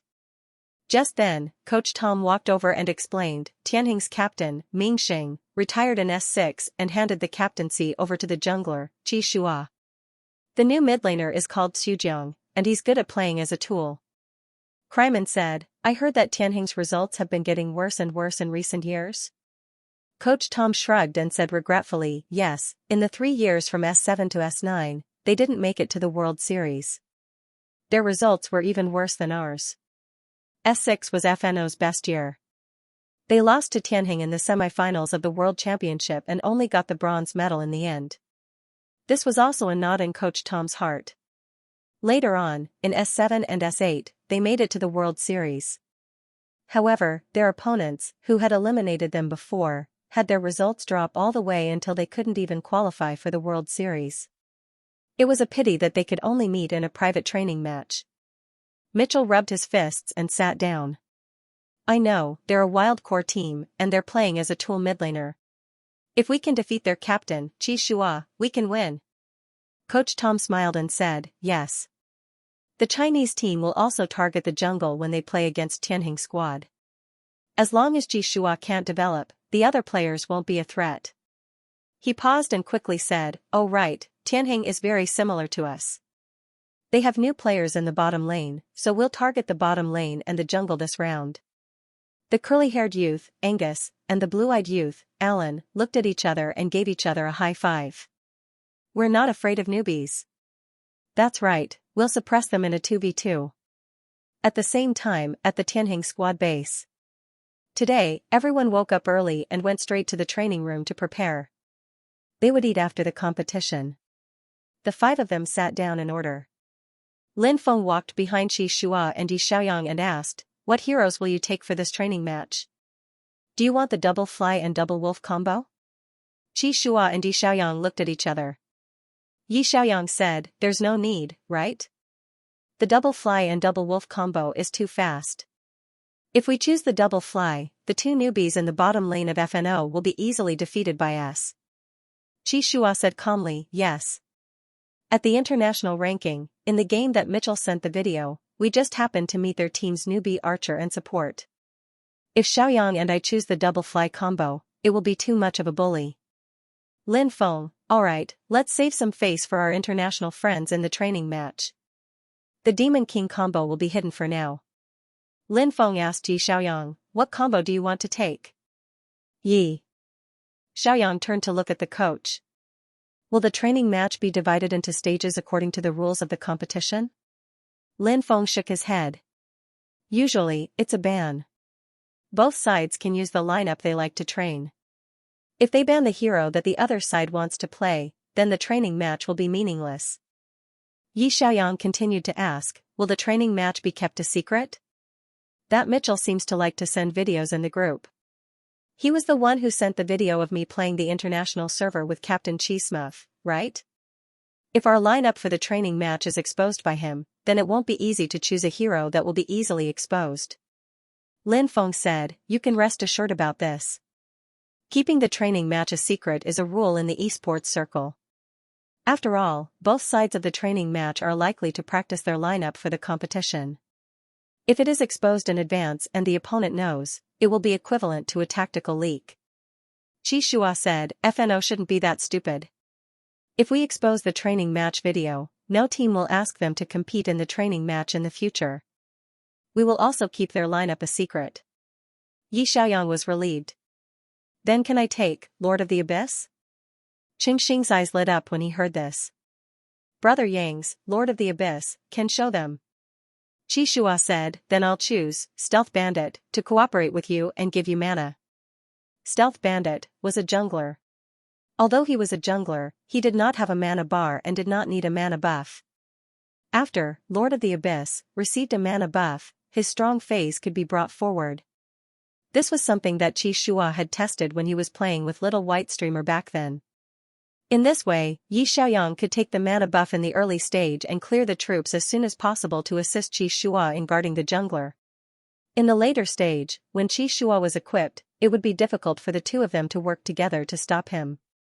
Coach Lin smiled and said, okay, then let Xiaoyang show off the strength of our Lord of the Abyss national server. At noon sharp, both sides logged into the international server on time. For this mock competition, Lin Feng had specially prepared 5 alternate accounts for the international server. Their names were neatly arranged from TH0001 to TH0005, and their ranks were all Bronze 3. They did not even play ranked and were only using alternate accounts for the mock competition. There was no rank requirement to enter the training camp. Both Bronze and King could be challenged. Therefore, after the players from both sides logged in, Mitchell looked at the 5 neatly arranged Bronze alternate accounts and was speechless. Why doesn't Tianheng have a single King account in the international server? The 5 members of Team FNO had brought their main accounts in the international server. It was just a mock competition anyway, and the video would not be exposed. It was the same whether they brought their main or alternate accounts. Among them, Mitchell's account was the most dazzling. His name was Mitchell, and his rank was King X 77 stars. In comparison, the 5 bronze players in Tianheng were really pitiful. Coach Tom smiled and said, they usually play ranked games in China and rarely play in the international server. Not everyone likes to play in the international server like Ho-Ho. It's hard to communicate because of the language barrier. Mitchell nodded in understanding. That's true. Ho-Ho's English is very good. He can directly start a voice chat with me. Tianheng can't qualify for the international tournament, so there's no need for them to play ranked games in the international server. The players from both sides quickly took their seats in the training camp room. Xianxia, who was playing against international players for the first time, was very excited. He whispered, we have 5 bronze players, and the other side has 5 kings. There's even an exaggerated King X 77 stars. It feels like we're country bumpkins coming to the city. Yi Xiaoyang smiled and patted little Xing on the shoulder. Why do professional players care about ranks? There's no need to care about the main and alternate accounts. Even bronze players can beat kings. Xianxia thought about it and agreed. If they really wanted to play ranked games in the international server, they could create a dozen or so king accounts in 3 or 4 days. Coach Lin thought it was too troublesome, so he created a few bronze alternate accounts. The heroes on his account were very complete. Xianxia looked at it. He had all the archer heroes on his account. Of course, their proficiency was all blank. Lin Feng angrily greeted Tom in the room's channel, and both sides pressed the button to prepare. The 2 coaches acted as the referees. There was no need to ban heroes in the mock competition. Both sides could choose the system they were best at, or the lineup they wanted to practice with. Therefore, during the BP stage, both sides directly banned heroes. Tianheng was randomly assigned to the red side, and the backup chose a hero. The first floor of the blue side took the mid laner, Sun Mage, first.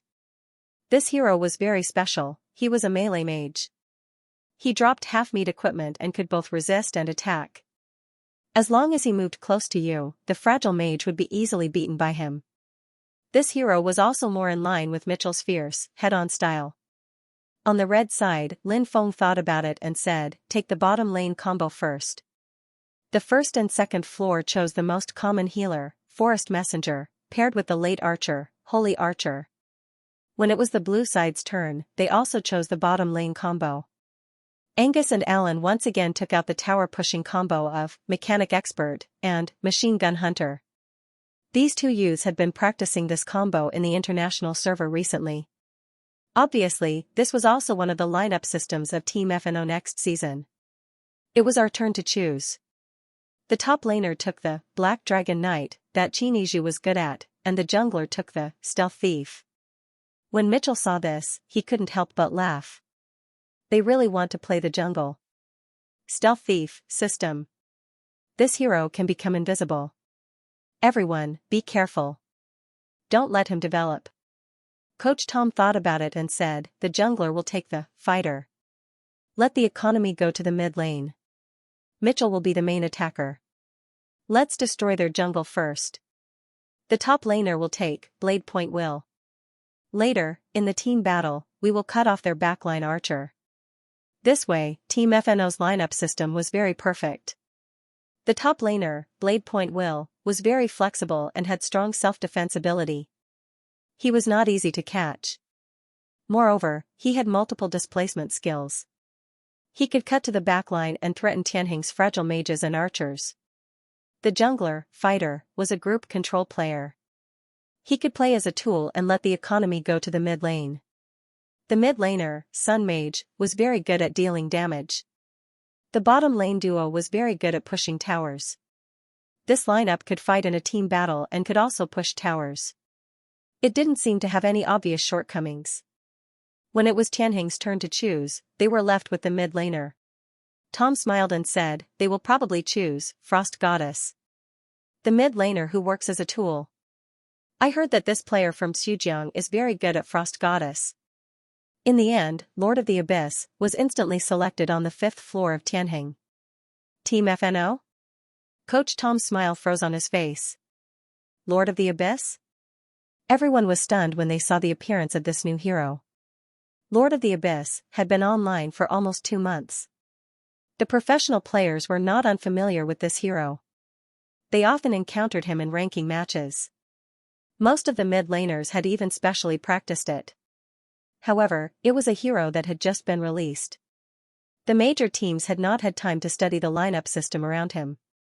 It was also the first time they had encountered Lord of the Abyss in a training match. This was a very difficult mid laner to control. Mitchell looked at the coach in confusion. "Didn't you say that Tianheng's mid laner doesn't know how to play with thorns?" Coach Tom touched his nose awkwardly. "That's what I heard. Xuzhang usually plays control-type mages. He chose Lord of the Abyss. Could it be that he wants to practice his hero?" Mitchell smiled and said, "This hero is very difficult to control. I want to see how he's doing." Lord of the Abyss was very strong, but his defense was low. He was as fragile as paper. Mitchell was confident that his Day Mage would be able to destroy him before he could escape with his shadow. Mitchell rubbed his hands and said ruthlessly, "I'll let him feel the power of a world-class mid laner later. I'll let him know that this game is very difficult." Mitchell was very good at playing games. His ability to say ruthless words before a match was also world-class. However, because he was very strong, no matter how arrogant he would rarely be slapped in the face.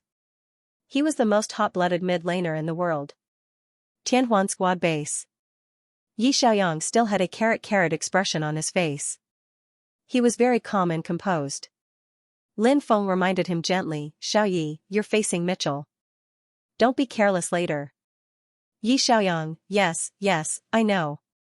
Lin Feng, why didn't he look nervous at all? Lin Feng continued, "If there's a lot of pressure, you can ask Ji Shua to help the mid laner." Yi Xiaoyang? A lot of pressure? His opponent chose a close combat mage. Lord of the Abyss, a long-range spell that could quickly change positions with his shadow, was very effective against close combat heroes. Shouldn't Mitchell be the one under pressure? Oh, I forgot.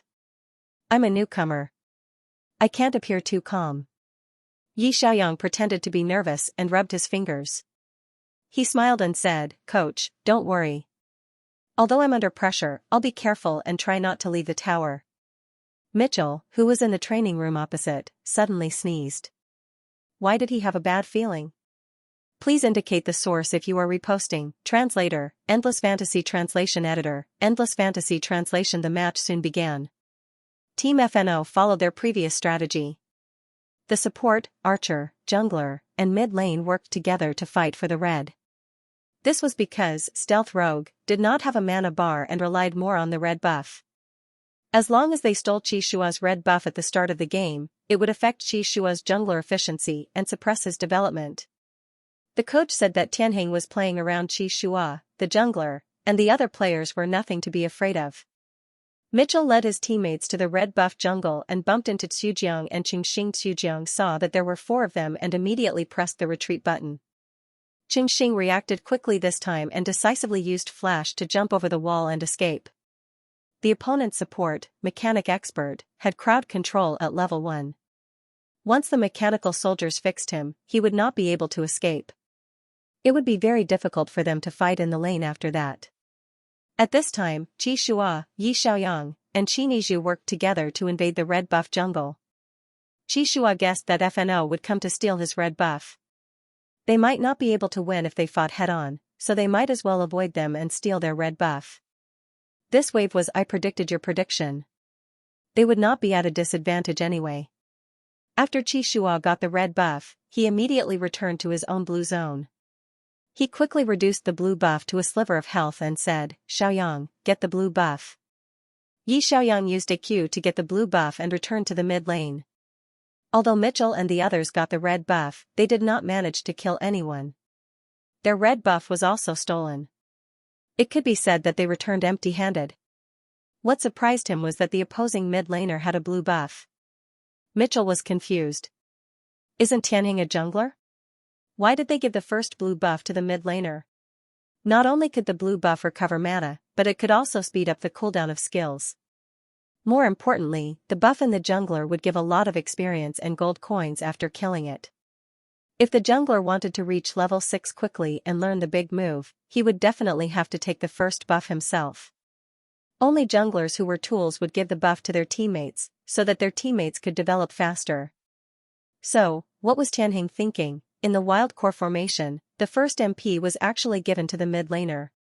This meant that in the next 4 minutes, if the jungler did not reach level 6, he would not be able to learn any big moves, and he would not have the ability to catch people. Mitchell was overjoyed and said, the opposing mid laner got blue, the jungler can't reach level 6, and the bottom lane is quickly clearing the troops to suppress them. We had the advantage in the first wave of Little Dragon. Angus and Alan said at the same time. Both and Xiaoyang. Mitchell's his favorite, Sun Mage. This was one of the fiercest fighting styles among all the mages. He could use his wheels to fight in close combat. His body was surrounded by a golden shield, which was equivalent to 20% more HP than other mages. He was very tanky. The Sun Mage's damage output mode relied on the golden wheel in his hand. His attack range was very close, but after the wheel hit the opponent, the damage was very high. Most of the fragile mages would die if they were hit by him 3 times. Mitchell seized the opportunity when the Lord of the Abyss came up to clear the junglers. He suddenly used the W skill and pounced forward. The golden wheel in his hand was like a pot lid. He smashed it hard at the opponent's head. However, the Lord of the Abyss didn't lose any HP at all. Looking carefully, he left a black shadow under the tower. The moment Mitchell hit him, he immediately used the E skill to switch positions and return to the position of the black shadow. Mitchell's movements were as fierce as a tiger, but he smashed the air. He couldn't help but complain in his heart. What a coward. He actually hid under the tower and didn't come out. Yi Xiaoyang had said, try not to come out of the tower. So he didn't go out first. He let the Lord of the Abyss stand under the tower and kept sending shadows to clear the junglers. The Q skill's shadows could cause damage to the enemies in the path. It was very convenient to clear the junglers. This kind of strategy of hiding under the tower looked really cautious and a little cowardly. It was also more in line with his identity as a newcomer. But in fact, Yi Xiaoyang was observing Mitchell's attack rhythm and positioning. Mitchell was indeed a world-class mid laner. His positioning skills were first class. He swayed left and right in front of him. It was difficult to predict where he would go in the next second. However, Yi Xiaoyang quickly noticed Mitchell's attacking habits. Every time a wave of full HP minions came to the middle, Mitchell would use the Q skill to clear the junglers. After a wheel, all the junglers would have low HP. After 2 normal attacks, he would be able to get the last hit reward. This was also the way most mages cleared the junglers. The Q skill and normal attacks killed the junglers as fast as possible. However, the Sun Mage had a special characteristic. Although the close combat mages looked fierce, they were also relatively clumsy. The moment he threw the wheel, he would have about 0.1 seconds of stagnation. He would stop in place and be unable to move. That brief moment of stun was the best opportunity to kill him. Yi Xiaoyang's lips curled up slightly. The stagnation caused by the skill's forward and backward stagnation was enough to be fatal when a mage was in a line battle. Mitchell obviously thought that the Lord of the Abyss opposite him was a coward who was afraid of him and hid under the tower. Therefore, when he cleared the junglers at the front, his positioning was very arrogant and he did not care about the details of the stagnation. Xiaoyang hid under the tower and cleared the junglers. Soon, he reached level 6. Qixua gave him the first blue buff. He was one level higher than Mitchell at the beginning of the game. Plus, the blue buff could make the skill cool down quickly. He cleared the junglers faster than Mitchell. Therefore, when he reached level 6, Mitchell was only level 5. During the line battle just now, Xiaoyang pretended to be afraid and hid under the tower. He only released shadows to clear the junglers and deplete the junglers. The shadows could deal damage to enemies in a straight line. Several times, the shadows coincidentally hit Mitchell's Sun Mage. At this time, the Sun Mage's HP was only about 80%. The shield on his body was broken by the shadows released by Xiaoyang. It would take another 5 seconds for the shield to recover. The next wave of junglers arrived. Mitchell carelessly continued to use his Q skill to clear the junglers. In his opinion, the mid laner opposite him had been completely suppressed by his momentum. He was cowering under the tower and did not dare to come out. Although he had 80% HP, he was too lazy to go back under the tower to eat healing mushrooms. With this amount of HP, he would not be afraid even if he fought head-on, however, the moment he used his Q skill. The 3 shadows of the Lord of the Abyss suddenly surrounded him like a hurricane. The mark of a black eye appeared above his head. Before Mitchell could react, the clear system sound effect rang in his ears. First blood. The screen turned black. The Lord of the Abyss was still standing under the tower, but the Sun Mage was dead. Mitchell? Xiaoyang, I will try not to come out of the tower. But my shadow can come out of the tower. Lord of the Abyss relied on his shadow to kill people. Lin Feng looked up and saw the familiar carrot smile on Xiaoyang's face. He felt a chill down his spine. He actually solo killed Mitchell. Solo killed mid laner. Mitchell was a world-class mid laner. There were only a few mid laners who could solo kill him. In the S8 season, Fang Jingqing once used a summoner to solo kill him. However, in normal games, the mid laners who went up against him were all suppressed by him. Even if they called in a jungler to help, they might not be able to kill him even in a 2v1. How did Xiaoyang do it? The shadows just now were dazzling. Mitchell only went forward to clear a wave of junglers. Then, he saw a mess of shadows suddenly rush out and he fell to the ground. The speed of this operation was so fast that it was shocking. When Mitchell returned home, his mind was in a daze. His teammates were also in a daze. What happened? Their captain was solo killed. After Mitchell revived, he immediately said, I made a mistake in my positioning. Get ready to fight Little Dragon. Originally, in the first wave of Little Dragon, FNO had a solid advantage. Qixua's jungler was not level 6. FNO's jungler was level 6 and had a big crowd control skill. Wouldn't this team win for sure? However, when they really came to Little Dragon, they realized that it was not what they thought at all. At this time, FNO's 5 players collectively reached level 6. Tianheng's top laner and archer were level 6, their mid laner was level 7, their support was level 5, and their jungler was only level 5. The jungler didn't have a big skill, so he would definitely be at a disadvantage in a team battle, but Tianheng dared to take on a team battle. Qixua was very decisive. He commanded in the live chat channel, Old Qin, pull people. Xiaoyang, get ready to circle around. As soon as the 5v5 team battle started, top laner Qin Yizhu suddenly jumped into the crowd. With a taunt, he forcefully pulled the top laner and jungler in the front row of the opposing team together. Mitchell laughed in his heart. Taunt to pull 2 tanks. Wasn't this taunt in the wrong place? However, it turned out that Qin Yizhu did it on purpose. He pulled the 2 heroes in FNO's front row together so that it would be easier for Qixua and Xiaoyang to enter the field and cut the back row. Qixua was not level 6 and did not learn a big move. However, the stealth bandit's Q skill was a stealth skill. The moment he broke out of stealth, he could stun the opponent for 1 second and reduce the opponent's defense. After FNO's front row was pulled away, Qixua quickly turned invisible and circled around to the back. The moment the stealthy bandit appeared, the archer standing at the back of the opposing team was suddenly stunned. Then, Lord of the Abyss, who was hiding above the dragon pit, released 3 black shadows. The black shadows surrounded the archer like lightning. Angus only saw a blur in front of him, and the fragile archer instantly fell to the ground. TH-0003, Lord of the Abyss, killed August, Machine Gun Hunter. Lord of the Abyss was a harvest-type assassin. The strongest part was that after killing someone, he could immediately refresh his big move and activate revenge mode to increase his magic output. As long as his shadow was not dead, he could always be controlled by his master and could use his skill to switch positions. After the 3 black shadows killed the archer, the big move refreshed. The next target was naturally the opposing team's mid laner. Mitchell sensed that something was wrong. He reacted quickly and flashed over the wall to escape. However, the Lord of the Abyss could use the E skill to switch positions with the black shadows.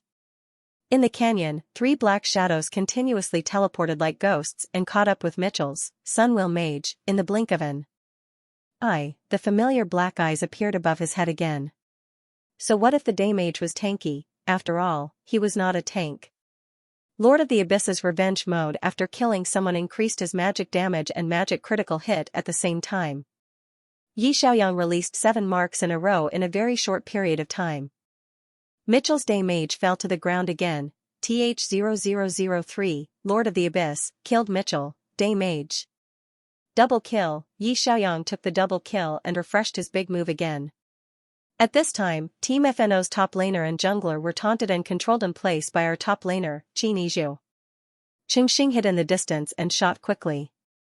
Although the early damage of his holy archer was not enough, after shooting for a few seconds, the opposing jungler's health was reduced to half. Kevin, the FNO's jungler, sensed that something was wrong and immediately turned to run. Qi Shua, who had been lurking at the side for a long time, came out of stealth and stunned him again. The 3 shadows of Lord of the Abyss turned around and surrounded the opposing jungler. Lord of the Abyss, who had refreshed his big move, could not stop them at all. After a series of magic critical hits, the opposing jungler fell to the ground. TH-0003, Lord of the Abyss, killed Kevin, Pugilist, triple kill. This wave of triple kills made Lord of the Abyss's economy soar. The 3 members of FNO who died back home were dumbfounded. Mitchell was so angry that he slapped his thigh. Wild? This is not wild, they're playing mid. Careless, careless. Coach Tom was also dumbfounded. Could it be that the information was wrong? Didn't they say that Tianheng's mid, Xujiang, did not know how to use assassins? In FNO's base, a group of people looked at each other. After killing everyone, Xianxia obediently returned to the bottom of the tower. Lin Feng, I tried not to leave the tower. I got a triple kill the moment I left the tower. In this wave of team battles, Xianxia's Lord of the Abyss became the boss with the highest economy in the game. He was even 1 staff ahead of the opposing mid, Mitchell. After the 2 sides returned to the line again, Xianxia still did not leave the tower. But Mitchell did not dare to leave the tower either. He would be killed if he did. Coming out to fight when your equipment was crushed was not called hot-bloodedness, it was called stupidity. Mitchell had underestimated his opponent and thought that his opponent was a second-rate mid player who would admit defeat after seeing him. However, from this moment on, he would remember Tianheng's mid. That level 6 Lord of the Abyss who took advantage of his skill to kill him single-handedly. That terrifying assassin who cut to the back during team battles, kept killing people, refreshed his big move, and harvested the battlefield. He got a triple kill in one wave. The Lord of the Abyss, who was in a favorable situation, was really unstoppable. This was the first time FNO had encountered a mid-core system of the Lord of the Abyss, and they were caught off guard. When they dragged it to the later stages, they realized that Tianheng's stealth thief equipment had also been upgraded. The invisible assassin appeared and disappeared unpredictably in the canyon. Angus, who had been assassinated 3 times by the thief. This game is so difficult. Support Alan, who had been ignored every time. It's hard for me to protect the archer. The 2 of them looked at each other. Why did this feel so familiar? The first round of the game ended quickly. Mitchell stared blankly at the computer screen, his face full of disbelief. His record for this round was unprecedented, 0-3-3. The Lord of the Abyss on the other side, 7-0-5. Mitchell, should I uninstall the game? Translator, Henyi Translations Editor, Henyi Translations. After the first game, FNO's training room fell into a strange silence. After a few seconds, Coach Tom came back to his senses and typed to Lin Feng. "I'll go get a cup of coffee first, can we pause for a few minutes?" Lin Feng replied, okay, I'll go get a cup of tea too." Both coaches paused. Tom turned around and asked, "What happened?" "Mitchell, how did you get killed single-handedly?" Mitchell's head was full of question marks. "I want to know why too." He looked up at his coach. "Coach, you said that Xu only knows how to play control heroes and can't use stabs, and Tianheng has a wild lineup?" Tom lowered his head and drank some water to hide his embarrassment. "That's the information I got." Top laner Kryman asked seriously, "Could it be that the information from China was wrong?" Mitchell scratched his head and quickly looked at the replay of the scene where he was killed single-handedly. Sorcerer was restrained by Lord of the Abyss to a certain extent because Sorcerer was a melee hero with a short attack range. Lord of the Abyss was not only a long-range sorcerer, but also used shadows as a means of attack. When the two heroes were facing each other, he couldn't hit the opponent, but the opponent could hit him. But even if he was restrained, Mitchell was still a world-class mid-laner who had debuted for 2 seasons. How could it be so easy to kill him single-handedly? In the previous wave, Mitchell had just finished casting his skills and his body had stiffened for 0.1 seconds. His shield had also been broken, so the opponent had seized the opportunity to finish him off. This wasn't a coincidence. The opponent had calculated everything.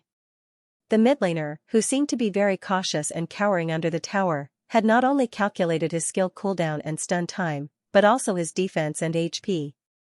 He had 80% of his HP, and his shield was not on him. It was only after all the skills of the Lord of the Abyss hit him that he was killed. A chill ran down Mitchell's spine. Terrifying calmness, precise calculation, and a sharp grasp of timing. The mid-laner opposite him wasn't simple. Mitchell quickly sat up straight and stared at the computer screen. "Coach, your information is definitely wrong. Tianheng's mid-laner is world-class. Fighting against him wasn't as stressful as fighting against Fang Jingqing, but as long as I made the slightest mistake, he would be able to instantly kill me. His ability to judge the situation is very strong." Coach Tom was lost in thought. A world-class mid-laner? Could it be that Tianheng spent a high price to buy a top-tier mid-laner? He was quite surprised that Coach Lin had suddenly asked him out for a training match. After all, the two teams hadn't played against each other for 3 years. It was said that Tianheng's archer and support had retired. Their FNO bottom lane duo had also retired. He had thought that Tianheng was mainly training their bottom lane this time. He didn't expect Tianheng's middle lane to change so much. The core lineup of the Lord of the Abyss directly stunned FNO. Mitchell's 0-3-3 record was simply inconceivable. Tom immediately perked up and said, "In the next round, Mitchell, don't be stubborn. Put away your short-handed Sunwheel Mage and give me a long-range cannon." Mitchell had originally wanted to continue using his Sunwheel Mage to fight against the Lord of the Abyss and regain his lost face. But looking at Coach Lin's serious expression, he silently put away this thought and said, "Then I'll take Terminator Mage." Tom pretended to pour coffee and urgently discussed countermeasures. Coach Lin also pretended to drink water and replayed the previous round. He looked at Yi Xiaoyang and said in disbelief, "Xiaoyang, you actually defeated Mitchell?" Yi Xiaoyang smiled and said, "In the previous round, I was probably lucky. Mitchell made a mistake in positioning and was caught by me. He underestimated me and didn't take me seriously."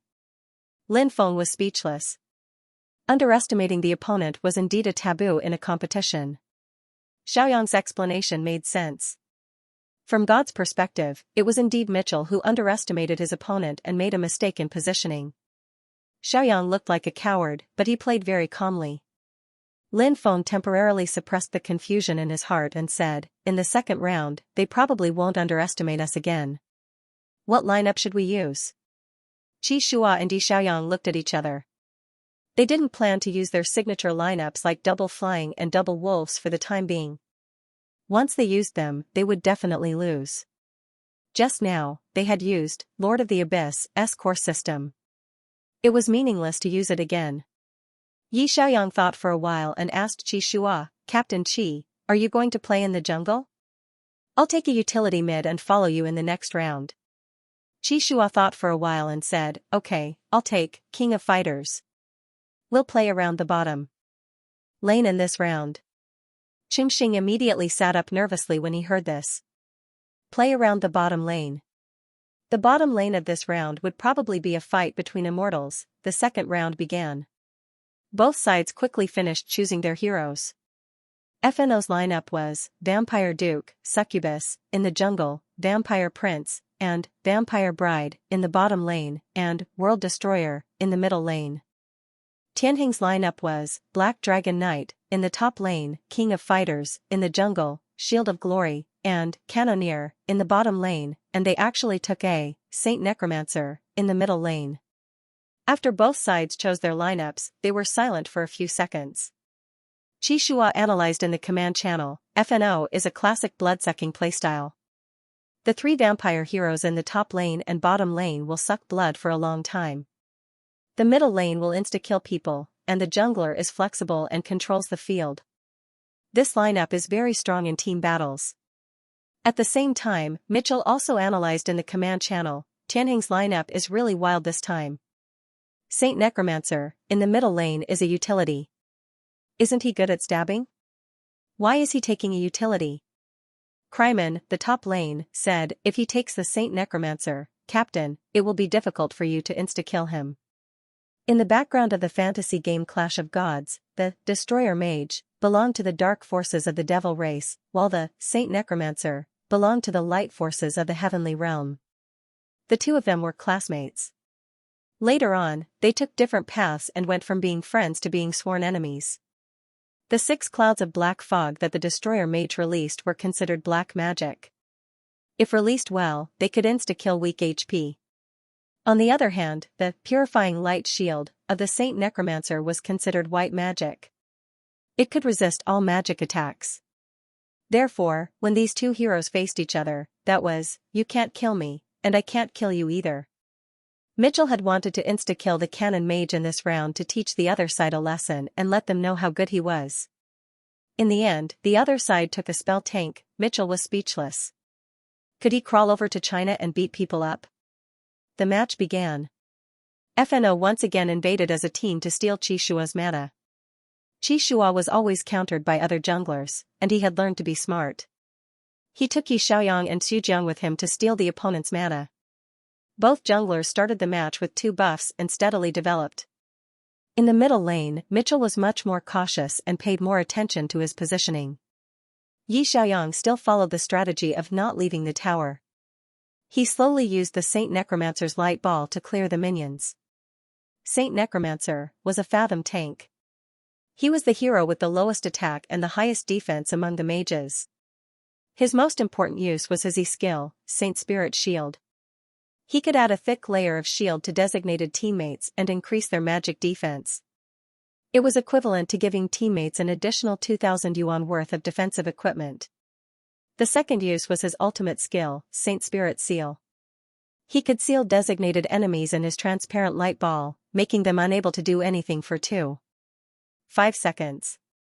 Saint Spirit Seal was a dominate control skill. It could not be removed and was one of the most powerful control skills. However, this skill also had a flaw. When the Saint Necromancer controlled others, he could not move. It was equivalent to becoming a live target. Therefore, this hero was more suitable for a tool. During a team fight, he could control the opponent's core and kill the opponent instantly.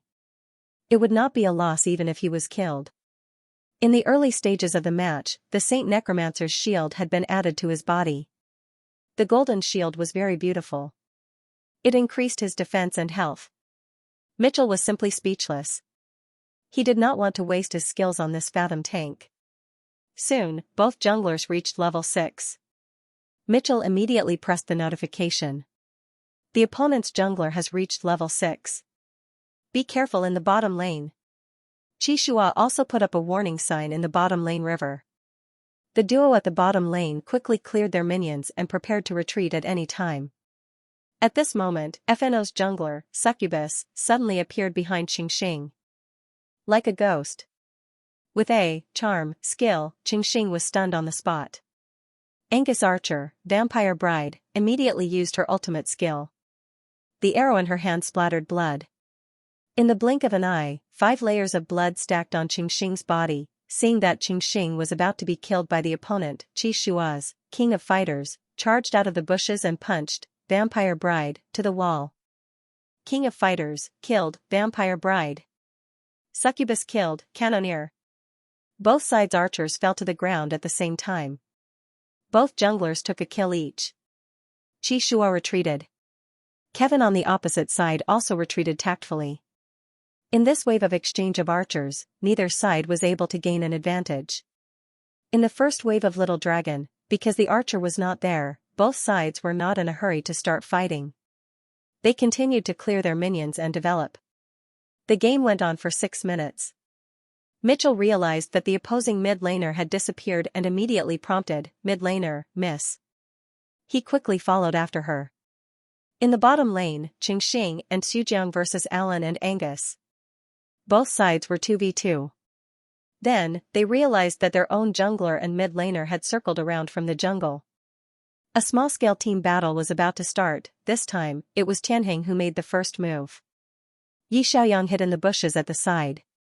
Taking advantage of the opportunity when Angus poked his head out, he immediately flashed over and used Holy Spirit Seal to freeze Angus Archer in place. The seal lasted for 2.5 seconds.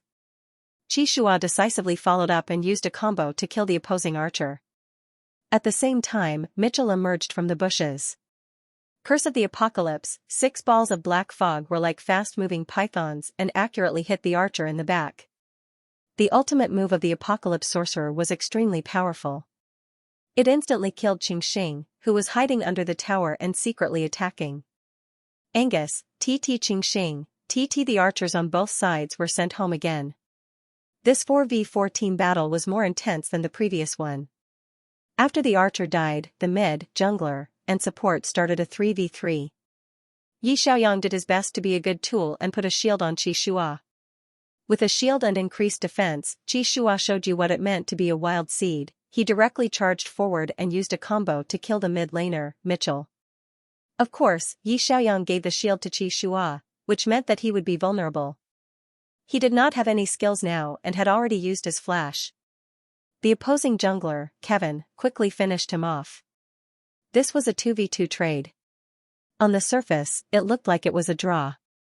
But in reality, Tianheng had profited greatly. Qi Shua's wild seed had gotten a double kill. For FNO, Mitchell and Kevin each took a kill. Mitchell had killed the archer, which was a good gain. But killing the mid laner? In this round, Tianheng's mid laner was a tool. His economy was given to the jungler, so there was no point in killing him. Let the wild seed develop. Mitchell realized that something was wrong and immediately changed his strategy. Go to the jungler's area. We can't let the jungler be too comfortable. After FNO was revived, the 4 of them formed a team to counter the red. Yi Xiaoyang quickly provided support. Mitchell was undoubtedly smart. The Saint Necromancer's ultimate skill had a long cooldown time. They seized the opportunity to counter the jungler during the opponent's cooldown time to think of a way to kill Qi Shua. However, it was a good plan, but it was not the case in real combat. Almost as soon as the 4 of them appeared in the jungler, Yi Xiaoyang threw a golden shield to Qi Shua. With the shield, Qi Shua could 1v2. Moreover, not only did the Saint Necromancer have a shield, his Q skill could also reduce the opponent's speed. Yi Xiaoyang played the Saint Necromancer like a tank, blocking the front and frequently harassing the opponent's positioning. He swayed back and forth in front of the opponent, constantly using his Q skill to reduce the opponent's speed. Mitchell could not take it anymore. Kill the Saint Necromancer. The 4 of them ganged up on Yi Xiaoyang and quickly killed him. However, Qi Shua punished them in time and took down the red buff. At the same time, he went to the middle lane and ate a wave of minions. Mitchell's strategy of disrupting the opponent's jungler was a complete failure. He opened the game interface and realized that Qi Shua had unknowingly led FNO's jungler, Kevin, by a full 1,500 points. He was almost 1 damage output equipment ahead. Although Tianheng's results had declined in recent years, as a jungler who had once won the S6 singles championship, this captain's ability was definitely not to be underestimated. Mitchell immediately changed his strategy. Kill the bottom lane, quickly push the outer tower. While Yi Xiaoyang was on his way home, the four of them immediately grouped up and went to the bottom lane. Mitchell's Terminator Sorcerer was on par with Zhou Jiawen in terms of ability, and his skill hit rate was shockingly high. With his super long-range ultimate move, even a world-class archer might not be able to escape, let alone Qingxing. After Qingxing was beaten back home, the four of them grouped up and forcefully pushed. The outer tower in the bottom lane was quickly pushed down, and then they turned to the middle lane. FNO's group push was very good this time, and they quickly regained the rhythm of the game. On the other hand, FNO's blood-sucking lineup was the strongest in the group battle. Just now, they had been fighting around the bottom lane, and the archers from both sides had been killed several times. In this push, the orphan top laner from both sides joined the group battle. Once the group battle began, the support and top laners from both sides attacked at the same time. Xujiang jumped over to stun, and Qin Yizhu followed up with Black Dragon's Roar. The two players had indeed played together for 3 years, and their teamwork was very high. They almost had a seamless chain of control. However, FNO's positioning was very careful this time, and they did not manage to control the opposing back row. Mitchell continued to throw a big move at Qingxing, who was in the back row. However, Qingxing had been killed by him twice in a row, so it was time for him to learn to be smart. The moment the black fog appeared, he immediately jumped over the wall and hid in the bushes, narrowly avoiding this big move. The opposing archer, Angus, was also carefully hiding under the tower, and rapidly shot a row of blood arrows. Suddenly, a golden ray of light descended from the sky. Yi Xiaoyang appeared out of nowhere, and immediately sealed him under the tower with Holy Spirit Seal. Angus, who was sealed once again, wanted to cry. Qi Shua had been hiding nearby, and the moment Yi Xiaoyang attacked, he quickly teleported over.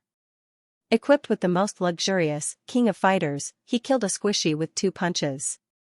Angus, who was killed by 2 punches, Qingxing, who was hiding in the bushes, was delighted when he saw that the opposing archer was killed. He hurriedly threw a cannon at the opposing team. With a boom, the cannon exploded, and the opposing team was left with low HP. However, the Vampire Duke, who had found his position, teleported over and killed him with 2 consecutive slashes. Qingxing, today's match could be made into a video compilation, 100 Ways to Die for an Archer. The match lasted for 35 minutes, and both sides were in a tug-of-war.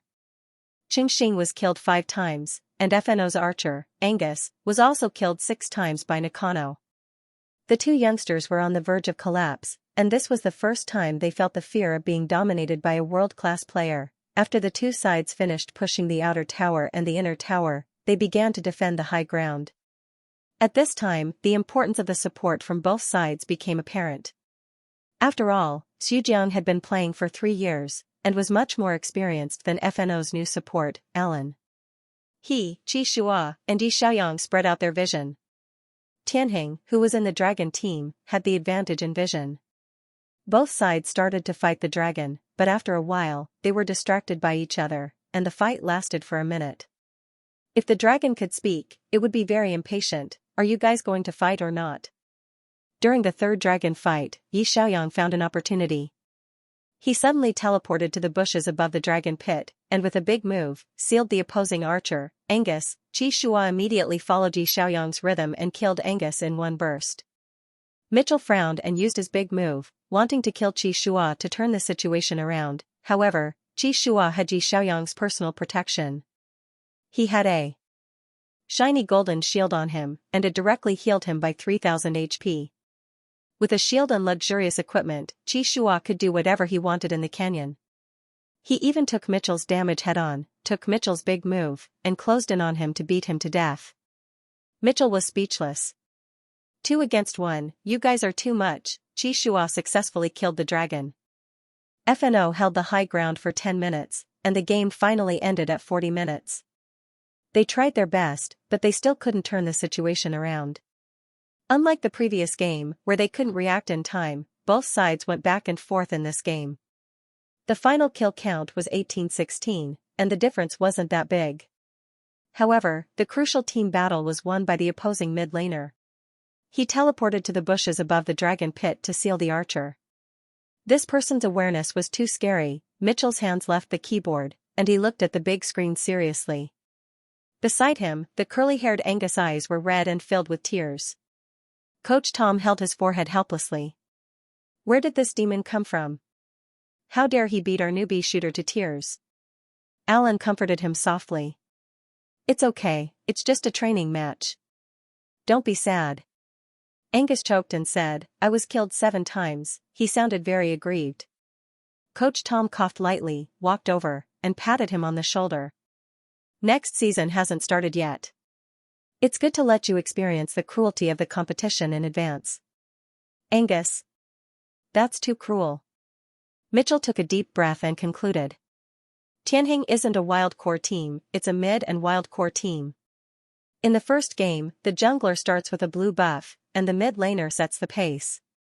In the second game, the mid laner protects the jungler, and the two of them work together to catch people, and let the jungler set the pace. Their team has 2 world-class players. Tom gasped. How is that possible? Didn't Tianheng get eliminated in the first round of the playoffs? Mitchell said, that's S9. Everyone was puzzled. It's also S9 now. The World Series starts in December. Mitchell shrugged and pretended to be relaxed. For teams that make it to the World Series, the season ends in December. But for Tianheng, for us, S9 ended a long time ago. Everyone reacted quickly. Yes, for teams that didn't make it to the World Series, S9 was already over. It was now the preparation period for S10, therefore, the Tianheng they met today was no longer the Tianheng that got eliminated in the first round of the S9 playoffs, it was the Tianheng that was quietly changing.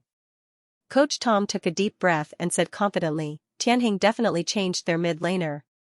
We should be the first to know. Today's training match made me feel like I was dreaming of S6. The mid and wild team has appeared again. Tianheng's jungler was already very strong. If they added a world-class mid laner, then the next season's Tianheng squad would be unimaginably scary. Tom sighed.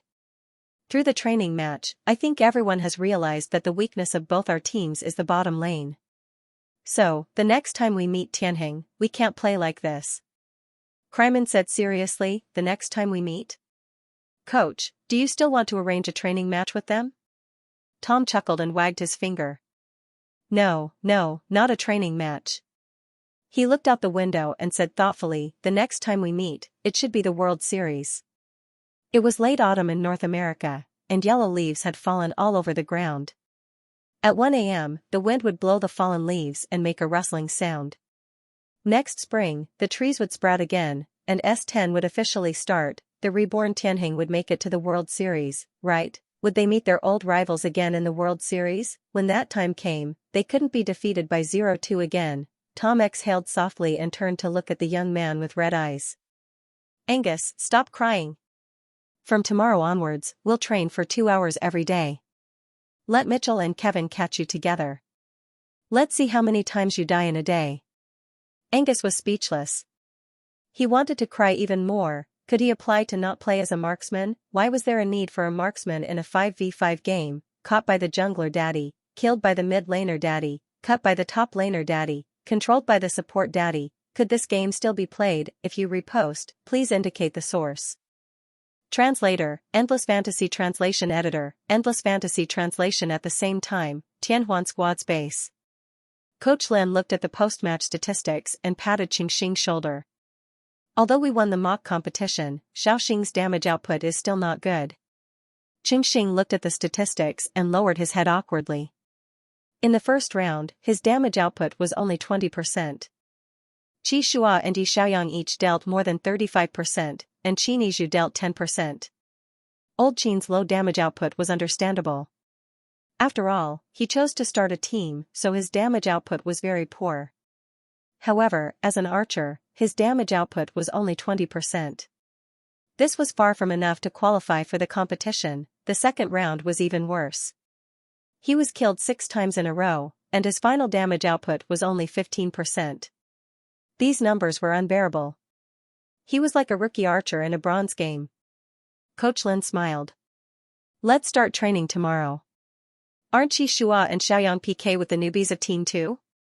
Xiaoxing, you join the PK Team too.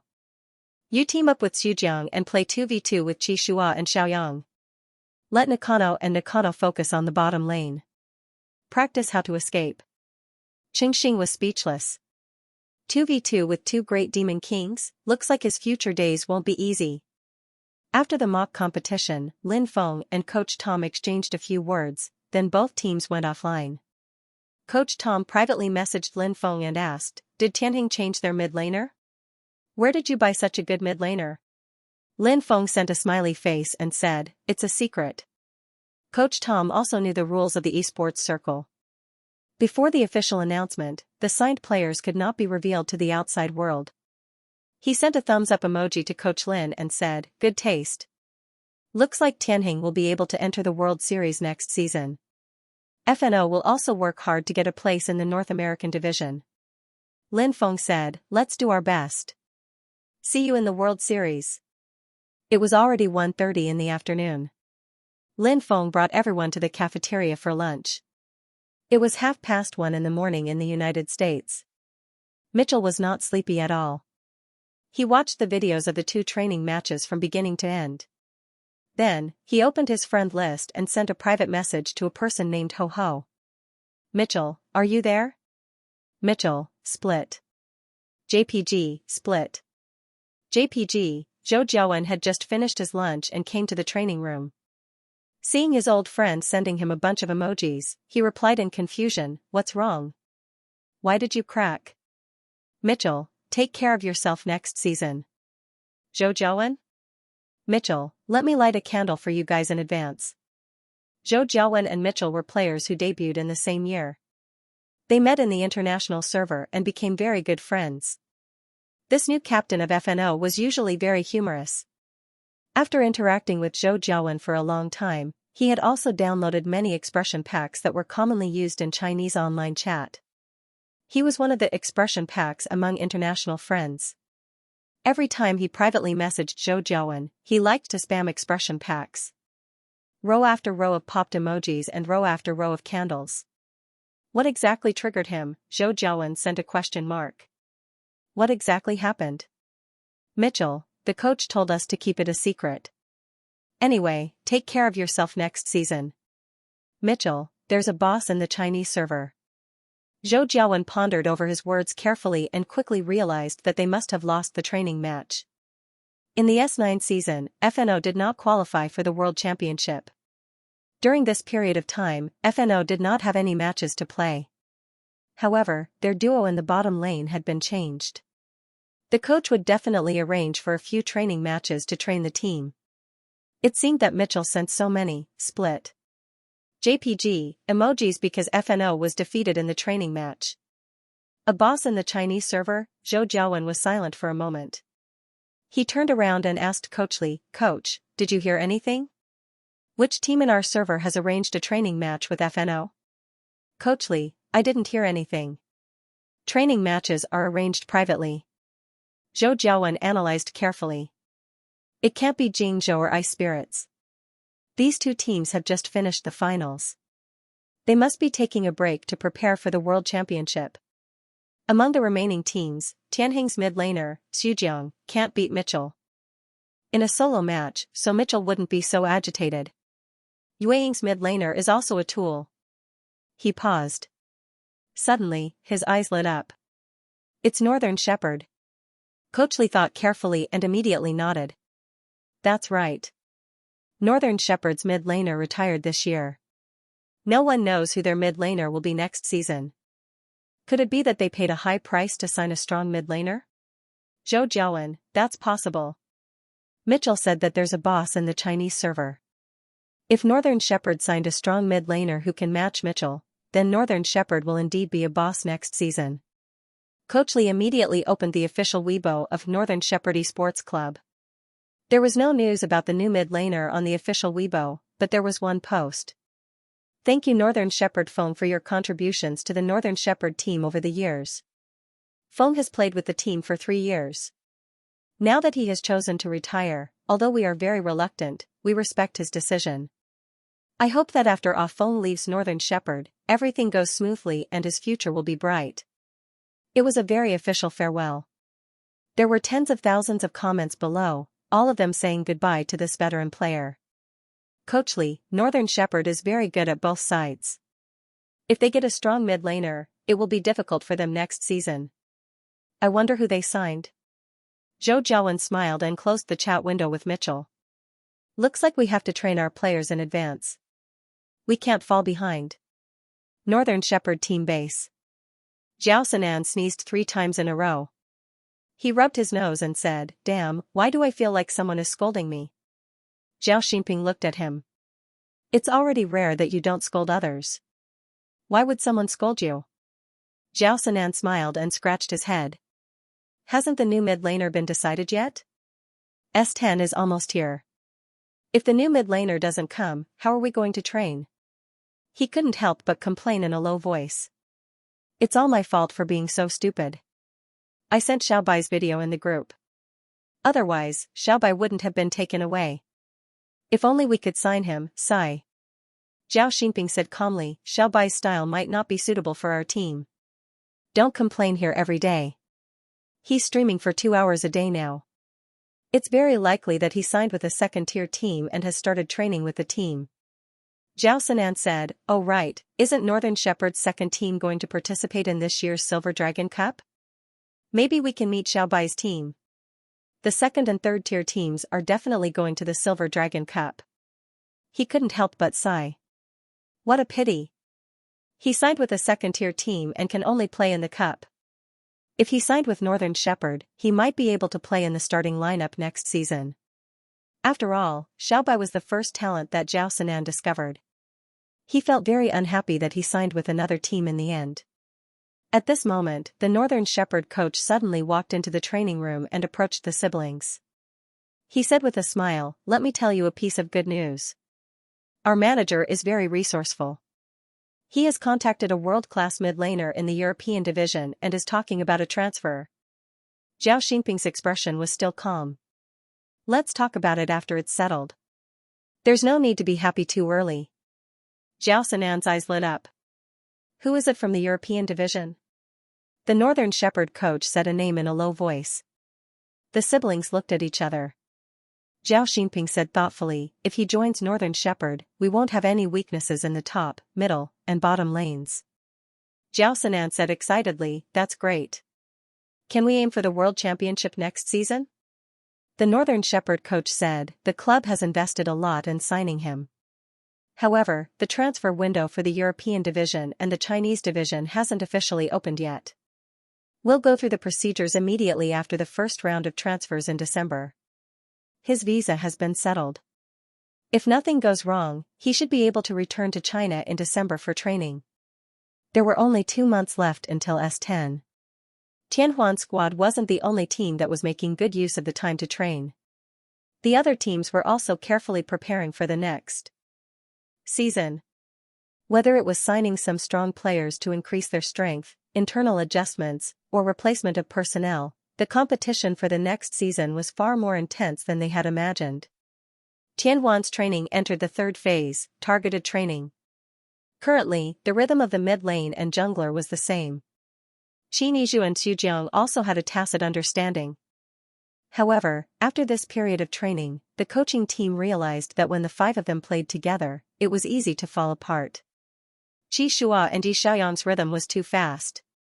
If their teammates couldn't keep up with them, when they met a strong team, it would be a tragedy of one of them dying and one of them getting a free pass. No matter how good they were, they couldn't go 2v5. As for the bottom lane, Qingxing was Tianhuan's most obvious weakness at the moment. It wasn't that he was too weak, but that he lacked experience in competitions.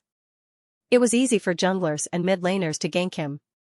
His ability to protect himself was still not enough. In the top lane, Qin Yizhu was a player who played by the rules. He didn't have many weaknesses, and there weren't many highlights. In the top lane, Gu'er spent most of his time watching the show. When he joined a team, his control skills were quite good. He could seamlessly link up with Xu support control skills. However, to attack the opposing team's backline? He wasn't very good at such a violent top lane style. However, sometimes, playing by the rules wasn't a good thing, it could become an opening for the opposing team. Once they encountered teams like Baimu and Yueying, who were particularly strong in the flanks, Qinizhu might not be able to hold on. Therefore, the next special training targeted the top and bottom lanes. The first was Qingxing's ability to protect himself, and the second was Qinizhu's ability to withstand pressure. The training method was simple: let Qi Shua and Yi Xiaoyang team up to catch them. After that, every night after 2200 hours p.m. became the Tianhuan squad's nightmare time. At 2200 to 2300, Yi Xiaoyang would challenge Team 2's mid laner, Xie Xiaotian, to let him feel the pressure of facing a top mid laner. Xie Xiaotian, I basically don't dare to leave the tower. Even if I don't leave the tower, I'll still be killed by Brother Yang. Qi Shua would enter 5v5 mode with Team 2's jungler. The 4 AIs would play other positions, and the 2 of them would fight in the jungle. Qin Sui, when I went over to take a look, the jungle was empty. My heart also felt cold. After educating Team 2's children, Team 1 began their internal training. From 2300 hours p.m. until 1 o'clock a.m., Qi Shua and Yi Xiaoyang team up to catch Qingxing and Xujiang, or to catch the top laner, Qinizhu. Qinizhu usually liked to put a plate of walnuts next to the computer during training. Ever since he was frequently ganked by the 2 big devils, he didn't have time to eat walnuts for the entire night. The pressure was too great. He was easily killed by the jungler and mid laner. It was useless even if he immediately used flash after seeing them. The 2 of them were very fierce and wanted to kill him. Other combinations were also very difficult to fight. Illusionist plus Stealthy Thief? Saint Soul Sorcerer plus King of Fighters? Qinizhu had been playing games for so many years, but the number of times he died was not as many as the number of times he was killed by Qi Shua and Yi Xiaoyang in the past few days. It was as if the top laner can't hold the lane had become the top laner can't hold the lane. Qingxing, that was even worse. The bottom laner's development path had directly become the path to hell. Hell mode could be activated at any time. The top laner was at least thick-skinned. When he was caught, he could occasionally struggle at death's door and escape. Archers were very fragile to begin with. If he was hit by the explosive power of the top laner and the jungler, he wouldn't be able to survive even if he had 2 lives. Under the circumstances where the support tried to protect Qingxing, Qingxing was repeatedly killed by the 2 devils. He died in various ways. The computer screen kept turning black. Qingxing was about to become autistic. Dad, I really want to go home. This game is so hard to play. I was killed by Master and Brother Yang together. I can't even walk anymore. Later, when he saw Yi Xiaoyang appear, Qingxing was so scared that he used flash. He even used flash to crash into the wall. Yi Xiaoyang, the child, was scared silly. His psychological quality was still not strong enough. What should I do? Then I'll kill him a few more times. Time passed very quickly as they trained day after day.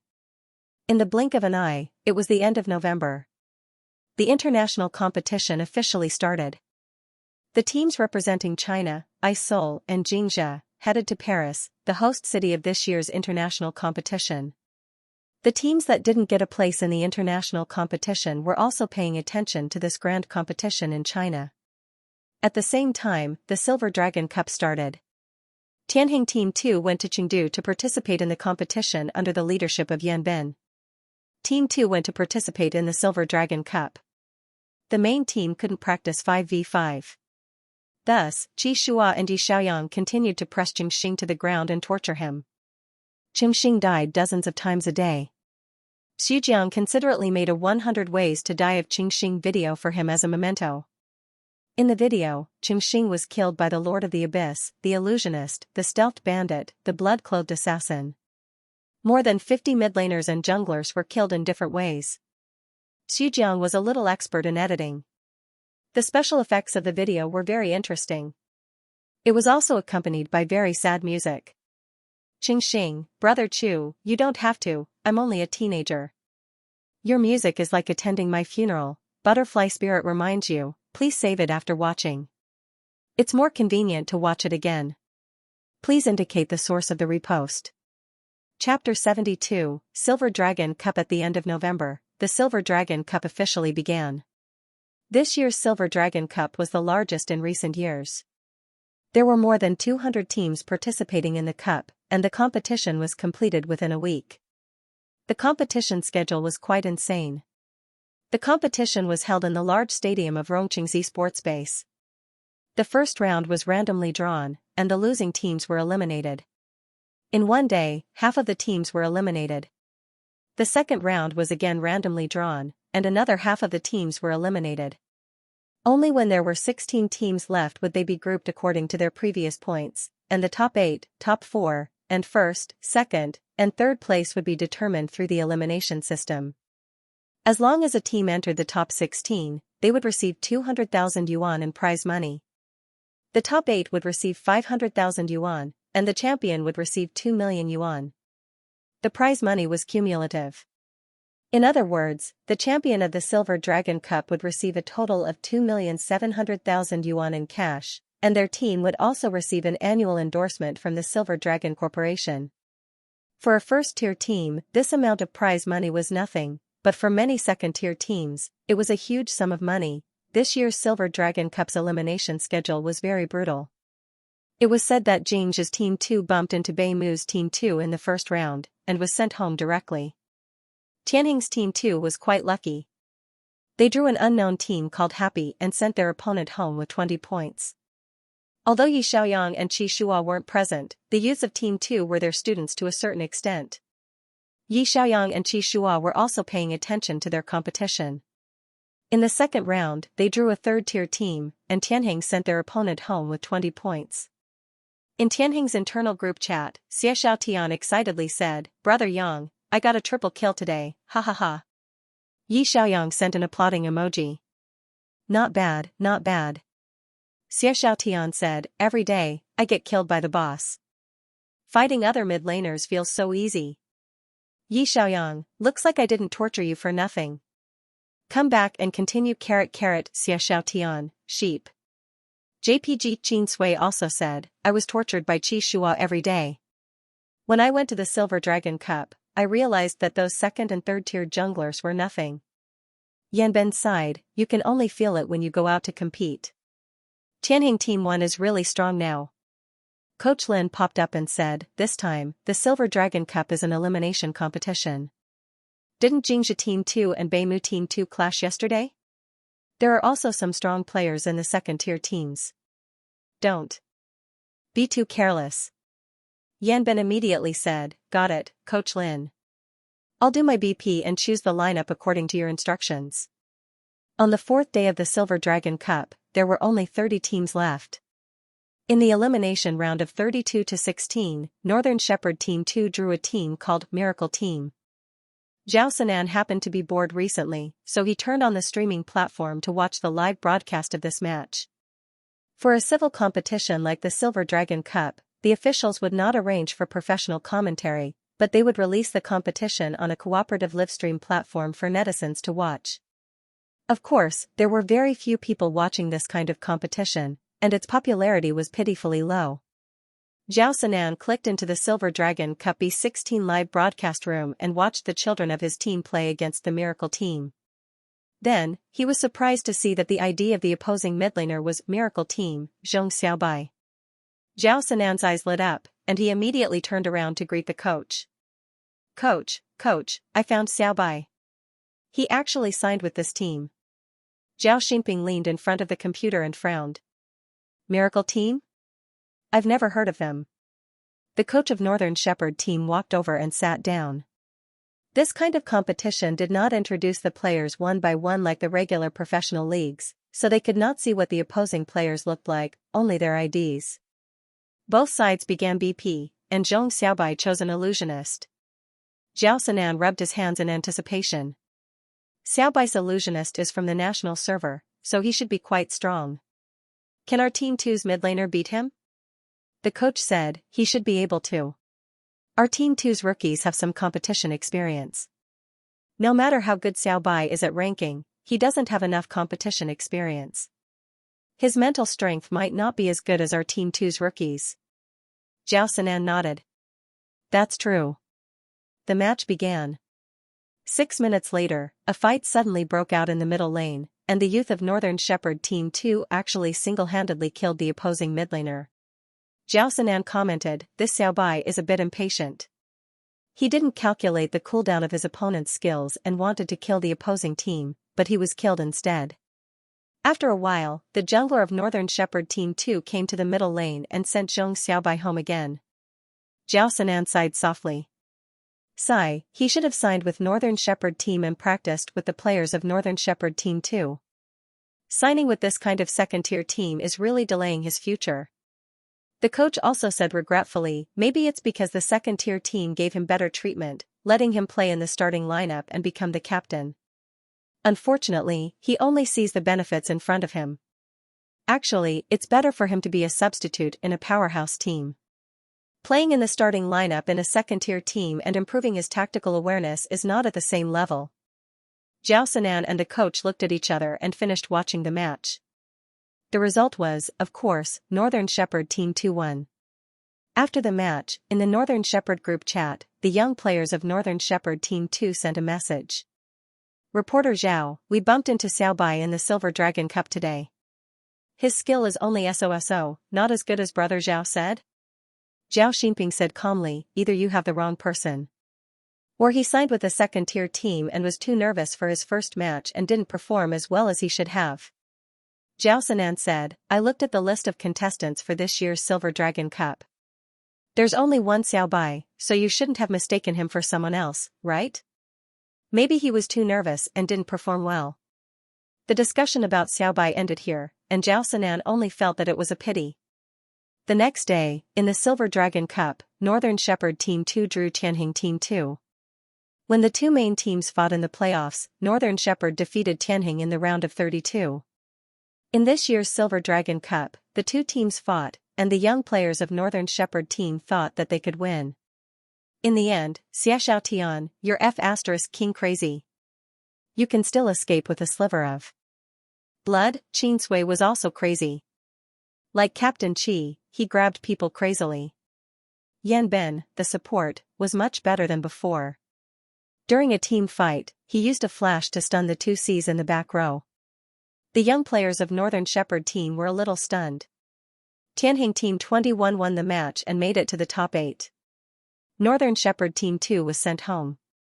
That night, in the Tianheng group, Xiaoxiao said excitedly, I single-handedly killed Northern Shepherd's mid laner, ha ha ha.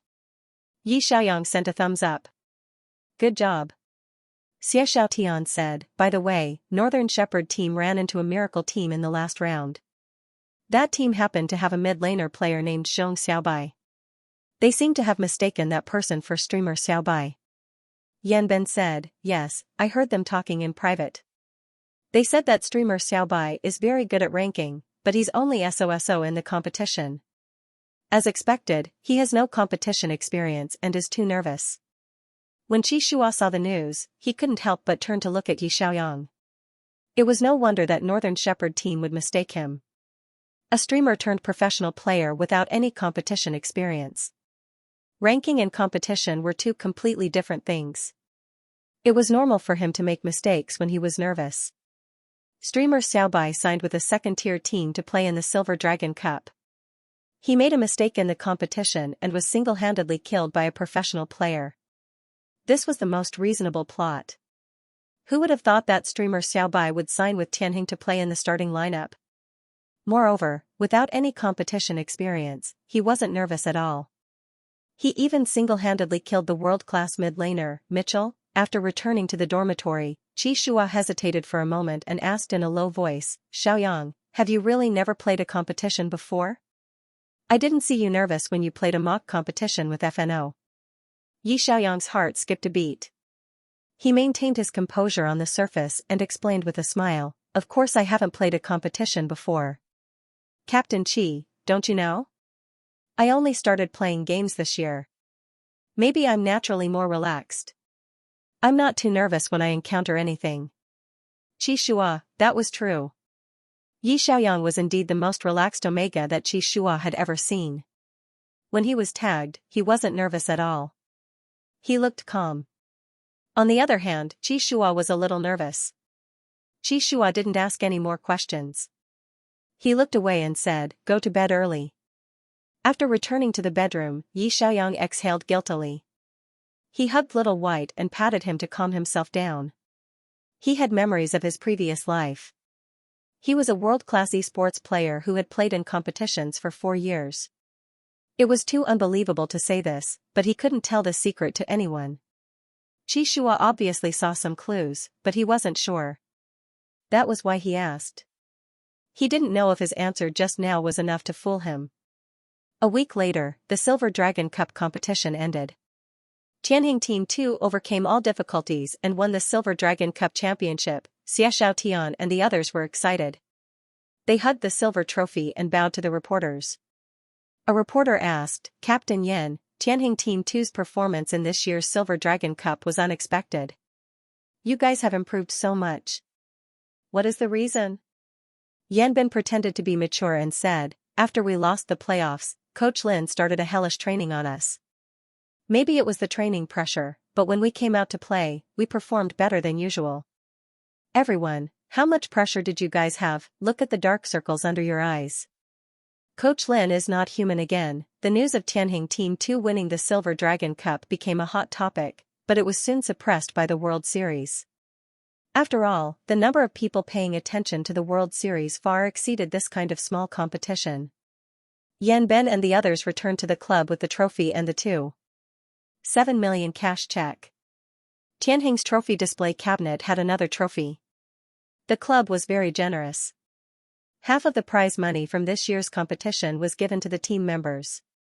Each of the 5 youths received a cash reward of 300,000. The rookies of Team 2 were usually paid by the club, so they could not be compared to the first-tier players.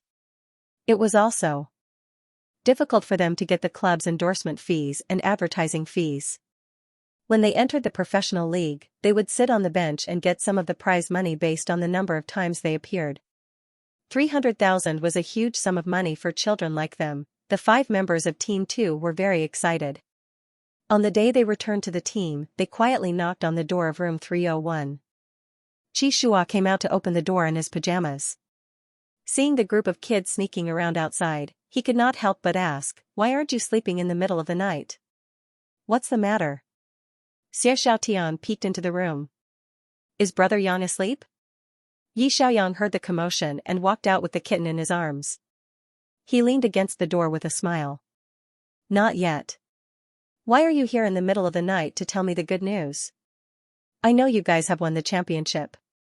Congratulations." Xiaoxiao took out 2 exquisite gift boxes from behind him and nervously handed them to Yi Xiaoyang and Xianxia.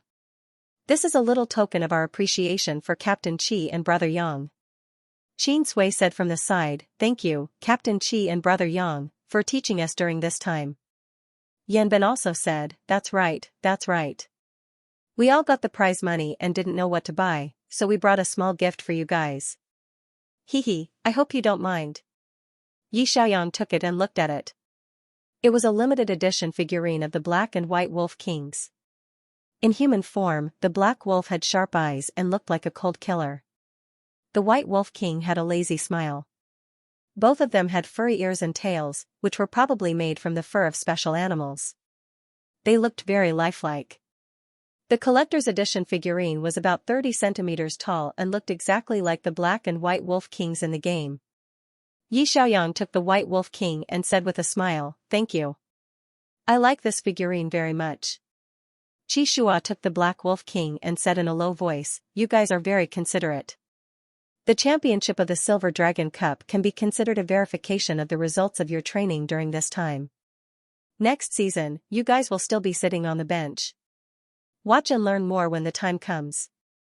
The 5 of them said in unison, "Got it, Captain Qi." Xianxia's lips curled up slightly. "Go to sleep." The 5 of them quickly turned around and ran away. Yi Xiaoyang looked at their energetic backs and couldn't help but feel a trace of warmth in his heart. When he was young, the senior players in the team would also guide him like this. Therefore, after he came to Tianheng, he consciously helped Xianxia guide the rookies of Team 2. Perhaps it was an occupational disease from being a captain for so long. The 2 of them carried the figurines back to the bedroom. Xianxia's gaze swept across the room and pointed at the TV cabinet. "Put it there?" Yi Xiaoyang smiled and said, "Okay, put it together." The two of them put the figurines of the black and white wolf kings together and treated it as adding some decorations to the dormitory. The originally empty TV cabinet looked a lot more substantial with the addition of the two figurines. Yi Xiaoyang was in a good mood as this was the first time he received a filial gift from the rookies of Team 2. Qi Shua was also in a good mood. That night, Yi Xiaoyang had a good dream. In his dream, he and Qi Shua's black and white wolf kings were chasing the rookies of Team 2 all over the canyon. After he got up in the morning, Yi Xiaoyang rubbed his temples, not knowing whether to laugh or cry. After washing up, he went downstairs to the cafeteria. Qi Shua also followed him to the cafeteria. The two of them were eating when they saw Sister Tang can run in excitedly and say, "Today is December 1st. The league's transfer window is finally open. Guess who's the first to be transferred?" Qi Shua asked directly, "Who?" Tang Can took out her phone and opened the league's official website. She saw a name on the transfer window, YG Rain. Yao Guang's captain, Xia Weiyu. He was one of the top 3 archers in China's God Battle League. He was a top ADC on par with Xianxia, Xia Yuan, and Northern Shepherd, Zhao Xinping. Qi Shua frowned. The captain is transferring? Did Yao Guang have an internal conflict? Tang Can said, "I'm not sure." Anyway, as soon as the transfer was posted, it became a hot search. Yao Guang's fans went to the club and directly scolded the club's official Weibo account with tens of thousands of comments. Qi Shua and Yi Xiaoyang looked at each other. The transfer window was also known as the league's changing weather period. Soon, there would be a good show to watch. Yao Guang's team had made it to the playoffs this season, and they were in the winners group. However, Yi Xiaoyang had just joined Tianheng and started training when they were competing, so he didn't pay much attention to the later matches. Qi Shua took the initiative to introduce Yao Guang as a club that was just established in the S8 season last year. They have a lot of capital behind them and spent a lot of money to sign a few strong players to form a team. In the S8 season, they took second place in the S9 season. Their results are not bad. Yi Xiaoyang looked at him, puzzled. Then Xia Weiyu's sudden transfer, does that mean his contract has expired? Qi Shua said, I guessed so too. He probably didn't come to an agreement with Yao Guang. It was common for players to transfer and run away if they couldn't come to an agreement. However, for a shooter of Xia Weiyu's caliber, no matter which team he joined, it would be a good thing for the new team's strength. There would probably be many teams fighting to negotiate with him. Yi Xiaoyang saw that Qingxing and the others weren't around, so he asked softly, will Tianheng make a move? Qi Shua whispered, if Yao Guang let him go, they will definitely offer a high transfer fee and make a lot of money. Tianheng doesn't lack money, but I'm afraid it's too late to snatch him away now. Yi Xiaoyang thought for a moment. Too late? You're saying that Xia Weiyu has already negotiated with the new club in private? Qi Shua said, that's possible. He's more cautious, so he probably found a new club before he laid his cards on the table and hung it up in the transfer window. At noon, the esports players woke up one after another and opened Weibo to take a look. Damn, Xia Weiyu's transfer was scolded to the hot search list. All the major teams were discussing this matter. Zhao Sinan, who had a bad temper, directly asked the person in the group. Reporter Zhao, Rain God, what's the situation? Why did you suddenly transfer? Reporter Zhao, shoot. JPG, Rain, it's just the end of the contract, don't panic on the surface, he answered casually, but no one knew what was going on behind the scenes. Even if the contract had expired, the Yao Guang battle team would not let go of their captain so easily. There must have been some internal issues that could not be resolved. All the big shots were watching the drama unfold, and Tianheng's players naturally couldn't help but gossip. Xu Jiang analyzed, Xia Weiyu is one of the top 3 shooters in the league. He is about as good as Xia Yuan and Zhao Xinping, but his style is different. I think he's very good at seizing opportunities. Qin Yizhu agreed, that's right. Xia Weiyu is an agile shooter who is good at moving around. During the match against Yao Guang, Old Nia was one-shot by him. Qingxing felt uneasy when he heard this. He quietly asked Yi Xiaoyang, Brother Yang, will Tianheng sign him? Yi Xiaoyang said, his information has already been posted in the transfer window. All the teams can contact him. The coaching staff will probably ask him if he has any intention of joining Tianheng. Qingxing lowered his head dejectedly. Oh.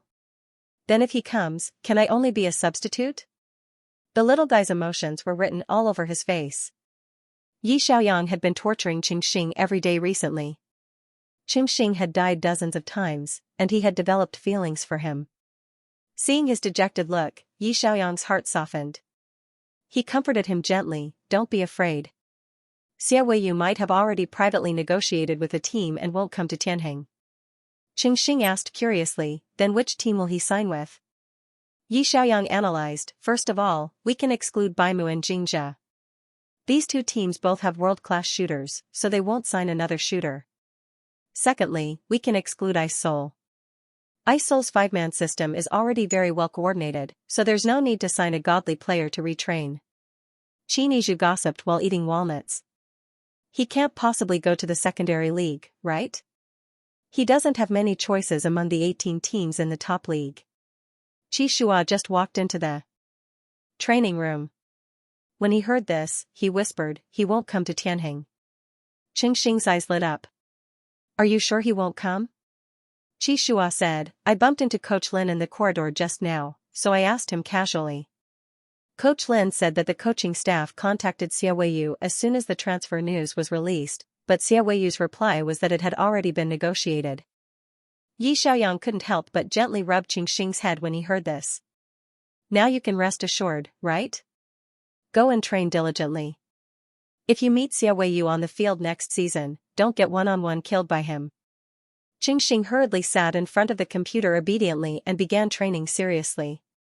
The internet was already in an uproar. Although Xia Weiyu was a young player who had just debuted last year, he was very strong and had attracted a large number of fans in a short period of time. His fans rushed to Yaoguang's esports club to scold them. They felt that the club had mistreated this great contributor. Without him, how could they have been in the top 4 for 2 consecutive seasons? The esports club pretended not to respond. Xia Weiyu posted a message on his personal Weibo, saying goodbye to the esports club in a very dignified manner. He also asked his fans not to get too excited. He said, "My contract has expired. This transfer is my personal choice. I hope everyone will respect my decision." After a long commotion, the esports circle was in a state of panic. The transfer of such a god-level player meant that there might be another strong opponent next season. With such an explosive news on the first day of the transfer window, the other players who were in the transfer window were obviously not good enough. Many players from second-tier teams were in the transfer window, only looking for new opportunities. There were also some players who were abandoned by their esports clubs who wanted to hang on for another year and see if there were any teams willing to accept them. During the transfer window, the esports industry's life could be seen the best. Those who were strong and popular would naturally be able to sell for a good price, while those who were weak would not be interested in them. Yi Xiaoyang was very lucky to have met Qi Shua and signed him to Tianheng with a high signing fee in advance. No matter how big the storm outside was, it would not affect him at all. The storm of Xia Weiyu's transfer finally died down after 3 days. The league released the latest news during the transfer window. Yueying esports team had signed Xia Weiyu with a signing fee of 15 million yuan. After all, he was a first-tier player in the Chinese region. Although he had never won a championship, he had been the runner-up in S8, 4th in S9, and had been the MVP multiple times. This signing fee was already very high. Some fans of Yaoguang esports team went to Xia Weiyu's Weibo to curse, "Money grubber, you abandoned your teammates for money. You've really disappointed us." Xia Weiyu's fans were very happy. They all went to Yueying esports team's official Weibo to leave comments. "Yueying esports team, please take care of us. Xiao Yu, you can do it. After signing with Yueying, you'll win the championship." Qi Shua immediately sent a private message to Yueying esports team's captain, Su Zhua. When he saw the news, "He signed with your team?" Su Zhua and Qi Shua had a very close relationship. Compared to Fang Jingqing, who had no chemistry at all, the two of them had some chemistry during their youth training camp. For example, they would go to their deaths together during team fights. Therefore, Qi Shua did not beat around the bush and directly asked him about the situation in private. Su Zhua replied, "I only found out about the coach's decision today." Qi Shua, Players like Qi Shua who directly interfered with the club's decisions were the minority. Most players did not have much say in the changes in the team's personnel. The coaches and managers were the key to deciding whether or not the players stayed. Su Jue immediately complained, "Our team's marksmen are actually in good condition." I was also quite surprised that they suddenly bought Xiaoyu. It's not convenient for me to disclose the specifics of the tactical issues involved. Qi Shua did not ask any more questions. Okay, you and Xiaoyu also need to get used to each other. Hurry up and train.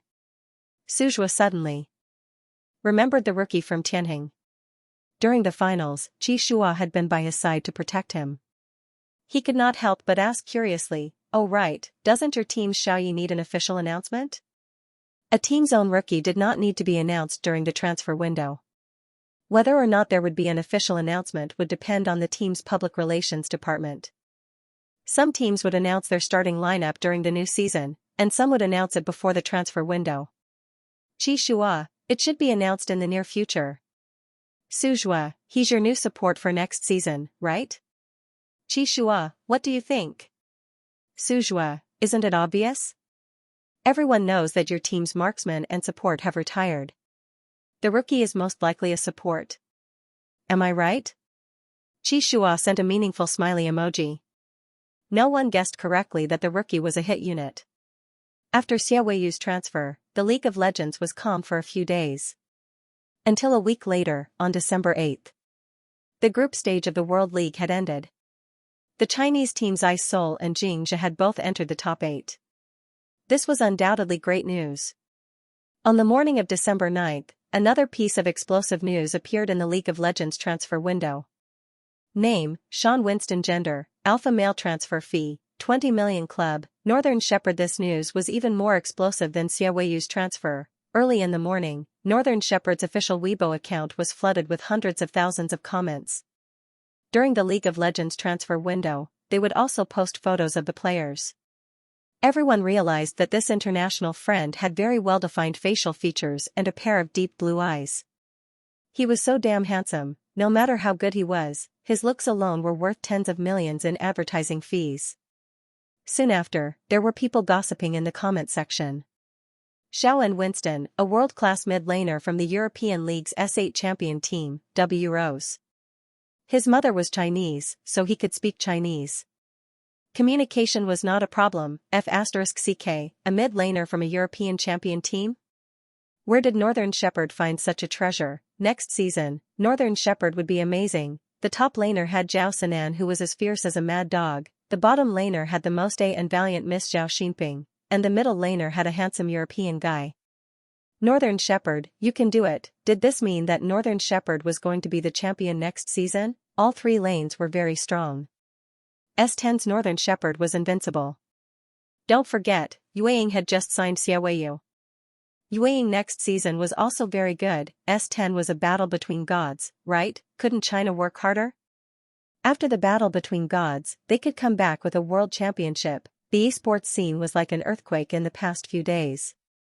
There were many different opinions on Weibo and forums. S10 had not even started, but everyone was already looking forward to it because of the transfer news. Northern Shepherd was rich. They could not find a suitable mid-laner in China, so they went straight to the European League to poach a god. Xiao Winston's skill level should be about the same as Mitchell's. The international transfer of a world-class player shocked both the European and Chinese divisions. Yi Xiaoyang was scrolling through the comments. He could not help but sigh. Northern Shepherd offered me a transfer fee of 3 million. It looks like they didn't really want to sign me. They actually have better options. Luckily, he did not go to Northern Shepherd. Otherwise, he would have been a substitute. Qi Shua looked at Yi Xiaoyang and said gently, "After all, you're a newbie with no competitive results. In the eyes of many coaches, you're not as valuable as those first-tier players who have won championships and runners-up. No one knows that you're the biggest dark horse of the S10 season." Yi Xiaoyang looked at Qi Shua with a smile. "So, Captain Qi is the one with the best foresight. You're the one who discovered the dark horse?" Qi Shua's ears burned under his smiling gaze. He calmly shifted his gaze away and said, "Tianhuan's side is about to make an official announcement. Xiaoyu and Shaoan have attracted a lot of attention. We can keep a low profile. Yi Xiaoyang nodded. Yes, we'll keep a low profile in the early stages. We'll only be able to stand out and be the boss at the end. On December 10th, a new piece of information appeared in the League of Legends transfer window. Name, Yi Xiaoyang. Gender, Omega. Male. Signing fee, 5 million. Club, Tianheng. After this piece of information was released, whether it was the esports players or the netizens who were paying attention to the transfer window, a row of question marks appeared above their heads. Everyone was a little confused. Who was Yi Xiaoyang? They had never heard of him. The photo in the information looked like a handsome guy with a bright smile. The key was, Omega. Male. Tianheng actually signed an Omega. The netizens began to gossip about Yi Xiaoyang's identity. They all became little detectives and dug around. There was no record of this player playing in any competitions. So, this was AF*** King Rookie? A rookie signing fee of 5 million? This directly broke the League of Legends record. Tianheng's official Weibo account also had hundreds of thousands of comments. Tianheng finally rose to prominence this time. Although they didn't sign an A-list player, they signed an Omega? This was a completely different strategy. Ha ha ha, the Omega player looks so cute.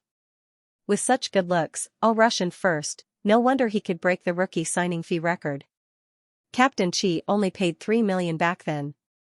Omega rookies get better treatment. Tianheng, Shuoyue, isn't Captain Chi coming out to say a few words? You guys have to take good care of the cute Omega bro when he smiles. When the rookies of Team 2 saw these comments, they all had complicated expressions on their faces. We take good care of him, he's taking care of us every day. We don't even dare to leave the tower. At the same time, Qi Shua's private chat window was also flooded with messages. Suzhua, he's the little Yi you brought to the finals that day, right? He's actually an Omega? No wonder you're protecting him like an old hen. Ha ha ha, Qi Shua, you're done for. You'll lose your integrity in your later years. Zhao Sinan, F*****, KF****, KF****, K. Tianheng actually signed an Omega player. Hurry up, add him to the group. Zhou Jiawen, congratulations, Captain Qi, for signing an Omega teammate. Chen Qianhua, Captain Qi, don't be too fierce to Omega. Control your tone when you're scolding him. Fang Jingqing, I'll be gentle during the competition. Don't scare your Omega cutie. Qi Shua, you guys just wait and see. When we reach the arena, my Omega will beat you until you're looking for your teeth on the ground. Don't scare all of you. Butterfly Spirits reminder, please save it after watching. It's more convenient to watch it again. Qi Shua replied to the other god's warm concern with a single word, thank you. As for Zhao Sinan's strong request to add Little Yi into the group, Qi Shua didn't act on it. He knew that Zhao Sinan was just joking. The God Wars Super Gods group had a very strict review system. Those who could join were the ace players of the major teams. They couldn't pull Xiaoyang into the Gods group through the back door just because he was an Omega. He was a newcomer with no achievements. If he rashly joined, he would be treated as a newbie and teased by the gods. When the competition officially started and Xiaoyang won the MVP award, he could openly join. This group of people would be too embarrassed to tease Xiaoyang. Qi Shua knocked on the team leader Tang Can in the Tianheng internal group chat. Tang Can, Sister Can, the transfer window has been announced. What are the team's plans? When will the official announcement be made? Tang Can replied, the coaching team's intention is to officially promote after the start of the S10 season. Our promotional photos for the new season haven't been taken yet. We can't just take a photo and put it up, right? I've already contacted the photography team. We'll take everyone to the studio tomorrow to take photos. Every year at the start of the new season, the major teams would take a photo of their team members in their uniforms. Everyone's game ID would be marked on it and it would be reported to the league as an official promotional photo. After Yi Xiaoyang joined the team, although he had custom-made Tianheng's team uniform, they hadn't had time to take official promotional photos. When Coach Lin saw this, he said in the group chat, tomorrow is a day off. We'll take photos together. Tang Can followed up, oh right, Tianheng's contract with Whale Live is about to expire. Yi Xiaoyang, I heard from Captain Qi that you haven't officially signed a contract with Whale Live. is that right? Yi Xiaoyang, yes. I couldn't reach an agreement with them at first. When I was about to join Tianheng, Captain Qi told me not to rush. He told me to wait until the contract with Tianheng was up so that I could get better treatment. Tang Can said, my lawyer and I will be going to Whale Live next week. Do you want to come along? Yi Xiaoyang looked at Qi Shua and asked for the captain's opinion. Qi Shua nodded and said in a low voice, I'll go with you.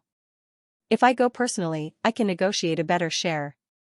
Yi Xiaoyang typed in the group, alright, then I'll go too. Tang Can, okay, I'll book the tickets for you. The next day, after lunch, the Tianheng team members were collectively dragged to the local studio. Everyone stood neatly in a row and took photos in front of the team emblem that read Tianheng Esports Club. It was the first time that Xianxia had taken such an official promotional photo. With the dazzling lights in the studio and the camera pointing at his face, he couldn't help but feel nervous. The expression on his face was as serious as if he was attending a funeral. Yi Xiaoyang teased him from the side, little Xing, smile. Don't be so serious. Xing squeezed out a smile, but it was uglier than crying. The photographer ridiculed, newbie, don't cry. Why do you look like you're going to the execution ground when you take a photo? Everyone around him roared with laughter. Xing's face turned red from the ridicule. Qi Shua said indifferently, everyone, stand properly. Hurry up. The 5 members of the main team stood in a row in order of top laner, jungler, mid laner, archer, and support. Qi Shua and Yi Xiaoyang happened to be together. Yi Xiaoyang was not reserved and had a very bright smile. The handsome and indifferent jungler captain and the Omega mid laner with a handsome smile made Tianheng's promotional photo look even better. It even reached the level of an esports idol drama. The photographer praised, the handsome guy in the middle has such a beautiful smile. Qi Shua turned his head to look. Yi Xiaoyang was 10 centimeters shorter than him. When he turned his head, he just happened to see Yi Xiaoyang's long, thick eyelashes and clear eyes that were full of smiles. Qi Shua's heart skipped a beat. Xiaoyang's neck was still covered with a patch, and there was no smell of pheromones on his body. However, they were so close to each other when the photo was taken. Qi Shua couldn't help but recall the day of the mark. The photographer said, Captain Qi, don't be distracted. Qi Shua coughed softly and looked at the camera. The photographer quickly pressed the shutter and took several photos in a row. After taking the group photo, they took individual photos of each player. These individual photos were very important. In the next season's competition, each player's individual photo would be shown on the big screen when they appeared on the field. When they won the MVP award, the game panel showed this photo provided by the major teams. Qi Shua's team would take these promotional photos every season, and they posed naturally. When it was Yi Xiaoyang's turn, he smiled and made a peace sign at the camera. Tang Can stood aside and watched for a moment. He couldn't help but whisper to Coach Lin, Xiaoyang is really not nervous at all. His photo is very photogenic. Coach Lin looked at the studio thoughtfully. He's not nervous during the competition. His psychological quality is really good.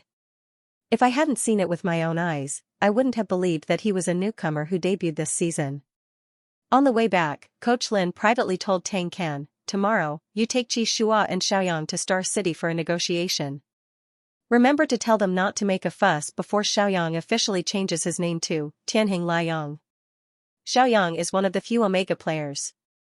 I'm worried that the live broadcast platform will use his special identity to publicize and hype it up.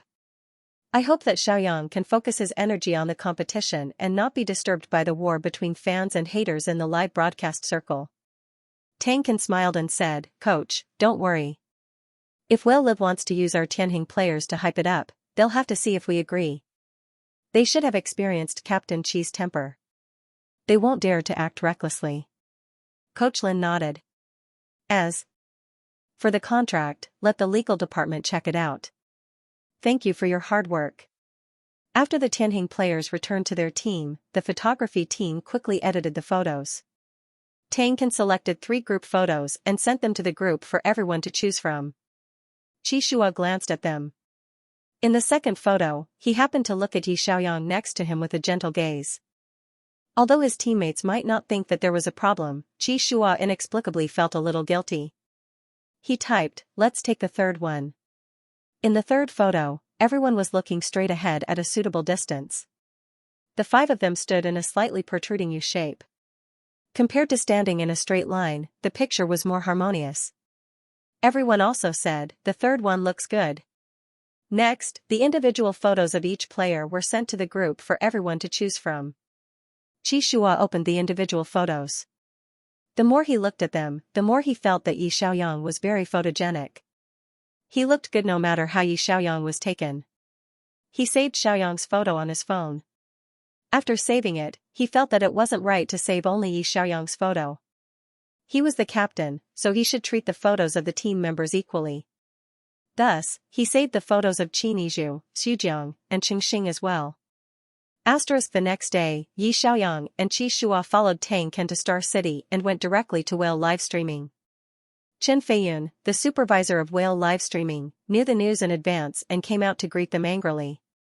"Sister Ken, Captain Qi, long time no see. Director Liu is already waiting for you." She glanced at Yi Xiaoyang and couldn't hide the surprise in her eyes. "Why did the streamer Xiaobai come with the people from Tianheng?" Yi Xiaoyang greeted her generously. "Hello, Director Chen." Chen Feiyun was speechless. Chen Feiyun brought the group to the office. When Director Liu saw Qi Shua, he immediately stood up and shook hands with him with a smile. However, when he saw Yi Xiaoyang next to Qi Shua, his smile froze slightly, and he almost dropped his jaw in shock. Tang Ken smiled and introduced him. "Director Liu, you've met Captain Qi before, so you don't need me to introduce him. This is Yi Xiaoyang. He's Tianheng's newly signed Omega player." Director Liu was speechless. This was the second time Yi Xiaoyang walked into Whale Live Streaming's general manager's office. He still remembered that during the first negotiation, Yi Xiaoyang put forward 3 conditions: 60% of the gifts, 50% of the card fees, and an additional clause that if the streamer became an esports player during the contract period, Whale live streaming would have to cooperate with the club to terminate the contract without compensation. At that time, Director Liu only felt that he was young and insensible and spoke arrogantly. Thus, he decisively rejected Yi Xiaoyang's request. Later, the streamer Little White's popularity skyrocketed, and he broke records on Whale live streaming many times. He even became friends with Whale live streaming's big brother and sister. During this period, although he only streamed for 2 hours a day, the popularity of his stream had been very stable. Director Liu went to take a look yesterday, and Little White's stream had already reached 8 million viewers. What was even more surprising was that Little White didn't participate in Whale live streaming's annual ceremony in December this year.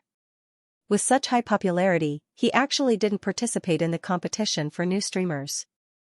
Wasn't this just not earning money? Director Liu was also very puzzled at that time. But now, he finally understood. 3 months ago, Yi Xiaoyang walked into the office to negotiate and confidently said that he would become the strongest streamer on Whale live streaming's gaming platform. He would win more than the big brother, Little Wei, in terms of the number of national server bids. All of these words came true, and not a single word was false. It wasn't that the newcomer was arrogant and didn't know the immensity of heaven and earth. It was just that he had misjudged him and didn't believe that this newcomer was a rare genius. Director Liu's face alternated between red and white. Soon, he put on a cordial smile and looked at Yi Xiaoyang, saying, "Little Yi, long time no see. You actually became an esports player, and you even signed a contract with a powerhouse like Tianheng. I really didn't misjudge you. I knew you would have a bright future, ha ha ha." Yi Xiaoyang smiled and didn't comment on these kinds of words. Tang Ken said directly, "Director Liu, we've already told Director Chen the purpose of our visit. Tianheng's contract with Whale live streaming will expire at the end of the year. Let's talk about the contract renewal face to face." Director Liu immediately said, "Then we'll still follow the old contract? Let's extend it for another 2 years? Qi Shua, who had been silent all this time, suddenly said, "If we want to renew the contract, we should at least improve the treatment." Director Liu turned to look at him. This alpha captain had taken over Tianheng at the age of 18 and had seen many storms over the years. When he spoke, he always gave people a sense of calmness and pressure that made people have no choice but to take him seriously. Director Liu coughed and said, "Captain Qi, what terms do you think need to be changed?" Qi Shua said, gifts will be 70%, membership fees will be 60%, and the duration of the live broadcast will be changed to 30 hours per month. We usually focus on training and competitions, so we don't have much time for live broadcasts. I hope Director Liu can understand. Director Liu was speechless. The duration of the live broadcast was cut in half? Qi Shua glanced at Yi Xiaoyang beside him and said, Xiaoyang is a player from Tianjing. His treatment should be the same as mine. What do you think, Director Liu? Director Liu almost blurted out, how can it be the same? You're the captain of Tianjing, a celebrity player with 80 million fans on Weibo. Yi Xiaoyang is a newcomer? Just as Chief Liu was at a loss, he heard Tang Can add with a smile, actually, Little Bear TV has also been inviting our Tianhuan battle team. However, our team's players are used to staying at Whale Live and don't want to change places. Director Liu was speechless. Tang Can said, after all, we've worked together before and we're familiar with each other. Director Liu, although our Xiaoyang is a newcomer, his live broadcast results are better than any of the new anchors on your platform. Moreover, he's now a professional player. It's normal to ask for a better treatment, right? Director Liu thought about it. The Tianhuan squad. Not to mention others, just Qi Shua's celebrity effect was more terrifying than buying a hot search on Weibo. Every time Qi Shua started a live broadcast, the platform's gift system would be paralyzed by fans. What's more, Little White's strength was indeed very strong. If he participated in this year's competition for new anchors, he would definitely be first without a doubt. Putting such a powerhouse team on the competitor's side, he'd have to be crazy to do that. It didn't matter if he earned less. The most important thing was to keep Tianjing. Director Liu immediately smiled and said, of course, we'll do as Captain Qi says. Little Ye's treatment will be the same as Captain Qi's. We'll treat everyone equally. Qi Shua's lips curled up slightly. He took the initiative to extend his hand and said, happy working with you. We'll try our best to complete the live broadcast tasks. You can also contact Sister Ken in advance for some activities that the platform must attend. If the time is right, we'll also cooperate. Director Liu shook hands with him. Happy working with you.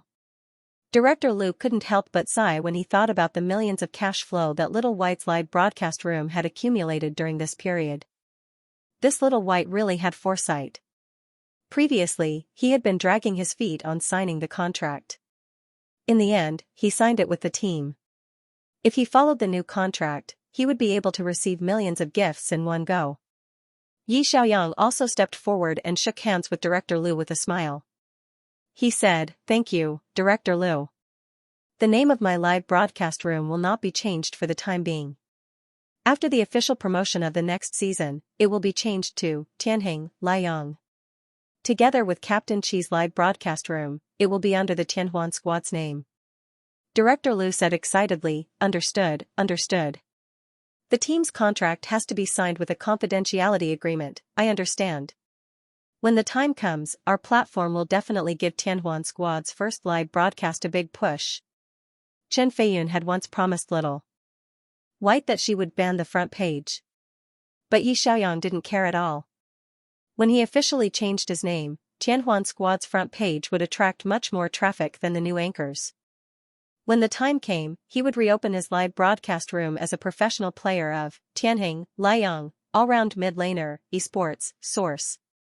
Translator, Endless Fantasy Translation Editor, Endless Fantasy Translation. It was already December 15th when Yi Xiaoyang and Qi Shua returned to the club after discussing the livestream contract. The world competition had reached the knockout stage of the quarterfinals. Jingjia's team would face Korea's ATB team on the 16th. This team was the champion of the Korean division and had not lost a single match in the group stage of the World League. They had won all their matches and were the most promising team to become the champion. Seoul would face North America's FLD team on the 17th. Field was the defending champion of last year's World League and was the strongest team in the North American division. The prospects of both teams were not very optimistic. When the domestic fans saw the schedule, they felt as if a dark cloud was hanging over their heads. Some fans did not even dare to watch the livestream for fear that their favorite team would lose to a foreign team. The host city of this World League was Paris. There was a 7-hour time difference between China and Paris. December 16, 19:00 p.m. Paris time, 2:00 a.m. China time. The match between Xianxia and ATB officially began. Coach Lin organized the team members to watch it on the big screen in the conference room. Xianxia generously shared his snacks. Walnuts, peanuts, melon seeds, and all kinds of biscuits and chips filled the table. Yi Xiaoyang also carried the white cat over. Everyone stroked the cat while watching the match. The World League used a BO5 system for the quarterfinals. In the first two rounds, both teams were tied. In the third round, ATB won with a new lineup. In the fourth round, Xianxia steadily turned the situation around. In the crucial deciding game, Xianxia had a certain advantage in the beginning. Fang Jingqing wandered to the bottom lane and cooperated with Xia Yuan to kill ATB's archer. However, in the middle of the game, ATB started to avoid battles and snowballed. The economy of the two teams was not pulled apart. In a crucial team battle, ATB's jungler found an opportunity to circle behind and kill Xianxia's archer, Xia Yuan, and took the opportunity to take down the bottom lane's high ground. Xianxia defended the high ground for 5 minutes, but the disadvantage of his troops was too great. Although Fang Jingqing and Xia Yuan worked together to repel ATB's attacks 3 times, in the end, Xianxia had no choice but to lose the match due to the opponent's dragon buff. Looking at the scene of the crystal shattering, the conference room fell into a short silence. A moment later, Coach Lin sighed and muttered, "The Korean team's operation is really amazing. It's a pity that Xianxia lost this match. He had a small advantage in the early stages, but it's a pity that he couldn't end the match quickly." Qi Shua said, "The Korean team is very good at operations and snowballing. Even if we kill them a few times in the early stages, their economy will catch up quickly." This team was somewhat similar to the Korean team that Yi Xiaoyang had encountered in his previous life. They clearly had more kills than the other side and had killed the other side several times. But for some reason, the Korean team's economy was stable. Every time they played against the Korean team, they would feel that it was especially strenuous. They would feel a sense of exhaustion from the bottom of their hearts. In the later stages, it would be very difficult to beat the Korean team. The resilience of their professional players was very scary. In the previous match, Xianxia actually played very well, and it was a pity that he lost in the end. However, there was no other way. The teams from the other regions in the World Championship were also very strong, and sometimes a game depended on luck. Yi Xiaoyang sighed in his heart and looked at Coach Lin. Only the Ice Soul team is left in the Chinese region. Do they have a high chance of winning the championship? Coach Lin smiled bitterly and shook his head. I don't think so. Cheng Xing asked softly, isn't the Ice Soul team very strong in team battles? Coach Lin said, a 5-man team is very strong, but what if the opponent doesn't let you team up and destroys you in the early stages? Qi Shua also said, the Ice Soul team can at most reach the top 4. It will be very difficult to go any further. Yi Xiaoyang looked at the competition schedule. If the Ice Soul team defeats the North American team FLD in the quarterfinals, they will meet the team that eliminated Xianxia, ATB team, in the next round of the semifinals, right? Lin Feng nodded and said, ATB is an abbreviation from Atomic Bomb. This team also plays with a combination of midlaners and junglers. The midlaner Pu Yuanqi is the top midlaner in the Korean region. The jungler Chui He's style is similar to Qi Shua's. They are very strong when it comes to favorable situations, but they can also operate calmly when it comes to unfavorable situations. They are a very well-rounded team. Yi Xiaoyang remembered these 2 names. Pu Yuanqi and Chui He, the strongest midlaner combination in the Korean region. If Tianheng entered the World Championship, this team with a similar style would become one of the most difficult to defeat. On the morning of December 17, the news of Xianxia's defeat spread to China. Many of Xianxia's die-hard fans stayed up all night to watch the competition. Their eyes were red from crying, and they went to the official Weibo to encourage the players to continue next season. There were also some anti-fans who went to the official Weibo to curse. The club's official Weibo also praised the players for their hard work and encouraged them to continue working hard next season. Everyone in the Chinese region focused their attention on the Ice Soul team. One could imagine the pressure on Chen Qianhua. On the evening of the 17th, Chen Qianhua was having dinner with his teammates when his phone suddenly vibrated. He received several messages: Suzhua, Little Chen, you can do it. No matter if you win or lose, you will be our best support. Qishua, relax and play. Don't put too much pressure on yourself. Fang Jingqing, it's been a long time since we got together. Let's have dinner together after the competition. Xia Yuan, Captain Fang is too lazy to scan the QR code. Why don't we let Captain Qi pay the bill?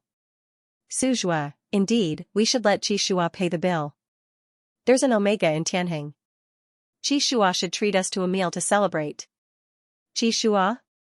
Fang Jingqing, agree. Xia Yuan, agree +1. Chen Qianhua's lips curled into a smile as he typed, agree +2. These messages came from a private group called Star City Rookie Concentration Camp. There were only 5 people in the group, and this group was created 5 years ago. At that time, they were all rookies. The 5 of them met when they were in their teens. They were all young trainees who learned about the game from their coach.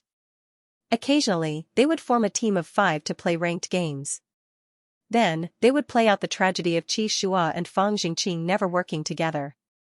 The top laner, Suzhua, was all alone. The bottom laner, Chen Qianhua, and Xia Yuan, one died and the other lost. After the game, they would complain to each other. Qi Shua and Fang Jingqing had completely different understandings of the game, and it was difficult for them to convince each other. In the end, they signed with different teams, and this group was never disbanded. The pure friendship from their youth had lasted until now. Among the 5 of them, 4 of them had become team captains. No matter how fierce the game was, they were still friends after the game. Qi Shua, are you guys going home during the New Year holiday? Xia Yuan, of course we're going home for the New Year. Otherwise, my dad will break my legs. Chen Qianhua, I'll probably go back to my hometown too. Fang Jingqing, +1. Qi Shua, okay, I'll treat you guys to a meal. We'll arrange the time and place. Qi Shua's hometown was in Star City, and the other 4 were less than 5 hours away from Star City by car. Star City was the largest youth training base in the south of China. Many young people from the surrounding cities who wanted to play esports would go there for testing and training. The 5 of them would have a small gathering every year. This time, it was Qi Shua's turn to treat them. Qi Shua closed the chat window and went to the conference room to watch the game. The game between Soul Ice and FLD was extremely intense. From the first game onwards, every game would drag on for more than 40 minutes. A few consecutive bladder games not only tested the players' mental fortitude, but also their physical fitness. What surprised the foreign reporters was that Soul Ice, a team without any star players, actually resisted the multiple attacks of the North American champion team, FLD, and turned the tables in the crucial team battle of the deciding game. Soul Ice advanced to the top 4, the Chinese netizens' hearts finally settled back into their stomachs. Soul Ice was almost disbanded last season. This season, they were able to fight their way into the Chinese finals and even enter the international competition as the first place in the Chinese region. This was already their best result in history. Many people left comments on Soul Ice's Weibo, whether they can win the award or not. Soul Ice is very outstanding this season. It's not easy for a team that almost disbanded last year to make it this far. Salute Captain Chen. It was already unexpected that Soul Ice could enter the international competition. On December 20th, Soul Ice met the first seed of the Korean region, ATB, in the semi-finals and was eliminated by 31. The Chinese netizens were already mentally prepared. Not many people scolded them. Most of them had an encouraging attitude. After all, it was really not easy for this team to go from the verge of disbanding to the international competition. Xianxia was scolded more miserably. They were the runner-up in the international competition last year and only made it to the top 8 this year. However, Fang Jingqing was a lazy person. He could not even be bothered to go on Weibo, let alone reply to the anti-fans' comments. His Weibo was already overgrown with weeds. The S10 international competition officially ended on December 25th. The final champion was Team ATB from the Korean region. Since the Korean region had won the World Championship, it meant that the Korean region would have 3 places to qualify for the international competition next season. The Chinese region's results this year were dismal. Xianxia was 5th and Soul Ice was 4th. There were no trophies. To the netizens who supported the Chinese esports competition, this was undoubtedly a heavy blow. There were also many negative comments on the internet. The professional players of the Chinese region were indeed only good at home. They were all cowards when they went to the international competition. You guys should just obediently beat each other in China. Don't go to the international competition and embarrass your father. Fang Jingqing's fans were still criticizing Jingxia's loss. If it wasn't for his mistake in directing the team, would he have lost? How does it feel to be beaten by a bunch of rookies? Watching you guys compete is really funny. Why don't you watch the bronze game instead? ATB's Park God is the best. Fang Jingqing, Zhou Zhou, they can all stand aside. Yi Xiaoyang looked at the comments and couldn't help but think of his previous life, when he lost the international competition finals and was scolded by anti-fans. Every comment in the comments section was heart-wrenching. It was very similar to the scolding on the internet. Sure enough, there was no shortage of keyboard warriors in any world.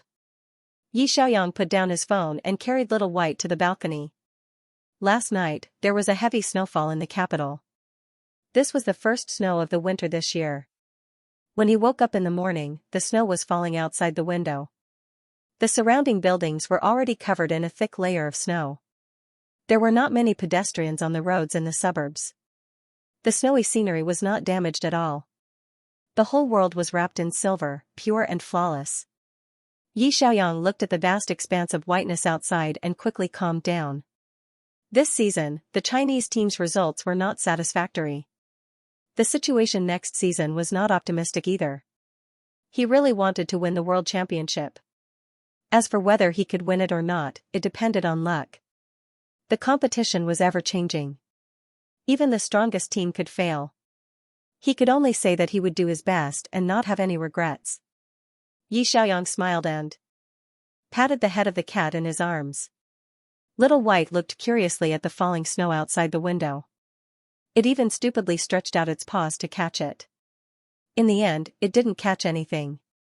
It persevered and continued to catch the air. When Qi Shua went out, he saw the scene. Yi Xiaoyang was holding the cat and looking at the snow by the window. There was a relaxed and pleasant smile on his face. His side profile was particularly good-looking.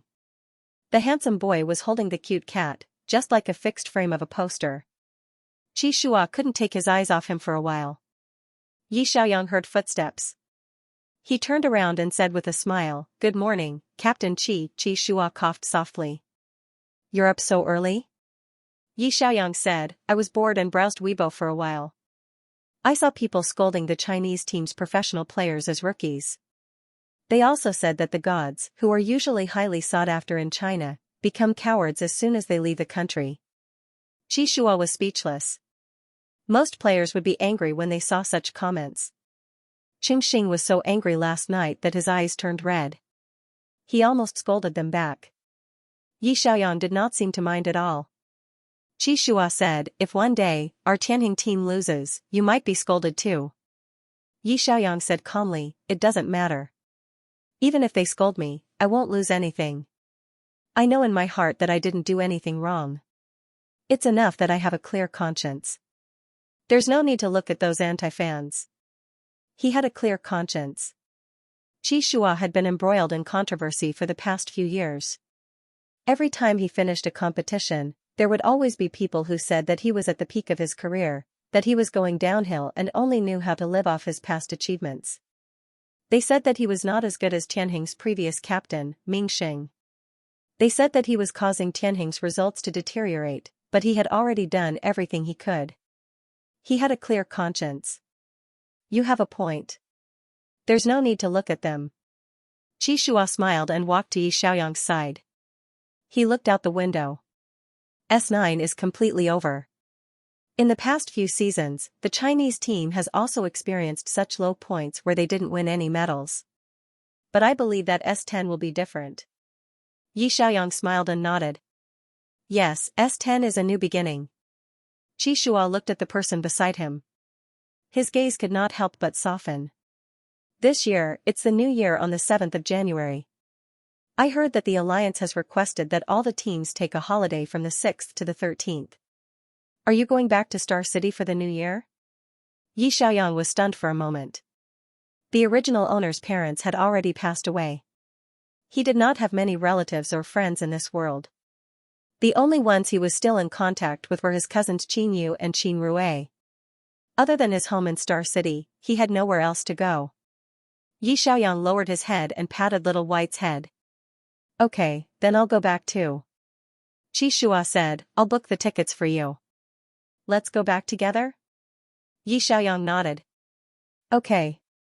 Butterfly Spirits reminder, please save it after reading. It will be more convenient to read it again. Chapter 76, New Year. On January 6th, the Alliance had a unified annual holiday.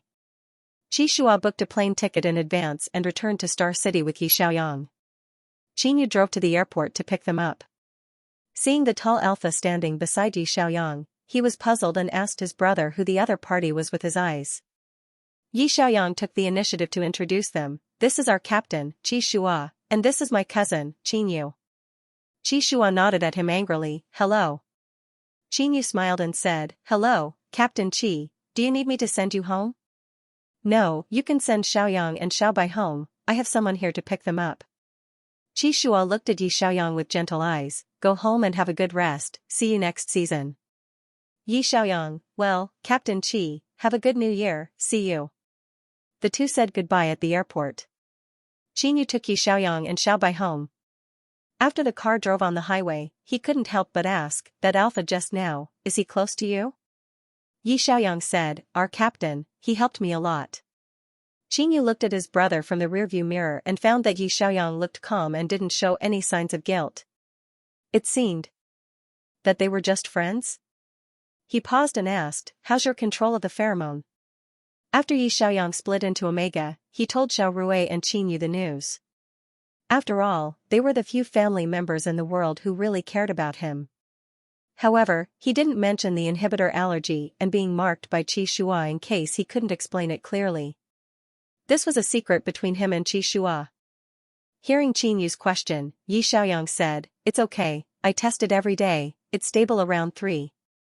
5. Qinyu reminded him, after all, you split into Omega, don't get too close to your Alpha teammates. I heard that most of the esports teams are Alpha. You have to pay attention to your safety in the team.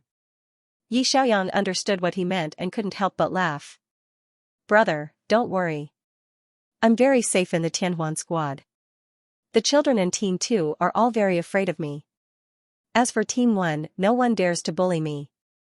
Qinyu didn't know much about esports, but seeing that Yi Xiaoyang was in a good mood, he felt a little relieved. After arriving home, Yi Xiaoyang gave his cousins 2 expensive gifts that he had prepared in advance.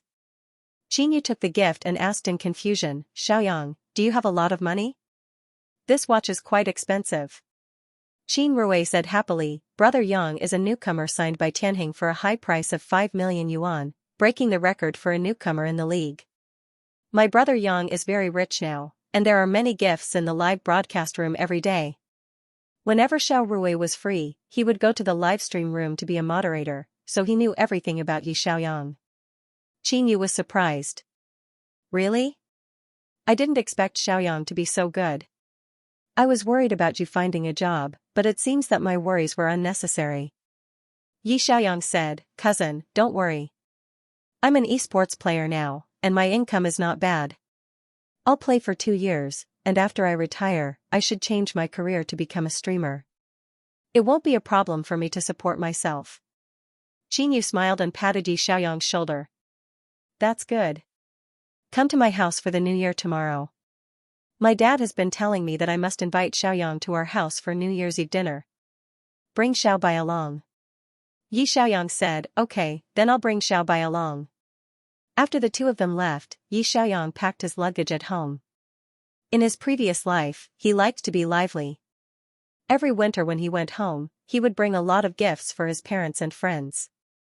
In this world, it was boring to celebrate New Year's without his parents by his side. But he still cleaned up and tidied up the house. Soon, it was New Year's. Early in the morning, the Tianhuan squad group started to send out red packets. Yi Xiaoyang used his super-fast hand speed to grab several big red packets in a row. In the end, he only got 10 cents each time. Yi Xiaoyang complained in the group, every time it's the least, my luck is too bad, sad. JPG, Qi Shua saw his message and privately sent him a big red packet, Happy New Year. Yi Xiaoyang was stunned for a moment, then hurriedly replied, Happy New Year, Captain Qi, I was just complaining casually. Haha, you don't have to send me a red packet to comfort me. Qi Shua thought that as the captain, it was only right for him to send red packets to his team members. He said, everyone gets one. Yi Xiaoyang, oh, then I won't be angry. He accepted Qi Shua's red packet and sent an emoji, thank you, boss. JPG Qi Shua was in a good mood. Thus, all the members of the Tianhuan squad received Captain Qi's red packets for New Year's. Qingxing was shocked and sent a private message to Xujiang, Brother Chu, my master suddenly sent me a red packet. That scared me. Xujiang, I've known Captain Qi for 3 years, and this is the first time I've received a red packet from him. Qi Nizhu, what's going on? Captain Qi is such a serious person, but he actually learned to send red packets to wish us a Happy New Year's. Qingxing was a little confused. It looks like he sent it to everyone? Xujiang, that should be the case.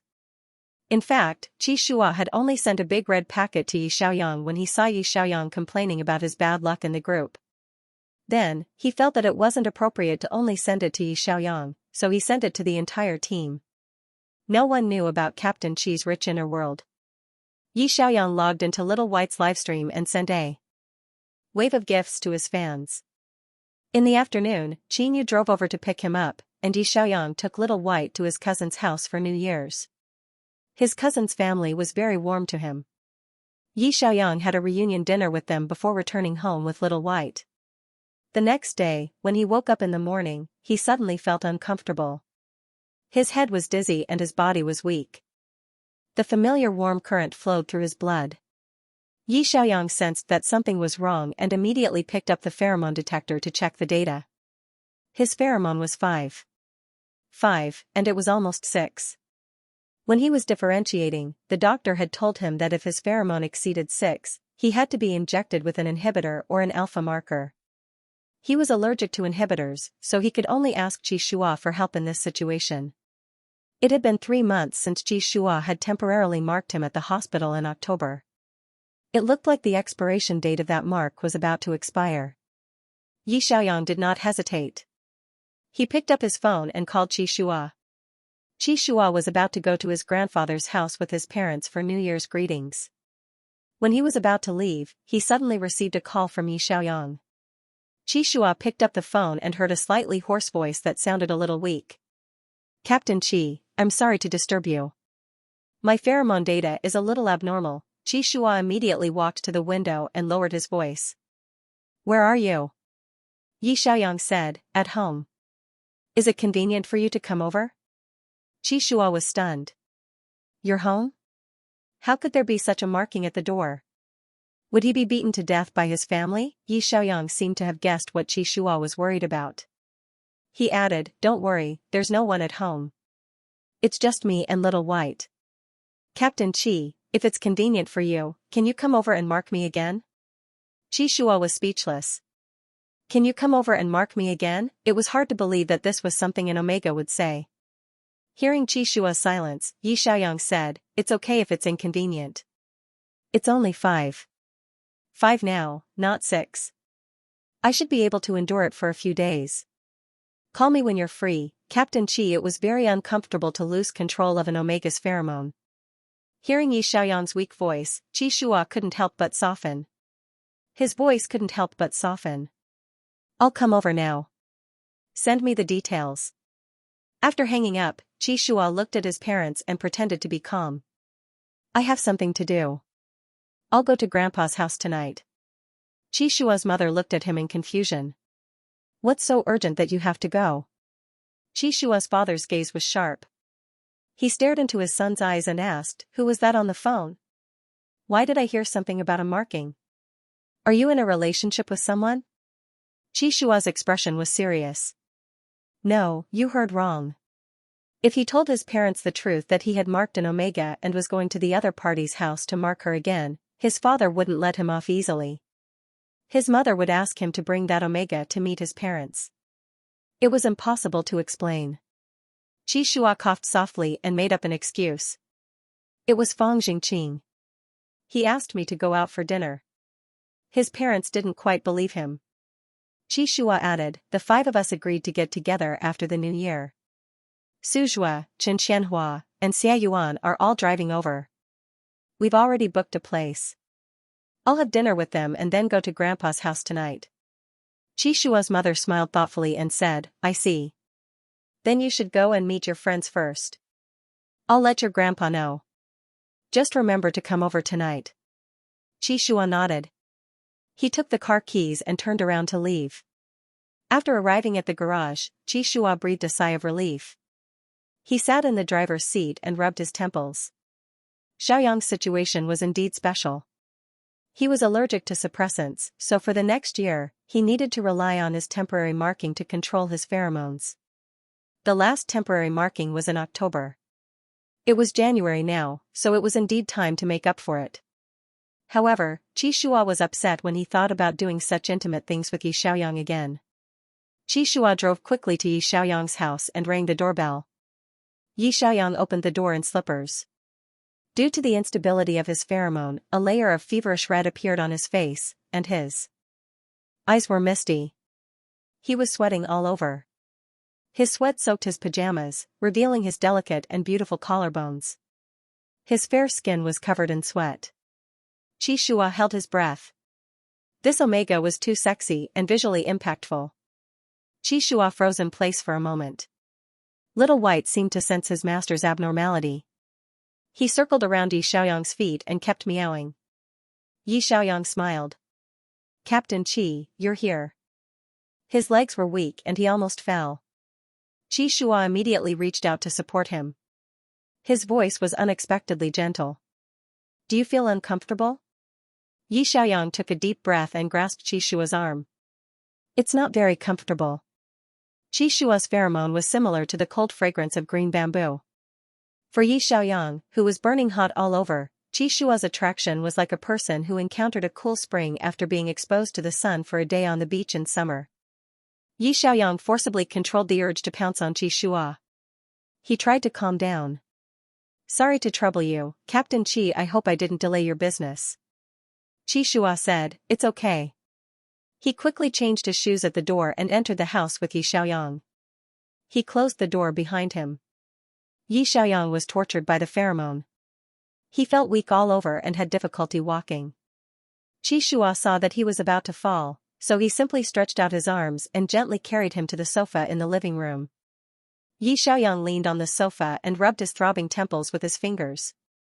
He said in a hoarse voice, I felt something was wrong when I woke up this morning. I took a detector and the pheromone suddenly rose. I had no choice but to call Captain Qi. I'm really sorry to make you come all the way here during the new year. Qi Shua was speechless. How should he answer? Don't be angry. I'm happy to visit you personally and provide you with the marking service. Qi Shua's ears couldn't help but heat up when he thought about what would happen next. A layer of red appeared on the tips of his ears. He forcibly controlled his violent heartbeat and asked in a low voice, do you want me to mark you now? Yi Xiaoyang nodded, turned around, and exposed the back of his neck. He said, thank you. Qi Shua was speechless. His neck was not blocked, and his slender white neck was exposed in front of Qi Shua's eyes. The whole house was filled with the fragrance of Yi Xiaoyang's pheromone. The familiar sunflower fragrance completely surrounded Qi Shua. Qi Shua's heart was beating faster and faster. He was embarrassed to bite him. In Qi Shua's view, a temporary marking was more intimate than a French kiss. The Omega's glands were very private parts. The Alpha and Omega of the ABO world knew very well what it meant to bite there. The first time was in the hospital's isolation room.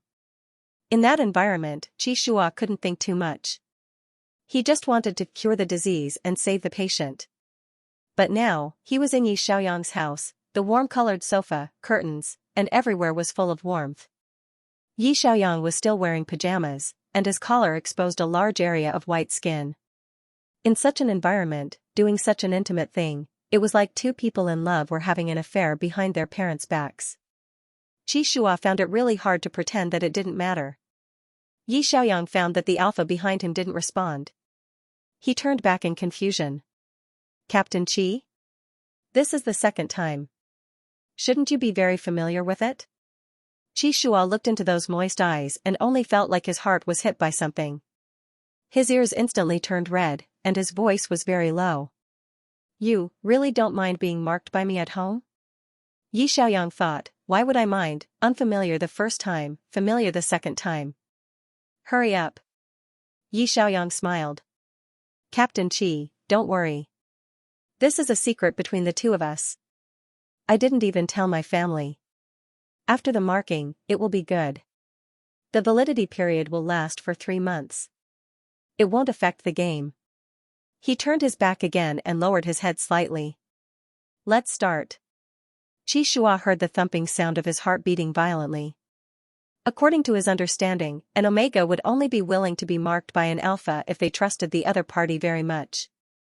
Not to mention, letting the other party come directly to his house and mark him temporarily was such an intimate thing. Marking an Omega in an Omega's house was almost a step away from sleeping with her. Qi Shua felt a little awkward and a little nervous. Seeing Yi Xiaoyang turn his back and lower his head, with a docile attitude of at your disposal, Qi Shua's heart trembled slightly. He closed his eyes and bit the back of the Omega's neck again. Chapter 77, Heartbeat. This was the second time Qi Shua marked Yi Xiaoyang. Because of his nervousness, the marking process was even slower than the first time. The glands on the back of the neck were the most vulnerable part of the Omega body. If he bit too hard, it would easily leave a wound that would not heal easily, and the Omega would also feel pain. But if he bit too lightly, the marking would be ineffective. Therefore, the sense of propriety of temporary marking was not easy to grasp. According to the knowledge he learned in biology class, Qi Shua first gently pierced the edge of the Omega gland with his teeth. When he saw that Yi Xiaoyang did not cry out in pain, he bit the tender middle of the gland and slowly injected his own pheromone. Oh! The familiar feeling came again, as if there was an electric current running through his body, and a strange numbness went from his tailbone to the top of his head. Yi Xiaoyang's body trembled slightly, and his hands gently grasped the sofa. Qi Shua's pheromone was injected into his body, like a clear spring flowing through his blood, gradually suppressing the heat in his body. This feeling was more comfortable than eating ice cream on the hottest summer day. Yi Xiaoyang comfortably closed his eyes and lowered his head a little, making it easier for Qi Shua to continue biting. Qi Shua's ears were burning, and their pheromones slowly intertwined. His lips were pressed against Yi Xiaoyang's white neck, and he could clearly feel the temperature of the Omega's skin. The moment he bit into the gland, he tasted a familiar sweetness. This taste was really fascinating. No wonder biology textbooks said that Alpha would have a strong sense of possessiveness towards the Omega they marked. How could he be willing to give Yi Xiaoyang to another Alpha? Don't even think about touching him. Qi Shua's eyes darkened. He increased the strength of his bite on the gland to make his mark deeper. Yi Xiaoyang comfortably closed his eyes, and thought to himself, the ABO world is really amazing. How can a temporary marking be so comfortable when biting the neck? Compared to injecting the inhibitor directly into the blood vessels, biting the neck seems more convenient. With the injection of Qi Shua's pheromone, the restlessness in Yi Xiaoyang's body was completely suppressed. That kind of comfortable feeling was like a very tired person who had a good night's sleep. When he woke up, he was full of energy and his body was full of vitality. Qi Shua's pheromone was indeed very strong. The number on the detector quickly dropped to 3. 5. Yi Xiaoyang looked at the data and reminded him, Captain Qi, it's done. Qi Shua stopped what he was doing. His ears were so red that they looked like they were about to bleed. He forcibly controlled his violent physiological reaction and adjusted his chaotic breathing. He took a small step back and maintained a polite distance from Yi Xiaoyang. Yi Xiaoyang turned to look at him and said seriously, Thank you, Captain Qi, for helping me. Are you busy today? If you're not busy, why don't you stay for dinner? Qi Shua felt a little embarrassed. He came to Omega's house to mark her, and she even asked him to stay for dinner. This was the kind of treatment that Omega's family would only receive after an Alpha came to propose marriage. Qi Shua looked away and whispered, It's the new year. Will it be inconvenient for me to stay for dinner? How am I going to explain it when Uncle and Auntie come back? Yi Xiaoyang said, my parents have passed away. I'm the only one at home. When Qi Shua heard this, he couldn't help but be startled. He turned back to look at Yi Xiaoyang. His eyes that had been covered with water vapor earlier had now regained their clarity. Yi Xiaoyang's face didn't have too much sadness. He just calmly said the truth. His parents were gone, so, the cat was the closest thing to him. Qi Shua's chest tightened slightly. He looked at Yi Xiaoyang gently. Sorry, I didn't know about your parents. So, are you living alone now? Yi Xiaoyang nodded. Yes, it's good to be alone. I have the cat with me. Moreover, the next season will start soon. I have you guys by my side. Qi Shua automatically ignored the word you and you. He thought that Yi Xiaoyang meant that he had you by his side. Alpha's heart was deeply touched. This feeling of being relied on and trusted made his chest slightly warm. He couldn't help but want to protect the Omega in front of him. Qi Shua wasn't the kind of scumbag who wouldn't admit it after marking her. His concept was still relatively traditional. An Alpha repeatedly marked an Omega. No matter what the reason was, since the two of them had already done such an intimate thing, if the other party wanted to be with him, he had no reason to refuse.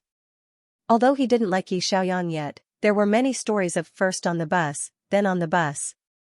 Their bodies were already so intimate. Feelings could be cultivated slowly, right? If it was another Omega who didn't have feelings for him repeatedly marking her, he might be annoyed. But Xiaoyang, whether it was physically or mentally, didn't seem to be repulsed. Qi Shua reached out and gently helped Yi Xiaoyang tidy up his slightly messy hair. His voice was low and gentle. Don't worry, I'll take good care of you. Yi Xiaoyang froze for a moment. I'm an adult. Do I need you to take care of me? Right, Qi Shua was the captain. The captain said that he had to take good care of his team members. Thinking of this, Yi Xiaoyang smiled at him and said, Thank you, Captain Qi, for your care. Qi Shua's eyes became even gentler. If you need any help in the future, just let me know. Yi Xiaoyang said, Yes, I won't be angry. The two of them chatted for a while. Each of them understood according to their own worldview. It was a very pleasant conversation.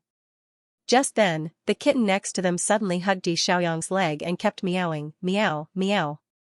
Yi Xiaoyang remembered that he hadn't fed it breakfast yet. He stood up and said, When I woke up this morning, there was a problem with my pheromone. I was dizzy and forgot to feed the cat. Qi Shua also stood up and said gently, You're sweaty. Go take a shower first. I'll feed Little White. Yi Xiaoyang had sweated too much. His pajamas were stuck to his body and his hair was all wet. He was indeed uncomfortable. Hearing this, he stopped being angry and pointed to the cat bowl on the balcony. The white cabinet next to the living room is full of canned staple food. Captain Qi, please open one and pour half of it into the cat bowl on the balcony. It will eat by itself. Qi Shua nodded. Okay, go ahead. He bent over and picked up the kitten, then went to the balcony to feed it. Yi Xiaoyang turned around and went to take a shower. Qi Shua watched Little White gobble up the canned food. He thought for a moment, then took out his phone and sent a message to Fang Jingqing. What do I need to pay attention to when raising a cat? Fang Jingqing, who had just woken up from a lazy nap, saw the message. A row of question marks appeared in his head. Qi Shua's illness was acting up during the new year. Why did he suddenly ask him about raising a cat? Fang Jingqing yawned and replied with a voice message. Cats are pretty easy to raise. Feed them on time every day, clean their poop, and comb their hair when you're free. He stretched and came back to his senses. He was puzzled. Why are you suddenly asking this? Qi Shua said, A friend has a cat. I want to know more about it. In the future, when he was with Xiaoyang, he also wanted to be a qualified poop picker and help take care of Little White. He wanted to know how to raise a cat in advance so that he wouldn't know nothing. Fang Jingqing squinted his eyes. A friend? He thought for a moment, then said, Aren't I the only one among your friends who has a cat? Fang Jingqing, who had no tacit understanding with Qi Shua, still didn't understand what he meant. Qi Shua went with the flow. Yes, so I want to show some concern about your poop picker's daily life. Fang Jingqing replied, don't worry about it. I have goosebumps all over my bed. Qi Shua said, goodbye. Fang Jingqing said, goodbye. When he put down the phone, the kitten had already finished its meal. Qi Shua simply carried it to the cat tree next to him, picked up a brush, and combed Little White's hair. Since Qi Shua had just marked Yi Xiaoyang, he had the scent of Yi Xiaoyang's pheromone on his body. Little White leaned over and sniffed, and found that there was a scent that its owner was familiar with. Therefore, it didn't struggle, and lay down comfortably on the cat tree. When Qi Shua finished combing its left side, it cooperatively turned over, and let Qi Shua continue combing its right side. Qi Shua touched the kitten's head, and a trace of gentleness appeared in his eyes. Love me, love my dog, right? The more he looked at the kitten, the cuter it became. A moment later, Yi Xiaoyang came out of the shower. He had changed into clean pajamas, and his hair was still wet. The pajama's neckline was very low, and his fair and beautiful collarbones were clearly visible. Qi Shua held his breath, and hurriedly looked away. Was this Omega not guarded against him at all? Qi Shua's heart was beating very fast, and he didn't dare to look at Yi Xiaoyang, fearing that he wouldn't be able to control himself. Yi Xiaoyang, on the other hand, looked calm. He came to the balcony and asked, Captain Qi, are you hungry? There are some vegetables in the fridge that Xiao Rui bought in advance. It's not good to order takeout on New Year's Day. Why don't we cook at home? Qi Shua asked, can you cook? Yi Xiaoyang said, no, but I can learn from the guide. I can still make simple dishes. Qi Shua was silent for 2 seconds, then turned and said, let me do it. I can. Most alphas knew how to cook, and omegas didn't have much strength during their estrus, so they had to hire a nanny to cook for them. It was also inconvenient for the two of them to mark the house with the smell of their pheromones. Alphas who knew how to cook could take better care of their omegas. Qi Shua had never cooked for anyone before. Today was an exception. Qi Shua turned around and met Yi Xiaoyang's smiling eyes. His heart inexplicably softened, and he said gently, go and rest. Just wait for the food. Yi Xiaoyang said enthusiastically, I'll be your assistant. Captain Qi was a human, and it wasn't good to let others cook. So Yi Xiaoyang rolled up his sleeves and followed Qi Shua to the kitchen. Qi Shua began to cook, and Yi Xiaoyang helped wash the vegetables. Going to the house to mark the Omega, staying at the Omega's house to cook together, this way of getting along was almost like a newlywed couple. Every time Qi Shua turned around, he could see Yi Xiaoyang's side profile. He lowered his head and washed the vegetables. His slender white fingers were very nimble, and his fingertips were wet with water. There was a faint smile on his face. The sun shone in through the kitchen window, and it seemed to coat Yi Xiaoyang's body with a layer of soft light. Qi Shua's heartbeat suddenly went out of control. He even thought that it would be good to marry an Omega like this.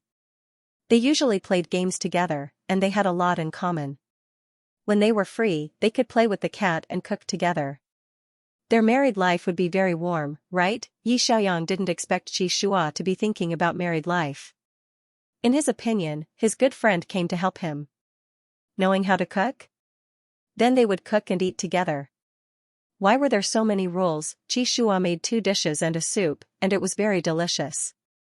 Yi Xiaoyang praised as he ate, Captain Qi, I didn't know that you could cook. It's so delicious. Qi Shua was happy to be praised. I'll make it for you when I have time. After the two of them had lunch, Yi Xiaoyang dragged Qi Shua to the study room to play games as they were bored in the afternoon. There were 2 computers in the study, and they used their alternate accounts to play in the international server. Their alternate accounts changed their names so much that they couldn't even remember them. Of course, they wouldn't be recognized. Nakano Tandem appeared again, and the international server's archer and mid-laner didn't dare to leave the tower. Time passed unknowingly, and they won several games in a row. Seeing that it was already 6 p.m., Qi Shua suddenly remembered that he had to go to his grandfather's house for a reunion.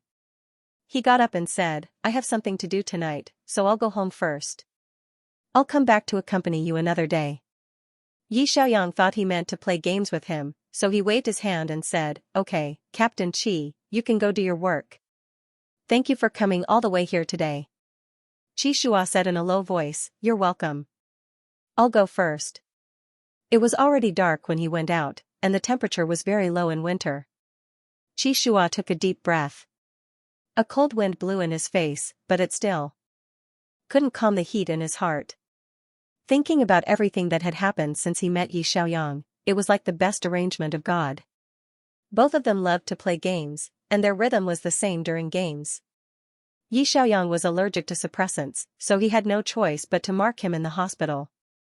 The two of them had a very intimate physical relationship. His pheromone compatibility with Yi Xiaoyang was also a rare 100%. Although he hadn't really fallen in love with Yi Xiaoyang yet, Xiaoyang trusted him so much and relied on him. He should also make some changes for Xiaoyang. He had never thought about falling in love before, but from today onwards, he would include this in his plan and take good care of the omega that he had marked. There were many examples in this world of marking first and then falling in love. TV dramas also showed this kind of married first love plot every day. Thinking about it carefully, it wasn't hard to accept. Xiaoyang's parents weren't around, so he would have to worry more about their engagement and marriage in the future. Xianxia walked quickly to the parking lot, opened the car door, and took out the alpha pheromone concealer from the armrest compartment. He carefully sprayed himself from head to toe. The intimate marking just now had left Yi Xiaoyang's omega pheromone scent on his body. He had to cover it up as soon as possible. He couldn't let his family see it, otherwise it would be difficult to explain. It was too early to take Yi Xiaoyang home to meet his parents. He would wait until the end of the season. Yi Xiaoyang, who was playing games at home, sneezed 3 times in a row.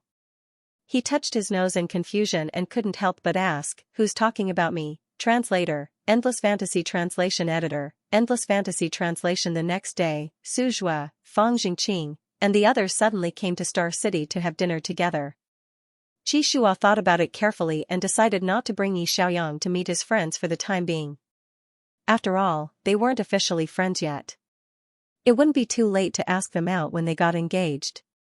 While the 5 of them were eating, Suzhua obviously noticed that Xianxia was in a good mood.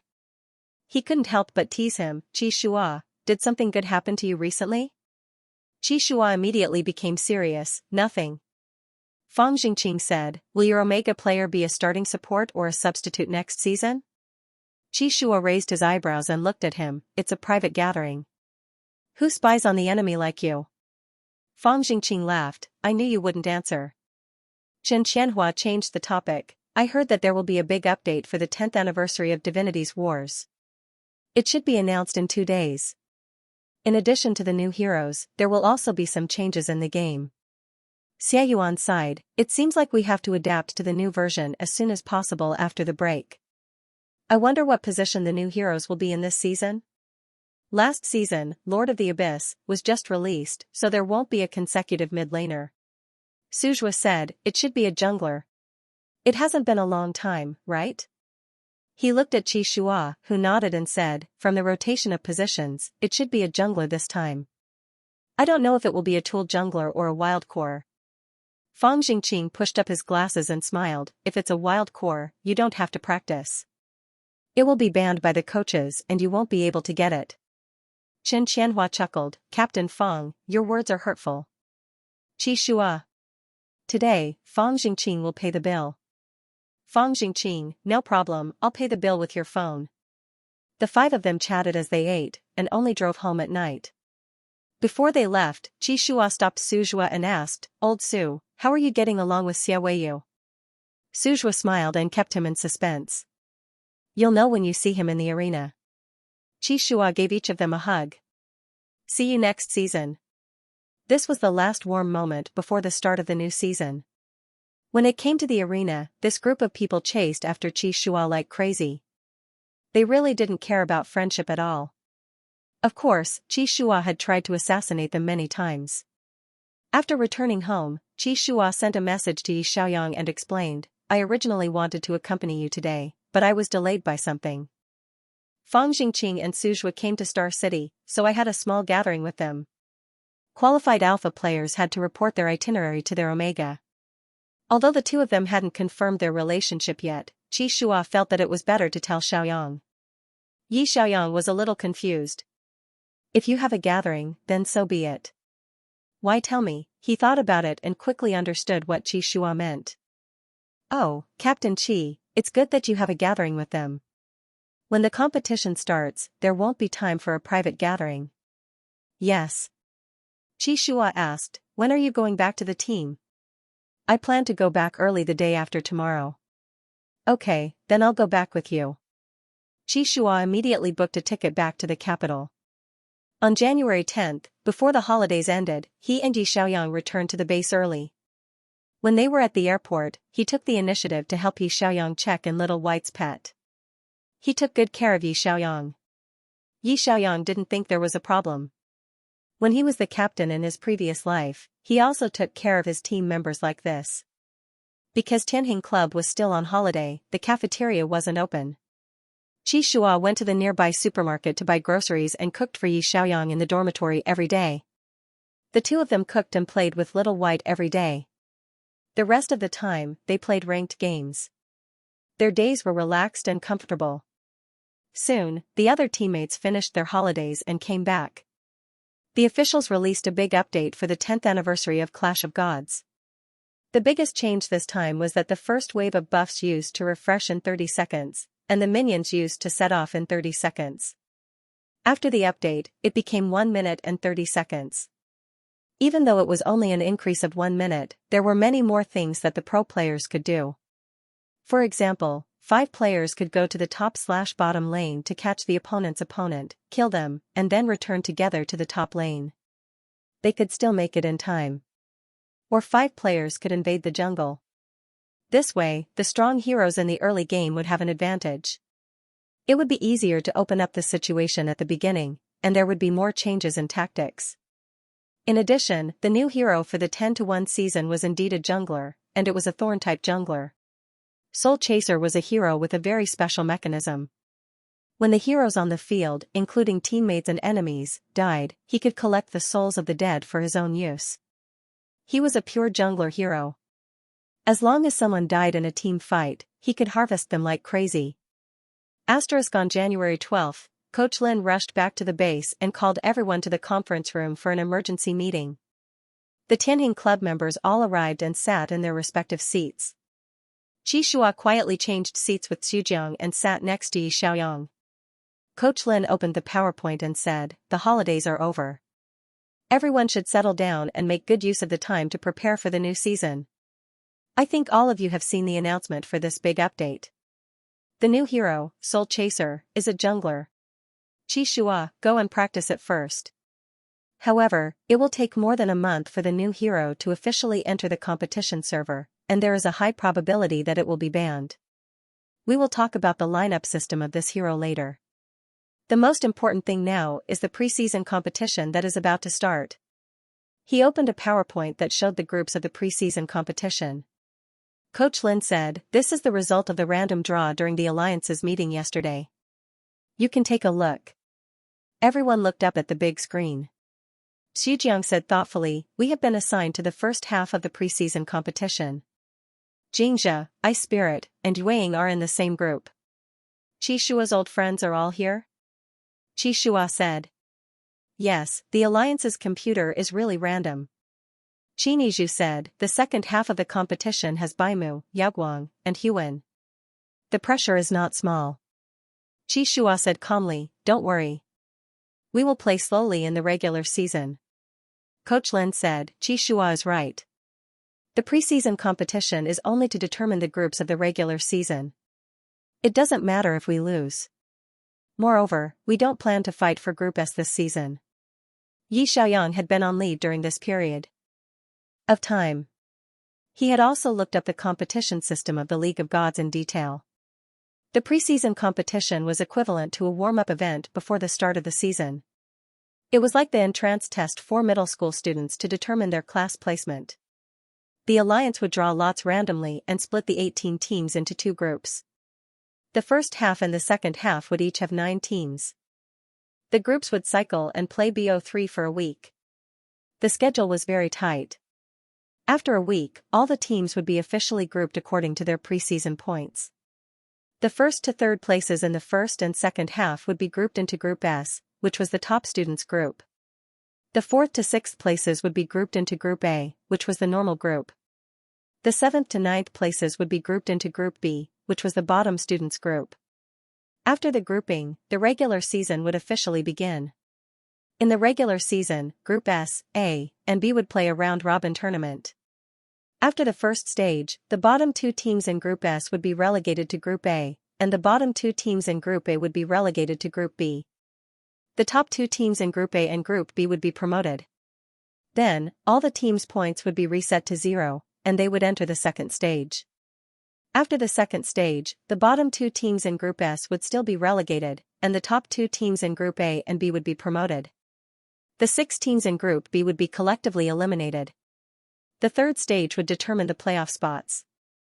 The 1st to 4th places in Group S would enter the winners group, while the 5th and 6th places in Group S and the 1st and 2nd places in Group A would enter the losers group.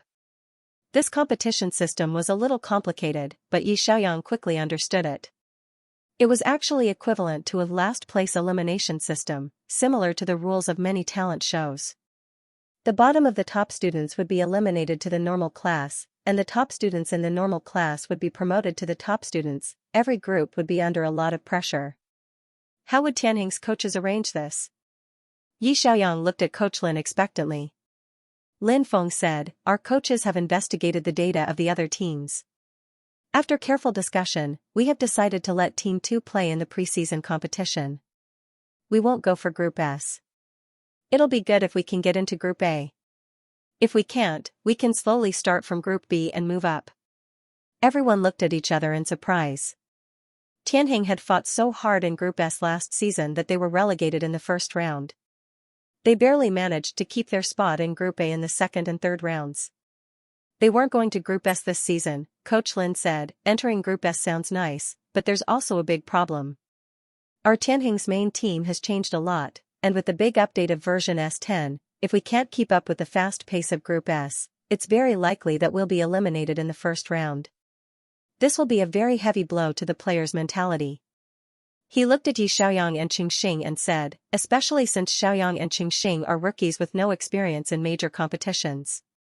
If they go directly to Group S to fight strong teams, if they lose too many times, it will have a negative impact on the morale of the entire team." Yi Xiaoyang, "Alright, from the point of view of the coaches, it was indeed difficult for Tianheng to get into Group S this season. Yi Xiaoyang was a rookie, Qingxing was also a rookie, and Sujiang was temporarily a support. How could Tianheng compete with the strong teams in Group S? If they kept losing in the round-robin matches and were eliminated, the players' mentality would collapse, and it would be very difficult for them to adjust. Morale was also an important factor in the outcome of the competition. If the rookies kept losing, they would doubt themselves and become less confident. They would be at a disadvantage and lose even more. On the other hand, if they went to Group A or Group B, the pressure at the beginning of the competition would be less. On one hand, they could quickly train the players and get used to the lineup. On the other hand, they could win a few more matches and cultivate the players' confidence. It was much better than losing all the way. Yi Xiaoyang could understand the coach's decision. It was better to go from Group B to Group S than to be eliminated. Lin Feng said, "During the week of the preseason, the main team should seize the opportunity to get used to each other. The 5 of you will open your SMUF accounts and go to the international server's 5th row. The fastest way is to get used to the new version and the new rhythm. Remember the change in time. After the preseason competition and the groups are officially decided, you can play the regular season with a new look." Everyone nodded to show that they understood. Coach Lin looked at Yan Bin. "The rookies of Team 2, it's very difficult for you to have the opportunity to play against top gods like Fang Jingqing and Su Zhua. In this preseason competition, you will face many strong opponents. No matter what the final result is, it's enough to play with your own style and standard." Yan Bin immediately nodded. "Understood.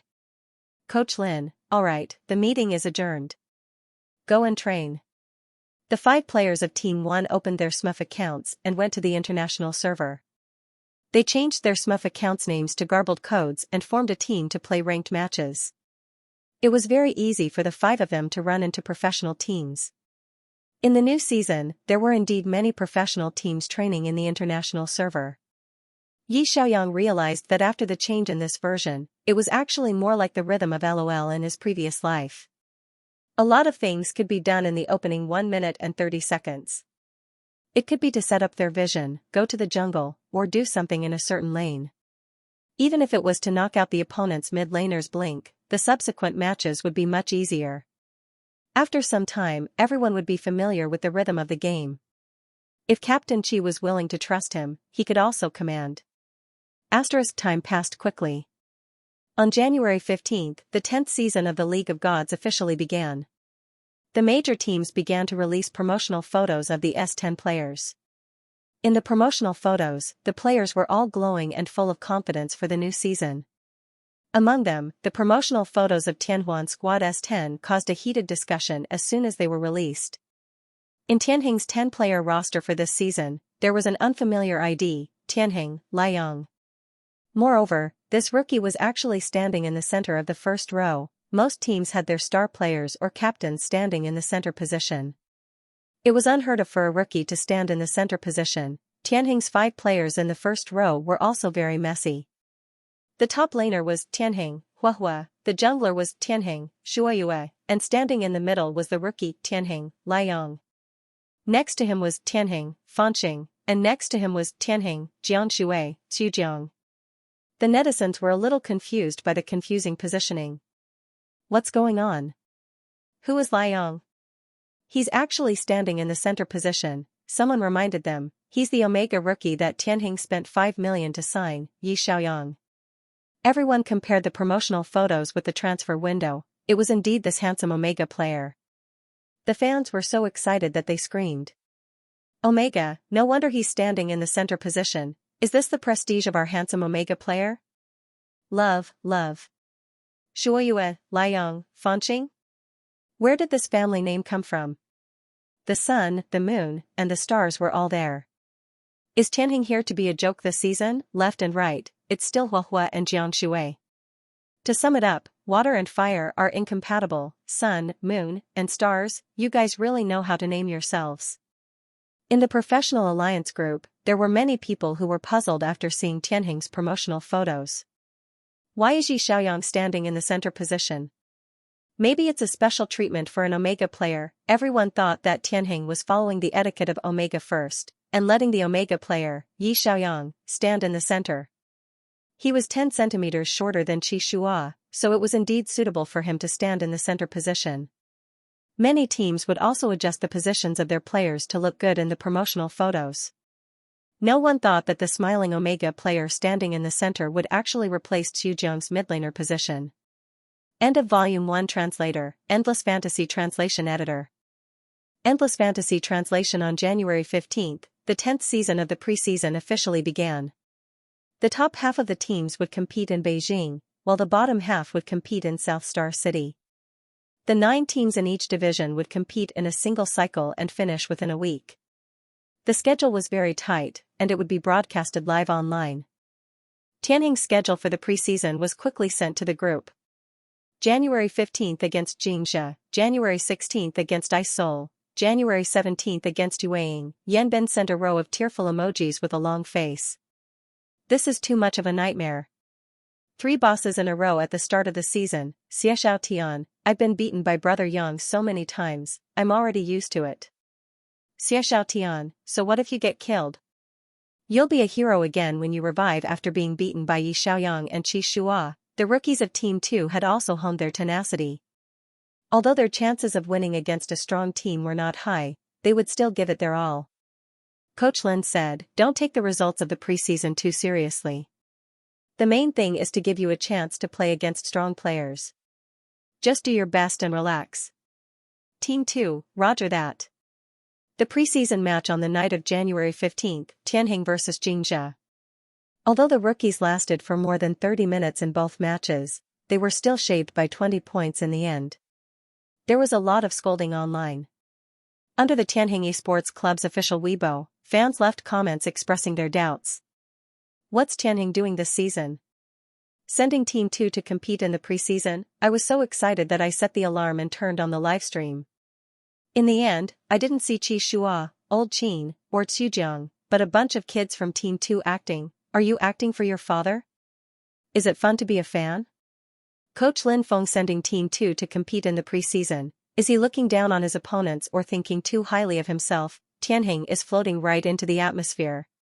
The preseason is being used to train the players. Hee, you guys don't understand the deep meaning of Coach Lin's words. If Team 2 loses, you can find excuses. If Qishua leads the team and loses, how humiliating would that be? I guessed that the Qishua would be February 2nd as well, so I let the kids from Team 2 take the blame. Tianheng's Pills of the Year. The official blog was scolded by thousands of comments. #Tianhuan Squad's fan forum was in a foul mood.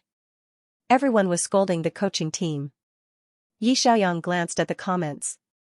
Only a few rational fans were cheering for Tianheng. Most of the fans were disappointed. This was not surprising. Tianheng's results in the previous season were not good, and many fans had already left. Everyone had been looking forward to this season for so long.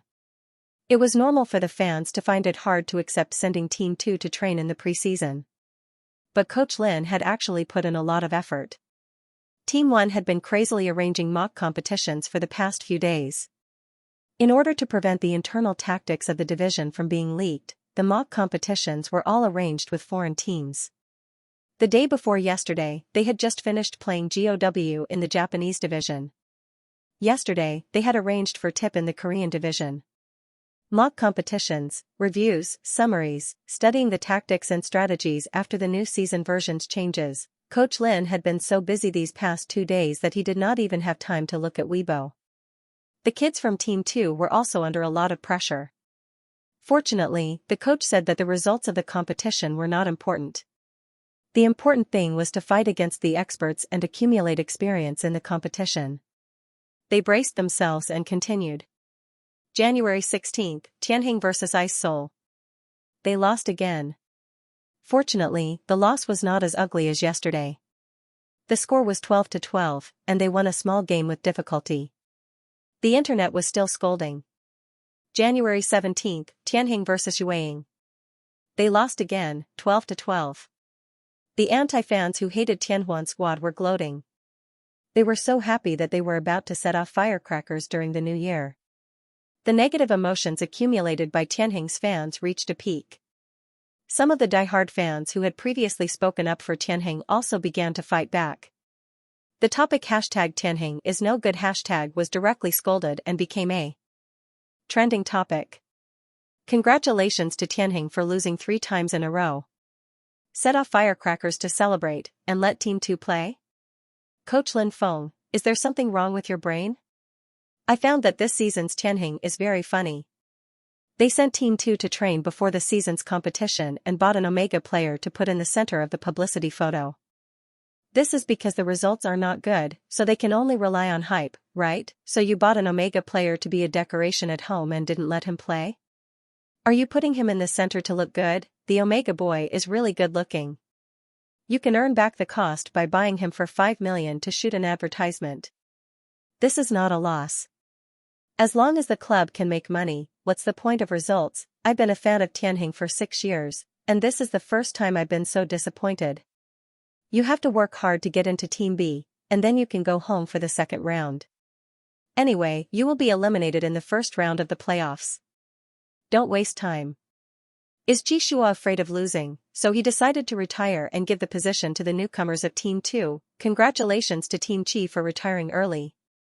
Team Chi is retiring soon +1. Coach Lin looked at the comments on the trending topic and sighed softly in his heart. This decision of his was indeed risky, but the facts would prove that he had done the right thing. Yi Xiaoyang and Xing were both newcomers with no experience in major competitions. If Tianheng directly sent their home team to play in the preseason competition, they would most likely lose against Xianxia, Ice Seoul, and Yueying. Then, if they met these teams in the regular season, it would be easy for the newcomers to be traumatized and make mistakes. They would first go to Team A or Team B as a buffer to let the newcomers build up enough confidence and familiarize themselves with the rhythm of the competition. Then, they would play against the strong teams in Team S, and their chances of winning would be higher. The preseason competition was only to determine the teams. The regular season was the main event. The intense S10 preseason competition was progressing at a speed of 4 to 6 matches per day. The rankings of the teams in the preseason competition changed every day. In the second half of the competition, the Northern Shepherd team, led by the ace of the European region, Xiao and Winston, was exceptionally strong. They had not lost a single match so far. The strongest team in the first half was Xianxia, who also had a perfect record. Isol was ranked second, and Yueying was ranked third because Suzhua and Xiaoyu were not well coordinated enough. Halfway through the preseason competition, Tianheng was at the bottom of the first half of the competition because all their opponents were bosses at the start of the competition. A week later, the preseason competition was over. Tianheng had played 8 matches in the first half of the competition. Their final result was 3 wins and 5 losses, and they were ranked 7th in terms of net points. Xianxia, Isol, and Yueying, who were ranked 1st to 3rd in the first half of the competition, entered Team S. The 4th to 6th places entered Team A. Tianheng, who happened to be ranked 7th, was placed in Team B, which had the worst results. This was the first time that Tianheng squad had been placed in Team B after losing in the preseason competition 10 years ago. On January 21st, the preseason competition officially came to an end, and all the teams began their second round of promotions. The other teams posted big words like "Congratulations to Northern Shepherd for being the first to enter Team S" and "Congratulations to Xianxia for being the first to enter Team S." Fans happily reposted and celebrated. Tianheng Club's official Weibo account could not possibly say "Congratulations to Tianheng for being in Team B," right? Therefore, the official Weibo publicity lady shamelessly posted a message: "The preseason competition is over. Thank you to the fans for your attention and support for Tianheng squad. Tianheng squad has been placed in Team B. Although their results were not satisfactory, our players will adjust their mentality as soon as possible and work hard to play well in the regular season. Good luck, Tianheng." Team B was the underachievers class, which was the concentration camp of the 6 teams with the worst results in the preseason competition. If they were not careful, they would be collectively eliminated in the second round. The official Weibo publicity line amused the netizens. The topic #congratulations to Tianheng for bringing up Team B hashtag was once again scolded to the trending searches. Many fans cried on the spot and expressed their desire to leave. There were also many anti-fans who took the opportunity to criticize Tianheng, saying that they should disband on the spot. Tianheng has never disappointed anyone when it comes to disappointing people. 1 round of the S9 playoffs, 1 round of the S10 regular season, forget it, S9 did not win any prizes. And I still felt lucky that you guys would change after old Nia and Aning retired. I thought that you guys would play well in S10, but in the end, you guys fell into Team B. What should I say? Awesome, awesome, awesome? I'm really confused. Are the coaches trying to purposely eliminate Team B? It's not like Tianheng doesn't have money. Can't they spend money to hire a few good players? Look at Northern Shepherd, they even spent 20 million to bring in a mid-laner from the European competition. Old Nia and Ani retired, so they went and bought a support archer. They can't bear to spend money, so they got a bunch of rookies to fool your father, +1. This season, Tianheng looks like they're all rookies. I don't know who's the starter and who's the substitute. Qi Shui's standard has also obviously dropped. Anyway, I don't think so. Other teams buy players to improve their skills, but Tianheng only wants to improve their attractiveness. This is the first time I've seen a player in the center position not appear in the promotional photo. They really bought him for decoration. I advise you guys not to go overboard. It'll be a joke if you can't even get into the playoffs.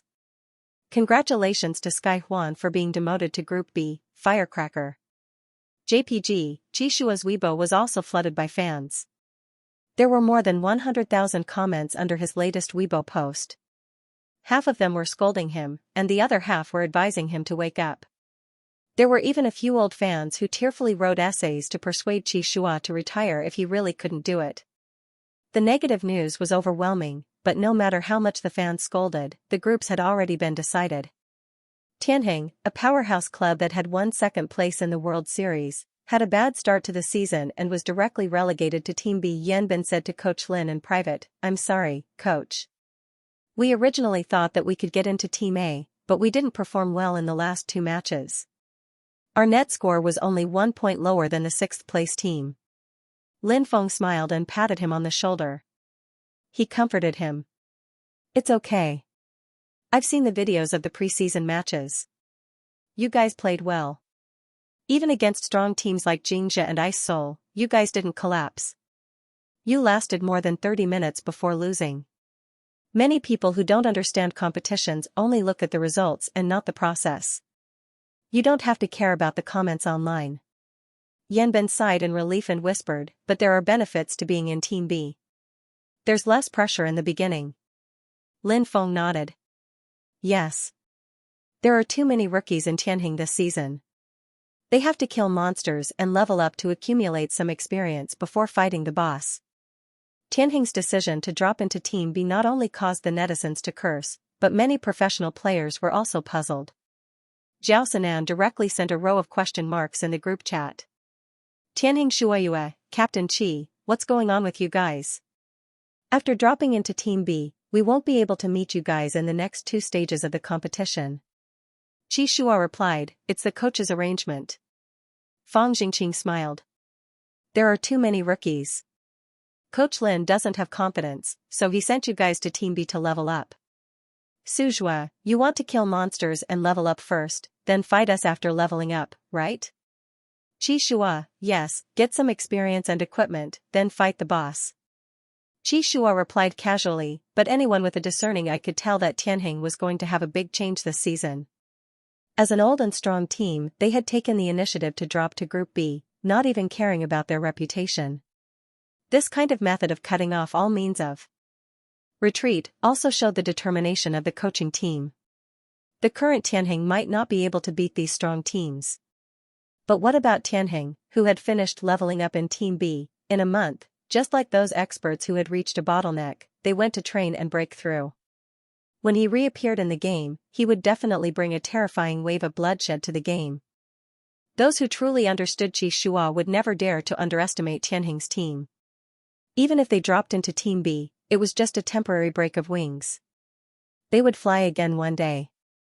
Therefore, the coaches of the major teams did not dare to relax after seeing Tianheng drop into Team B. They would continue to pay attention to Tianheng's matches in Team B's regular season officially began on January 22. Every Thursday to Sunday was the league's competition day. Saturday and Sunday were prime time with better ratings, so Team S matches were scheduled. After all, Team S was full of strong teams with a lot of fans. Almost all the celebrity players were in this group. Team A's normal classes and Team B's lousy classes were scheduled for weekdays like Thursday and Friday. Of course, the ratings on weekdays could not compare to those on weekends. Tianheng's first match was next Thursday at 7 p.m., and their opponent was Team NTG from Team B. There were still a few days to prepare, so Coach Lin gathered everyone in the meeting room and began to do a pre-match analysis. NTG is a special team. They fought their way up from the qualifiers this year, and they were the champions of the secondary league. Most of you don't pay much attention to the secondary league, but I've watched the videos of them in the secondary league. This team's mid laner and archer are pretty good, and their jungler is a tool, similar to Jing's double C lineup. His gaze swept across the room, and finally stopped on Qi Shua. This match is the debut of Xiaoyang and Qingxing. The coach's idea is that we should also use a double C lineup to fight them head-on. Qi Shua will sacrifice his economy and use a jungler with control to roam around with Xiaoyang. Xiaoyang will be the main attacker in the early stages, and Qingxing will join the team later on when he develops. Qi Shua nodded. Okay. Coach Lin looked at Yi Xiaoyang and said gently, Xiaoyang, you usually perform very well in the mock competitions, so we have a lot of confidence in you. Don't you think it's too stressful for you to be the attacker in the first match? Everyone looked at Yi Xiaoyang. Yi Xiaoyang smiled slightly, and his gaze was confident and firm. Thank you for your trust, coach. Don't worry, I'm fine. Please indicate the source of the repost. Translator, Endless Fantasy Translation Editor, Endless Fantasy Translation. There were many sponsors for the Divinity Pro League. Therefore, the league had set up a competition venue in each of the 4 cities in the east, west, south, and north of China. It was convenient for fans to watch the competition and for sponsors to advertise. Tianheng's first match against NTG was scheduled to be held in the large provincial capital, Binghe City. The coaches, team leaders, and players flew to Binghe City 2 days in advance to familiarize themselves with the environment. This was an ice city where the average temperature was 8 degrees colder than the capital. It was still winter in January and the entire city was covered in snow.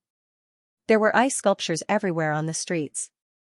On the way from the airport to the hotel, Xianxia, who came to Binghe City for the first time, excitedly took out his phone to take pictures of the snowy scenery. There were 4 matches scheduled at the Binghe Esports Center this week. The 8 participating teams would stay in the official hotel designated by the league for ease of management. The hotel's environment was very good and was reserved for 2 rooms for each team. Alpha and Omega could not stay together, so the team leader, Tang Kan, considerately reserved a room for Yi Xiaoyang to stay alone. It was Yi Xiaoyang's first time in this city. The architectural style was quite unique, but he was not interested in wandering around. He went to bed and focused on preparing for the match on the 24th. On the 24th of January, there was a heavy snowfall in Binghe City and the temperature dropped to -20 degrees. All the Tianheng players wore thick down jackets over their team uniforms. When they arrived at the venue, there were already many people sitting in the audience. Although it was not as full as the playoffs, the 60% attendance rate was still higher than Yi Xiaoyang's expectations. It's such cold weather, and it's the regular season of Group B. I didn't expect there to be so many spectators, Yi Xiaoyang said to the coach as he took off his down jacket. Coach Lin smiled. There are also many spectators who are not fans of teams. They just like to watch esports matches. There are a lot of haters online, but in reality, there are actually more spectators who silently watch the matches and support the league. Yi Xiaoyang nodded. That's true. He hung his down jacket on the hanger in the lounge and turned around to smile at Coach Lin. Coach, don't mind the comments on the internet that are scolding you. Actually, I know that you're trying to shift the pressure onto yourself. That way, no one will scold me and focus on the coach. Coach Lin looked back at Yi Xiaoyang and met his bright eyes. He seemed to know everything. The coaching team's decision was indeed asking for a scolding, but it also helped the players shift their firepower. As Yi Xiaoyang and Xianxia were rookies, once they lost in Group S, the netizens would criticize them even more harshly. Especially since Yi Xiaoyang had replaced the central government in Xuzhou. At that time, many people would say, what right does an Omega have to replace Xuzhou? He's not even as good as Xuzhou. Did he get his position through improper connections? In that case, Xiaoyang's identity as an Omega would become the biggest point of contention. Some people even suspected that he had used underhanded means to squeeze out Xuzhou. Lin Feng did not want a rift to appear within the Tianhuan squad. He did not want Yi Xiaoyang to bear too much pressure from public opinion. Making Yi Xiaoyang and Xianxia's debut a little smoother was something that a coach could do for them. Lin Feng gently patted Yi Xiaoyang on the shoulder and said, "It's okay. Do your best. I believe in you." Yi Xiaoyang nodded seriously. Although he was not afraid to play in Group S, the coaching team wanted him to make his debut a little smoother and win a few more games to boost his confidence. How could he disappoint the coach? Everyone went to the waiting room. Seeing that there was only half an hour left before the match, Xianxia nervously turned around to go to the bathroom. Yi Xiaoyang sat next to Qi Shua with a calm expression. Qi Shua looked back at him and asked in a low voice, "It's your first official match. Aren't you nervous?" Yi Xiaoyang said, "It's okay. I don't feel anything." "Qi Shua, you're really big-hearted." A moment later, 2 official commentators appeared on the screen in the waiting room. Silence, ladies and gentlemen, welcome to the first round of the God Wars official Pro League Season 10 regular season. This is the Binghe Esports Center. Xiaoyu, the 2 teams participating today are Group B's Tianhuan squad and NTG team. The players from both teams are ready. Let's give them a round of applause and invite them to the big stage. The audience applauded. NTG's starting lineup and team publicity photos appeared on the screen. NTG's 5 players were the first to enter the arena. The staff pushed open the door to the waiting room and gestured for Tianhuan squad to get ready to go on stage. The live broadcast room was flooded with comments. Will Tianheng's Omega player go on stage today? They don't have to send Team 2 for the regular season, right? If Tianheng sends Team 2 again, I'll King smash the head of the coaching team. I'm here to see how Tianheng loses. They should be the main team this time. They can't mess around in the regular season, right? Is little brother Omega a new support? Are they going on stage or not? At that moment, NTG's players were already seated in the soundproof room, adjusting their equipment. Seeing that one of the 5 players from Tianheng was the recently famous Omega player Yi Xiaoyang, NTG's captain could not help but say, "Coach, you guessed right. Tianheng sent their main team. That Omega player should be a support. Tianheng has 2 newbies in their starting lineup today. It looks like we have a chance to win." NTG's coach was full of confidence. He smiled and said, "Target Qi Shua. We just need to destroy their jungle." Just as he said this, the 5 players from Tianheng stood side by side on the big stage and bowed to the audience. The order of their standing was Qi Nizhu, Qi Shua, Yi Xiaoyang, Qing Xing, and Xu Jiang. NTG's coach's smile froze. Is this standing position wrong? The captain was also puzzled. In the promotional photo, Omega was standing in the center position. It could be said that it was for visual effects. But in an official match, there's no need to be so modest, right? However, the 5 players from Tianheng did not change their order. After they walked into the soundproof room with the Tianheng team emblem, they sat in front of the computer in the same order.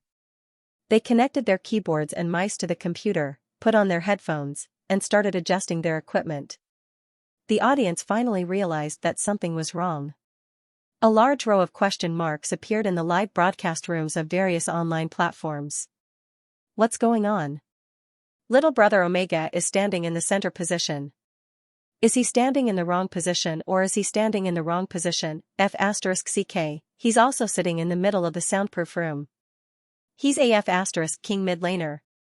The seats in the competition were all in order. It was impossible for a support to sit in the middle. So he's really a mid laner? Northern Shepherd's base. There were no matches scheduled today. Xianxia, who was watching the live broadcast in the conference room, spat out a mouthful of tea. F***CK? Tianheng's tricks, I didn't expect that. Zhao Xinping frowned. Yi Xiaoyang is a mid laner? So Qing Xing is playing the archer position, and Xu Jiang is playing support? The Northern Shepherd's coach's jaw almost dropped. Qing Xing learned how to play jungler under Qi Shua, right? He suddenly switched to archer. Xu Jiang's mid laner is playing support? Then they're starting a new Omega mid laner that we've never seen before. Everyone, who would have expected that? So, Tianheng's starting lineup for this season was 3 out of 5 players. The Northern Shepherd's coach was deep in thought. No wonder Coach Lin had to bear the pressure of being scolded and demoted to Group B. If it were me, I wouldn't have dared to come to Group S to fight against a strong team even if I had to switch out 3 out of 5 positions. If I was eliminated after losing 5 matches in a row, my mentality would probably explode. Zhao Sinan was someone who couldn't hide his thoughts. He immediately sent a message in the group, "Reporter Zhao, F***CK, F***CK, F***CK, F***CK, Tianheng's new Omega player is actually a mid laner, Reporter Zhao. Xu Jiang is playing support, and the newbie is playing mid laner, Zhou. Is that so? I'll go take a look." Wafang, I just turned on the live broadcast. Yi Xiaoyang is indeed a mid laner. At this time, on the big screen in the stadium, the promotional photos of each player would be shown and introduced one by one. Tianheng's side just happened to be in the middle of the introduction. The commentator said excitedly, "This player has caused a lot of controversy recently. He's the Omega newbie signed by Tianheng Club for a high price of 5 million yuan. Everyone was speculating whether he would be a support. But today, Tianheng's starting lineup is unexpected, he's actually sitting in the middle." Xiaoyu, the commentator, let's welcome Tianhuan squad's new mid laner, Yi Xiaoyang, from Tianheng, Liang. During the pre-match introductions, the camera would take close-up shots of the players in turn. Yi Xiaoyang saw the camera light up in front of him, so he smiled and waved at the camera. Thus, on the live broadcast screen and the live broadcast screen, his face zoomed in, and his smiling face waved to the audience. It's the feeling of being moved. Little Omega brother is so handsome, I'll keep the Tianheng coach's dog head for now. Maybe this is Tianheng's hidden secret weapon. I was stunned by the starting lineup. What kind of trick is the coaches playing? Changing the lineup, how can a newbie replace Zhujiang's mid laner? How can a newbie replace an old player? Hehe, today's Tian Huan is still disappointing. The netizens praised and scolded, and the white bullet screen densely covered the screen. Compared to Yi Xiaoyang's calmness, Qingxing's smile in front of the camera was a bit stiff.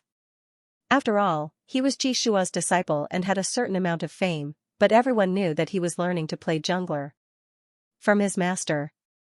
Suddenly switching to a marksman position caused many fans to be puzzled. Finally, when it came to the introduction of support Zhujiang, some people even started to lead the discussion. Give way to a newbie, feel sorry for my brother Chu. Zhujiang played mid laner for 3 years. Even if he didn't contribute, he still worked hard. Does the coach have a conscience to let him give way to a newbie, who told the new mid laner to join the team with money?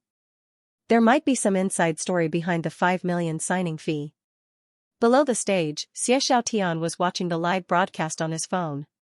When he saw the keyboard warrior's bullet screen, he couldn't help but get angry. A bunch of people who only know how to talk nonsense. My brother Yang didn't join the team with money, he relied on his ability. Yanben said, don't be angry. Brother Yang is a newbie. It's normal for him to be questioned since he replaced Brother Chu in the starting mid laner. He paused and said, don't worry, they'll be slapped in the face soon. The match began. The first round of BP, Tianheng was randomly assigned to the blue side and had priority to ban. Coach Lin stood behind everyone with a notebook in his hand. He said in the earpiece, first ban, Shield of Glory. This was a support that forced the team to start. After it was banned, it could reduce the pressure on the bottom lane. Qin Yizhu, who was sitting on the far left, followed the coach's instructions. As expected, NTG's first ban was given to Qi Shua's famous hero, Bloodstained Thorn. Coach Lin said, continue to ban support, Doomsday Hammer. NTG's second ban was still targeted at Qi Shua's jungler, Stealth Bandit. The commentator was silent. The first round of BP has ended. NTG's 2 bans are targeted at junglers, while Tianheng has 2 supports in a row. Next, which hero will Tianheng prioritize? Lin Feng said, top laner, Black Dragon Knight. NTG chose the strong bottom lane combination of Forest Messenger and Holy Archer. Lin Feng said, the second and third floor pick, Frost Goddess and Snow Lady. NTG saw this and chose mid laner, Illusionist. Commentator Xiaoyu said, both sides have chosen their mid laners. NTG's decision to use Illusionist against Frost Goddess is a better one because Illusionist counters Frost Goddess very well.